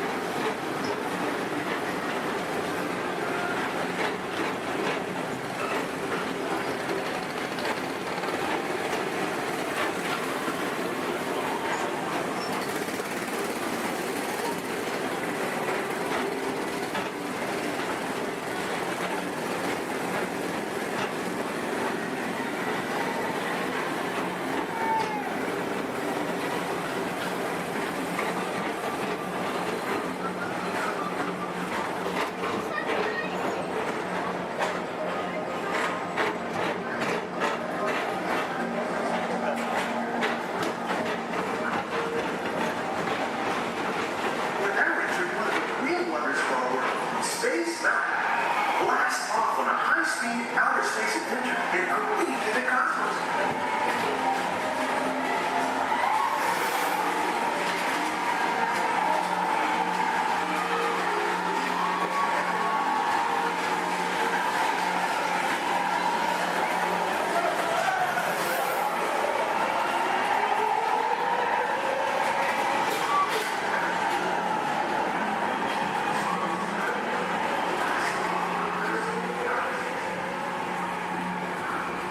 Paging Mr. Morrow, Mr. Tom Morrow.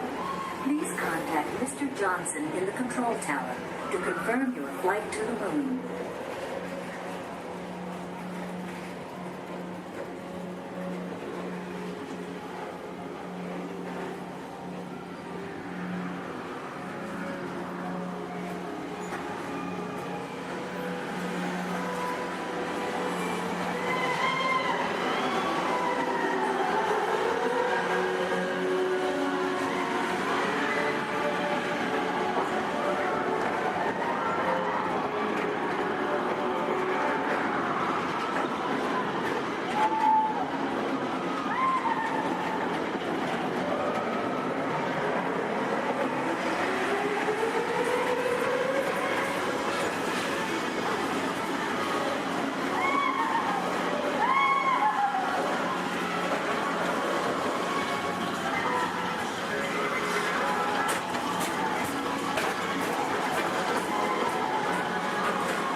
spacecraft as you take a spin around the planet and ascend to otherworldly heights.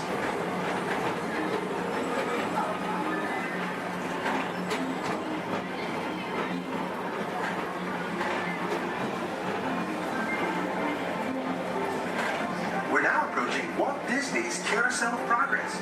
Inside this rotating theater, full families welcome you into their homes of yesterday and today, starting way back at the turn of the 20th century. First presented at the New York World's Fair, this legendary circular theater celebrates the progress that has made our lives better. It's a perfect reminder that there's always a great, big, beautiful tomorrow shining at the end of every day.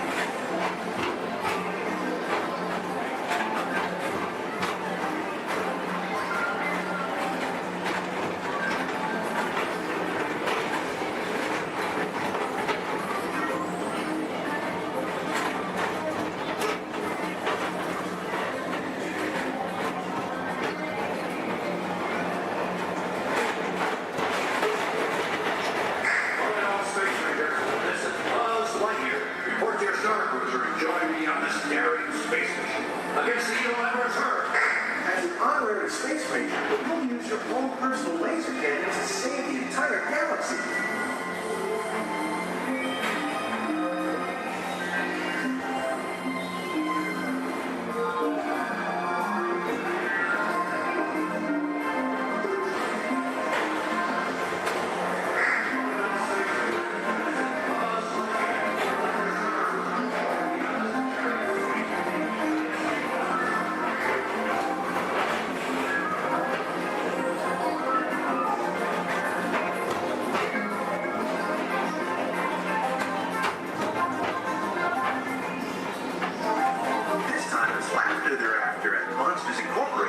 So drop in and join Mike Wazowski and all his pals at Monsters Incorporated Laugh Floor. Share the fun.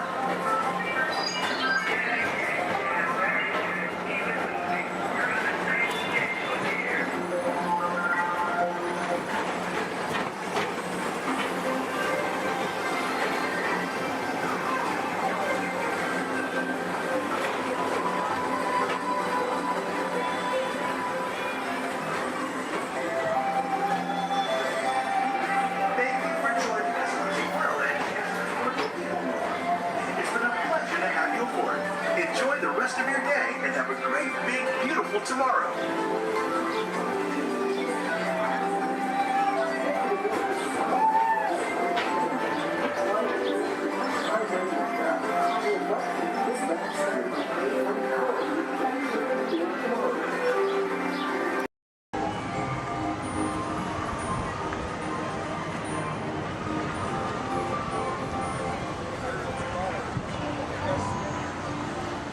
Rest all the hey, rest them all up.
Time travel commencing in T-minus 10 seconds and counting.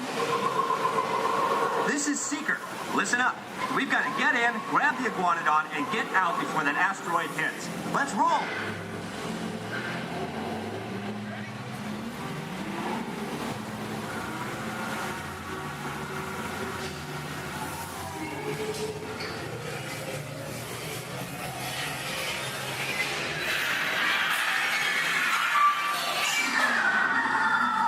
Okay, now let's go get that dino.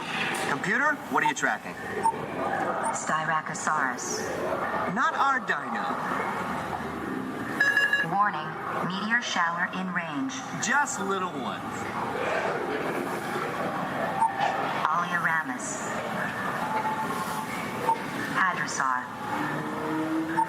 Raptor.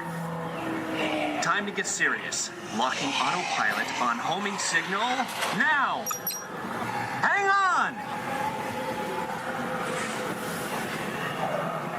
I'm tracking a big dino on the scope. Could be ours. Computer, full stop. Identify. Carnotaurus. Definitely not our dino. Go, go, go!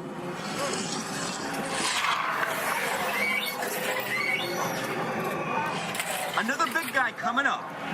Computer, slow, and identify. Sauropod. Still not our dino, but at least this one's a vegetarian. Whoops. Asteroid impact in 90 seconds. We better move it. Pterodactyl. Incoming! Asteroid impact in 60 seconds. We can't stop now. Keep going, keep going. Compsognathus. Computer, what's happening? Loss of traction. Four-wheel drive, move it. Warning, meteor strike. Evasive maneuver. Right, left, right, left. That was close. Computer, now what? Carnotaurus. That's it. Abort mission. Abort, abort. Iguanodon. Forget it. Get them out now. Asteroid impact. Brace yourself. This is it. They're not gonna make it. They're not gonna make it. Mission accomplished. You made it! I knew you would, and guess who made it back with you? I better find it before security does. Thanks for everything!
Take a peek. Make it smooth.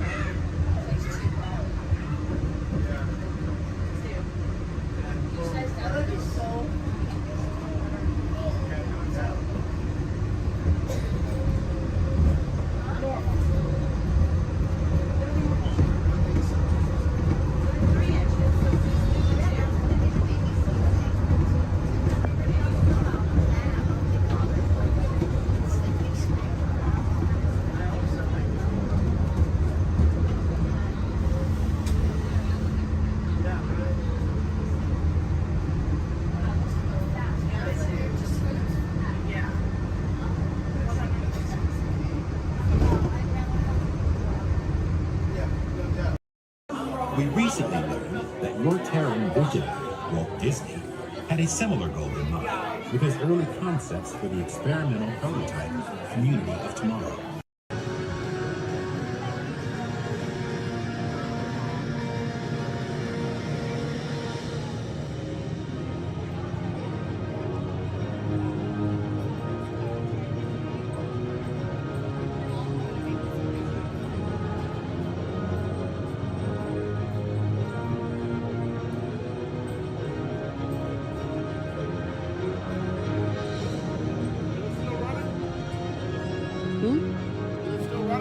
No.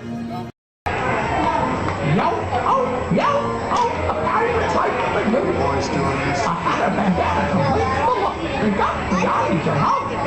With patches of feathers, it's like I can run.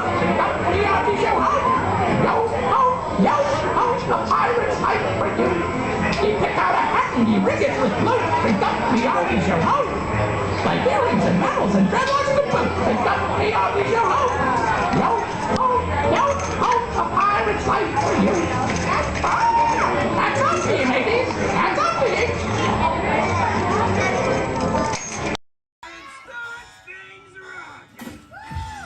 Now show me those hands, people! You got clearance, let's roll!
Everybody's to let us know what we need to get done back on the road. Spoiler alert, 9 times out of 10, it's either body work or a transmission. Guys, spread on over to this side, left side, left side. People on the left side, step forward, step on up, make a friend. Everybody here looks freshly laundered, okay? You'll be fine. Come on in, right this way, everybody. Keep on coming, folks in the hallway, let's go. I don't want to see anybody end up working on the transmission that doesn't know what they're doing. Come on in. Hey, oh, look at that, there's Mia. What's up, Mia? Hey, Pat, I see our party goers have arrived. Yeah, they're still coming in. Let's say hey, everybody. Hey, I'm Mia, Don's sister. Well, another race just wrapped, and it looks like my brother with another car for his collection. Anybody surprised? Honestly, I don't know why anybody challenges him. Hit me either, man. Well, we're meeting up at Sullivan's Garage for the after party, and while Tej works on your rides, you guys enjoy the break room. My brother calls this the family room. Oh, here we go. Dom says he doesn't have friends, he has Family. And the faces you see on these walls are our Family. When I'm in this room, I feel like we're all Family. So, welcome to our family. There it is. It's a thing around here. Hey, Tej, how's that Matthew McConaughey impression? All right. What's up, Mia? Get better. It's just welcoming these good people to our family. How are their rides coming along? The rides are ready to roll out and roll out inside. Perfect. Let's get the show on the road. I'll let Dom know. You guys have fun at the party. Bye, Mia. Bye. She just called. Okay. All right, Pat. Yeah. Let's get these people on their way. Send them over to the war room. Sounds like a plan. Are you sure, though, Jamie's kind of a piece of work? Right. And he hung up. Okay, so in a moment, those doors are going to open. When they do, head on into the war room with Jamie. That's Tej's new assistant. First day without Tej, so good luck. Be nice. Don't touch nothing. Too much last night, so bear with me. Tej left me alone today, so yeah, that's pretty much it, you guys. In just a moment, these doors will be closing, and okay, so yeah, you guys want a tour of the war room? Okay, so basically, got some monitors over here. My name is Jamie, by the way, you guys. Oh, and there is Tej. Jamie, the buses are here. Okay, what do you want me to do with them? They're just staring at me. Should I send them now? Dom's calling. I got this, Jamie. Okay, great. Dom, what up? Tej, just got a heads up from Hobbs. The FBI is about to raid your location. Crazy. Man, they always ruining our fun. For real. It gets worse. They're leading Owen Shaw right to your door. Shaw? That cockroach we beat down in Spain? What's he got to do with this? Everything, right? Nothing yet. And let's keep it that way. Get those people on those buses. You need to start plugging out right now. And get that turbo truck ready. I'm sending Letty there to pick it up. I'll call Letty. I'm on it. Never mind then. Hobbs needs our help. He needs our team. Spread the word. Spread the word, you guys. But keep it in our family. Never mind. Don't listen to me. And keep it quiet. Just keep it in the room. Oh, the other bald guy's It's calling. Hobbs, my man. What up?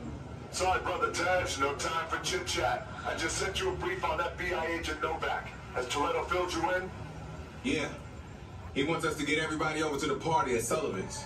Sounds like a plan. That party is a ready-made diversion. Keep it going. We need to discuss how you're going to get all those civilians out of there without tipping off the FBI. Crazy. Okay, hold on. Let me get everybody squared away, and we'll talk offline. Copy that, Tej, and let everybody know. Shut off your cell phones. Don't listen We to don't him. want Shaw tracking your He's locations. overreacting. Just put it on silent. Okay, Jamie, Yeah. you heard the man. I heard him. It's about to go to a whole nother level. Crazy. Send everybody to the loading dock. All right, you guys. We heard him. Have fun. If anything happens, my name isn't Jamie. Okay? Peace.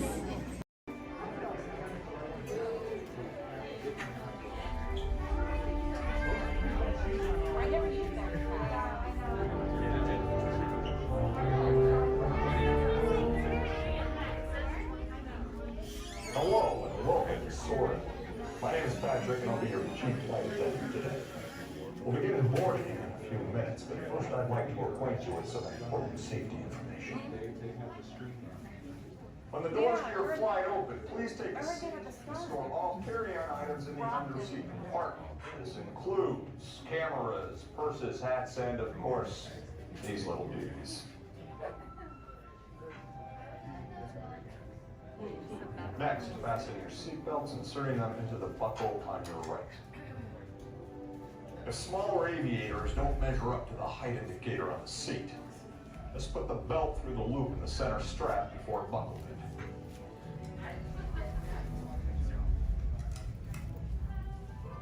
Nice work, pal. Soon you will be airborne. So if you or your little aviators have a fear of flying or of heights, you might want to wait for your party if you like. Okay, let's review. That is seat belt, carry-on item, safety strap, fear of heights, keep your hands and arms inside at all times. Anything else? Yeah. Have a nice flight. Alright, my friends, we're gonna load row 3, followed by 2, then 1. Row 3, please follow me. 2, you're gonna follow 3. 1, you're gonna follow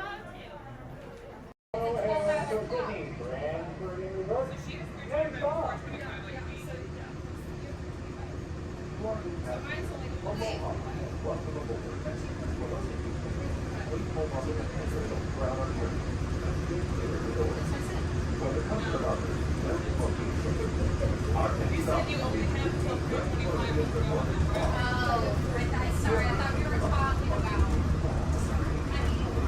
Okay, well, now I'm confused. Which one should we do first?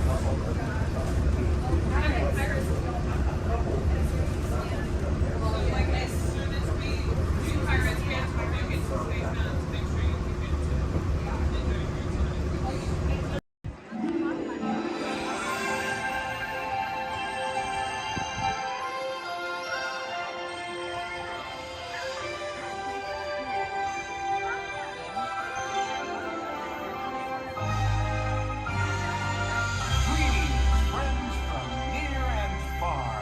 Welcome to the magical Friendship Fair! We're so glad you're here! Oh, what a great day! This is wonderful!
Non-stop service to Endor is now ready for boarding at gate number 1. All passengers, please proceed to the boarding area immediately. Good job.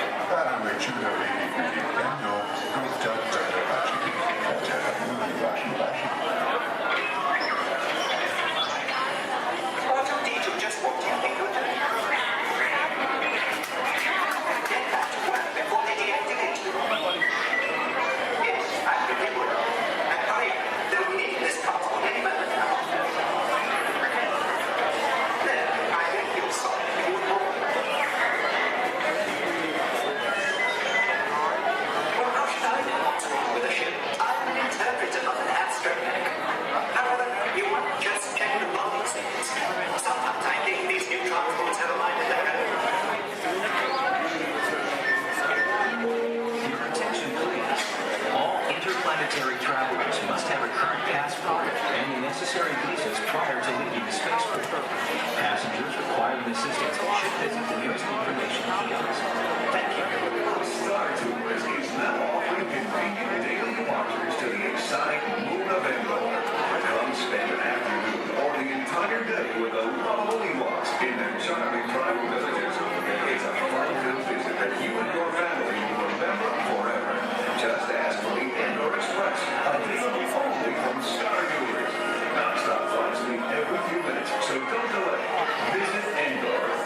responsible, everybody else listen up. This truck is filled with explosives going hot, and I'm gonna marry my driver effects at least 30 feet back. Hey, Carol. Yeah, thank you. We're all set, boss. All right, thanks, Johnny. Hey, Kevin, let's get you on your mark. That sequence, brilliant, loved it. We're gonna pick up right after you shot that swordsman. On action turn, do your market roll. Take out that sniper up there on the roof. Got it? You got it. Devin, beautiful work. We're gonna pick up right after you've been thrown into the back of the truck. Hang on, that truck is gonna go fast around the building. Most importantly, though, Chaz has loaded this truck with a lot of explosives, so you've got to get out fast. You too, Zach. All right, let's do this. Johnny? You got it, boss. All right, places, everybody, please. Places, all the extras. Thumbs up, everybody, if you're ready. Thank you very much. Everybody set. Camera's ready. Camera's ready. Thank you, Jason. Quiet the set, everybody, please. Roll cameras. Rolling and speed. Count 6124 Apple Power pickup shot. Take one, Mark. Truck's hot. All right, Devin, this is it. You ready? Let's do it. Background, action!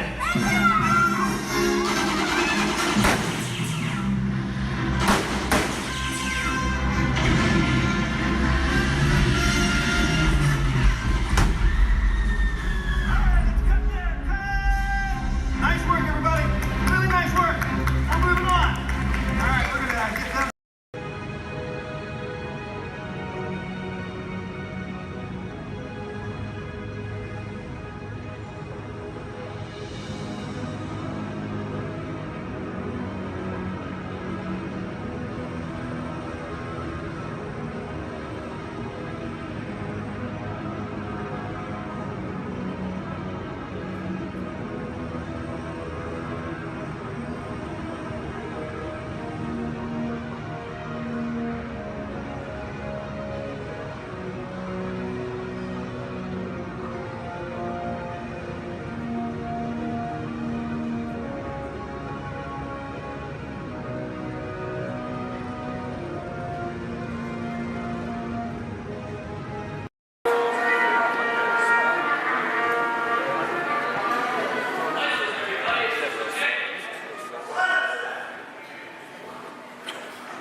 Welcome aboard. At this time, I'd like to ask everyone to please remain seated throughout our show, and please keep your arms and hands inside the vehicle at all times. For the safety of our cast, we ask you to please refrain from the use of flash photography and external video lighting. Now that we've taken care of business, let's talk about me. My name is Patrick, and I'll be your guide on this magical journey into the movies. It's the perfect job for me because I love movies. Is everybody ready? Yeah! Great, because it's showtime. Ready when you are, CB?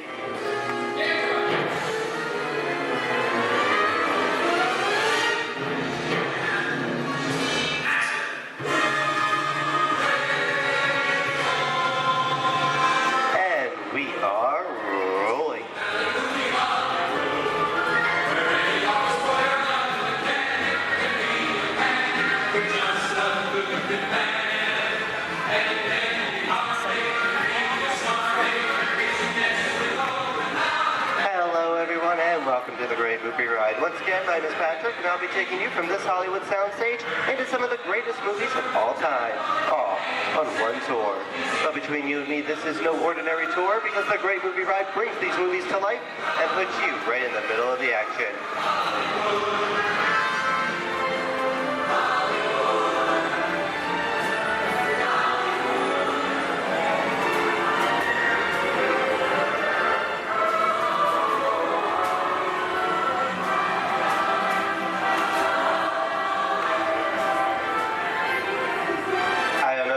But I just love the great Hollywood musicals of the 1930s.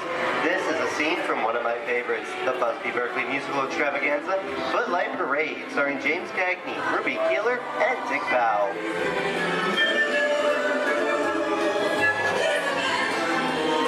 In 1952, Gene Kelly was Singing in the Rain with Debbie Reynolds and Donald O'Connor. Did you know that Gene Kelly co-directed this movie? Who can tell me what movie this is? That's That's right, it's Walt Disney's Academy Award-winning film from 1964, Mary Poppins, starring Julie Andrews and Dick Van Dyke.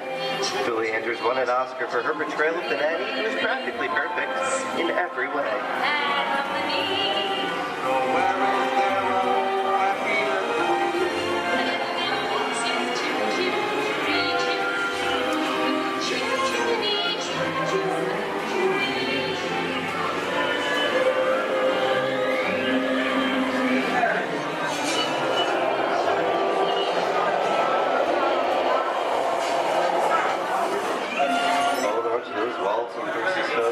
This doesn't look like a very good neighborhood. It looks a lot like the underworld. To see such classic gangster films as The Public Enemy, starring one of my favorite tough guys, James Cagney. The working title for this movie was Beer and Blood, and in the United Kingdom it was known as Enemies of the Public.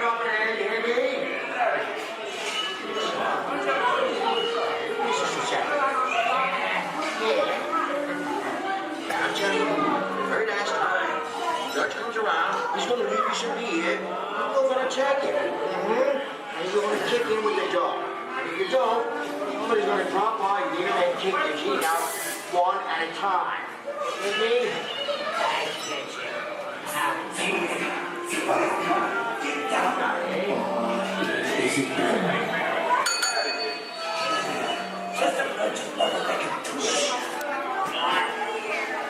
Sorry about the delay, folks, but I don't want to run a red light, even if it is just a movie. You talking to me? You talking to me? That's okay. I'm talking to the demon who's punishment out for the day. I'm talking to me. I'm not supposed to leave my vehicle. I said get away. Oh, okay, Moxie, whatever you say. Hey, how'd you know my name anyway? I've seen this movie before. Oh. I've seen it, fancy cats, and I think it is freedom. You make a mistake about this. I'm out of here. You gotta get out. You can't just look out the middle of the movie. I'm beating you, son.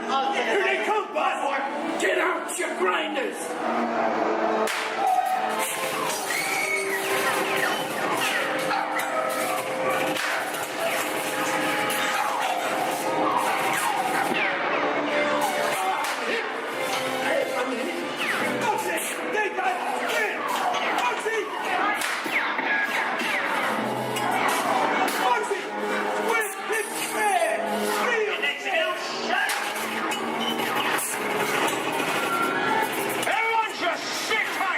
Running a red light to kiss the law night. Never break the law, lady. Watch this.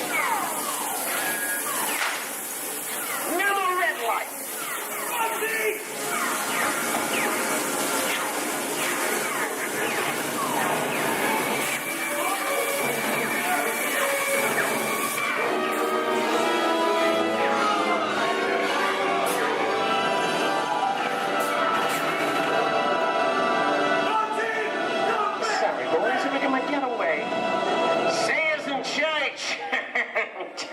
What are you looking at? Everyone mind your P's and Q's, and maybe you won't get hate. What is this? Jay-Z? And now, the Old West, and two of Hollywood's legendary stars, Clint Eastwood and John Wayne.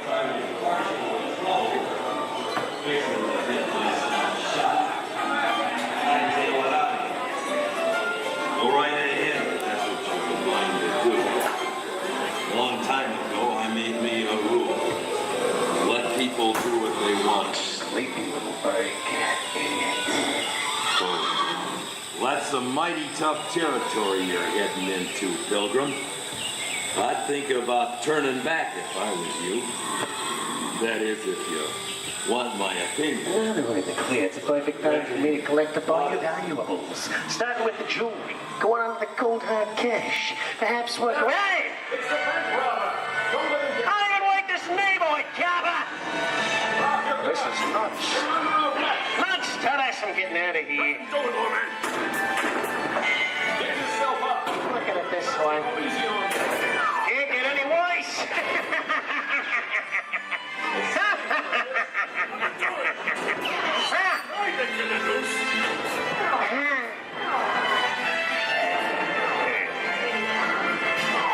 Okay.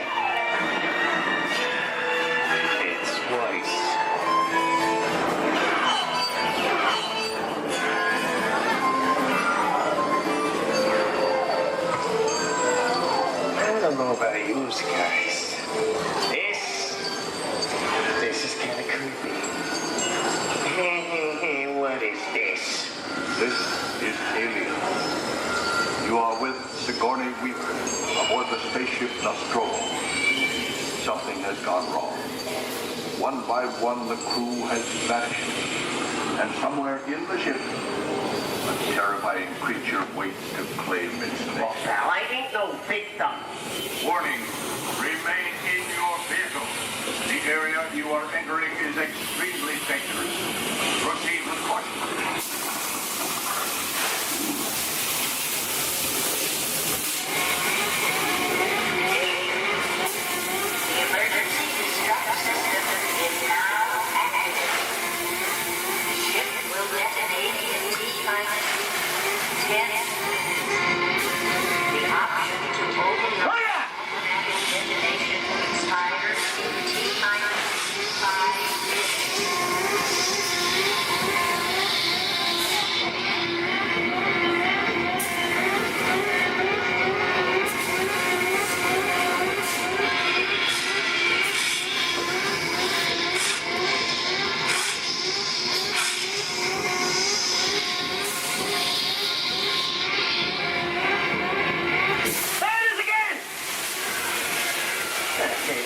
Creepy curly things for one day, right?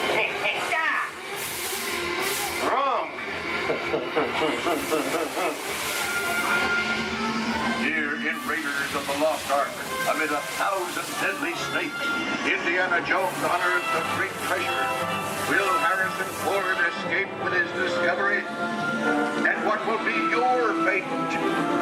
Beware. Snakes. Why did there have to be snakes?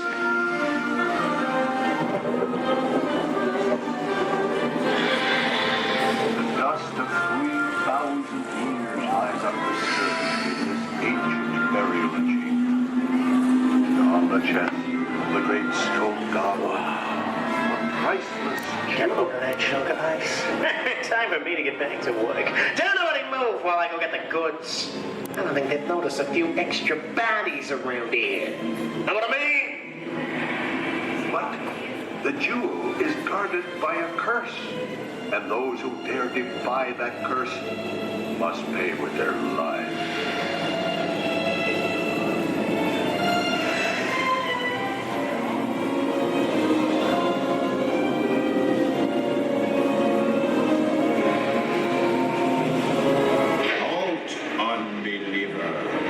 Disturb the treasure of the gods, and you shall all pay with your lives.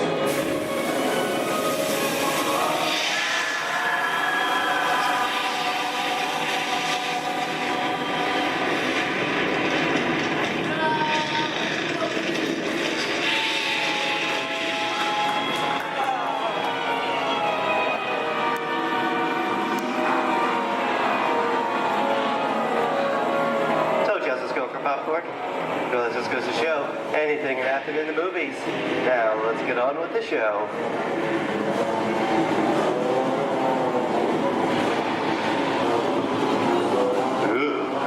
I see dead people. The horror movie is my all-time favorite genre. Some of the best horror films were made back in the 1930s and 40s, but monsters, mutants, and maniacs are still audience favorite and continue to haunt us today. That's what I call a wrap.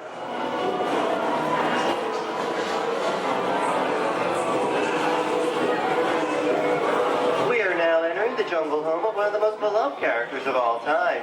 Now inside George of the Jungle. Actually, it's Tarzan, portrayed here by Johnny Weissmuller. Over here we have Maureen O'Sullivan as Jane, and the lovely and talented Cheetah as herself.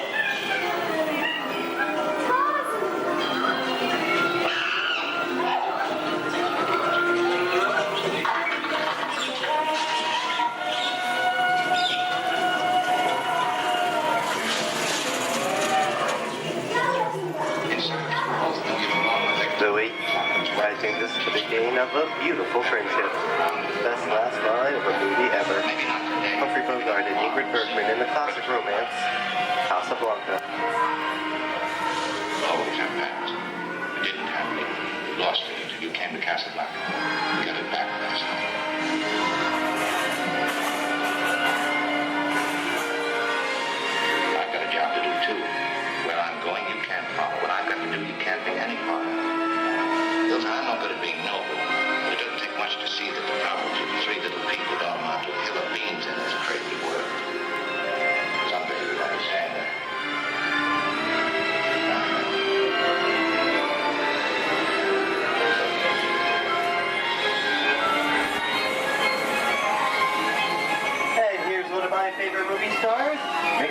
in one of his greatest roles, the Sorcerer's Apprentice in Fantasia.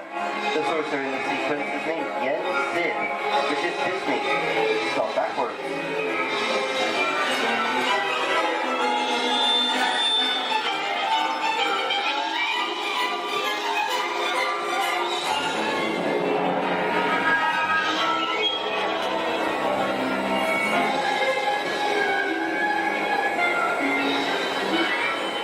Toto, I have a feeling we're not in Kansas anymore. How often do you get to say that? I'd say we are definitely somewhere over the rainbow in one of the most beloved movies of all time.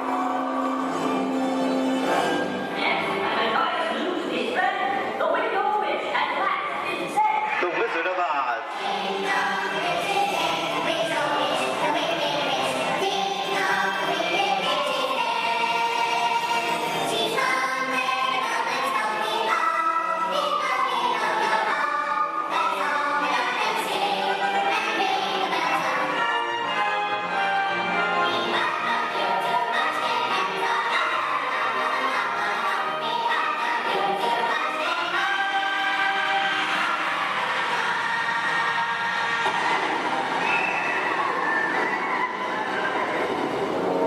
Who killed my sister?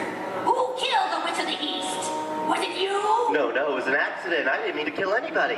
Well, my little pretty, I can cause accidents too. Oh, rubbish. You have no power here. Be gone before someone drops a house on you, too. Very well. I'll bide my time. But just try to stay out of my way. Just try. I'll get you, my pretty. And your little dog, too. I wonder how we get out of here. What do you folks think? Which way should we go? Follow the yellow brick road. Follow the Yellow Brick Road? No one I think of that. Bring along, folks. You know the way.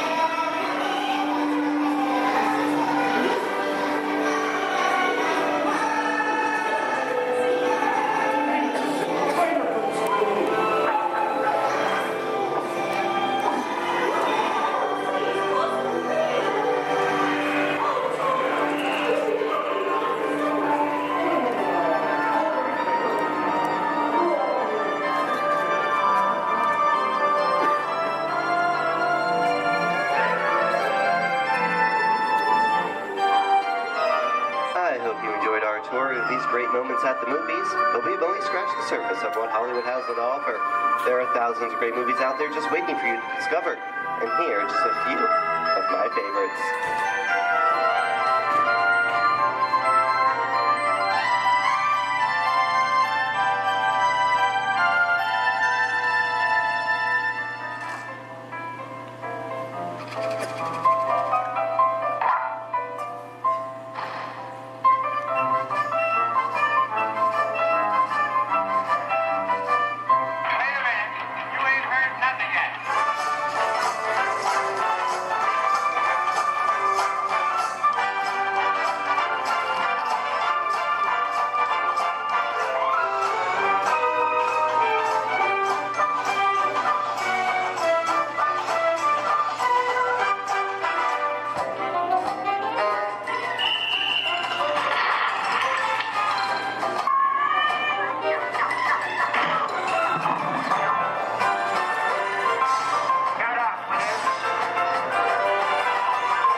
Hollywood Studios, I'd like to thank you for joining us on the great movie ride. But before we wrap this production, there is still one more scene to do. It's called The Exit. The action begins with 3 main scenes until we come to a complete stop. Then gather all your personal belongings and take small children by the hand. When these doors open, rush dramatically to your feet and make a grand exit directly to the rear of your vehicle.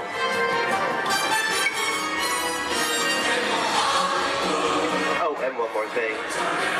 When I yell action, don't forget the thunderous applause for yours truly. All right, places, everybody, and action!